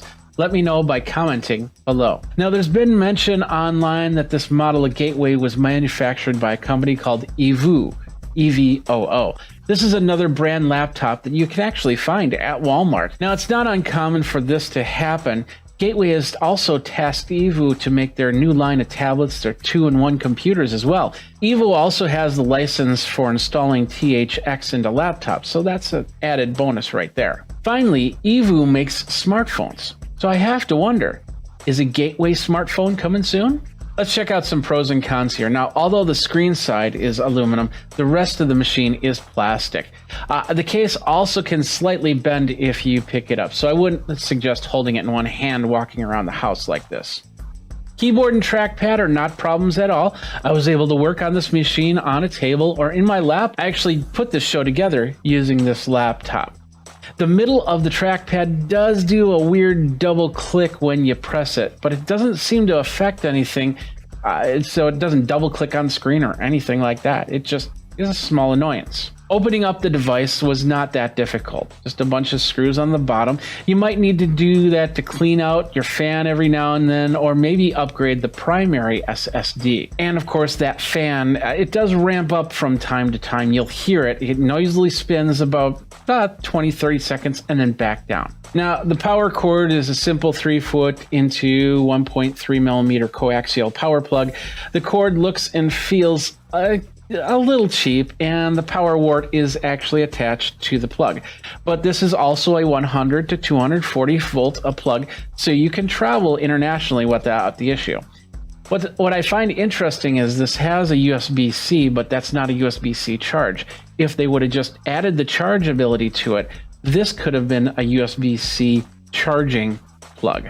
There is a 10-hour battery inside, and charging is not an issue. I was impressed when I had to charge it up, charged pretty fast, but even more impressed when I put the machine to the side for a few days, came back to it, and found a 90% battery. Another thing I noticed when I opened up the case was there was a spot for a backlit keyboard. Now, it would have been nice if this laptop actually had that option. In fact, one of my criteria in looking at new laptops is if I have something to see the keys in a low light situation. Finally, the screen is not touch screen, so don't expect that. But a lot of laptops in this price range are pretty much the same. In all, the Gateway Ultra Slim does a great job for classwork, for surfing, for movie watching, and more. It's priced at under $500, and it competes with Dell, HP, and Surface equivalents using the Ice Lake processor. But what do you think? Are you looking for a computer for any type of classwork, any type of extra work, or anything like that? I've been looking at the different types. What do you see out there that's really sparking your interest? Let me know by commenting below. Don't forget to subscribe and hit that bell notification so you know when the next video comes out. My name is Jeffrey Powers. Thanks a lot for watching. Until next time, you guys geek out and take care. What's up, my geeks? Jeffrey Powers here from Geekazine. Today we are unboxing the Never Stop Laser MFP 1202W. So let's get into the unboxing.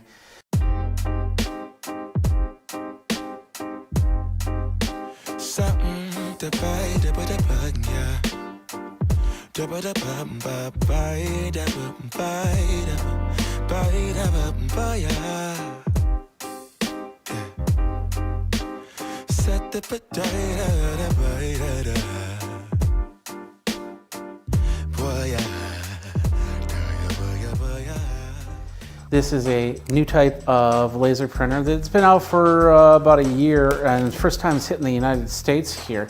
This is a special loading ink printer. This is a black and white printer. It was not color, it's meant just for black and white prints. It can do 5,000 pages from the box, and it can do up to 7 times what your regular laser printer does. The reloadable toner ink is the key here because it's a cartridge that you put in and you let it load, and it loads in a few seconds and it goes from there. So let's open this up and see what we got. So we're gonna pop it open. What do we got here? So inside we get a couple plastic trays that will go into the printer. Looks like we got a USB cable right there. We've got the power cord, which is a standard 3-prong plug cord.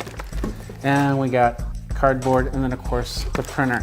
This is a lighter printer, but you definitely want to watch out how you unload the printer from the box so you don't hurt your back.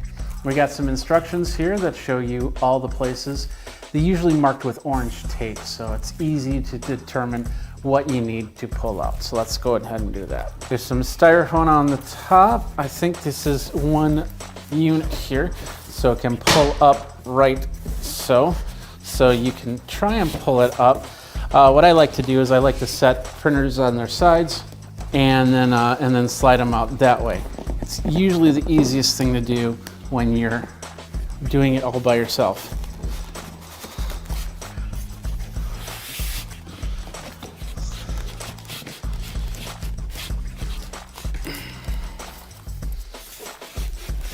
There we go. And we'll just slide it to let the box kind of fall off the side of the table here. There we go. And we'll set the box right here. Now, we'll gently turn it back 90 degrees. There's our printer right here. We got some styrofoam on both sides, which we have to carefully remove. Throw it in the box. Throw it in the box. And here we got the printer right here. So let's go ahead, pull the plastic. It looks like it comes from the top down. But this is a review model, so it might be a little bit packaged differently than what you would get if you were to actually buy it outright. All right, there we go. Put the plastic in the box. All right, so the instruction manual, let's get that again. Like I says, tells us where all the tape is, but we have the orange tape that'll tell us as well. So we'll hit the orange tape right here and right here to begin with. And we'll cautiously set this on the box because we are going to be returning this model. We got a little plastic film, we'll leave that be. Okay, that flips open. So there's a little scanner right there, pretty cool. We will turn it to its side, and there's a lot of tape right here, which we will pull off. I think this comes up, so we can pull out the tape here and here. Put that on the box. We open up the printer. Oh, we got another piece of tape right there that holds this door open. We got the door open right there. Guess where this tape's going? On the box. All right, there we go. And let's see, we got another piece of tape that holds this orange piece right here. And there's a piece of white right there. And pull this up. And this looks like to be a lot of stuff here. There we go. Some plastic and some plastic. I'm guessing this is so the toner doesn't go everywhere. We got the tray over there. So we're just going to open up the instructions and make sure we've got all the tape, because you don't want tape hiding anywhere. So it said to take the tape off, lift this up, take the tape off there and pull that piece out. Next up, what we're gonna do is we got these two pieces over here. We'll set this down for a second. So we have these two pieces right here. We got the tray insert and the USB cable coming back over there. We got another part of the tray insert, slightly different than other HP printers. So we got this insert right here in the box. We got this insert right here. Right there. So this is the page insert. I'm not exactly sure how that goes, so we got to go to the instructions here. So it basically says take this piece, this is the tray piece, and we insert it like so. The tray insert will actually clip right there. So now we put the paper into here, which I have to go get. I'll be right back. All right, so basically we're gonna set to the paper setting, and then I guess we're gonna put it right in there. There we go. And then next is this cover tray, which goes right in like that. And there, we're good to go. Next up is plugging in the printer. Plug it in the back. There's only two plugs in the back. One's the power, and then one goes to the USB for your computer if you decide not to hook this up wirelessly. Plug it in, and it spit out a page right away. Awesome. So it looks like we have a slot here that we pull out. Make sure you're not pulling out the whole piece here. All right, from here we got up here. We got the power button. We got looks like we've got a Wi-Fi signal looking for something. So next up was we pull up the HP app, HP Smart App. And from the HP Smart App, we hit the add button, and it says we'd like to use Bluetooth. So we'll say okay to that. It sees my printer in the other room. Add printer. Set up a new printer. So it says go to the Wi-Fi and find the HP setup. So we'll go to the settings, and this will be different on Android, of course, but you will be able to do it on Android. So we'll see HP setup at the 1200 series. So we'll connect to that Wi-Fi network. Now we'll come back here, set up the new printer, and it says connect the printer to the Wi-Fi. So let's see, we're going to go to this network. We're going to enter in the Wi-Fi password. Found the printer, it is configured, and it's joining the network. Simple as that. And now we can hear something. It says go back to your Wi-Fi network, so we'll go ahead and do that. It says if the blue LED on your printer is blinking, your printer is not connected. So I do actually, on the little LCD, it does have 3 bars. And there it is right there. We'll choose that. And there it is right there. Very straightforward. In there we can see the ink level, which I believe is full. So we can pull this right from the box and start printing from there. And of course we can print from the app, so let's go ahead and do that. We'll pull up a picture and we'll just print the photo. It'll be in black and white, of course. We'll do this one. During this time of self-containment, we were playing a little bit of cribbage. So let's print this out and see how it looks. Print, there we go. We're gonna select the printer. And of course, we're gonna say the never stop. And we're gonna say one copy. It shows us in black and white what it is. So yes, we want one copy and we're gonna print that.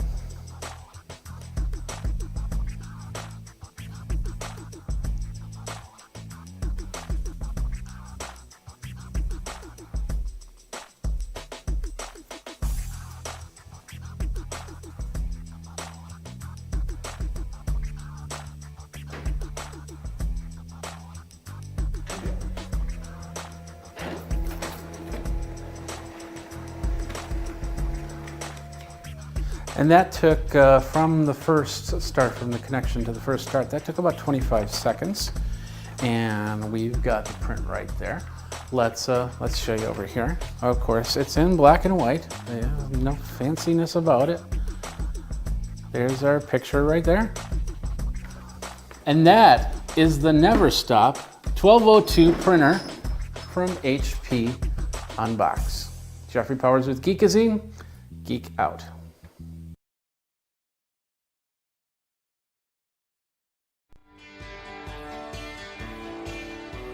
Welcome to Geekazine's Virtual Conference Coverage 2020.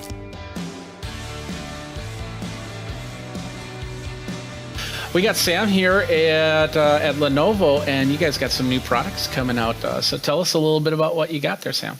Yeah, we've announced quite a few products over the past month or two. So I only have a few of them here with me, obviously, because I am at my house and everyone else is at their house. Yeah. So, yeah. But I'll walk you through some of the products that I do have on me. And I'll start off with probably one of the most interesting products is our ThinkPad X1 Fold.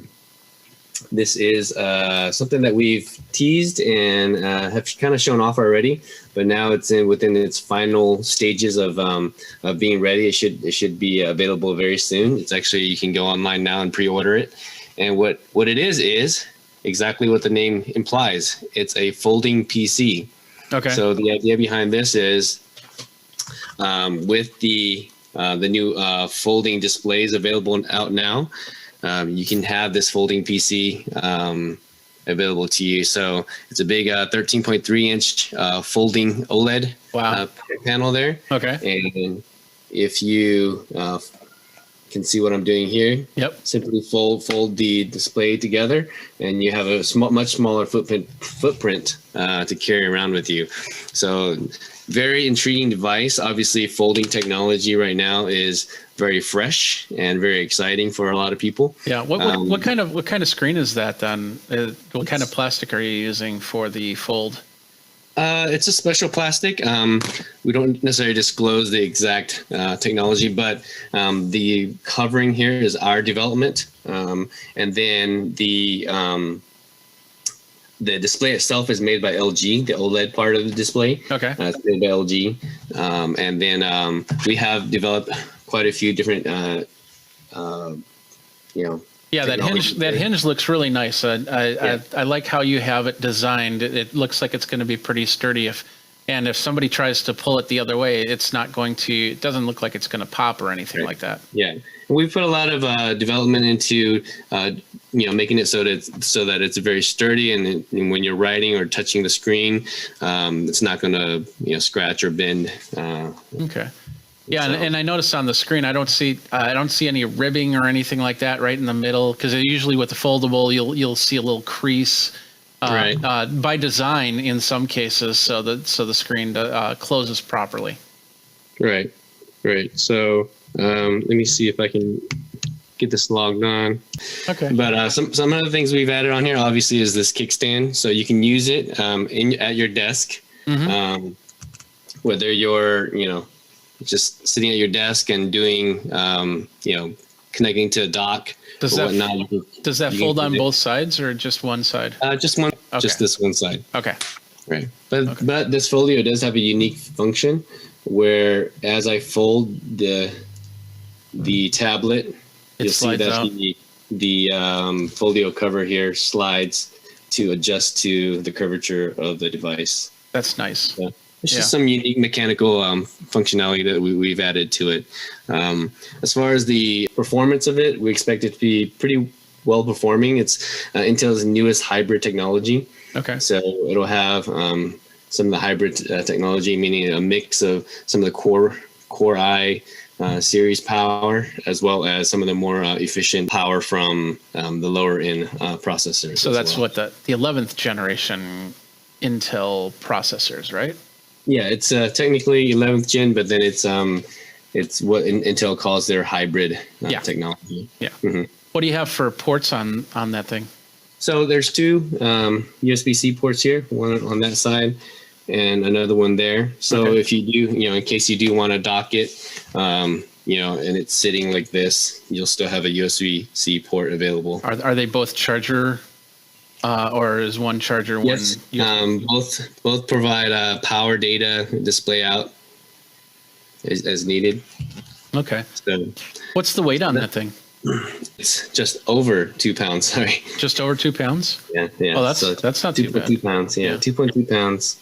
How come it wasn't set up to actually fold the other way so you could actually have it in half its size to actually use the screen that way? Yeah, so there's a lot of different philosophies on that. You've seen other, I guess when smartphones first started implementing the folding technology, you've seen some of the devices that folded the display outwards. Yeah. And we've just decided that, this rendition of it would be most appropriate. Okay. Yeah. And do we have price points on this yet, or? So this one will start out at $24.99. Okay. Obviously, at that price point, it's really an early adopter type product, right? Similar to what you've seen on some of the folding phones. So, but we still feel like the $249.99 price is still, Yeah, it's a bit high for the average person that just wants a laptop, but everything that you get off of it, including that 2 touch screen, because I'm assuming you can fold it kind of like a laptop, and then use half of the screen as a keyboard. Is that how that works? You can do it like this. Sorry, it's want to do some updates. Oh, so there's an actual keyboard attached. Oh, that's nice. Yeah, so there's a keyboard that comes with it. Well, it's an accessory that you can purchase separately as well. Okay. And then the pen comes with it as well. Okay. So there's a pen available for it. If you don't have the keyboard with you, can you fold it like this and then have like a virtual keyboard or on-screen keyboard for that? Okay. Absolutely. Mm-hmm. Okay. Is there any haptics on there or no? On the touchscreen keyboard? I don't believe there's haptics on it. Okay. So you won't feel the keys, basically. Yeah, you won't feel the keys. Okay, that's not a problem. So that's the main features. I mean, the real selling point of this is the folding display, right? Okay. That's the highlight of this product. Okay. Yeah, and you've got some other stuff. Really quick, just run through the other ones so we have an idea of what's out there. Yeah, so we have a lot of new laptops, a lot of new products within our yoga line. We have an update to our our 900 series yoga. Okay. It's going to have a leather top cover, and some of the configurations will be optional. They'll have this really unique touchpad and palm rest. It's all one glass piece. Oh wow! Yeah, it's really for aesthetics. So we've added a lot. We really designed this with that kind of purposeful design, give it a really nice look, but then also this very functional touchpad here. It's all haptic feedback on the touchpad. Okay. Do you find something with a longer move to the keyboard a little bit harder to work with or easier to work with? The trackpad seems to be a little bit bigger than a lot of other laptop keyboard trackpad combos. Unless I'm just seeing it because we're on a Zoom call or something like that. It's a large trackpad, but we found that the larger the trackpad, the more the better the improvement in usability actually. Okay. So most of our users are actually calling for, hey, can I have a bigger trackpad? Okay. So yeah, absolutely. Trying to improve the trackpad experience. Okay, perfect. And then we have some other ones, some updates to our 700 series, but the one I have on me here is our Legion 7 Slim 7i. Okay. It's our thinnest, gaming laptop to date. And the idea behind this product is most, folks who want a portable gaming laptop, they either have to sacrifice between, compromise between having a big heavy laptop or a thin laptop, and then you lose some performance. So we really worked really hard to make this device still have some of the performance of a gaming laptop, but then also some of the function and features. So it's got a SD card reader, USB ports, power, and two Thunderbolt 3 ports. So it's going to give you plenty of power. So if you're using your gaming laptop for general like creativity work, then this is going to be something that's great for that. Okay, perfect. And what's the price points on those? So this one depends on the configuration you'll get. So I would have to look that up. As far as the starting configuration, okay. I would say over $1,000. Okay, and then it can go from there depending on the configuration. Okay. Only other one is something that's maybe more affordable. It's Okay. our P11 Pro tablet, and it's an Android tablet. It's this really unique tablet, very thin, and what it has is a detachable keyboard. It all comes with the device. And it all goes for I believe it's for $499. Okay. A detachable kickstand. And it's Android based. And the idea behind this is just a really premium Android tablet. It's a nice Android tablet that actually opens up as a laptop. I know a lot of my friends will want that for the basic stuff that they need to. So, all right. Well, Sam, thank you very much for your time, and check it out over at Lenovo.com, correct? Absolutely. Okay, cool. Thank you very much. Thank you. That's another company from the Virtual Conference Coverage 2020 at Geekazine. Since I can't go to the conferences, I'm going to have the vendors come to me. If you're a vendor, if you've got a product that you want to show off, if you've got a service that you want to talk about, let me know. Tweet me over at Geekazine, Think Magazine, put in the Geek, and let's get on air and talk about it for Geekazine. Don't forget to like, subscribe, comment, and hit that bell notification to let you know when the next video comes out. For the Virtual Conference Coverage 2020, Jeffrey Powers here. Thanks a lot for watching. Till next time, you guys geek out.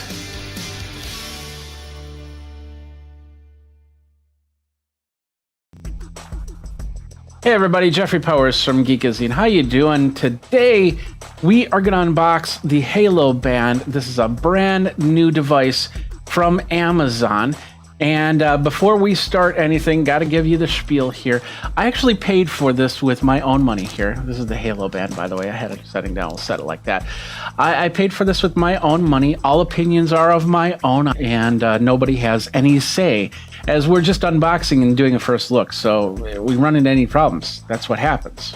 So anyway, let's move on. Let's get going. This is the Halo Band from Amazon. Let's show you what it is. It's a body composition. Let's get back there. Body composition. It measures your sleep, your tone of voice, and a lot more. The one cool thing about this, I'm not a big fan of watches. As you can see, I don't wear too many watches. This band is something that is more than a watch, because it's not going to tell you time. In fact, there is nothing on this band that will display anything at all. Everything that it does do will be voice activated or through the measurements to taking things like your heart rate and stuff like that. And this band will do this on a pretty regular basis, I think a lot. It's also going to measure your sleep. It's going to measure the way that you deliver stuff. So, and that'll be interesting. If I'm wearing this band and say, hey, and I'm talking to you guys and say, hey, you're being too strict, or I don't know what it's going to do.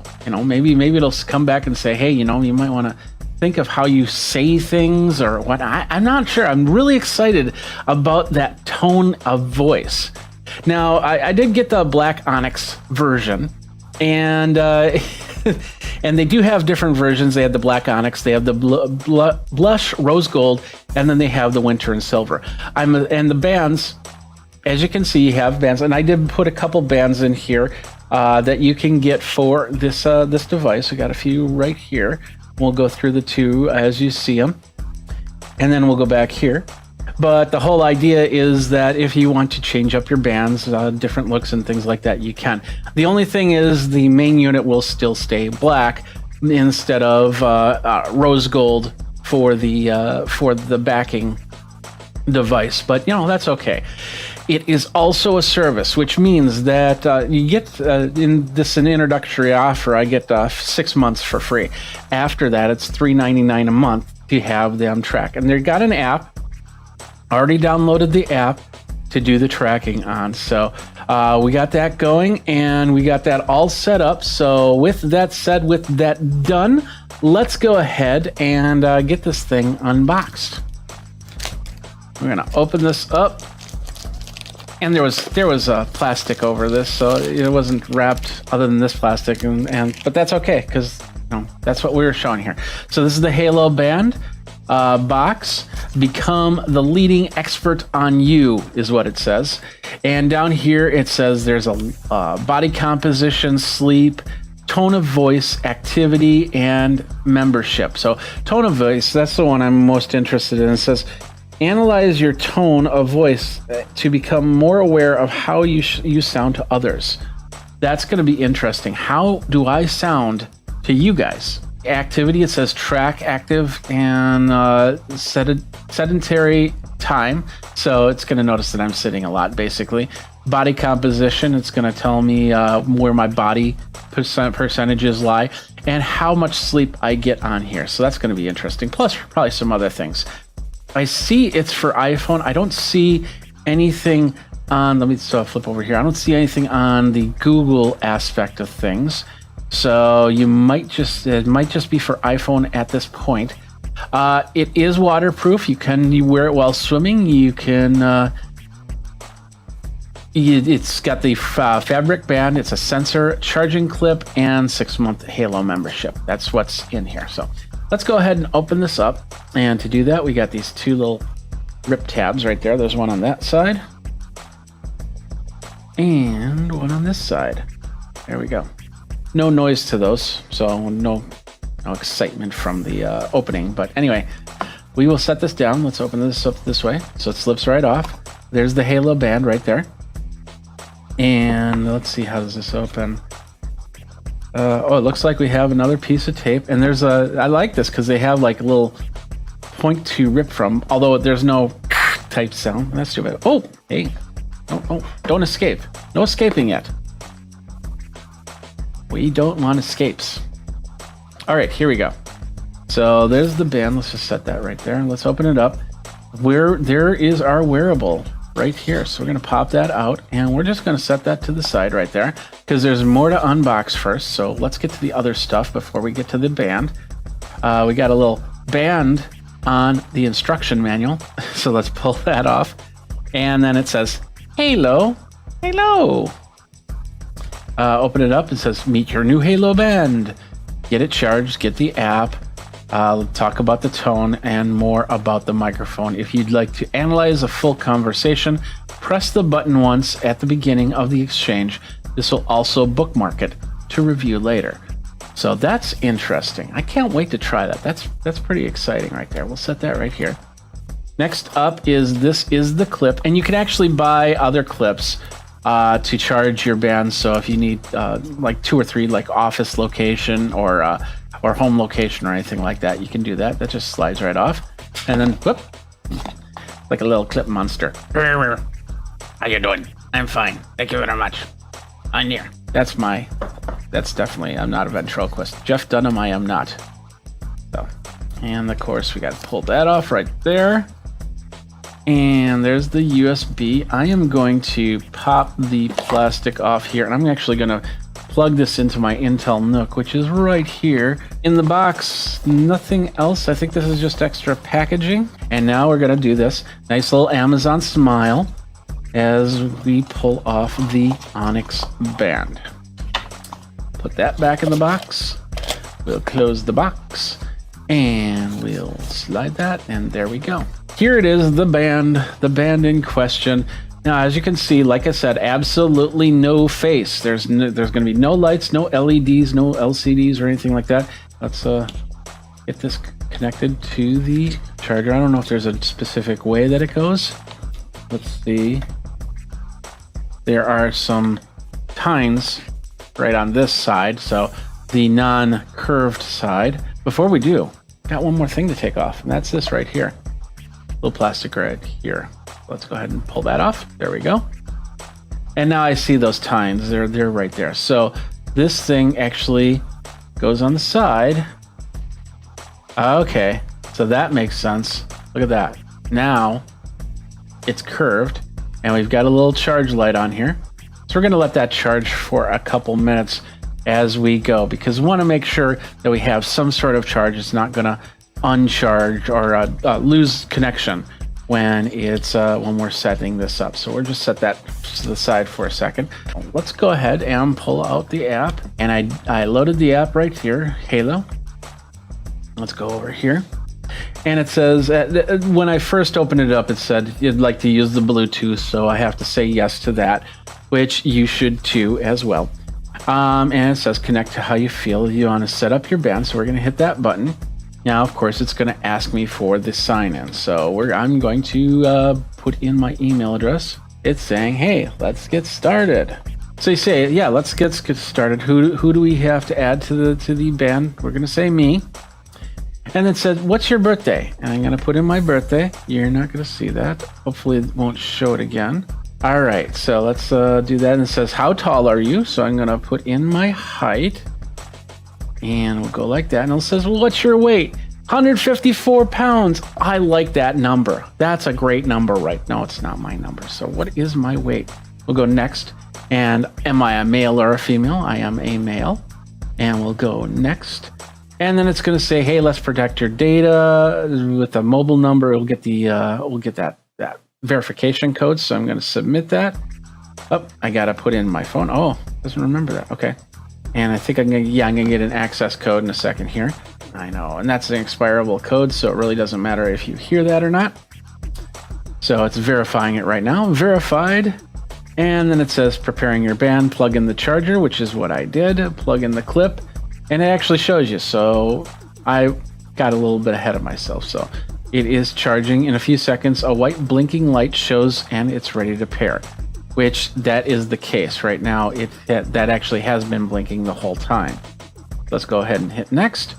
When your band pairs with your smartphone automatically within the Halo app, and it's looking, it hasn't found it yet. There we go.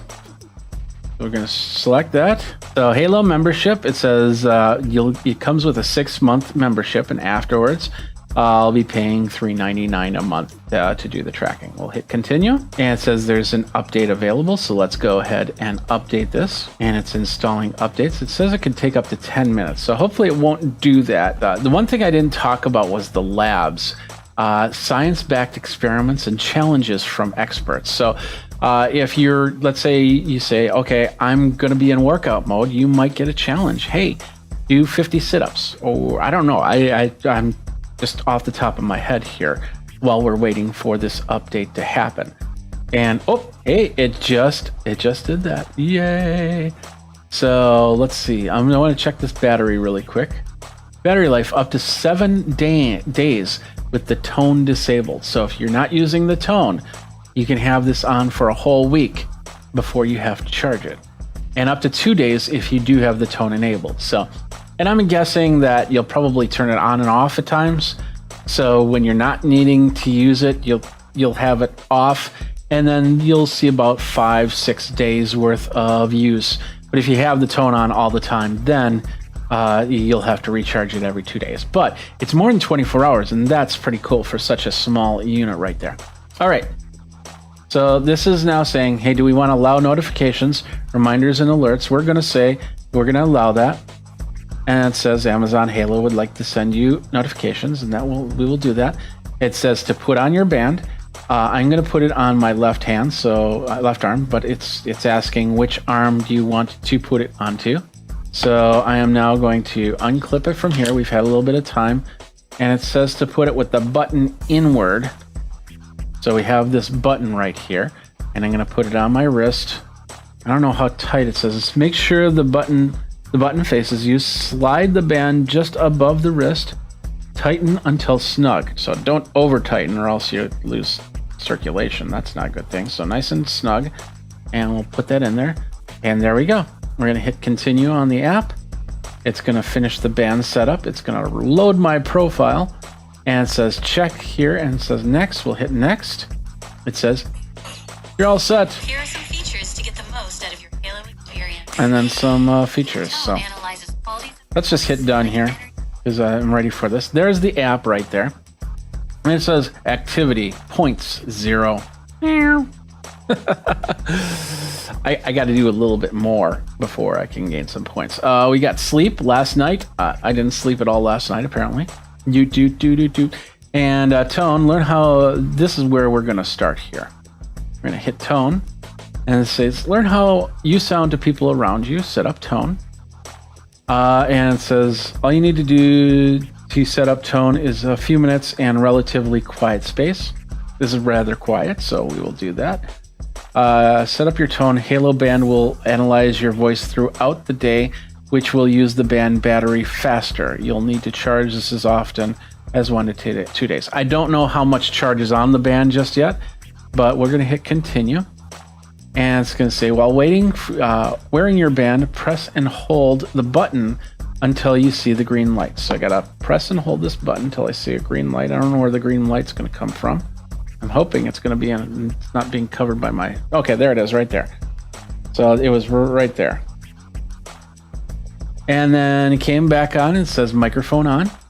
And it says, like to use the microphone. Let's learn my voice. So let's go ahead and hit continue. Read out loud in your natural voice. Okay. It was the best of times. It was the worst of times. It was the age of wisdom. It was the age of foolishness. It was the spring of hope. It was the winter of despair. There it goes. Little checkbox right there. There is no living thing that is not afraid when there are those who have knowledge and those who have understanding. Now it's analyzing my voice. Voice ID created. There we go. So now we have a tone. So within the next 48 hours, this tone will now start to populate. So I'd be very excited to see how that's going to work. So now we can do the measure and track your body fat. We'll get started. Taking a body scan is easy. Okay, I'm going to need to stand to do this. So I will set this up. I'll have to set up a device. And then I don't know if I've got to get naked. And if that's the case, then we're not doing this on the stream. So, and it's asking to turn on backups. We're going to turn on cloud backups. Allow the camera to access your phone. And we'll say access. And we'll say OK. And then it says your ethnicity is, and I'm saying my ethnicity. Is your volume turned up? Yes, it is. I'm ready. Let's get started. Find a well-lit area and try to avoid light from behind. Change into minimal clothing so the camera can see your body. Yeah, so I'm going to need to take off some clothes to do that. So we're going to do that a little bit later. You don't need to see that. Battery is telling me 77%, so I should be able to wear it for the day without any problems. I have the notifications set up. The tone is optimized. And health data I will be putting together shortly.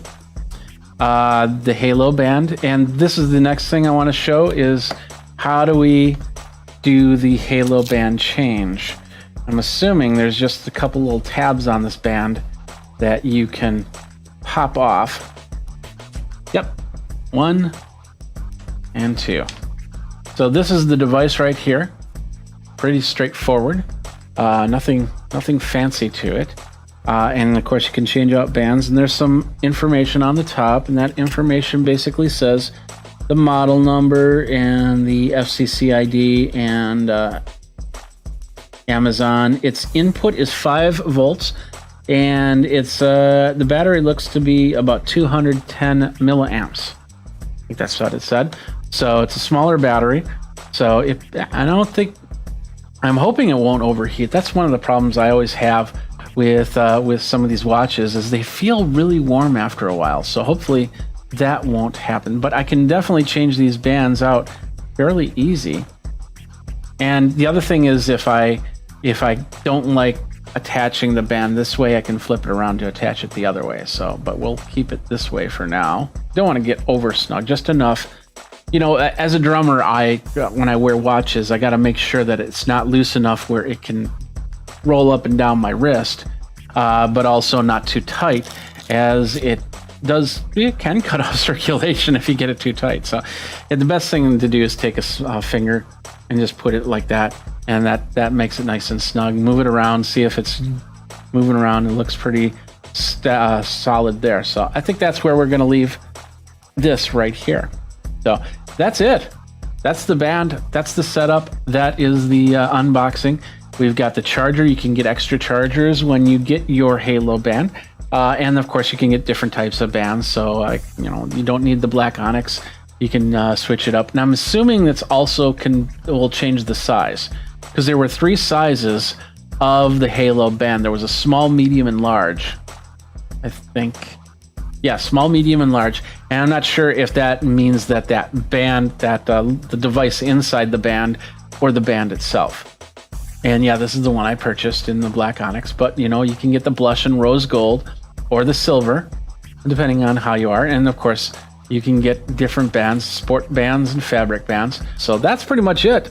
The next thing to do is just follow me, and then we'll do a follow-up in a couple days and see how these numbers are going. Go ahead and give me a follow. Give me a like. There's that little star right there.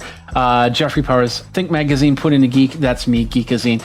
The follow button right there. And go ahead and contact me in many ways and tell me if you got yourself a band and what you think about it. And we'll go from there. All right, that's pretty much it for this Geek Tech Talk Live. I hope you enjoyed it. And until next time, thanks a lot to Kevin for putting something in the chat there. Until next time, you guys geek out. We'll see you then. And oh yeah, there's also gear. Almost forgot. Get the gear and take a picture. Send it to me, and we'll get you. I'll post your picture here. So anyway, thanks a lot for watching. You've been watching Geek Tech Talk Live. I'm Jeffrey Powers. Take care.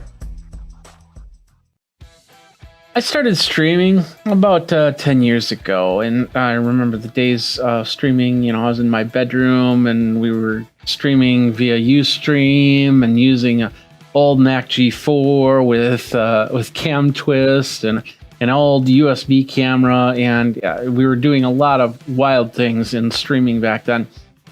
Fast forward about 13 years. Yeah, it's been 13 years. Crazy, huh? We have a lot more ability to do streaming, whether it be streaming with just our cameras and our phones, or using high-tech equipment. And the high-tech equipment's gotten smaller and better. And including this last year, as Blackmagic has pretty much reduced the switcher down to this little box right here. It's smaller than a laptop. And it's just crazy easy for you to not only capture and stream, but also capture individual videos from each of the 4 inputs to turn around and make a better produced video.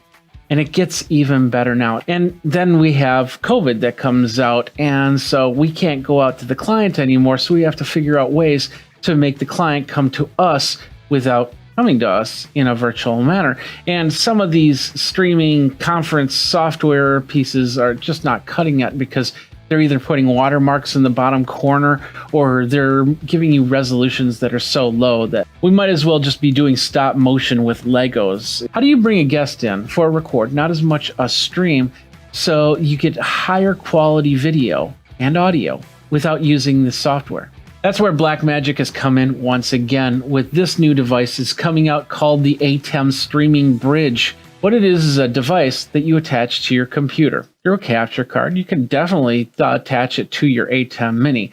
But the idea of this is to actually bring in video from the person across the way, across the room, across the house, or even across the world. And that's what we're going to take a look at next on Geekazine. Thanks a lot for watching Geekazine. Of course, I purchased the Stream Deck. I purchased the Streaming Bridge. But all opinions and thoughts are of my own over at Geekazine. You can go over to geekazine.com/review to find out all the details about that. So making streaming easier, video that you can use for any type of interview, any type of product review or anything like that, a lot easier. This is the streaming bridge from Blackmagic Design. And what it is a little device that you have on your end.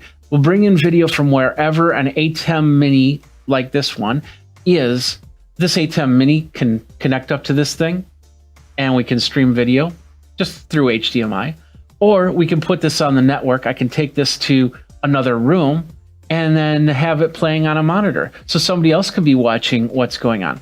Or what's most impressive is somebody with an ATEM Mini Pro could be all the way around the world and they're streaming and they're sending a signal back here. How does it work? Well, it basically uses RTMP through UDP and the port 1935 to send a signal from the ATEM Mini Pro to the streaming bridge. Now, keep in mind, before we go further, we're going to tell you a couple things. First of all, your ATEM Mini needs to be either the Pro or the ISO. The introductory ATEM Mini does not work because it does not have the ability to do the stream out. Secondly, you having the streaming bridge, you're going to have to open up a firewall port around 1935. If you have another program running on 1935, you'll have to put it on 1936, 1937, but you're going to have to know how to open up that port. So if you're in a business, you'll have to talk to your IT administrator, and if that's you, you're just going to have to open up 1935. Keep in mind, you don't need port 1935 open if you're doing everything internal. This is only if you're accessing the internet to get a signal. All right, let's show you the streaming bridge up close and personal. First of all, this is the device right here. It's a metal box, straight up, nice and sturdy.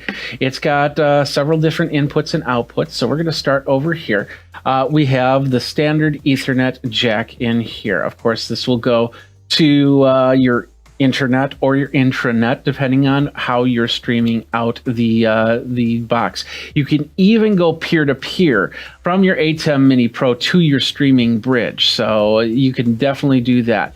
On the side here, we have SDIs in reference inputs. So things like time code and stuff like that. We have an SDI reference in and a regular reference in. On the other side, we have a USB-C port, which you could use to configure the streaming bridge. And then, of course, we have the HDMI out. We've got the power outlet right here. It does take power. And then, of course, dual SDI outs. So you can go to maybe a recording monitor, maybe a TV that has SDI inputs or whatever, however you use your system out there. On the side here, we have a series of DIP switches.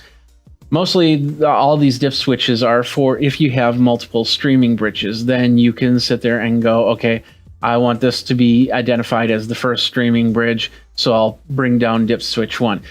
There are 2 DIP switches in here that will do things. And of course, they're labeled on the back here. And the first one is DIP switch 8, and it's basically telling you to turn your interlace on or your interlace off. The DIP switch 7 is either level A output or level B normal output. But everything else is assignable. So I could call this streaming bridge 1. So then I'd bring down the 1. All right, let's show you how this connects up. And there's actually 3 ways that you can connect up the ATEM Mini Pro to the streaming bridge. We're going to start with the easiest way, and that is peer-to-peer. All right, to attach your peer-to-peer, all you need is a simple Ethernet cable.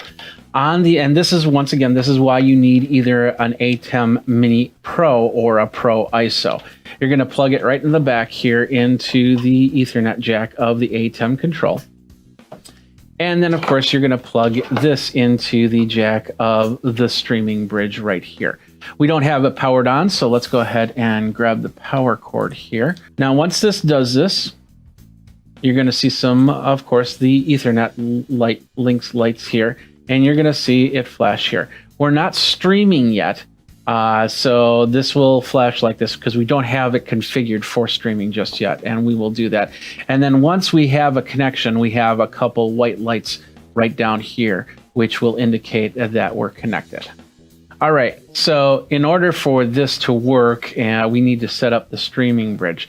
So this is where you get yourself a USB-C cable running into a USB-C or USB-A for that matter, and we plug it into the USB. We're going to have to go to the software now to configure it. So I have the software up here. It says no switcher is connected because the ATEM Mini Pro is not connected to the network. It's running peer-to-peer. So in order for us to continue, we will probably have to connect this up, and we'll connect this up to USB-C in a minute here. But I want to focus more on the fact of connecting up the streaming bridge first. So what we did was we went into the ATEM software. You can either go through the ATEM software, or you can find the ATEM setup. So if you have the ATEM software up, you just go up to File and Connection. That brings up the configuration. It finds no switchers on the network, of course, because we're not plugged in. But if we hit ATEM setup, we get to a very familiar window. And this window actually right now just shows the streaming bridge, but this will also configure the ATEM Mini when it's plugged in. Of course, it sees this right now, so that's where it's going to go. Streaming bridge, fairly straightforward. Let's expand this all the way so you can see the whole thing. It says that there's no stream going through it, which of course makes sense. And I've called this Bridgazine. But in this case, what we're going to do is we're going to do a full factory reset here. So we're going to go into the settings, and I'm going to hit factory reset and do that. It's going to take about a minute for this to reconfigure, but once it comes up, of course, it'll pop right back in as we do have here. And of course, now it's called ATEM Streaming Bridge. So we want to configure this. We're going to go up here and go for the full configuration. First of all, I like to call myself the Bridgazine, as in Geekazine. I got this thing going. It happens. So. And of course, we're on software 8.5.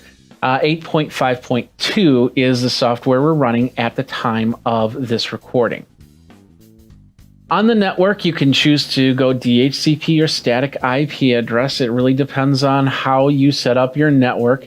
I always like to go static IP address. That way, it doesn't have to search for IP addresses. And if I have any problems, I can check the router over check the streaming bridge, which means I don't have to connect this up to a computer if there's a problem. But if you are using the streaming bridge in other situations, you might want to do DHCP. We have stream service right here, and there's three options here. You have local network without key, local network with the key, and the internet. If you are not using the streaming bridge outside of your house, outside of your network, you don't need the internet. You'll either need the local network without a key or with the key. And that's just basically a security key that is used so nobody else tries to access into the streaming bridge and post weird videos or anything like that. Underneath is we have reference timing via lines and pixels. If we have any type of flutter or anything like that, we can make the adjustments right there. And then, of course, on the bottom, we did the factory reset right there. Now, in order for us to continue, we're going to need to make a reference file, an XML file, which we will end up putting into the ATEM Mini Pro. And this is how we do it. Up here, these are actually tabs up here. And it gets a little bit confusing. That's why I say that, because I wasn't seeing those as tabs myself. But up on here, we're on the Setup tab. We move over to the External ATEM Mini Pro tab, and we've got, of course, a different set of keys here. Since we're doing peer-to-peer, this setup will look a little bit different than if you were going on the internet. But we have the platform, and of course, platform is Bridgazine. The server is an internal server, so it's just a model name of the streaming bridge. A key if you require a key for this type of connection. And then, of course, the quality. And we have multiple qualities from streaming low to streaming medium, all the way to HyperDeck high. Now, of course, if you're using HyperDeck high, it's going to stream at its highest bit rate, which I believe is around 50 to 60 megabits per second. That's what I've seen on the clock, but we'll see what happens when we connect up our streaming bridge to something to stream out from this. So we're going to say, we'll say HyperDeck high, And then we're going to say save ATEM settings. What that will do is that'll bring up a place to save it. And we're going to call this Bridgazine test and go from there. It's in my XML file area. So now I should be able to pull that file and put it into the ATEM Mini Pro. And let's do that next. All right, so now I have my ATEM Mini Pro connected up into the computer using the USB-C port. Of course, the streaming bridge is also on a USB port. Actually, it's USB-C to A port. But it'll work under a 2.0 or 3.1. It doesn't matter. It's low data rate, so you should be fine plugging into lower end USB port to save on high power. Now, for this, we've now saved the file. So we're going to hit save, and we've got this configured for peer-to-peer transport. So now we're going to go back here, and you notice there's a little arrow on the right. We're going to hit that, and now my streaming bridge is here. And of course, it says Geek ISO. That's my streaming bridge right there. So we've got a configuration. That's all configured just fine. We don't need to be in there for that. But what we want to do is we want to go to the software control here, and the switcher should show up in a second. There we go. Now the ATEM, you can see it's a standard ATEM software control. Where we want to go is the output to the live stream. So let's minimize all this so it doesn't get in the way. As you can see, we have Bridgazine in here, but that was already in. I've already had things set up. I want to clear this out. So what we're going to do is we're going to go up here to stream, and we're going to say remove all imported settings. And what that will do is that'll clean the slate on the streaming stuff. So if we hit this drop down now, we get this little box right here says remove imported settings, and so you say yes. So we're going to remove it. Now everything is back to its factory setting, only on the stream part, not on anything else. So keep that in mind. So, and of course by 8.5.2, they have Facebook, Twitch, YouTube, Twitter, Periscope, and Restream.io. Of course, YouTube being the newer version of YouTube since they made the changes from the Stream Now options. All right, of course, you don't see any of the streaming bridge stuff here, and that's to be expected. We're going to go back here, and we're going to go up to Stream, and we're going to go Load Stream Settings. And of course, if you're on Windows or Mac, this is going to look a little different. This is on a Windows machine, but this will bring up to where you have your file, your XML file. And we're going to, of course, choose that. So I'm going to call it my XML file. And now it is over here. We can go, it shows up right here, Bridgazine. Now keep in mind, if you're doing multiple XML files, you have to change the name. They can't all be Bridgazine. In fact, let's take a look at that XML file for a second here. This is the file right here. It is a standard XML file. You will have to go in, you'll have to change this name to Bridgazine, like test or anything like that. Even if you have the name of the file, Bridgazine test, then this will also have to be something other. So if you have multiple Bridgazines, one using Hyperdeck for the streaming, one using high streaming, low streaming, whatever CS settings, if you've got different keys or anything like that, you'll have to change this name. As you can see, it's a pretty straightforward XML file, and you don't need to change anything else in here, unless maybe you don't want to save a new version of the file and you change your key. You just have to copy and paste out the key. Since there was no key in this situation, we don't see a key in here, but we do see the RTMP location right here for the streaming bridge. Now, from some tests that we've done, the streaming bridge looks for the ATEM Mini Pro in some way, shape, or form. There's some sort of interesting handshake that occurs between the two devices, because I've tried to set up RTMP programs to try and access the streaming bridge, and I've had a few friends try this too, and we haven't figured out if there's a way to work around it so you can use something like a TriCaster or a vMix or a Wirecast to bring your video to the streaming bridge. So with this XML file, that's how it's all set up. We now have it set up over here, and we go to the drop-down menu. There it is right there. We didn't have a key, so the key doesn't show up here. And we can actually still change the quality, but we have it set to streaming. We'll set it back to Hyperdeck High here. and we can choose to display status or not. We'll just leave that there. And we can do one of two things. We can either go and press the button on the ATEM Mini Pro, or from the software, we can just hit the on-air button here. So let's go ahead and do that. And as you can see, solid light. If we go over here and check it from here, you're going to notice that one of the there's two white lights down here, and one of those white lights is on. That's saying the stream is okay. If we were connected to the internet, that first white light would also come on, saying that we're connected to the internet. But right now we have the ATEM streaming bridge that's going straight from the ATEM Mini Pro. Now we don't have any cameras set up to the ATEM Mini Pro, and I don't have anything going to a capture card from here. So it's just doing absolutely nothing. But this is the peer-to-peer connection. If the peer-to-peer connection wouldn't be working, the on-air on the screen or this red light on your ATEM Mini Pro would be flashing red. And that's just a simple peer-to-peer setup from your ATEM Mini Pro to your streaming bridge. You can now disconnect any of your USB-C cables, unless if you use the software to do your switching, then you'll need to keep that plugged in. But of course, the streaming bridge, we can definitely unplug it because we've already configured it. So if you're using it in a standalone situation where the ATEM Mini Pro, our Pro ISO is in a control room, and the streaming bridge is in another room, controlling a monitor or maybe streaming out to the internet or something like that, nothing else has to be done and you're good to go. Now we have it set this way. Let's go ahead and connect it to a network.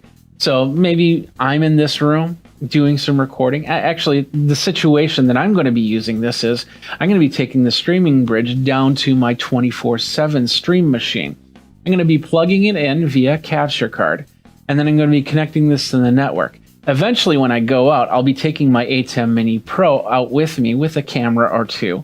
I'll be hooking it up to either an internet on that end, or I'll be using my phone, and then I'll be sending the signal back to that stream computer, which will then stream out to the internet. Let's get and connect this up to my network and do the second part. All right, so now I have this connected to my internal network, both on the same router, actually on the same switch as well. What's happening now is the ATEM Mini Pro is going into my network switch, and then of course through my network, and then coming out to the streaming bridge. I can have that streaming bridge here. I can take it to the other end of the house. I can wherever I need to. It is a wired connection. There is no wireless connection here, unfortunately. But of course, we don't want a wireless connection because we want nice, solid video for all of our streaming as best as possible. So, okay, so now we have this connected to my internal network. So everything is running through the same router, through the same switch, and we shouldn't have any problem. The cool thing is, whatever configuration you did for the peer-to-peer, we should be able to just run with through here. So if I hit this record button, and once again, you can do it on the software, or you can do it right on the ATEM Mini Pro. We're seeing the connection happen. And in fact, if we go back over to our connection in our ATEM setup, and then we go over to the streaming bridge, we're going to see an on-air, and we're going to see a feed, in this case 1080p 5994, and of course the bit rate. There's nothing plugged in, there's no video plug going in, no video going out, so therefore the bit rate is going to be low. Let's put a camera to it and see how this changes. All right, it's not going to be anything fancy or sweet, but I did hook up one more camera to this thing. So here's how the situation goes. We're going from the ATEM Mini Pro ISO to the streaming bridge through my local network, and then of course in an HDMI out going to another capture card. And this is the camera right here, and you're seeing the up close and personal ATEM Mini Pro ISO right now. So as you can see, it's working. Let's take a look at what we've got for a connection speed. Once again, we're using the HyperDeck High. And so we'll go to connection. Keep in mind this camera, this does do 60i, if I remember correct, this version, this camera. So we might not get high end. So if you've got a higher end camera, you might get a little better bit rate. But as you can see on the screen, we're on air at 1080p 5994 at about 48 megabits per second, which is pretty decent if you're doing some simple recording. Now, Internally, the latency I've been seeing about, I'd say about 0.1 to 0.2 difference. So there'll be a slight little delay, but no different than if you're on a peer-to-peer call, like a Skype or a Zoom call or something like that. So you should be able to have a conversation back and forth. Now, what's really cool is if you had a room where you had the ATEM Mini Pro and a streaming bridge in one, and then an ATEM Mini Pro and a streaming bridge in another. So you could literally use the Mini Pro to feed your camera feed in to send to the streaming bridge over on the other side. They can then see you, and then they have an ATEM Mini Pro, which would then come back to you so you could see them. So you can have a conversation room to room with this hardware. Now that we have this set up for this way, we want to go out to the internet and come back. And that's pretty much the more impressive part of this whole thing. So let's go ahead and do that. In order to do that, we're going to turn off our stream, of course. And then, of course, we can see that our bridge is now saying that's off. All right, so here we go. We're going to go into the streaming service. We're going to choose internet this time. And we're going to go to the external Mini Pro. We have our name, which of course the platform is Bridgazine, but we're going to say Bridgazine Internet. The server, this information you leave unless you have something very specific for an IP address. But this self-populates. And of course you have a key that's also populating. And if you go back to the setup, you can choose the key. Also in the setup, what you want to do is you want to set up your worldwide port. I told you before, you'll have to drill out a 1935 off of your firewall. In my case, my 1935 was used for something else, so I chose 1937 for the port. I'm going to hit retry, and of course, we get this internet status of visible worldwide. When we go back to 5, we're going to get, and we do retry, we're going to get internet status, basically saying, hey, I cannot get out of your network with this. So it's, port forward error. So you'll know that you'll have to go into your firewall to fix that if that happens. So let's go back to 1937, hit retry, and there we are. We're visible worldwide.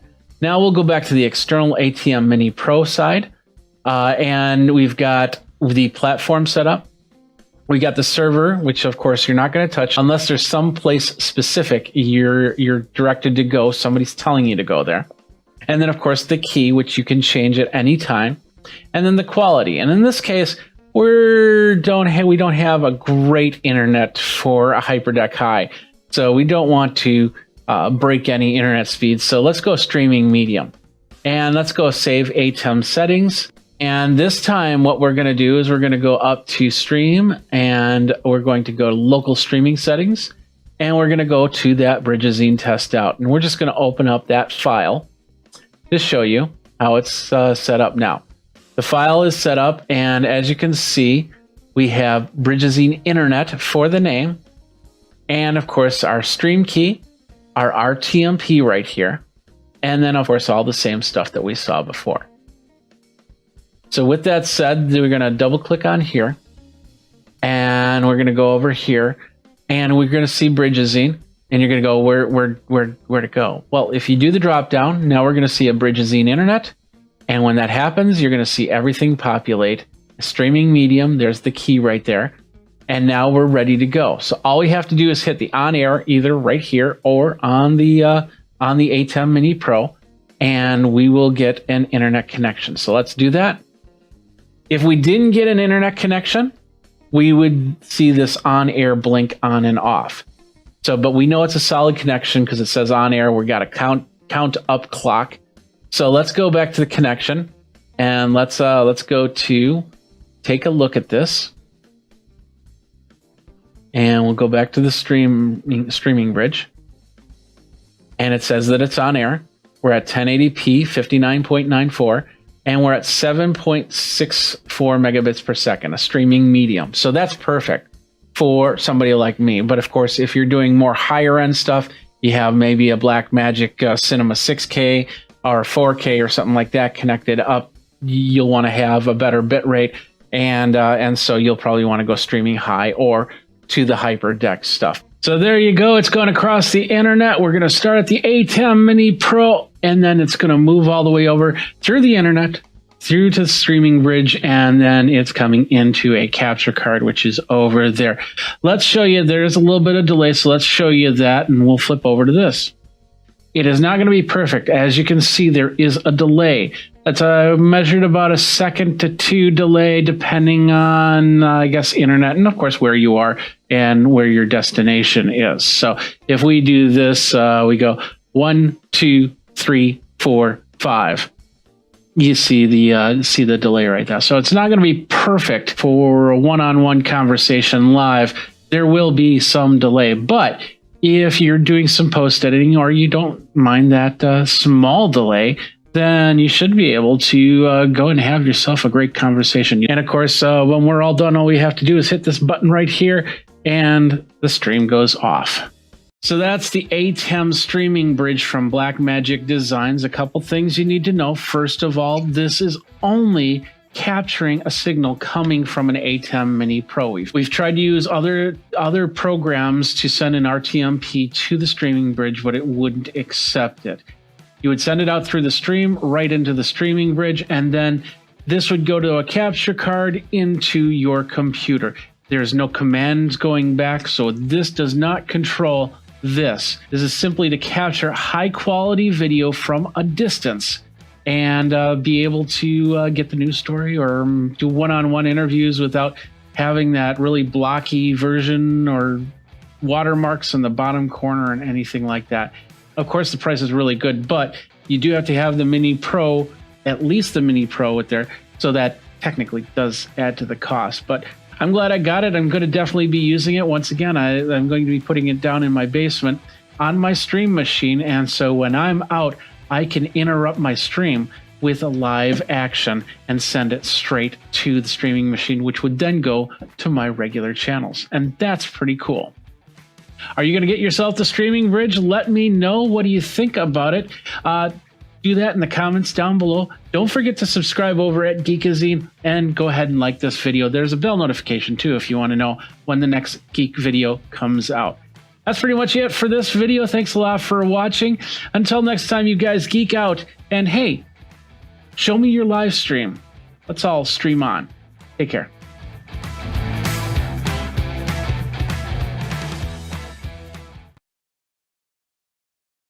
What's up, my geeks? Jeffrey Powers here from Geekazine. Today we are taking a look at the KimaFun wireless headsets. They got several of them that you can get right here, right now. 2.4 gigahertz wireless headset for doing videos like this, maybe doing speeches, maybe doing teleconferences wireless, and a whole bunch more. We're going to talk about that next on Geek Tech Talk Live with me, Jeffrey Powers. In French, oui. Hey everybody, Jeffrey Powers from Geekazine, Think Magazine, Put in a Geek, you got me, and we are here talking about this little product right here. Follow me on the socials, which are right there. I'm on all of them as Geekazine. First of all, I want to let you guys know that I do review products, and I did get this product for review. They have no say in what I say and how I say it. All opinions are of my own. You go over to geekazine.com for more information. And we'll go from there. Let's check this out really quick. This is the KimaFun wireless microphone. So it's a headset microphone, and I asked them, they have several different ones. In fact, if we go over to the page here, there we are, you can see all the different ones from wireless headsets to lavalier mics to a lot more. There's even a handheld unit. There's a karaoke unit. There's a this one right here. I think this goes onto a flute. So you got a lot of instruments. There's a saxophone one. Let's go to the second page here. There's guitar, and yeah, they got a few different ones. But this is the one we're talking about right here. It's got the headset, it's got the lavalier, and it attaches to this this dongle looking thing. So I'm guessing that I'll be able to actually connect up other things, maybe even put in instruments to it. I don't know. Let's see what we've got on the box. They showed a lot of the boxes here. 2.4 gigahertz wireless, so it's got it runs on a wireless spectrum. So just watch to see what type of wireless spectrum you have. running through the area that you're going to use this on, because you could possibly get some interference if there's a lot of devices running 2.4 gigahertz. And that's lower than what it used to be. So this is basically the unit that's a cable, USB cable to charge it. And it does a charge time of 3 to 4 hours with a use time of 6 to 8 hours. And it's a USB micro. And what does that mean? That means that it's the type of USB cable that you would use to connect up to, and that's included with this this device. So, without further ado, let's do this. Let's open this box up and start testing it. So we got the Kemophone right here. I'm going to open it up. It's going to be pretty straightforward on the connection here. All right, here we go. So we opened it up, and to begin with, we get a little card right here that basically says, "Dear customer, thanks for the purchase of the Kemophone product. We strive to endure blah blah blah. If you have any problems, this is the email address you should contact. Thank you very much. Blah blah blah." Little instruction manual, and probably multiple languages. It's looking right now. It's looking English. So we're just going to look through it really quick. Yeah, it's exactly what we just saw on the Amazon page. Everything right there. How to place the lavalier mic as opposed to the headset mic. I'm wondering if it uses the same microphone, and the headset's just a casing for that same microphone. But we'll see. We'll find out in a second here. We can do it with smartphone and tablet, and we can do it with desktop and laptop with the included cables. Frequency band, 2400 to 2483 megahertz. So that's not too bad. Pairing method it'll pair automatically. Charging time is 3 to 4 hours. Transmitter working time is about 6 to 8 hours. Receiver continuous working time is about 10 to 12 hours. So it also tells me that capsule dimension, it's a unidirectional condenser microphone. So it will pick up a lot of the area, and it's unidirectional, which means that it will try to cancel anything coming out that way. Its frequency response is 20 hertz to 20 kilohertz, so it's a pretty good range. We'll test that out and see how that works. The impedance is 680 ohms, and it's about 1.5 volts. Maximum input sound level is 120 decibels. You don't need it louder than that. So that's basically the instruction manual. Let's push this up just a skosh so you can see things better. All right, so we got a couple in this bag right here. We've got a couple foams, and it looks like we've got a jack to plug in. Next up, this is, I believe it might be the lavalier. Yeah, it looks like the lavalier. So yeah, these are two separate items. And that's pretty cool because let's say you're running the headset and the cable's starting, it's an older unit and the cable's starting to go. You can switch to the lav and continue on. It's pretty big, and it's got a nice little clip on there. So can't wait to give that a try. And then what do we got next? Let's pull up the other cables. This is the adapter cable they were talking about, and this is for an iPhone or any other phone that does 3-pole items. So that's basically the stereo. So one of these is the headset, and the other one is the microphone. Next up, this is a clip of some sort. I've seen a little bit on it, but I'm not sure. I think this looks like a belt clip. So I'm guessing that so one of these items fits on the belt clip. I'm guessing the receiver to the headphones or headset. And then let's pull this out. We've got the headset right here. That looks pretty nice. It's got a little gooseneck right there and very adjustable for that, but definitely fits on the head. Now I've got my other headset on, so let's see how well we can knock this around. And then this is a little gooseneck, so you can bring it like that. So you can have some conversation, and they can hear you. Definitely. So that's that. Let's take this off for now. We'll put it back on later. Let's go back here. Next up in the box, we have another cable. This looks like the USB micro cable, and this looks like a split cable. So what this means is when you charge the units, you'll charge it using the same cable. And that does change the charge time. So if you need to charge faster, you might want to get separate cables for that. I'm not a big fan of these split cables and usually just throw them out because you never know what damage they can do to any device at all. All right, we have 2 units here that send the receiver and the capture device. This is the receiver. This is what you'll plug into your phone or your PC or anything like that.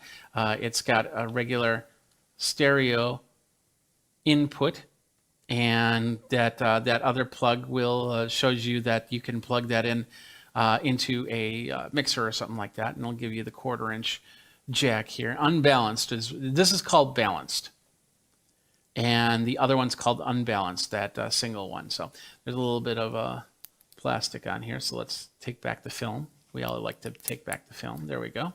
On the side we have the USB cable and then an on-off switch. So, and I don't know if this is powered at all. We do have a blue light flashing right here. That's gonna, I don't know, I think it's looking for its pair. So we're gonna leave that, we're gonna set that to the side. We're gonna zoom back out. Let's pull out the last piece, I believe, off of this whole thing. And this is what you would have on your person. So this is the unit that sends the signal, the audio, to the laptop or the phone or something like that.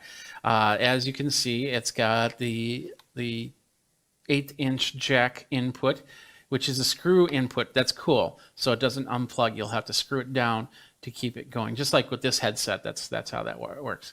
And the same thing on the side. We got the charge and then the power on. And then I'm assuming, and once I have a feeling once I turn this on, these are going to pair together, and those blue lights are going to stop blinking. Just like that, they stop blinking. So I don't know how much battery life is on these, so hopefully there's enough to do a couple examples and go from there. But you get the idea, and then towards the end we'll try and hook it up to the computer to see how that sounds. But right now that is the KimaFun. It connected fairly quick. So, and it'll be interesting. What I'm going to do is I think once I turn this off, that'll start flashing. Yeah, I'll start blinking. So I'm going to turn this back on. I'm going to do a quick walk to the other side. We'll see if that starts blinking. I won't be able to tell as I'm walking away, and we'll do this so you don't see the green screen on there. So I'm going to walk out, and I'm going to close a couple doors, and then you're going to see with this first door, it might just start blinking. No, it's still doing good, so we'll keep going. It says about 100 feet. And now I'm going out to the garage. I'm going to open up another door and close that door. There we go. Now you probably see some blinking. You might even hear some static on my end. So, 2 rooms to connect. That's not too bad. You definitely, and that, like I said, even my headset probably went in and out for a second there as I closed doors, walking from part 1 to place 1 to place 2, because like this one did. That was my indicator. It was when this started blinking. I'm assuming that this started blinking as well. So right there, that's the KimaFun headset, and it's connected. It looks pretty connected. So now, what the next step is to actually just try it out. Anyway, let's go back over here. So as you can see, it's a plug with a twist on it with a little threaded nut on it. So we'll push that in, and then we'll turn this down to lock it in place. There we go. And now what I'll do is first of all, I'll see if there's a way to test if there's any lights that come on. 1, 2, 3, 4, 5. I'll come really close to the microphone. So no, I don't see any indicator or anything like that. I'm going to take this, and the belt clip we can just basically clip to the unit, plug it right there, and now we can put it onto our belt. If you got a belt. If you don't got a belt, then you can't put it on a belt. Simple as that. It's a little tough, but there we go. There it goes. And it might not be totally on, so it might snap off for a second there, but we'll figure it out. Now, another thing is you shouldn't put a microphone on top of a microphone, because that might cause some different issues. But it looks That looks pretty good. So how do I look? Do I look like some infographics salesman type thing? I don't know.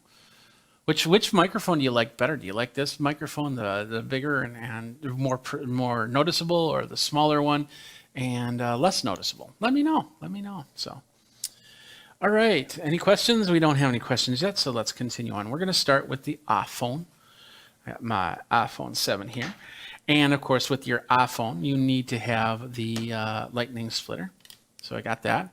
And then we need this cable right here, which is basically what determines your microphone from your headphones. So you can plug in a set of headphones. And all these have these little plastic caps on it. That's just protective. So you could probably just throw those away. But if you want to keep them, that's fine. That's up to you. So let's see. We have one that's going to say microphone and one that's going to say headset. There we go. So we're going to plug this into the microphone side. And this one doesn't have a screw, although the receiving unit has a screw down, this cable does not have that. So not a big deal. It was pretty solid when I clicked it in there. So let's get it on the iPhone. We'll plug it in. And there it is right there. So we'll hit the home button. It's going to ask for my passcode. You can't see my passcode. There we go. And we'll bring it in here. And what we're going to do is, I guess we'll just come up into the voice memos. And then we're going to record something. So let's go ahead and do it. Everything is on. We got blue lights right here. Blue lights, whoops. Blue lights are showing. Blue lights. You can see it on the table too. So here we go. Mary had a little lamb whose fleece was white as snow, and everywhere that Mary went, that lamb was sure to follow. Mary had a little lamb whose fleece was white as snow, and everywhere that Mary went, that lamb was sure to follow. So that's not too bad. It's definitely got a different sound than what I have on this microphone. I do hear, I think I hear a little crackling. I'm not sure if it's recording this or not. So what we're going to do is we're going to take this and I'm going to hit the record button, and then I'm going to set it underneath the desk like I normally do. And I'll go, Mary had a little lamb whose fleece was white as snow, and everywhere that Mary went, that lamb was sure to follow. All right, so is it coming from the microphone or is it coming from the phone? So let's find out here. Button. And then I'm going to set it underneath the desk like I normally do. And I'll go, Mary had a little lamb. As you can tell, what I just did there is as I was saying that, I was putting it under the desk. If this would have been from this microphone, you would have heard it actually lose sound and sound a lot more muffled. But that's coming straight from this headset. I'm not sure how great that is, how not so great that is, because there are absolutely, I'll leave that unplugged. There are absolutely no controls for this. I can't turn up a gain or anything like that. It's very automatic for connecting to a phone. So now what we're going to do is we're going to connect it up. I'm going to connect it up, see if I can connect it up to my PC. And hopefully we don't kill everything doing that. So let's do that. I'm calling an audible because I can use one of these other adapters. So now what I'm going to do is I'm going to take out this 1/4-inch adapter.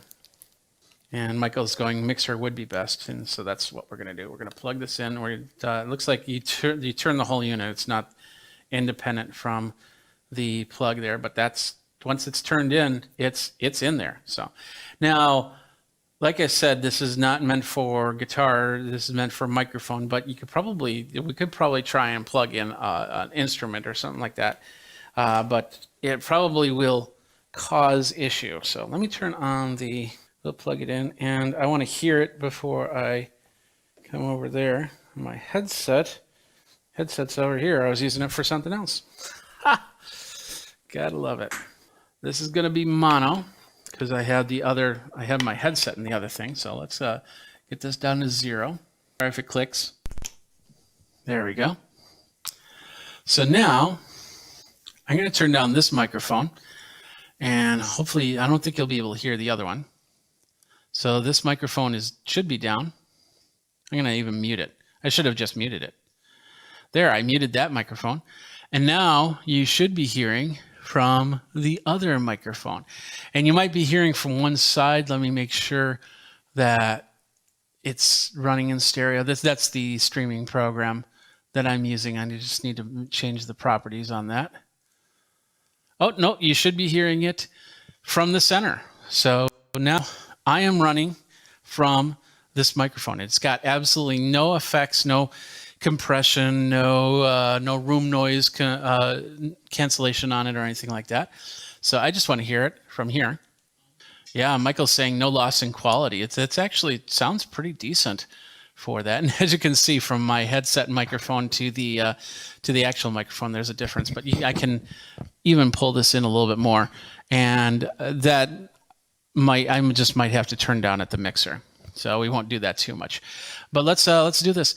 Mary had a little lamb whose fleece was white as snow, and everywhere that Mary went, the lamb was sure to have some lunch. I don't know. Anyway, I was going to try and say something funny, but I guess I don't say stuff that's funny. I don't know. So anyway, so that's the sound of the microphone. It sounds pretty good.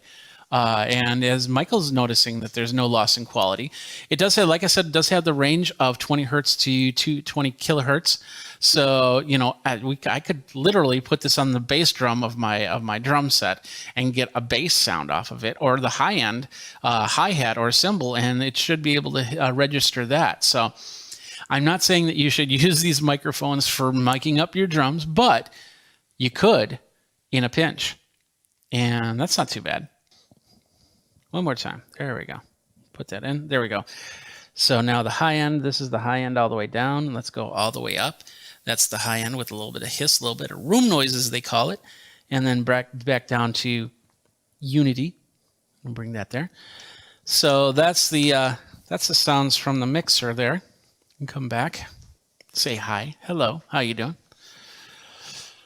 What'd you think? Yeah, a little bit of low end, which makes it brought out the low presence in your voice. Oh, thank you. So, that is basically the mix of all three. So I guess with a little bit of tweaking, I could really mix this up. Now let's pull out the lavalier, and I will turn off the sound when I flip it. All right, so now we should be back. Yeah, I heard when I unplugged it from the dongle here, I heard through my headphones way over there the click. So I'm glad that I unplugged it so you could hear it from there. So, but this is how the lav looks, and I probably would put it underneath my shirt and then attach this to the belt pack. I wouldn't be surprised if you could get other microphones for it, so you could technically have a real high-end microphone that, for like my Sony the headset microphone that I have right now. In fact, let's do that. Let's have some fun. We are now on this headset mic with the Kemafun. And you can get a skin-colored lavalier headset microphone that is one of the units that you can get with Kemafun. But this is the headset that I have right here. Please don't ask what it is, because I don't remember. It was it's a few years old. So, but this is what it sounds like with that. Let's take off all the extra effects again. So now you're just hearing straight from the microphone right here. All right, so this is the Kemafun headset. You can get it. It's on Amazon right now. Here's the link to it. About $56 for this one, but of course they have other versions of it as well, including a skin-colored headset at $59, and then just the lavalier at $59. This actually is less price for this dual headset. So, and from what we saw and heard, it sounded pretty decent. So I like that. Richard Martinez goes, hello, what are the uses for this type of headset? Well, it's really simple. It's whatever you need the headset to do. If you're doing a vlog and you want to hook it up to your phone, you can do that. I showed you how to do that. If you are doing a presentation on Zoom and want a wireless headset mic, you could probably do that. You might need to get a couple adapters so everything plugs in properly. If you want, I suppose you could hook it up. Well, I have it hooked up to a mixing board, so you could use it, I suppose, for your vocals if you wanted. I probably wouldn't use it for singing, but hey, each their own, I suppose. If you want to, there's a lot of different reasons to have this headset microphone, and it does a pretty good job in that. I'd love to. Maybe I should probably get behind my drum set in a little bit, and just kind of see how well the microphone reflects off anything, any extra noise. That is, and that will always be the Kimafun wireless headset. It's about $56 to $59, depending on which version you get. And you can get them for microphones. You can get them for instruments. You can get them for whatever. It's got a good range to it. Sounded pretty good from what I heard. So it would probably be a good in the pinch type microphone for anybody that has to have, doing something professionally. That's it. Thanks a lot for watching. My name is Jeffrey Powers.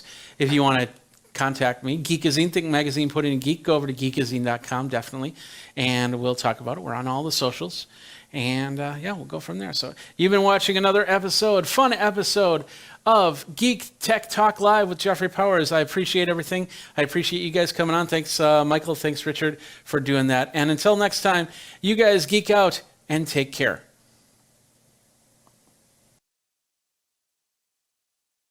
And now let's go ahead and unbox this right here. This is the DJI, and we'll set this over here. This is the DJI Pocket 2, the newest version of the Pocket, which is a 3-axis gimbal.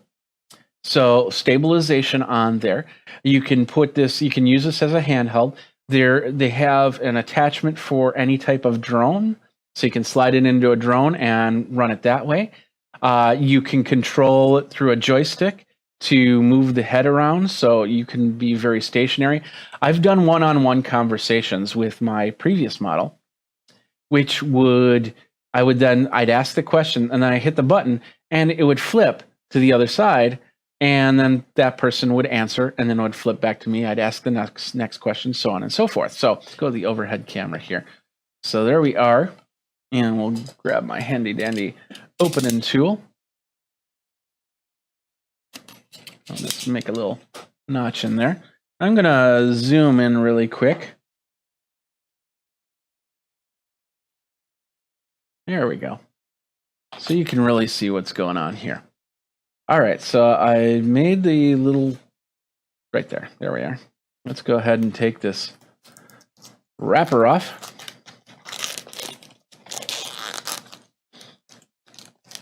Such a satisfying sound, right? Anyway. There we go. So I did get the Pocket 2 Creators Combo. There's 2 versions of this. The first one is just the Pocket 2, which is that right there. And then you got the Creator Combo. And the Creator Combo comes with a little tripod mount. It comes with a some sort of wireless microphone, which I'm excited to see. It comes with a fisheye, so a wide angle lens is basically what it is. So it kind of fisheyes a little bit, so you don't have to hold it out so far to get the picture. Which for this one, yeah, I did buy a wide angle lens for that, and I use that a lot in whenever I needed to. And then I think. So yeah, this is actually the battery extension, and then this is the wireless right here, I believe. So let's open this up and take a look at it closer. So slide this open, and as we open it, we have some mentions here on how to use it, and it basically says go to the App Store and download it, or go to the Google Play Store and download it there, the app there, so you can use it. So we're going to start with the little box right here. And we'll move this out of the way. Inside the little box, let's see, let's open it. It opens up some way. There we go. I think this is the way. Oh, no, there it is right there. Little tab on it. So we'll open that up. And instantly, this is one of the dongles that you get.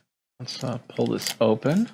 This is the joystick dongle. Now, the first generation did not have this type of joystick dongle to it, and it's so small and compact. And the best part is I can put it on here. Let's see if I can put it on my first generation. Yeah, controller wheel. It said controller wheel connected, and I'm adjusting it. I wish I could show you the video, but there's no streamability on this one. So that's pretty cool. So I can get this attachment, and there is another joystick attachment for this version, but it's a little bit bigger. And I never got it because, once again, I always use the little selfie stick, but that's pretty cool. Very small. So you definitely want to get yourself something like a little container to put these in, because these dongles can get lost really quick, and you're going to get a couple of these. So, all right, so we got that one. Let's open this one up. Oh, here we go. Nice. What this is the microphone, and it looks so furry. It looks so furry. Furry nose. What this is, technically, it's a wind filter, otherwise known as, in the audio business, as a dead cat. And the idea of this is when you're outside and it's super windy, the fur catches the wind and doesn't hit on the microphone, so you don't get the type sound. It really works on that. But that's how it's going to look when I affix it to anything. So it's going to be very visible, which is the only downfall, I think, on that. But I have other microphones, so I'm not too worried about that for this one. All right. And of course, if you're a fan of the DJI stuff, then that's kind of just a badge of honor. So these are packed in. So let's shake it out. There we go. Pull it out. A little silica gel. We got another little bag. I don't know if let's open them all up. This one is going to be the USB-C dongle. So once again, you plug this into, and I'll show you how to do that. I won't use the first generation for that. Next one we have, this is the lightning cable. So if you run iOS, this is what you use. So a little lightning cable there. And we now know that with the new iPhone, it is lightning cable. So that will stick around for a little while. And then there's a little QR code on this. I'm not sure what the QR code's for. Probably can't get it to scan off. Oh, okay.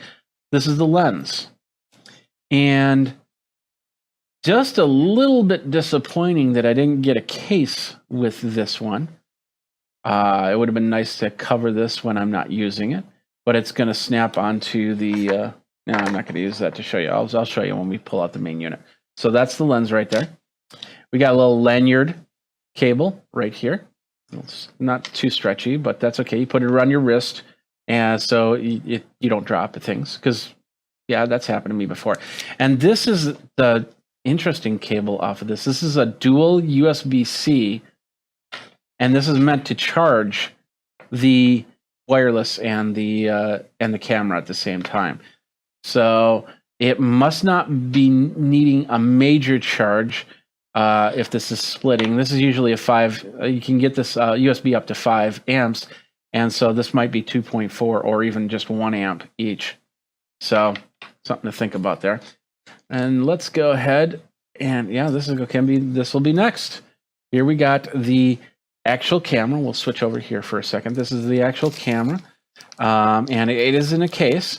And my understanding is this version of the case is a little bit better than the other version, because it will also be able to store some of those little dongles in it. And it's also got an open face bottom. And with the open face bottom, you can keep the battery on, so you can put this in the case and then go to your next job and then pull it out right away and not have to reattach everything. It looks like we got a little bit of foam in here. So we pop that out, and a little foam just popped out here. Inside we have a rounded foam, which I believe I should be able to take out. If it's yellow, it's pretty much instructing me that these are the removable parts. So there's a piece of yellow foam right here, which I'll just pop out like that. And then we've got a little lens film right there. So let's go back over to the overhead and then show you the lens film. So let's just pop that off. And then there's one here on the counterweight. So we'll pop that off the counterweight.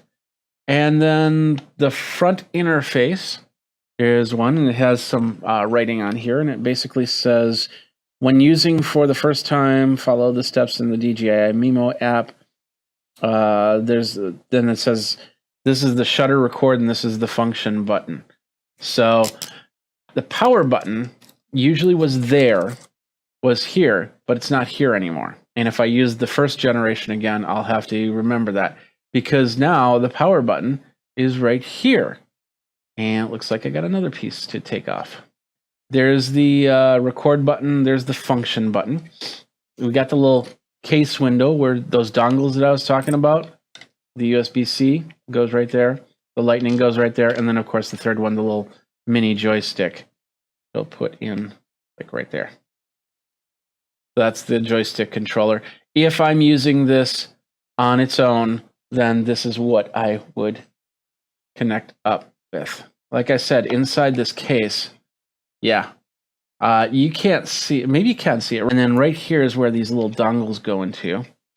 What you have to do is you have to flip it upside down. So this is the lightning cable, and then you just kind of push it into the spot right there. Now here, is this where the lens will go? Yeah, this is where the adapter lens will go. And that's magnetic. Okay, so that will not pop out. Yeah, it's not popping out at all. So you'll be able to snap it in and snap it out when you don't need it. Well, that's pretty cool. There we go. So everything is held in here. And then what you do is you just slide this into the case.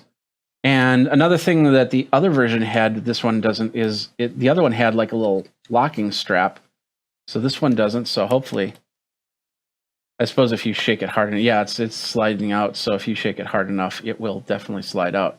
So good and bad on that. It would have been nice if there was like a little strap on there, but I could take a piece of Velcro or something and then make a strap out of it. So we're going to see if there's any power in this thing. So now it's on the side. Hold it down. Look at that. Nice. It's saying, what language do you want? Yes, I want English. Touchscreen? Yep. Okay. DJI Pocket not activated. Connect to phone and activate with DJI Mimo. So we got to finish unboxing this thing. So excited. See, that's what happens when you put the product before the other parts of the unboxing. You forget about the rest of the unboxing. So in here, we've got, looks like we got a quick start guide, warranty information, all that other stuff, and the little DJI stickers here. DJI is also offering this really cool option. So where if you drop it within a year or two, I think they have one in a 2-year package, to where if this breaks, without question, they'll replace it one time. And that's not too bad. I've had cameras that, all of a sudden things happen and they're broken. And then I'm, buying another one at full price. So keep in mind, that's a great deal. All right. Also in here, this is the reason why I was thinking about this. Here's the little tripod. It's nothing really to be excited about, but it has the ability to put it on. Oh, okay. I thought there was going to be a screw mount on the bottom, but that is where this next part comes in. Let's set that down. So we had the little tripod here. And let's see if I get the right part here. This one here is the, okay, this one is the wireless microphone. And okay, with that dead cat, this is how it works. Okay, so this is just the mic, this is the microphone. But if you're outside, you would then, there's a little snap on here, snap that in, and then you'd use it like this. But if you're inside, you don't need to. And I can just kind of clip it on like right here. It does have a little spring load to it, so I can put it on thicker clothing. And it's right here. And you see it, but you don't see it as much as you do if you have like that. And this is a little bit high, but I don't know how the microphone works just yet, so we'll definitely be testing that. All right, also in here, is this piece right here. This is the extension. So I thought this was an extended battery, but I might be wrong on that. And it's got a little film I have to take off here. So on this piece right here, this is where it goes on the DJI Pocket 2. We got, that must be a release to release it from there. We've got a USB-C connection right here. We've got, looks like for where the microphone jack goes right here. That does, but it doesn't look like a USB-C. Oh no, that's not a USB-C. Is that a speaker? I bet you that's a speaker right there. I know it's hard for you to see, but I thought that was USB-C, but that's actually a speaker because the USB-C port is right here. And on the bottom, there's a threaded mount for my tripod. So we'll put that on the tripod right now. There we go. I'll set that there, and we'll put the Osmo on it for a second. One more thing here, and I think that's it for the box. So we'll set the box up here. This just looks like, oh, okay. This is just a straight up cap with the tripod mount. So I can either plug it in, oh, okay. So it looks like the bottom pops out. Working it out there. There we go. We got down here, well, this is where the lanyard goes, is right here. But now that's open face. So now we can take this piece and snap it right in there. So now, and I turned it on. Let's turn it off again. So now I can put this right on the tripod. Or if I want to use that battery, and then this, I believe this has an extension on the battery here, but it's also the wireless unit. So we'll pop that in. So with that, that's got a big extension. Okay, I popped it in, and of course it's going to turn it on. So, and then to take this off, I need to pull down on here, show you everything here. So we're gonna put this back on first, get it nice and click. Then I'm hoping that after doing that once, it's gonna be a lot easier to do the next time. Taking it off, put this on the tripod, and it looks like the tripod does some sort of swivel thing. So if I want to tilt it this way or tilt it this way, so you got to be a little careful on that. And I know that on the bottom, it is a flathead screwdriver, and you might want to tighten that every now and then. So it says, tap and hold the icon to view again. Okay, there we are. So there it is right now. And of course, we can use it right here. We can go back and forth. And we've got the wide angle. So let's go ahead and maybe I can zoom in on this so you can see what's going on here. So with this, we'll take the extension. So you're seeing, that's the video right there. There's my finger. And yeah, it's not finely tuned, but we'll just snap this on. And there we have a little bit wider angle. We'll pop that out. And then we'll pop that back on. And that's basically it. That's the camera.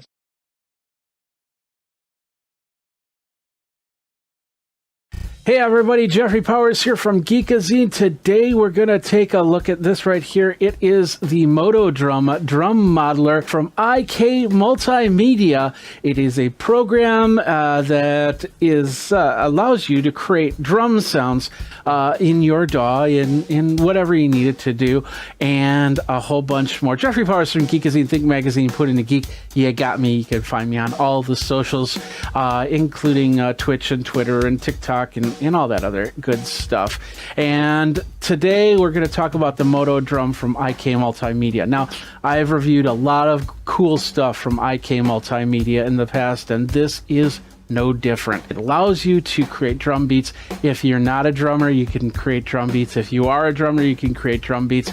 You can attach it into your system, create MIDI, add these really specific, great sounding drum sets, and continue on however you want to do it. First of all, we got to talk about this. I did get a copy of this software to review from IK Multimedia. They did not pay me for this review.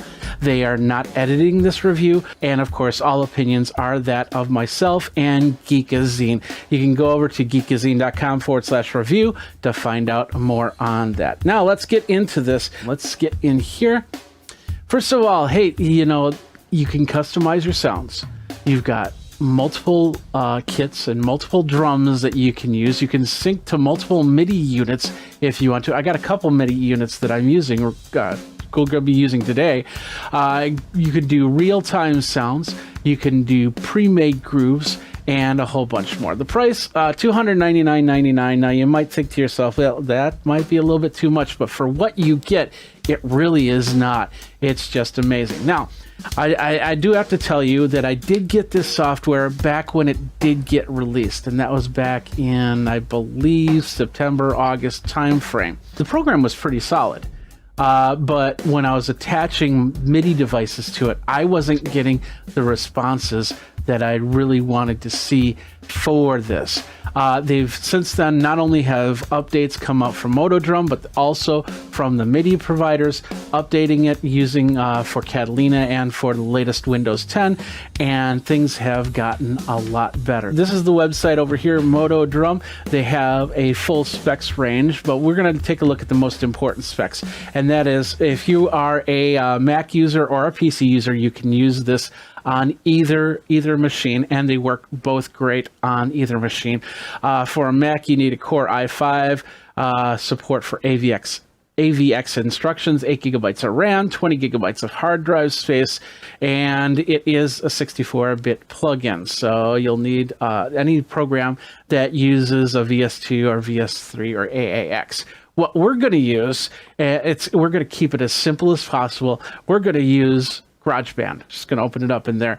Of course, we're going to show you the interface first before we do that. Let's take a look at this a little bit more. For Windows, Core i5 also needs AVX instruction, 8 gigabytes of RAM, 20 gigabyte available hard disk space on Windows 7, Windows 8, or Windows 10. ASIO compatible sound card USB port 3.0 suggested, and I highly suggest that you download the free ASIO. It's right here. I'm going to put that right there. And that's basically an ASIO driver that has the lowest latency that I've ever seen. Now, like I said, you need to have a program. If you want to use this for any program, you need to have a program that'll allow it to come in as a VST instrument. We're talking GarageBand, we're talking Reaper, we're talking Cubase, we're talking Ableton Live on there. There's a whole bunch of programs that are on there. You might want to look at your program first to make sure that it can accept a VST, an external third-party VST instrument.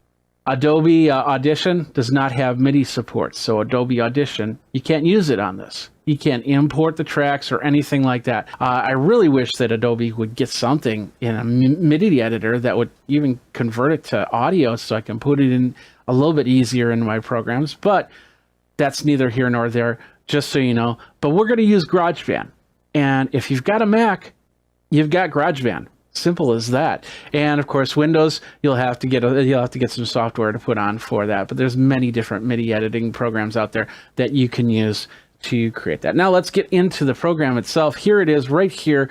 This is the Motodrum, and we have it on studio mode. Straightforward interface. We have our models. We can customize. We can do our play styles, our room, our mixer, our grooves, and our mapping. These are all the drum sets that come with Motodrum. We've got a studio set, we've got a jazzy set, a rock custom, a grungy reference. So you got a pretty good amount of sets. We're going to start with the studio kit. It just looks like a standard 5-piece drum set with a couple cymbals, hi-hat, and ride here. Now, this is also completely customizable. That means that you can completely customize the types of cymbals, how many drums. If you need a double bass drum kit, if you need a China cymbal, if you need a gong, if you need a cowbell, all those drums are in there. You just have to set it up that way. So we can go studio, we can go rock custom, and as you can see, it's going to load the preset. Now, we already have... We got the drum set. What I have set up here is on the Axiom Air 32. As you can see, I've got that all set up there. As you can hear this, let's go to the jazzy set really quick. And then we can go a little grungy. I'm not going to go through all of them. You'll get a good idea.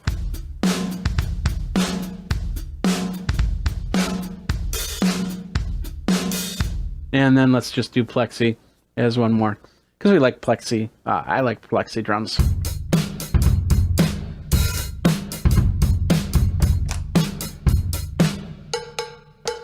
Going from drum set to drum set is actually fairly straightforward and easy to do. Now, like I said, all of this can be customized, and we're going to go through those screens really quick. We're going to start with the customize.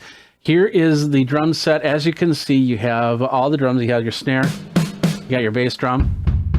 That's what's lighting up. We got some toms, and then the cymbals and the hi-hat, as you can go from there. Now, you can take all these drums, as you can see on the top, that's actually switching around. So if I want to use this Flexi kit, but I really like this Black Oyster shell for the snare, there it is. Now let's say I do D Gentleman. We got that. We can switch that out. We can switch these out. Same thing with the cymbals. We can go this type of crash. We can do this type of crash or this type of crash, vintage. And ride cymbal, if you want a little bit more plated sound, a little drier sound right there. You got that, and you got a little bit more firm. And as you can see, as I'm tapping on the edge, you get an edge sound. If I'm tapping on the bell, you get a bell sound. We can customize this further. Let's just go through the buttons here. You have the play style. Now this is really cool. I can set up for the different types of drumsticks that I use, the different where I hit on the drum. Like for instance, let's say on the snare drum, I have my left over here and my right over here. So when I hit on the snare, as you can see, I'm just hitting using a keyboard, so it's not going to do too much on that. But we can bring that on a little bit. You see that circle get a little bit smaller? That's the area that we use for our drum. And of course we can go nylon tip. We can have a little bit of different sound there. We can change the arena area for that. And we can do the snare drum, we can do the toms the same way. We can bring I like to usually hit from down towards the middle there. And then of course the bass drum kick. We can change the beater here. Let's say if we don't want felt, we want plastic, we want a little tacky sound. We can bring that in. We want a little wood sound for even more tack. We can do heel up, heel down. We can make all the changes there, but we'll just stick with here. We can change our room, so we're in a large studio. Let's go into a mid studio. We can go to a garage. We can go to a booth. We can go to cathedral. And with that, we can change that all from here. Bring that down. Bring it up. Or more and less. So you get the idea from there. We got the mixer here, which is pretty straightforward. You want less snare, then we bring that snare down. Bring it down.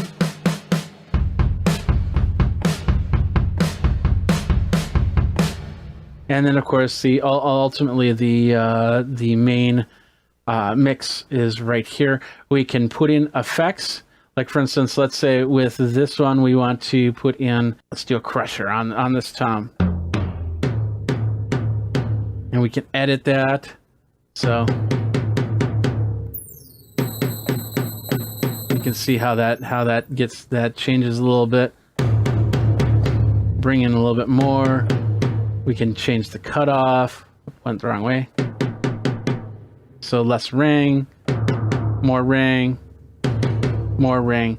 So you get the idea. And then when we're ready, we can just say, okay, I don't want that on anymore, so I'll just turn that off. And there we go. We can add. This is just a regular mixer, so it adds everything: cymbals, toms, and cowbell, and what other instruments you have there. Next, we have grooves. This is all predefined grooves, so we'll just do Ace 102 really quick.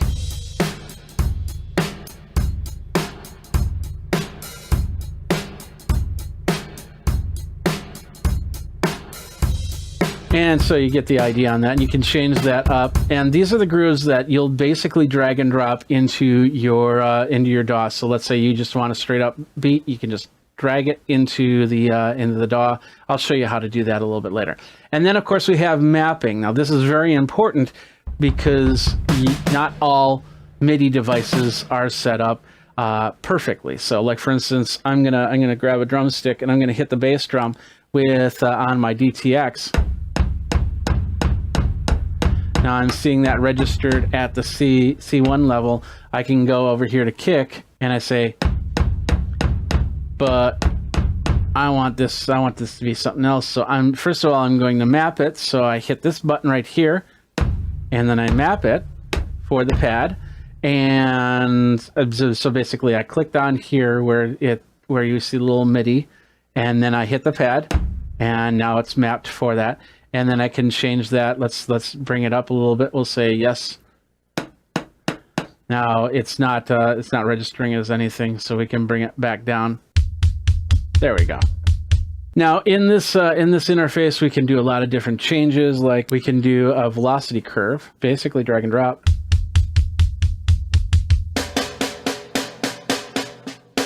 And then we can save this or remap it.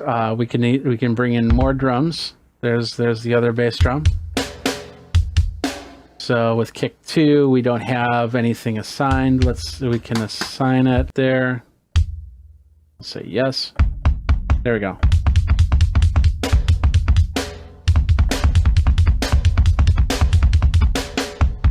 And with that, we bring this in. So now you see, if we go back to customize, we have this drum right here. There's also a way to bring in the drums over here, and we can change this out. So let's say we want that as the Blue Oyster one.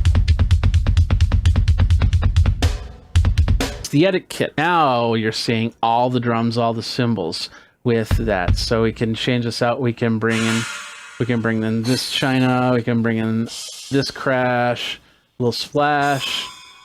And now we've got a bigger drum kit that we can use, and we just basically have to go into the mapping and map those. So we'll go like that, and we'll go.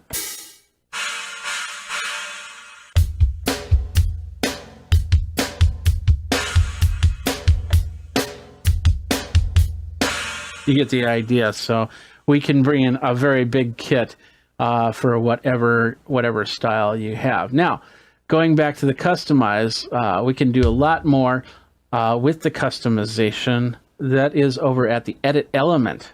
Now, this is where you can really have some fun with this. You can tell it what type of edges you have on your bass drum. You can tell it the diameter of the bass drum, the depth of the bass drum. Let's see, it can go from 12 inches to 24 inches. We got a diameter of 17 inches for a smaller or a really big drum. We can tell it what type of heads we want. We want a clear or coated head, or do we want what do we want for the resonant head? Do we want more volume on there for a resonant? Do we want dampening on there for our resonant head? Do we want to tune it a little bit to give it that that poing sound? Or just reset it back to default. On the edges of the shell, they're usually got a small bevel to them. It's less wood touching the drum head for a better sound. So you can change those. We can go sharp. We can go point. Or rounded. And they all add different sounds to the drum there. So we can totally customize that. We can switch it up. Let's go to the snare drum, and we'll do edit element of the snare drum. With this, once again, we can change the heads. We can get a nice coated head, and different sets will give you different options. The type of snare. Do you want a large snare or a medium snare? Do you want a shell of diameter, a bigger shell with a bigger depth, or a smaller depth? And all these, you get the idea. So there's full customization as to what you're doing with this drum set, and you can really just sit there and fine tune the sounds of each drum. So there's a lot of different sounds in here. We haven't even gotten into the best parts, and that is putting it into your DAW-based program. So, but first of all, you know, like I said, everything right now we've been going through here.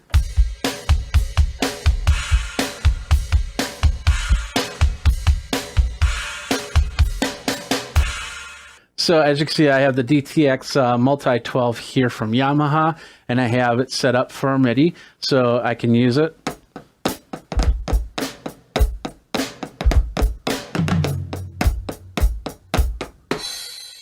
So we have a couple different ways you can do that, especially if you have an older drum module and you want some better sounds to it. You can bring those in using this program. Now let's bring it into a DAW system. And like I said, we're going to use GarageBand. We're going to try and keep it as simple as possible. So we're going to close this out. And we're going to go into GarageBand. We're going to say, I want this says a new thing, software instrument. We're going to go drum kit. And we'll just say, let's do Bluebird. But we're going to change that up here. Because what's going to happen is we're going to go down here and we're going to see a thing that says plugins. And this will be like this when you start out. Do the drop down, hit the drum kit, and then you'll see Moto Drum in the list. Or it might say IK Multimedia sometimes. So either way. You'll go into Moto Drum and you'll hit stereo and it loads the plugins and then the Moto Drum shows back up. And we're using the drum and we can change that up. We'll go to the Babinga. So we can go in here. Let's bring this down a little bit. We got the metronome ready to go. Let's record something really quick.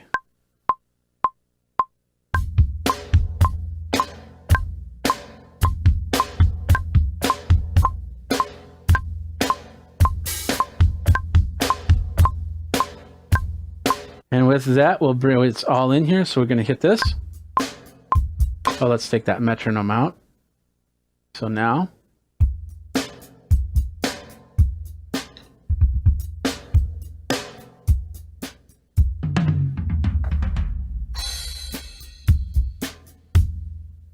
There you go. And of course, with this, you can go into the MIDI patterns, and you can change the velocities if you don't like the way that you hit the drum or anything like that. And really, depending on what module you use, they can register velocity. So it can register a light hit or a heavy hit, or maybe even a drum roll or things like that. And you might have to go in and do some tweaking into your MIDI editor to get the sound you want. Maybe you're doing like little flams and things like that. You'll have to make the adjustments because not everything.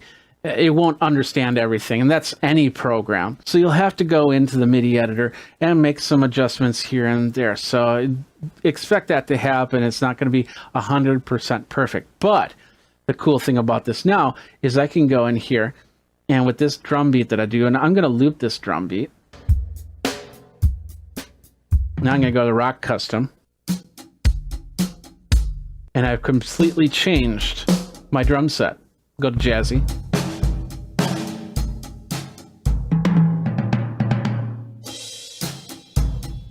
And once again, you get the idea of how that all works because they're MIDI hits. They're not, you could put a piano to this. You could put a saxophone to this. It'll sound weird, but you can still do it and have the sound.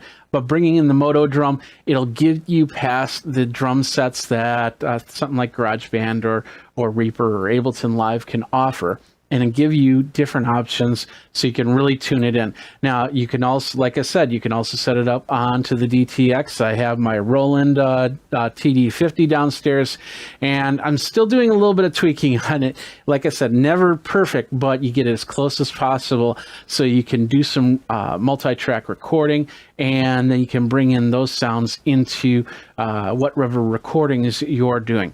Now, the one other thing I didn't show you is that groove style. We'll go back over there. So with the same groove, we can sit here and we can just bring this up. It's basically a little drag and drop. And it's asking if we import the tempo information. We don't want to import the tempo. So now we can bring that right there and zoom that like that. And now we've got a pattern that works a little bit better because it's already been done and been cultured out and set up for all the hits and all the velocities in the right spot. So there you go. You get the idea from that. So that is Moto Drum in a nutshell, as best as we can in what we're doing at least 20 minutes here. Thank you guys for sticking around with me on this. We got a lot of great stuff here. If you want to check out more, I'll have the links in the show notes that you can get yourself your Moto Drum. And of course, if you go over to Geekazine.com, you can get the Moto Drum information there as well. So you have been watching. We've been talking about the Moto Drum drum modeling. Really quick, what do I think about it? And it is, like I said at the beginning, I was happy with the interface, but when importing MIDI devices into it, I had a hard time. There was a big set of latency, and this was on the Mac and the PC as well. That has been fixed with the newest version, and of course, as they continue, there'll be newer versions and updates coming through, and probably even more cool stuff that you can use to bring your drums into your music and make the sounds that you want to. That's it for this video. What do you think? Do you use Moto Drum? Do you have another program that you use that you really like? Let me know. Of course, check out all my other reviews of IK multimedia software and hardware. YouTube, go ahead, like, subscribe, comment, and that little bell notification to let you know when the next video comes in. We do a lot of tech, consumer tech, a lot of music tech, and a whole bunch more, and some geekery too. So Jeffrey Powers here. Thanks a lot for watching. Until next time, you guys geek out and drum on.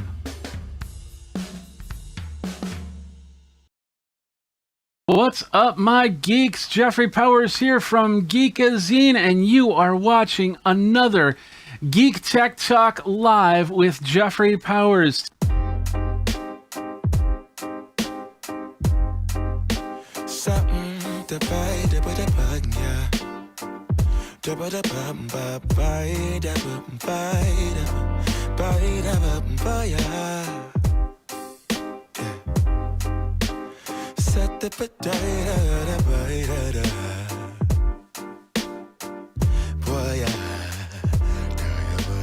The HP Never Stop 1202W is a loaner model. I do have to send it back, but nobody's editing this video or this my posts on Geekazine.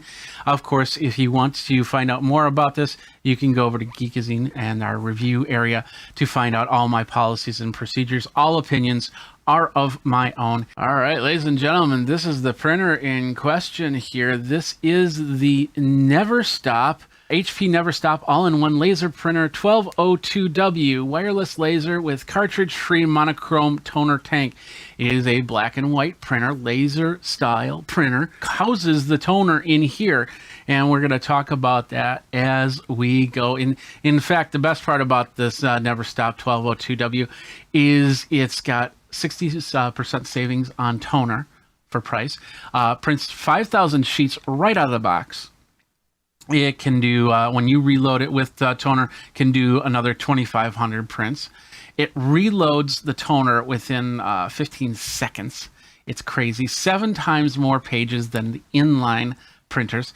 Does 21 pages per minute, 150 sheet input tray right there, and it scans at 600 dots per inch. We did an unbox of this, and I'm going to show you that right now. This is a new type of laser printer that's been out for about a year, and the first time it's hitting the United States here. This is a special loading ink printer. This is a black and white printer. It was not color, it's meant just for black and white prints. It can do 5,000 pages from the box, and it can do up to 7 times what your regular laser printer does. The reloadable toner ink is the key here because it's a cartridge that you put in and you let it load, and it loads in a few seconds and it goes from there. So let's open this up and see what we got. We're gonna pop it open. What do we got here? So inside we get a couple plastic trays that will go into the printer. Looks like we got a USB cable right there. We've got the power cord, which is a standard 3-prong plug cord. And we got cardboard, and then of course the printer. This is a lighter printer, but you definitely want to watch out how you unload the printer from the box so you don't hurt your back. We got some instructions here that show you all the places. They're usually marked with orange tape, so it's easy to determine what you need to pull out. So let's go ahead and do that. There's some styrofoam on the top. I think this is one unit here, so it can pull up right so you can try and pull it up. What I like to do is I like to set printers on their sides and then slide them out that way. It's usually the easiest thing to do when you're doing it all by yourself.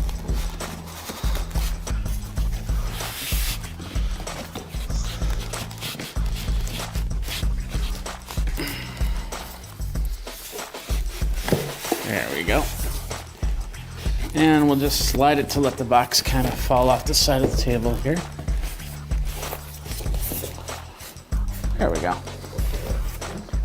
And we'll set the box right here. Now, we'll gently turn it back 90 degrees. There's our printer right here. We got some styrofoam on both sides, which we have to carefully remove. Throw it in the box. Throw it in the box. And here we got the printer right here. So let's go ahead, pull the plastic. It looks like it comes from the top down. But this is a review model, so it might be a little bit packaged differently than what you would get if you were to actually buy it outright. All right, there we go. Put the plastic in the box. All right. So the instruction manual, let's get that again. Like I says, tells us where all the tape is, but we have the orange tape that'll tell us as well. So we'll hit the orange tape right here and right here to begin with. And we'll cautiously set this on the box because we are going to be returning this model. We got a little plastic film, we'll leave that be. Okay, that flips open. So there's a little scanner right there, pretty cool. We will turn it to its side, and there's a lot of tape right here, which we will pull off. I think this comes up, so we can pull out the tape here and here. Put that on the box. We open up the printer. Oh, we got another piece of tape right there that holds this door open. We got the door open right there. Guess where this tape's going? On the box. All right, there we go. And let's see, we got another piece of tape that holds this orange piece right here. And there's a piece of white right there. And pull this up. And this looks like to be a lot of stuff here. There we go. Some plastic and some I'm guessing this is so the toner doesn't go everywhere. We got the tray over there. So we're just gonna open up the instructions and make sure we've got all the tape because you don't want tape hiding anywhere. So it said to take the tape off, lift this up, take the tape off there and pull that piece out. Next up, what we're gonna do is we got these two pieces over here. We'll set this down for a second. So we have these two pieces right here. We got the tray insert on the USB cable coming back over there. We got another part of the tray insert. Slightly different than other HP printers. So we got this insert right here in the box. We got this insert right here. Right there. So this is the page insert. I'm not exactly sure how that goes, so we got to go to the instructions here. So it basically says take this piece, this is the tray piece, and we insert it like so. the tray insert will actually clip right there. So now we put the paper into here, which I have to go get. I'll be right back. All right, so basically we're gonna set the paper setting, and then I guess we're gonna put it right in there. There we go. And then next is this cover tray, which goes right in like that. And there, we're good to go. So the first print takes around 20 to 25 seconds to warm up, and that's after the printer's turned on. But after that, I was making prints easily, pretty quick. Like I said, it does about 21 pages per minute. Let's take a look at the printer a little bit closer here. What we've got here, we've got the little LCD panel right here, and of course all the buttons from the power button to the, I can't see it from this angle, but they'll turn on when we activate it. We got a little scanner area, so if you need to scan some documents, you can do that. We got the scanner part. We can pull up the second area here, and that gives us where we're going to capture the prints at. We've got our feeder area right here, and then this is our level. This tells us how much toner we have here. So if we open this up, this is where we put the toner in. Now, they didn't give me a toner to use, so it's basically we got a screenshot of it right here. This is the toner cartridge, which inserts into the printer right here. It's a plunger system that allows you to put the toner into it. It's supposed to be mess-free, and it takes about 15 seconds. Now, like I said, I don't have the plunger, so I can't tell you how that works. But once this comes down to almost nothing, you can then put it in and go from there. Out of the box, it does 5,000 pages. So straight up 5,000, you're done. It's all good. In the back, like I said in the unboxing, you have two cables. You have the plug, the power cable, and then you have the USB cable for the connection to your device. This prints, we got a tray here that does, I think, 150 pages per tray, and of course you can go from letter to legal. I don't think you can go anything beyond 8.5 inches. So you can do 8.5 by 11, 8.5 by 14, and those types of sizes, and maybe even letters, but I'm not sure. There's no insert tray that I know of. You can't put paper on top to have it automatically feed. There's also no duplexer on this, so don't expect it to do any type of duplexing. And the only scanner, of course, is the single sheet scanner, so you'll have to take it out and put it back in, and of course it won't flip and duplex or anything like that. It is about 24.4 pounds. It's eco-label certified, and it runs off of the Smart app, which does a whole bunch. So this is the app right here, and as you can see, you have the HP Smart app allows you to hook up to all your printers. I have it set up for this one, but if I hit the plus button, I could probably find my PageWide Pro easily. These are all tiled, so you can change out the tiles. So if you don't need the camera scan, you can take that out. If you don't need the help and support, you can take that out. And then of course the instant inkjet supplies, they have the monthly plans, which you can get your supplies. It takes you right to the web page, and you can find your ink toner cartridges, including this for the replacement plunger system here. What we're going to do is we're going to do a quick print. So we're going to do just basically a camera scan. We're going to bring up a picture. We'll full screen size it, and we'll hit next. It's going to crop. It's going to say, is this the picture you want to print? And it's going to say, yes, it is. I'll hit the print button there, and it says you need to install the print services, which I will do right now. And so now it's going to show me the print in black and white. It's going to say the default. It's going to ask me how I want all the options. It looks good. I think we hit over here, and it's going to send the printer to the printer. Let's go back over here.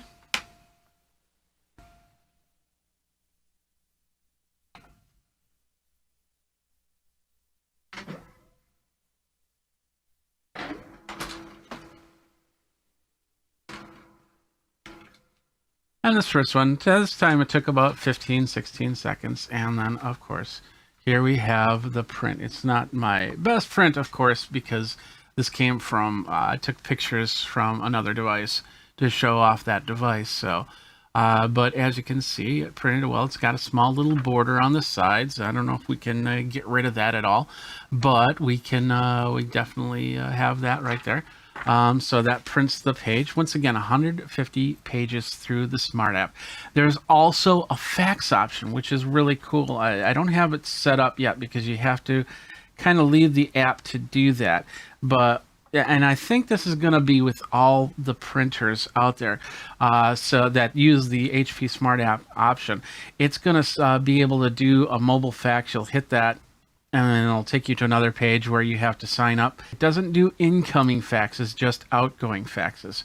And it's taking a small while to do that. So we'll just come back here. So the Smart App has a lot of awesome features to it, including the printer scan and that. And once again, we can personalize those tiles to whatever we need, whatever we don't need, which is pretty amazing.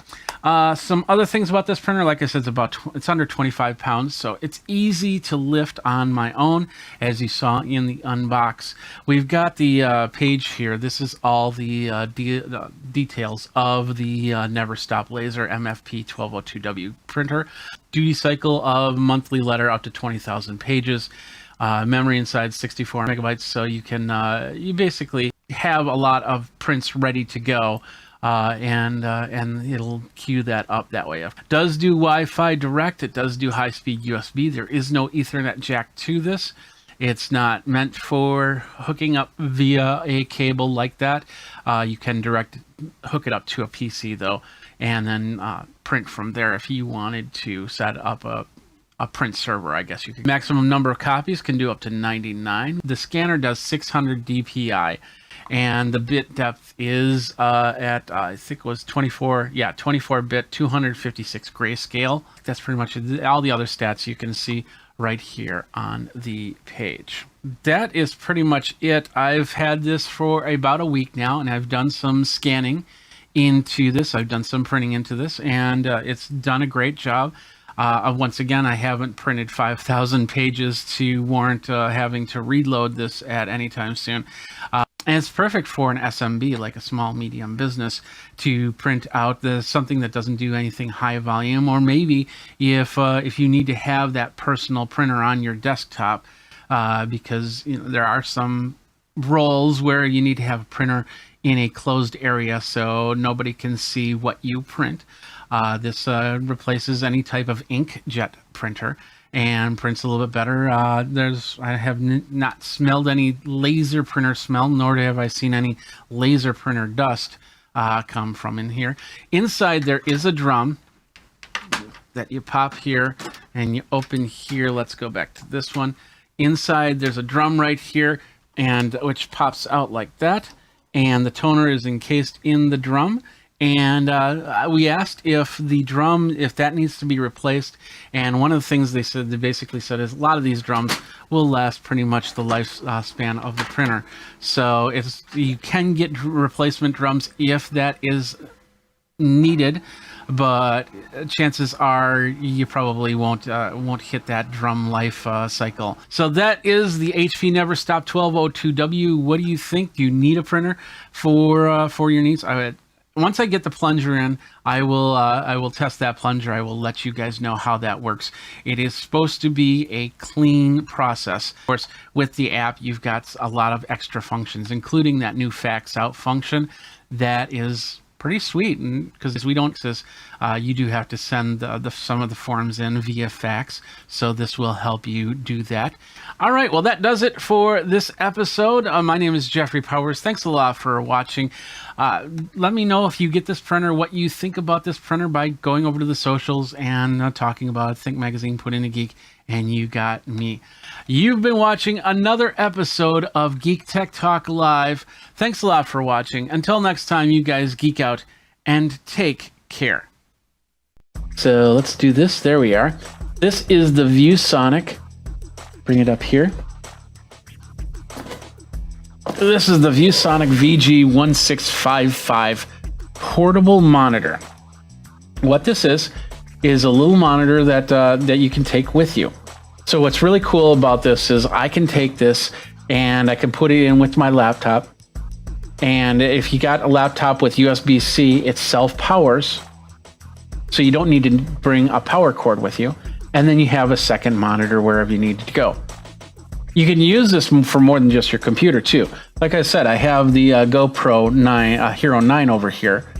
I can actually hook up the camera to the monitor to see what's going on. So that's the possibility. You can bring, portable computers. You get any type of camera that has HDMI out and somebody wants to see what's going on. Now you have it right there. DSLR cameras also have that. So you can plug it in and view some of the pictures. This thing is just amazing. I really wish they had these portable monitors back in the day that I did IT, because I would have had a couple stuffed in my car. Because there's many times where I'm working on computers and it's like maybe the monitor is not working, or maybe this is not working, or that's not working, and I need to fix it. And that's where this comes in. So you can see it here. We can also see it here. So this is what it is. It's not too big. It's about a 15-inch monitor. So let's go ahead and unbox it. So we need, got a little bit of tape right there. Let's take that tape out. And then there's a couple tabs right here. So we're going to take those tabs and pop them like this. And then we're going to lay this flat, pull this up, and pull this out. All right. First of all, is this the monitor right here? No. This looks like some sort of fabric case or something. Let's pull this out nice and gently, and we'll put that right there. So this looks like some sort of fabric case. It's not like, I have a couple other of these monitors, and it's not the origami type case that you have there. It's actually pretty small. So I'm assuming this is gonna snap on magnet-wise in the back, and then this will just be for the front of the monitor to keep the screen protected. We have a little instruction manual right here. It looks like it's in a few languages. Please read to properly set up your widescreen LCD. Configure your monitor and video card from the settings page. And yeah, it's talking about cleaning and everything like that. It's one side, so we'll just set that right there. Get a little cleaning cloth, very important. We'll set that right there. This is the display instructions. So it pulls out and this unfolds like this and like this. And then, oh yeah, that shows you the case screen. Oh, it doubles. So it'll protect your screen, and it looks like it's going to be like a little surface for your monitor there. So that's pretty cool. All right, a piece of filler in right there, and then this looks like the monitor right here. Lift it up. Wow, that's light. That is seriously that is lighter than I expected it to be. And wow, we're going to set that right there for now. We're not going to unbox it totally just yet. I want to show you these first. First of all, it looks like a USB-C to C cable, and it's an angled C to a regular C cable. We'll set that right there. We've got a power source. So if you have a device that cannot power the monitor, then you'll need this little wart right here, as they call them, but it's a little brick or whatever you would call them. This is USB-C, so the USB-C plug is right there, and then of course this plugs in the wall, and this does look like it unsnaps. Yeah, so if you have different style plug, maybe you're going to the UK or something like that, you'll need different plug adapters, so you can go and use them wherever you're going to be. That's pretty cool. And then a couple more cables here. This looks like a USB-C to A cable. And if you plug it in this way, this is mostly probably for power if you're powering in a different situation. But if you do have another device that lets you do USB A to C, you got that cable right there. And then you've got what's basically an HDMI cable, but it's a regular HDMI on this end, and then on this end it's a mini HDMI. So that'll plug to the side. This is for, of course, any type of monitor or device that goes from HDMI to HDMI. So let's take a look at this thing. Now, first of all, let's just kind of put this in its place. It's saying that it can be used as a mat. Think like this. I'd have to double check. But now we have the monitor, so let's go ahead and pull out the monitor from the safety stuff, and we'll set it right there. Cool. Set this right here. We got a little piece of protective tape. There we go. Can you hear it? There we go. Gonna set it right there. All right. This is the monitor right here. Pretty straightforward. And there is, what's really cool about these monitors is they have kickstands too. So you really don't need this right here, but it's nice to have because you can set it right there like that. You have a little surface to work off of. So if you have a glass tabletop or something like that, it won't slide or anything. So there it is right there. That's what it looks like. Let's zoom in on this a little bit so you can see a little bit better. So pretty straightforward. You could actually put a keyboard right here so you can do your typing, and a mouse right here. On the side here, so right here is the power light. So this will tell you if things are on. So we got a couple speakers right here on the bottom. So if it's set down like that, it's probably muffled a little bit, but it extends in back as I showed you there. So, but we'll close that right now. And we got on this side, we have the HDMI port, we have a headphone jack, and I think, let's see, this is just headphones from the indication here. Then we have USB-C. There's two USB-C ports, and the reason why is because one is actually pass-through. So you'll plug this into your computer, and if you are a laptop, and let's say your laptop only has one USB-C port, now you can take your power unit and plug it into here, and then it powers the monitor, and then it'll pass through and actually power your laptop as well.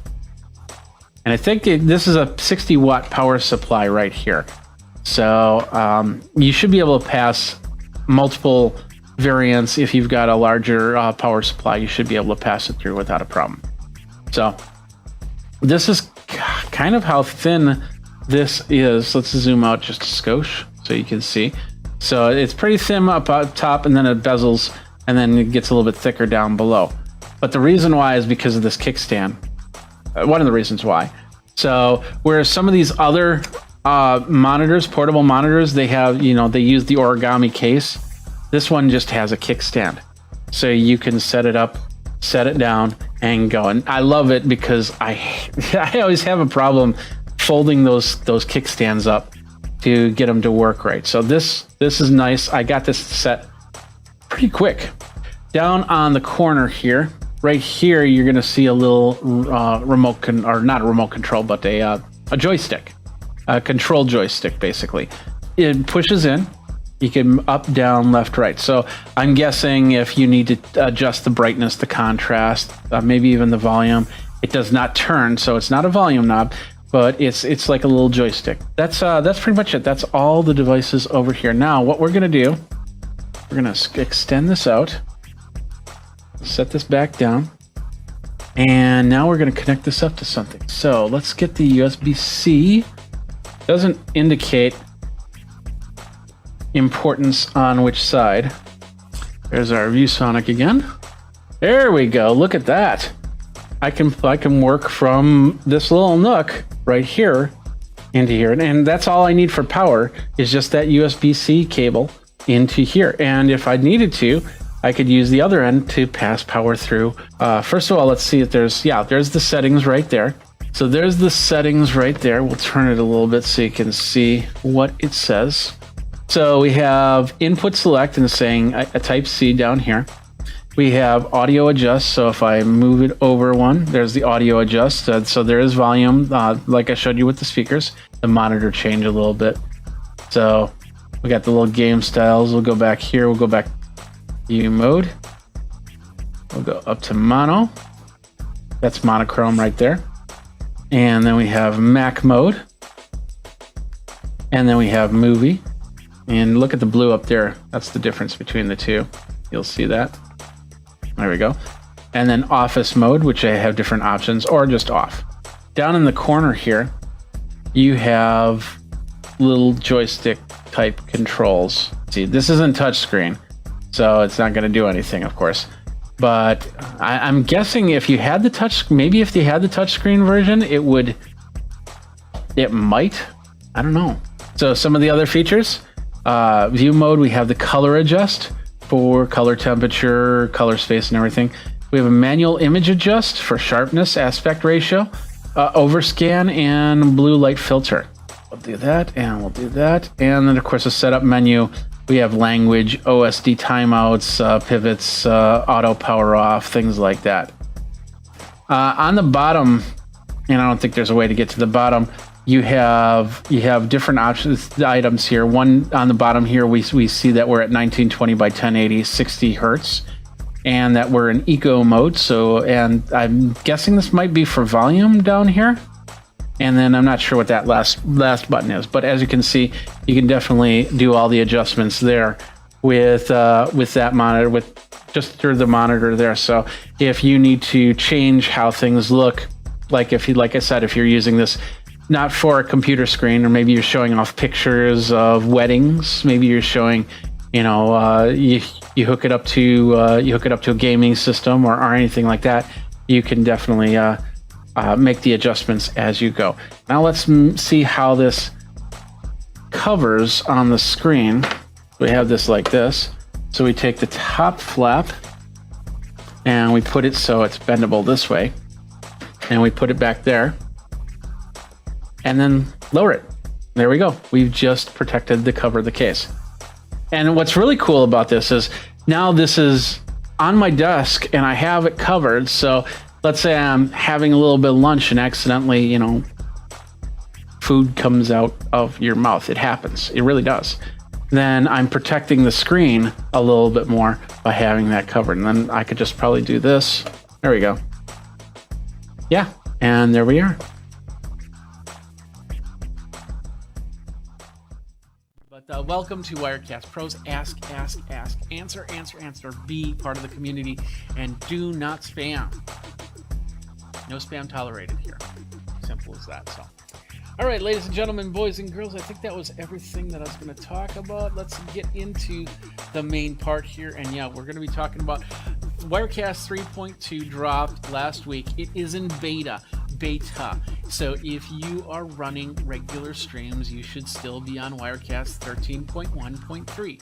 There are some problems with it. I'm going to tell you one of the problems I have right now. I'm actually going to show you one. Well, you're seeing one of the problems that's happening. For some reason, it's calling up my frames from my other desktop, basically my titling software for some reason. And that might not even be a Wirecast issue. But just to be on the safe side, I'm just going to turn that off in my layers here. So let's take a look at what we've got here. And we'll do that by moving over to the screen. This is Wirecast Beta 2. I also have it on my Mac. How you guys doing? There's on my Mac. So we've got all of that. As you can see, it's fairly, almost exactly the same. There are a few things that are pretty new to it.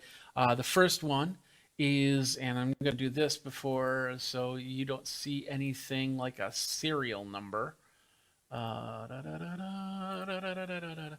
We're going to go to advanced. That's where we're going to go, right there. And in advanced, we have this new cool thing called missing media image. And what is that? That is simply the ability to get rid of that silly question mark. Now, there's a question mark right here. And they say that it works, but I have this problem. It still shows up. You can see the question mark, right? I have it set to transparent, but it still shows up that way. So going back into preferences, so for some reason that's not working, but you'll have the ability to just have it transparent, so it won't show anything like a question mark. Or you can put in a custom image. And I have just an image, my logo I have put in there. But every time I do this, and yeah, I'm not sure why it's still showing up the question mark. It should be switching back and forth. So, and that does happen on both the Mac and the PC. That's why they have tests for you to go. So here's the Mac version, and let's see. Let me think. how do I get a question mark here? I could probably do my, no, that wouldn't do it. Let's do, no, I don't have anything hooked up that could do that. Everything will just go to something. So anyway, the whole point is that, you know, it's not perfect, but once again, this is beta software. So, all right, what else we got here? So yes, NDI, we'll talk about NDI since Jeff is asking about that. And does it support NDI over SRT? I do not know that answer. But NDI, it's NDI 3. I'm sorry, NDI 4.5, the update for the latest version of NDI. I'm not sure of all the features that NDI 4.5 have, but I should probably read that up, right? Yeah, that's a good idea. So I will do that. But the NDI connections, it does a pretty good job. Here's my PTZ optics camera, and I have no real problems with that. I normally don't have any problems with this camera. When it comes to anything like that, it's usually stuff that I've put together. Like for instance, my other PTZ camera is up, and I'll show you it on this one. My other PTZ camera is up on a machine because that PTZ camera is a USB PTZ camera. And let's see, that's right. No, that's MacBook. That's I'm not seeing it. Maybe that's turned off. I'll have to see if that machine is turned off. But as you can see, that's the only. A lot of times I have issues with other NDI sources, but when I use my Connect Spark or I use the PTZ optics, there's usually not too much of a problem right there. So, but yeah, NDI 4.5. So it's got the latest version of NDI in there. No, we'll leave this over here. Got the latest version of NDI over there, and that's pretty cool. Let's move on because I'm already throwing off my game here. And that's okay because it's been a long day. What else? Let's see. Anything else in the settings here I need to talk about? I don't think so. So we'll go from here. Okay, perfect. Next thing is, this is actually pretty cool. If you go over here and you go to your settings window, the side settings window, and you go to your main page, you're going to notice 3 lines down here. This is a resize option. So if you want your settings to be a little bit larger, medium, or small, you can do that. It's only on that front page. Everything else is the font sizes are what they are. It'd be nice if they were both there, but hey, that's not a big deal. And like I said, that's pretty good. So you can actually see your sources are a little resized right there. That's a nice little function right there. Next up is we're going to go to the big thing here. Oh, well, we'll talk about Rendezvous for a second. Rendezvous has been updated, yes. And I'm still testing the feature, but they've improved on a few things, including the Rendezvous audio. And that's part of the audio mixer. I think that you only get this with Pro. Studio does not have this option. But you have the Rendezvous mixing console right here, and it's all been updated, but the ISOs for Rendezvous are still not available for Rendezvous. If you don't know what an ISO is, basically it's the ability to set up a scene, like this scene right here, and then set up the Wirecast to say, I want you to record this scene and this scene only. Even if I switch over to the next scene or whatnot, this scene is constantly being recorded, audio and video. And then I could put the audio on another track and then send it out that way. So I believe that it would only send out that audio from this scene. For me, this wouldn't work because I put my audio on a completely different master layer, and I'm not sure if it would take that audio.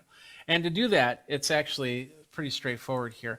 We'll go, and once again, this is another pro feature. If you go to Replay ISO and go down to Configure, and then you say Add ISO, and ISO stands for something, and I don't know exactly the acronym, but anyway, you can say you can create an ISO, and we'll call this test or twest We'll just leave that as and of course there's only one source in here right now, so that's the source. So the audio source could be whatever you want it to be. That's awesome. How do you want to record it? You want to record it's all ProRes that you would record it in. So high ProRes, medium ProRes, or lowest ProRes.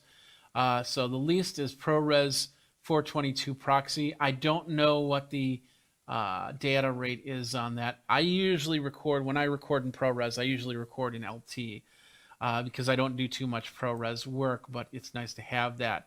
And then, of course, the file name and the location where you're going to do it. If you do that, put it on, hook up an external drive. Hopefully, it's an external RAID array. And that's basically multiple drives that are working as one drive. That's in an enclosure that plugs in. Thunderbolt's a perfect connection for that.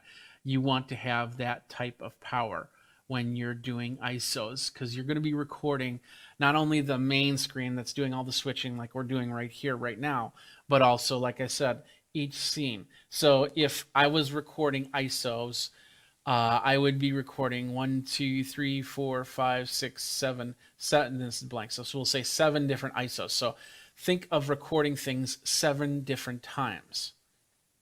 And if I want to include the graphics, like my bug on the corner here, or my overlays and my lower thirds, that's going to be more. So those are things that you need to think about when you are recording ISOs. So you want to have this MacBook Pro, I would never do it and record ISOs. What I would do is my alternate method. I'll show you that really quick.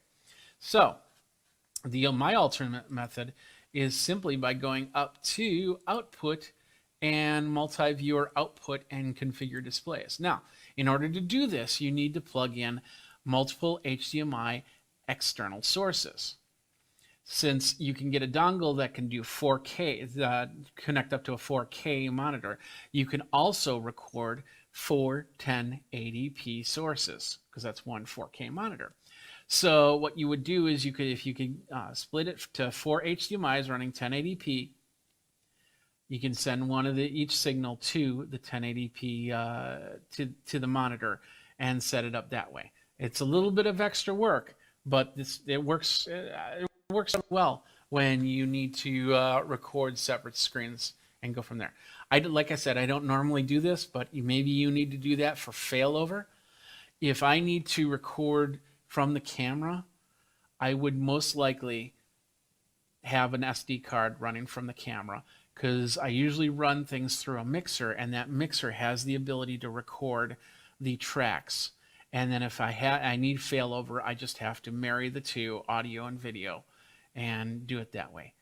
And all my cameras, except for my PTZ, that's the only one that doesn't do in-camera recording. So in that case, I would probably hook it up to another recording device that would record the HDMI while the NDI is sending to Wirecast. So that's another way to do it. So anyway, that is how you do the ISOs in Wirecast. And Rendezvous, we're still working. I'm still working on trying to figure out if Rendezvous's better than what they said. They've done some improvements, but I don't know. If you've seen some improvements, let me know. The biggest thing here, and this is what I've really been testing out this week, is the chroma key. So now we're back over here, and we'll bring this into the live shot so you can see this a little bit better, and then we're going to resize this so this comes to the forefront. But I need to have this screen to do this next part. So, chroma key. As you can see, there's some extra functions here. First of all, we hit the button and we say chroma key. And what does it do? It does what it's supposed to do. It takes out the background. You can use the eyedropper tool, and thank goodness that they put the eyedropper tool there instead of clicking on the box. That was kind of confusing. And then you have to be in the designer tool, or the preview side, to actually choose the color that you want. And you can definitely not choose green if you want, but it's a good idea to choose green, as you can see. There are, next to the use, you have a little drop down that says chroma key, it says luma key, and it says color key. Now you have luma key, which does illumination. So you could actually take out a color. I think that, no, it doesn't take out a color. Excuse me. It takes out certain lumens. So here we'll move it around. So as you can see, it's darkening and lightening. And of course, if I had an image back there, I should probably put an image in there. So let me do that really quick. Let's see. I need some video files. So I'll add media file. And then let's see. Oh yeah. Okay. Perfect. So we'll do this one, this background image that I have here, and bring it down, and we'll come back here. So now I have that image, and with the luma key, bring that in. So now I'm kind of luminescent to this. We'll come back here, and we'll go to the luma key. We can adjust that out. So as you can see, some of the things illuminate in and out. So it's kind of a little ghost mode, a little bit of a fun effect if you need, and you can adjust the white clip and the black clip, and you can change the edge contouring and go from there. So that's luma key. You have color key. This one will do a color burn rather than a chroma key. And so you're basically saying, I want this color and this color only. So as you can see, my chroma key, my green screen, technically is not lit properly. If I would have hit tap, I should have been able to tap anywhere on this, and that whole background should be gone, simply because of the fact that that background should be as even lit of a screen as possible. And I'm working on that. So, but anyway, as you can see, so you can say, I want one specific color. You can even go like that. And then my forehead is gone. Where'd my forehead go? There's nothing in there. There's nothing in there. Anyway, so you can adjust the alpha clip, and there's two parts to this, and this is interesting. I don't know what it's called, before and after, but there you can create a range, and I've been playing with these ranges, and it does a pretty interesting job. Look at this. There I go. I am now pretty much transparent. So I could be ghosted right here just by my skin color. And that's not too bad. I mean, of course you don't have to do skin color. I know that's a touchy subject in this day and age, but let's do the shirt instead. Let's move on to the shirt. So we'll do that.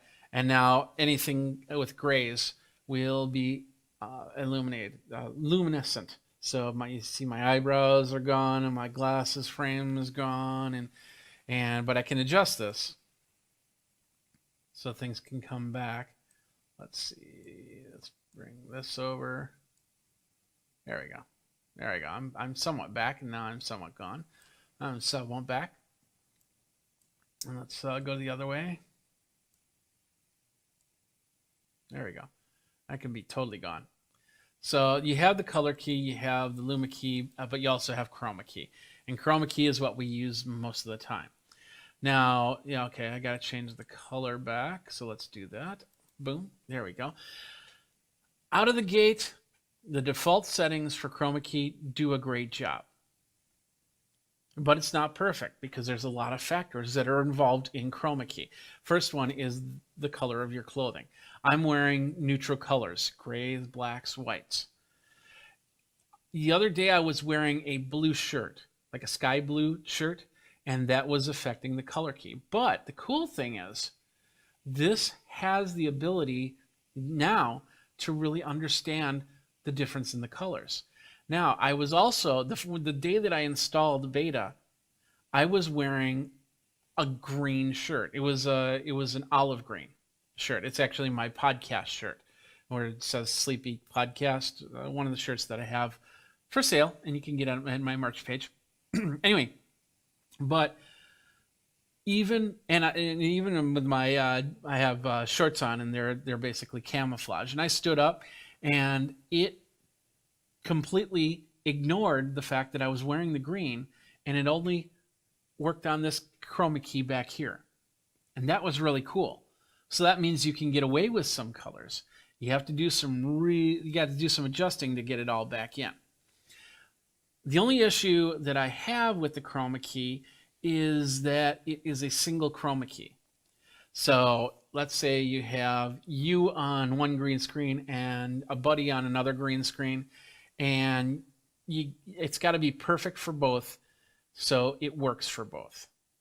Because if you need to adjust slightly different for their chroma key as opposed to yours, then when you bounce back and forth, you'll have to adjust both of them. You can't adjust and then use it down the road. I don't know how to do that yet. And hopefully that's something that they'll work on for future releases. So you can do 2 or 3 scenes with 2 or 3 different chroma keys. Or if you're doing Unreal Engine, because lights go in different directions. I could go up and turn that light just a little bit to the left, and all of a sudden I'd have to redo everything. Now, the other cool thing about this is the bottom area. Right now we're seeing source, but watch this. I'm going to go alpha channel white and take a look at what happens here. Now, with alpha channel white, I don't know if that's probably dirt on screen. Yeah, it's dirt on screen. Now, this is actually going to show you where you have bad spots, where all of a sudden you'll see some of the granularness come through if we start moving this. So I'm going to move this a little bit. Let's see, probably not the right one. Let's do this side. Well, it's doing pretty good. Let's try this side. That's going to do the background, of course. And it's not doing what I want it to do, but oh, there we go. Let's do it that way. Okay, perfect. Let's bring this over a little bit. So now it's got that, and now we can see it washing out. But of course, now once we get to crisp lines, and it does a good job in moving at the same time, and I don't see any sparkly, like TV snow around the silhouette here. So I know that I've got a pretty decent chroma key to go into play with. Same thing with the alpha channel black. Now this is actually also pretty cool. So let's say you're doing something like you want to mask somebody's face or something like that. Look at that. I mean, you can't get any maskier than this. It shows their shape, but it's not the lighting effect that's doing this. This is the alpha mask. So now all I have to do is disguise my voice, and now you don't know who I am. That's a pretty cool little feature there, and works really well, as you can see. You can start doing the old Apple AirPod or iPod dances and stuff like that, or anything like that. So it's pretty cool. And I've just been really geeking out over these 3 options right here. But those 2 options are really to give you an idea how this chroma key is working. And so like I said, the first one, I would go to color key. And I, of course, would choose a color and then try and bring myself into this right here. There we are. Where I'm in it. Now I know that this chroma key is not properly lit, so now I can make those fixes. I can go to Luma key and see the same thing, and what needs to be brightened up, and then I can go into chroma key, and then everything will work even better than it is right now, and that's pretty cool. I'm really excited about that chroma key, and I know there's a lot of other people that are like that. Still has a little bit of work to do. One thing that I noticed is, I'm a good couple feet away from my chroma key, and that's in separating you from the chroma key is one very important factor. Another very important factor is to have what's called key fill lighting, backlights that shine light rather than have the reflection of the green screen fill onto you, because it'll reflect back off you, and especially with the bald head. So, and I see a little green halo that I haven't been able to get rid of, and that's one of those things. That's a super user thing, but you notice it. And if you have hair, if you have your hair nice and matted down and everything like that, it'll be perfect. But if your hair starts to wander or you got frizzy hair or something like that, it'll be harder to remove the green from that, especially if you're moving around, you're bouncing around like this and everything like that. So let's move this back over here so I can see me and you can see me and I'm not looking like that. But anyway, Carender goes, "Hey Jeff, wow, I love your layout. Thank you very much. I work hard at it. I hope you can now bring comment on screen."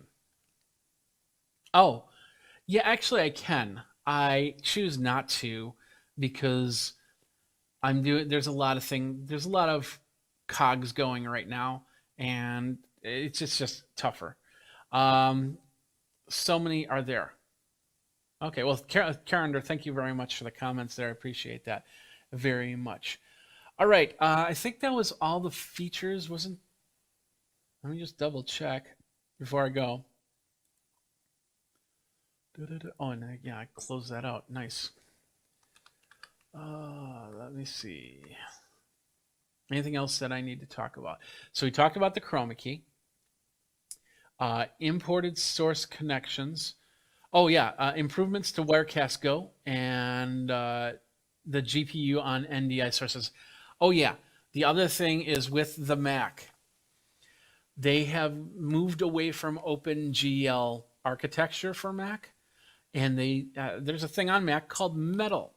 That's technically the comparable to OpenGL, and that's what they're now using on this, and that's supposed to reduce the process on this. In fact, well, I don't have this set up as a working model right now, but my understanding is I've had friends that I've already installed 13.2, and they've reported back that it's just an amazing difference between CPU usage before and after. So I will definitely set up some scenes and try some tests out on my MacBook and see how that works. But Metal is now what's helping with the graphics, helping with the process on this machine, and it's supposed to be a lot better. Let's see what else we got. Better connections. When you drop, once again, the transparency, it's still not working, but that's okay. And as you can see, the audio's on this, but on mine, for some reason, it disappeared on the PC. They updated NDI 4.5 and then switched from OpenGL to Metal on Mac OS. And then they updated the WebStream plugin, library VLC. So, I still have to test that, the WebStream plugin. I didn't normally use the WebStream plugin. It was never really something that I always like to do screen scrapes rather than do the website, because I can control things a lot easier. And with websites, a lot of these websites nowadays, they have the automatic refresh feature. So you could get a web page put exactly in the spot that you need it to, and then it'll refresh, and then everything goes right back to where it was. In those cases, if I need an exact screen, and this is great because it can also take out all the box ads by doing that. You basically do a screenshot, and then you go into something like Google Slides or PowerPoint or something like that, and then you paste that screen in there. You can take out all the ads and everything like that. It have the page. It doesn't move. It doesn't add any more ads. It doesn't refresh, and you still have the main idea of the web page there. I used to do that a lot, but yeah, so I don't use the web stream that much. Text and file. Oh yeah, the last part here, and I haven't tested this as well, but it deals with the text. On my 24/7 stream, I usually have a ticker running, and I stopped it about 6 months ago because the ticker took up a lot of process, and it was very choppy. So it was the text was passing by, and it would just be very, very choppy going by, and it was hard to read. So I took it off. So with 3.2 beta, they've improved on the ticker, and I'll show you let's show you from here so we can bring it in. So let's go here. We'll go here, and then I will turn off my auto live, and then we'll go like this, and then we'll add in text. Where's the text? I always forget where that is, so we'll just go text. Text, there we go. And we'll add text, and we'll bring that up. There it is, new text. And with this, we can say, once upon a time, we were all using Wirecast 13.1.3. Then a update came out, and we were able to go to 13.2. Okay, there's my text. It's not moving right now, of course. So we'll bring that down to the bottom here. And then we can, there's better choice of fonts, is my understanding here. So I like the impact font, so we'll leave it at that. We can choose the regular, bold, italic, and all that. We can justify it, of course. But then we have the wrap, the word wrap, word break. We have the scroll feature, nonstop. And we can go bottom to top, top to bottom, right to left. We'll go right to left. And then we'll go a speed of 10. Now we'll bring that in. And that should be scrolling. I'm seeing you see this, but it looks like there's some issues right there. So I don't know what's going on there, but apparently, as I think when I was adding text, that might have flipped around. But it should be showing text scrolling right there. Let's switch it to left to right. Let's see if that makes a difference.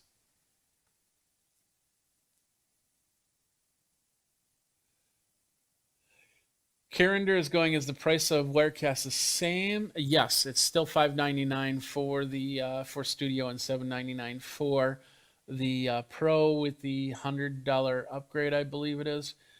So yeah, that will not change.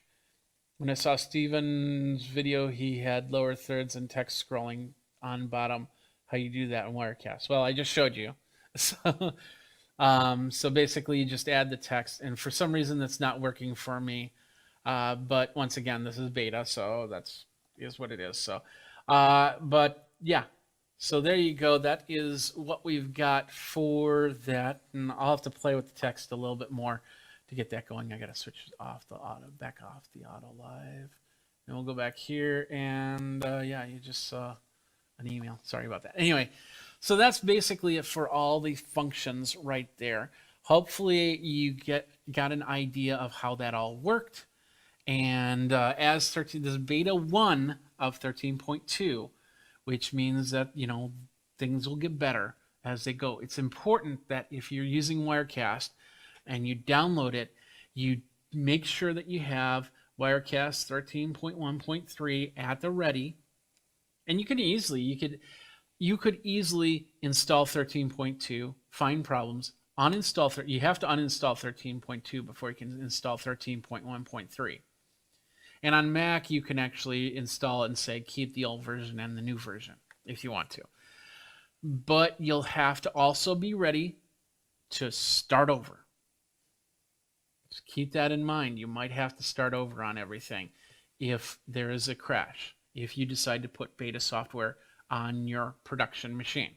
So if you can't afford to do that, don't do it. Simple as that. But so far looking pretty good. And of course, this is the first time that I've used these scenes with 13.2. We did see some issues as I was going, as you saw that little thing with the screen. I'm not sure what was going on there. It was like it was resizing the screen. So we had that, and yeah, that's pretty much it. So.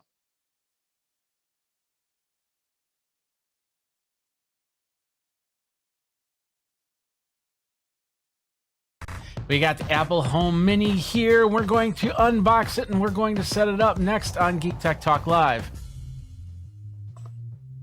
Hey everybody, Jeffrey Powers from Geek Tech Talk Live and Geekazine, Think Magazine, Putting the Geek. You got me. You can find me on all the socials where you can subscribe, you can like, you can follow, you can be a part of the Scony Nation. And today we're taking a look at this right here. It is the Apple HomePod Mini, which you can get. They just announced it about a week or two ago.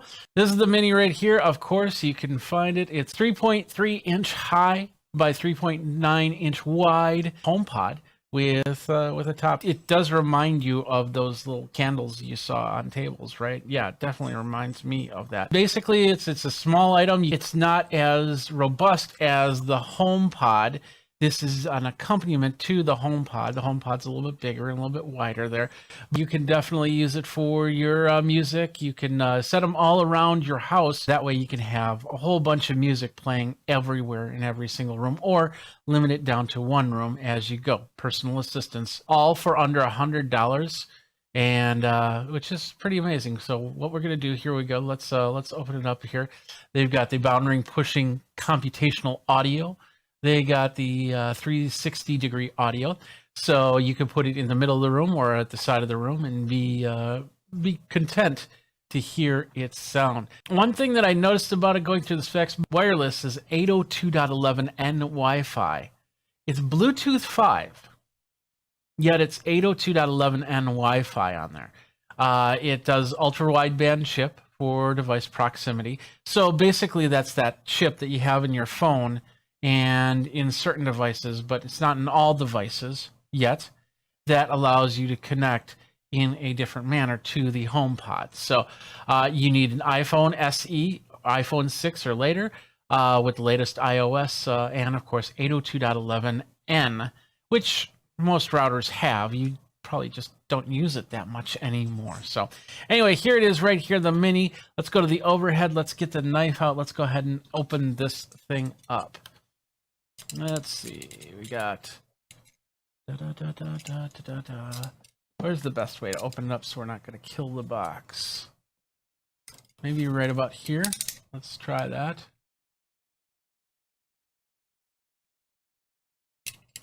There we go. And we'll take the plastic off.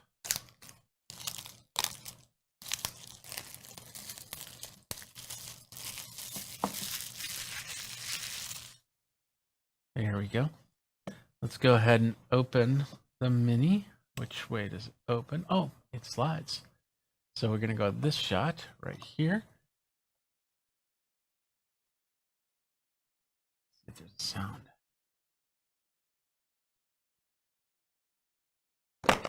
Nope, no sound, just round. That's pretty much it. So, all right, there it is. The gray HomePod Mini.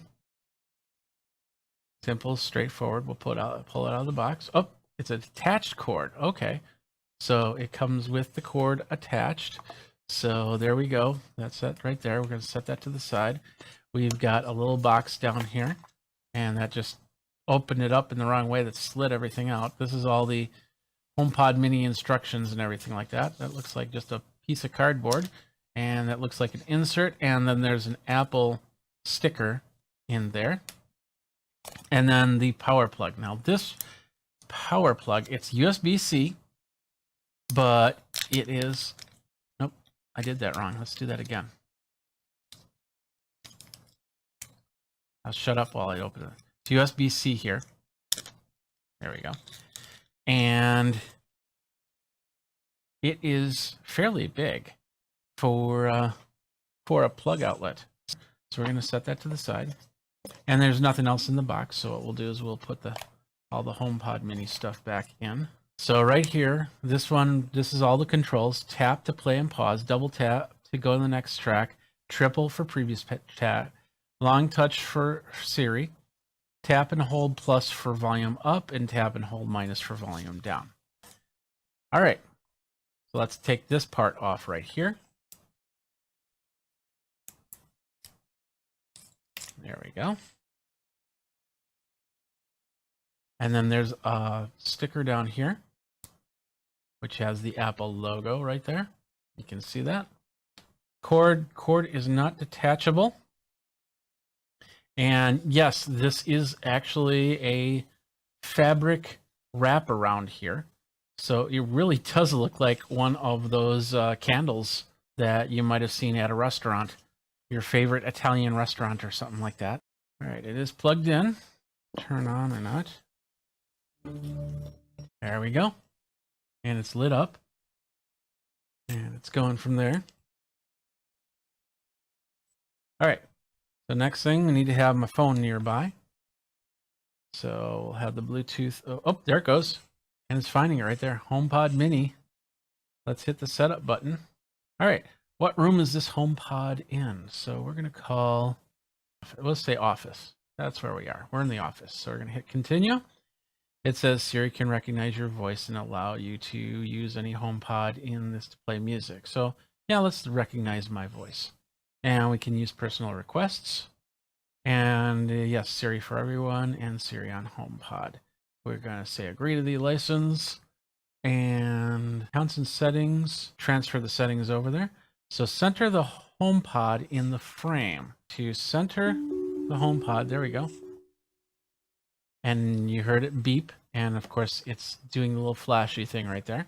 I'm looking at the specs right now. It's actually a 20-watt power adapter. We just heard a ding. Hi, I'm Siri. Welcome to HomePod. You can't tell, but I'm waving. To get my attention, say, hey Siri. Let's get started. Okay. Say, hey Siri, what can you do? I can do lots of things, like turn on the lights, give you a news update, and tell you about the weather. Now you try. What's the weather?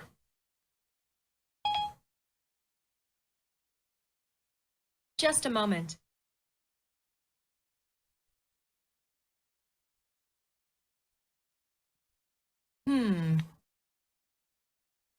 Doesn't know the weather? Sorry, once again. It's currently clear and 45 degrees. Expect wind and partly cloudy skies starting tonight. Temperatures will be fairly consistent, averaging about 46 degrees. Siri, tell me the news. I'm on it. She's on it.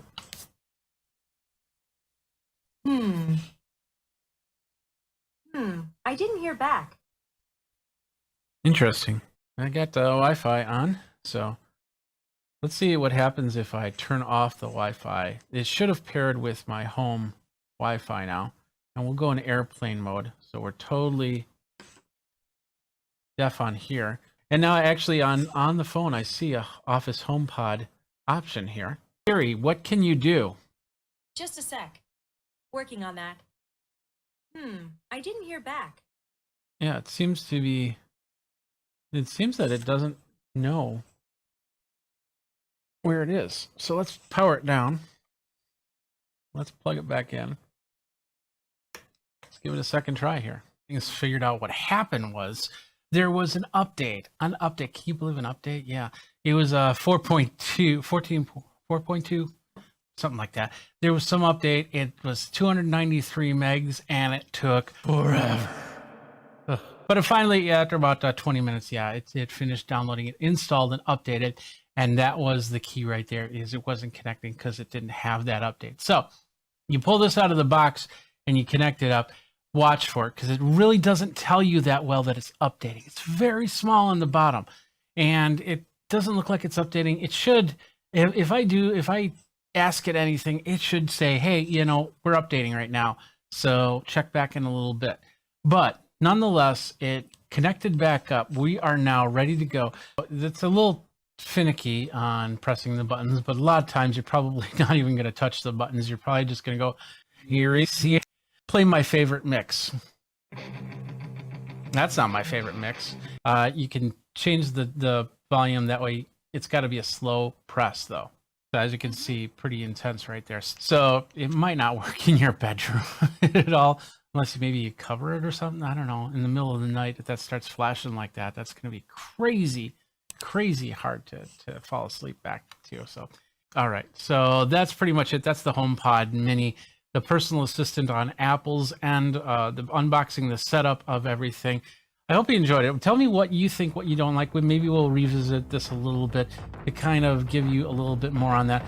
As for the audio of things, it's pretty decent. It does do the 360. You can set it all around and pump up some music. You can set it left and right to get at least a stereo sound coming out of it. So you can hook it up to your Apple TV and play audio from there, whether it be a movie or song or anything like that. So, all right, well, that does it for this episode of Geek Tech Talk Live. Jeffrey Powers here from Geekazine, Think Magazine, Put Into Geek. If you like, go ahead, comment, like, subscribe, bell notification, you know, all that other stuff, the follows and all that stuff. So please do that, and let me know when you do, and let's connect up. Tell me what you're using your HomePod Mini for. If you want to get a HomePod Mini, if you want to have a regular HomePod system, what you think about that, and a lot more in the comments below. Thanks a lot for watching. Until next time, you guys geek out. We'll see you next time. You've been watching Geek Tech Talk Live.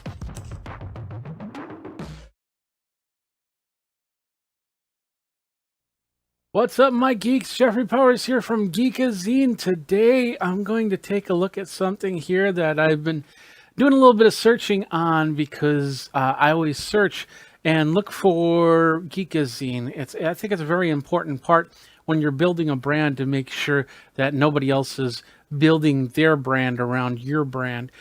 So I conduct regular searches for my name. Now, the cool thing about Geekazine is it's easy to search for, because not too many other people use Geekazine, because why? It's a unique name, and when you build a website, a lot of people say try and stay away from the unique names. Have something that's solid, even if it's like 2 or 3 words, like the big trees or something like that, because then it's more easily searchable. But the fact that my brand pretty much created its own little corner on the internet, it's been nice and great to search for, because then I can find myself. Like, for instance, if I search for Jeffrey Powers, I get a swimmer, I get a lawyer, I get a French horn player, I get, and of course I get myself. But as you can see, the water's a little bit murky in specific search results. However, when I search for Geekazine, it's pretty much bare. I mean, you get the random stuff, and I definitely see websites out there that have used Geekazine's content, and that's the best part, is they're using the content, and I love that. But when they use the content incorrectly and they fake things, I have a problem with, and that's what I ran against. So what I did was I did a search, and I didn't use Google, or I didn't use Bing. I didn't use those. I used a search engine that's a little bit more open, and well, open's probably not the best word. A little bit different, and it's called Yandex. And it's a simple web search. They've got mail, they've got maps, they've got video, and stuff like that. They're also in Russia, Ukraine, Belarus, Uzbekistan, and Turkey. You get the idea. So I decided, okay, I'm going to do a search of Geekazine and see what shows up here, as opposed to something like Google. Because you got to remember that sometimes when you get bad sites, Google decides, okay, we're gonna knock that out.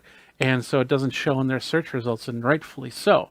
But in this case, I want to see those sites. I want to see this content. And I also create Google alerts for myself. So when new content shows up, it'll pop onto Google alerts. And I've seen these things before. And a lot of times, you know, they're fly by night. They come and they go. And it's not a big deal. But this one doesn't seem to be come and go here. So I did search, as you can see. And it's got, you know, Geekazine's the first top result, which should be geekazine.com, and then my YouTube page, which makes perfect sense. And then so they show some of the images that you can get from Yandex, which is the same images you can see on Google or Bing. Perfect, no problems. My Facebook page, my Twitter profile, Soundboard. I must have signed up for Soundboard at one time. It looks on the up and up, so no problems there.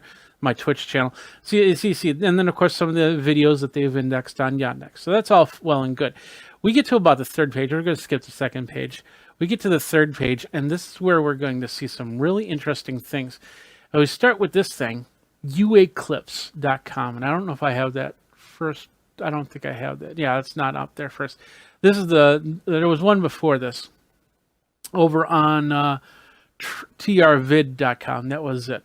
But you see AZ clip, you see LV clip. In fact, you're going to see a lot of them that are even going to be something clip, like DE clip. I think that's for Denmark clip, or vid, something xvid, or something like that. So, but it's very, you know, it's either vid or clip is in the names here. So, all right. So we go to some of these sites, And as you can see, we'll see some of the videos that I do, but you're going to see something a little bit more than that. And we'll go to this first one here. Let's bring it up here. And as you can see, this is the trvid.com. And as you can see on the top here, it kind of looks like my YouTube channel, but it's not my YouTube channel. In fact, here, let me just show. Did I pull up my? Yeah, I didn't pull up my YouTube channel. Let me do that really quick. So let's just give you the reference here. So we'll go to youtube.com/user/Geekazine, which is the official name for it. But anyway, so as you can see, there it is. And I've got TubeBuddy on here, so you're going to see a little bit different. And then, of course, is me signed in. So let's do it from an incognito window over here. So we'll bring that in, and I'll bring that up, and I'll bring this over here, and then we'll bring this over here. So now this is what you guys see. The subscribe button, and you hit subscribe, you have to sign in. The videos, the home button will let you see that I have a live video going on now. But as you can see, my videos are going up here. Now, let's go back over to here. You can see my videos. In fact, you're seeing the latest video. Now, that was 3 days ago that I posted this video, configuring a Stream Deck for Wirecast. But as you can see up here, it has my description. In fact, if you go over here, and I think it's in the About area, there's that description right here. And of course, it's all set up so people can index me, find me, and go from there. So it's all set up like this is Geekazine. Now, here's some of the big differences. And this one right here, there's no sidebar on this one, but we'll show you some sidebars in a second.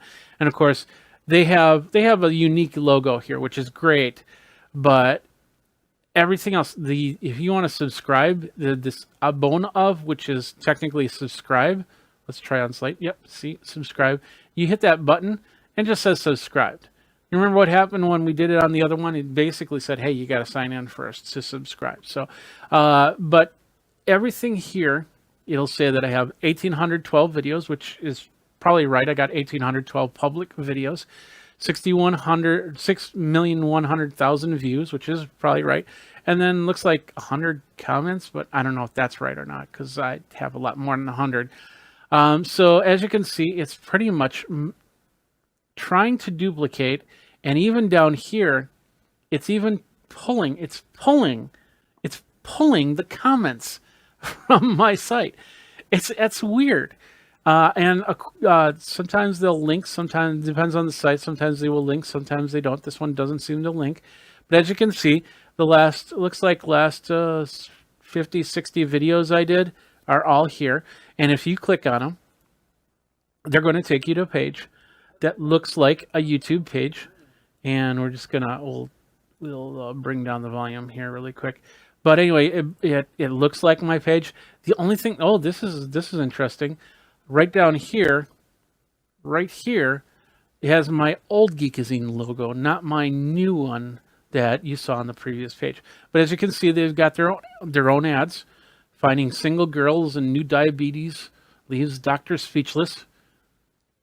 But down here, this is where I have the problems here. First of all, the description exactly the same, except they're not linked. So I have down here, check out the gear I use over at geekazine.com/about or /gears-i-use. They can't click on there to get there. Whereas on my channel, you can click on that to find out the gear that I use to create these videos. The other thing is this one right here. This one has an interesting sidebar. So this is the let's translate that. We can share it, and it's going to share to trvid.com. It's not going to share to YouTube. And of course, the comments, and they got the share link. It's got a download option. It can download HD 720. Now, you can get a third-party piece of software to download your videos. I've done it before, especially when you can only download 720 videos on YouTube, and I have 4K videos, and I need to pull that one back down. So I'll use that to pull it back down. But this one, it will download, and it looks like, I think this one was in, let's see, the settings. Where'd the settings go? Oh, do that again. Settings, quality. Yeah, it's not going to show me. But anyway, I believe this one is in at least 1080p. I don't go under 1080p, so this has got to be what they can pull out here.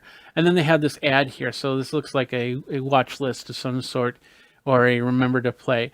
And then of course, there's no log on here. Up here we can favor the video, we can watch later, we can post, we can put the My Place subscriptions and trends. Now we'll hit trends, and that goes to trend videos. So not my video right here. So as you can see, it looks exactly like my video, my channel. The only saving grace to this is the fact if I click on the YouTube right there on the video itself, it'll actually take me to my YouTube channel. And as you can see with my YouTube channel, we'll show more. There's all those links I was talking about. So if you want to find out the gear, you click on there, and that goes to geekazine.com/about/the gear I use, which I need to update. So as you can see, that's doing exactly what it needs to do. So that's the only saving grace, is you can then get to YouTube and then continue on with the videos. But in this case, you're watching videos and it's looking like this is my channel. And then it's taking likes and comments, because you can, in some of these, you can actually sign in. And then when you sign in, you're allowed to comment, you're allowed to like. And all of a sudden, those likes, those comments, they don't show up on YouTube. They show up on their site. So now I have no idea. They might be talking about things. Somebody might be asking questions about this video. I have no way to answer them because they're commenting over there. Some of them have a Facebook Connect. So you'll get somewhere they're connected to Facebook, and those comments are somewhere on Facebook.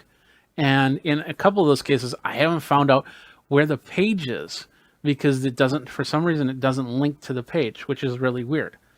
So, so there's different ways that they can create the comments, bring the comments over, and stuff like that. It's really weird.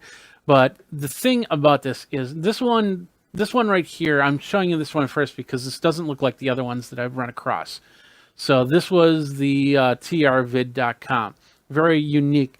Now let's get to something that looks a little bit more like YouTube, and that's this one right here. And that's uaclips.us. And in fact, if you go over here, you go to azclips.us, lvclip, declips, the xvid. You see that? So, and as you can see, my banners, this banner, I put this banner up 2-3 days ago. Actually, I updated it to put in a little bit more on the graphics. And I did that. I think I did that yesterday. As you can see, it's up there. In fact, I see anything about 12 hours. There's a 12-hour delay on that. And here, let me show you. This is the perfect example to show you. We'll go over it. This is NBC Nightly News, and we'll refresh it just in case they added anything new. And as you can see, their latest video is this one. These two right here. Swimmer Lewis Pugh to take frigid Antarctica plunge, and the NBC Nightly News for January 1st. Now we'll go over here. And as you can see with the videos, there 4 hours ago. 4 hours ago, this Antarctic plunge was posted, and it's already been ripped and moved over here. And if you go over here, we'll click on both of them. And think about this. This is the other thing is this is in incognito mode. So we're going to get ads on this, but we're not going to get ads on this because it's an embedded video. Now, embedded videos do have ads to them, and that's good. But for somehow they're finding a way to forego the ads. And I'm not sure how that happens. There's probably some sort of programming trick you can do to make sure that the ads don't play on here. I know at one point there were some embed videos where it wouldn't play ads at all. But in this case, none of these channels, none of these websites play ads. So now, if you're using this for your ad revenue, you're getting the views. You're not going to get the subscribers. You're not going to get the likes, and you're definitely not going to get the ad revenue because it's not showing up here. For some reason, they can block these ads,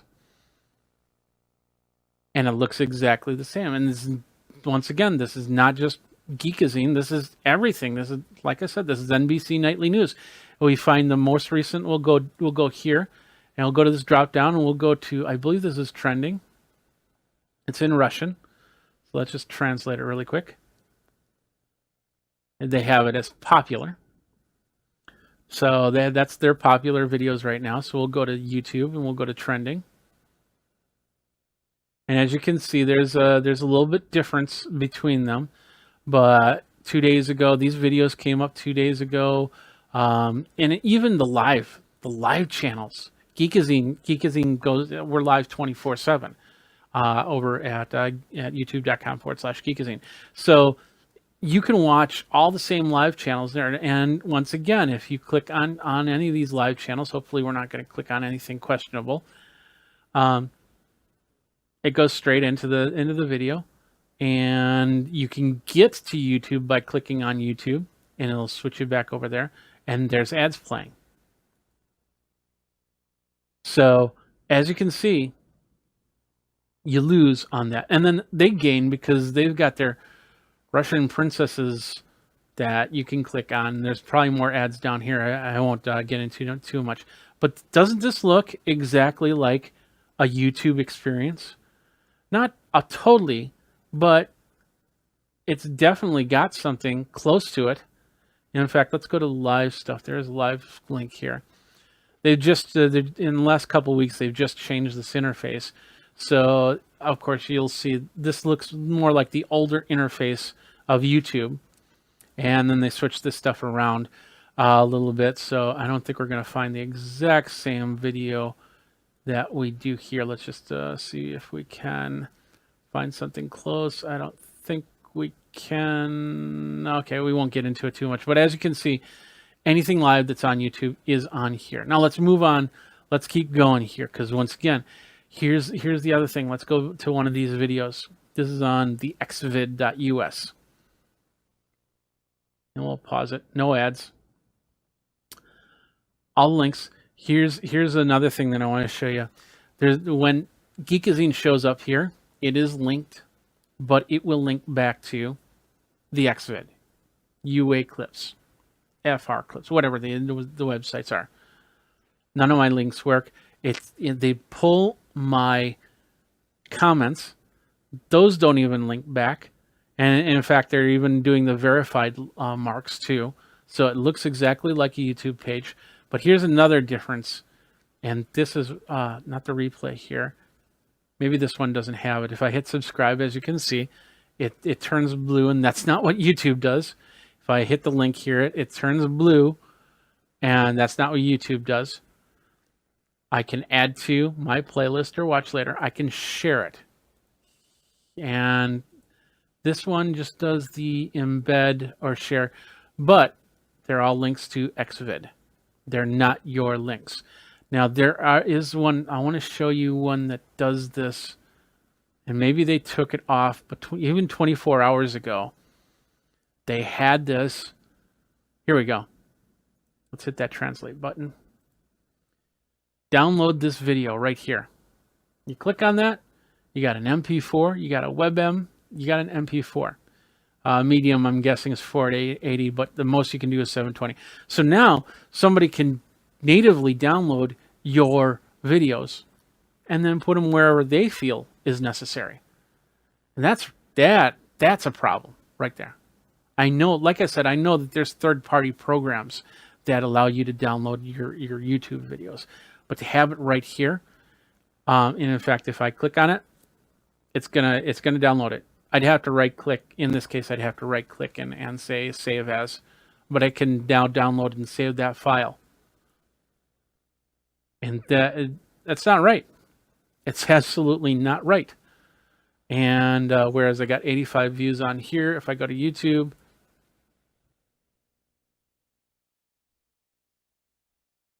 I got 85 views. But I don't see, I think what they do is they find out how many views I have here, and then they forward it over. But then when you watch it, those views aren't going back to YouTube. Well, in that case, they are going back to YouTube, but I bet you that they're even counting in there. They got a way to count them. And when you like, those likes aren't going back to YouTube. They're staying right here. Any comments, they're probably not going back to YouTube. They're staying right there at DE Clips, at LV Clip, at AZ Clip, at UA Clips. I don't have a problem with a website pulling my embed videos. And in all reality, I even don't have a problem with the ads not playing on the embed videos. But when they rip the channel completely word for word, making it look like a YouTube channel, in fact, even with, it looks like the YouTube logo up on the top corner. The only difference is instead of saying YouTube, it says UA Clips. To have that look exactly like the channel is just, it's amazing. And so what I've done is I've talked to YouTube about this, and I've asked them, what do we do? What can we do to stop this? And they said, well, you can do a copyright infringements post one. And they said, well, that really doesn't make sense because they're not infringing on my copyright for the video, but they are infringing on the text, because text, that's technically plagiarism right there, because they're taking word for their website, and they're not attributing back to Geekazine in the way that I feel that they should. And then I talked to them and they said, well, that's not really copyright infringement on your part. And they said, yeah, you're probably right. So now what do we do at this point? How can we make sure that these websites aren't pulling ad revenue and off of your videos, off of my content? In fact, I go on there, you look and you'll see lots of content creators, even the tech savvy ones.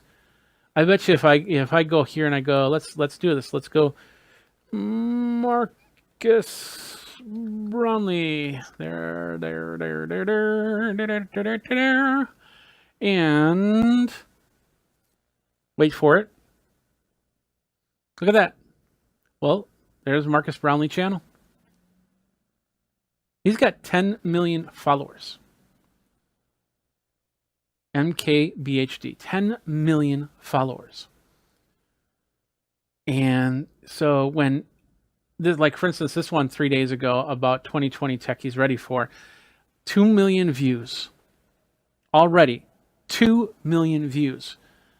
And from that, how many views are coming from here, and how many people are using this as a YouTube channel to pull their information, and how many get to forego the advertisements. So I click on the YouTube part and I'll most likely get, well, maybe I didn't get an ad. Maybe this one doesn't have ads to it, which is surprising because I would figure that there'd be some sort of ads on it. This might be a sponsored video, so that might be the reason why. But as with any other video, the ads have less of a chance of showing on the embed video, and I have yet to see an ad pop up in any of these websites. So they must be doing something to make sure that those ads aren't playing at all, which is wrong, completely wrong. So what do you guys think about this? I know for a lot of you that just watch YouTube videos, you're like going, oh great, now I'm going to go over to this site because now I can watch these videos. Got to remember that there might also be some tracking stuff on here. And if they ask, because just like regular websites, the top pop-up says, hey, we use this tracking thing. You want to be informed when new videos showed up, just hit the allow button. You shouldn't do it. Hit the block button and just move on, because now they can communicate with you to keep you coming back to this channel instead of to YouTube. And that is the key right there. And for me, I have, like I said, I have a problem with this simply because of the fact that I'm a content creator. I'm making nickels and dimes. That's how I make my revenue. I have multiple revenue models, including affiliate links, including extra work that keep my business alive. But a chunk of it is AdSense. And AdSense does pay for a few of my bills during the month. And even if it's 1/10 of the traffic that comes through each of those websites, well, maybe not 1/10, but let's say 1/10 as a whole from all of those websites, because it looks like it's from the exact same creator. And in fact, it even comes down to, and I haven't showed you this part yet, and that's down on the bottom here. And that's the bottom, which still looks like YouTube stuff. They have their links, which I have to translate once again. Oops. Hit the wrong button. Let's translate it. They have info, conditions, piracy, help, and contacts.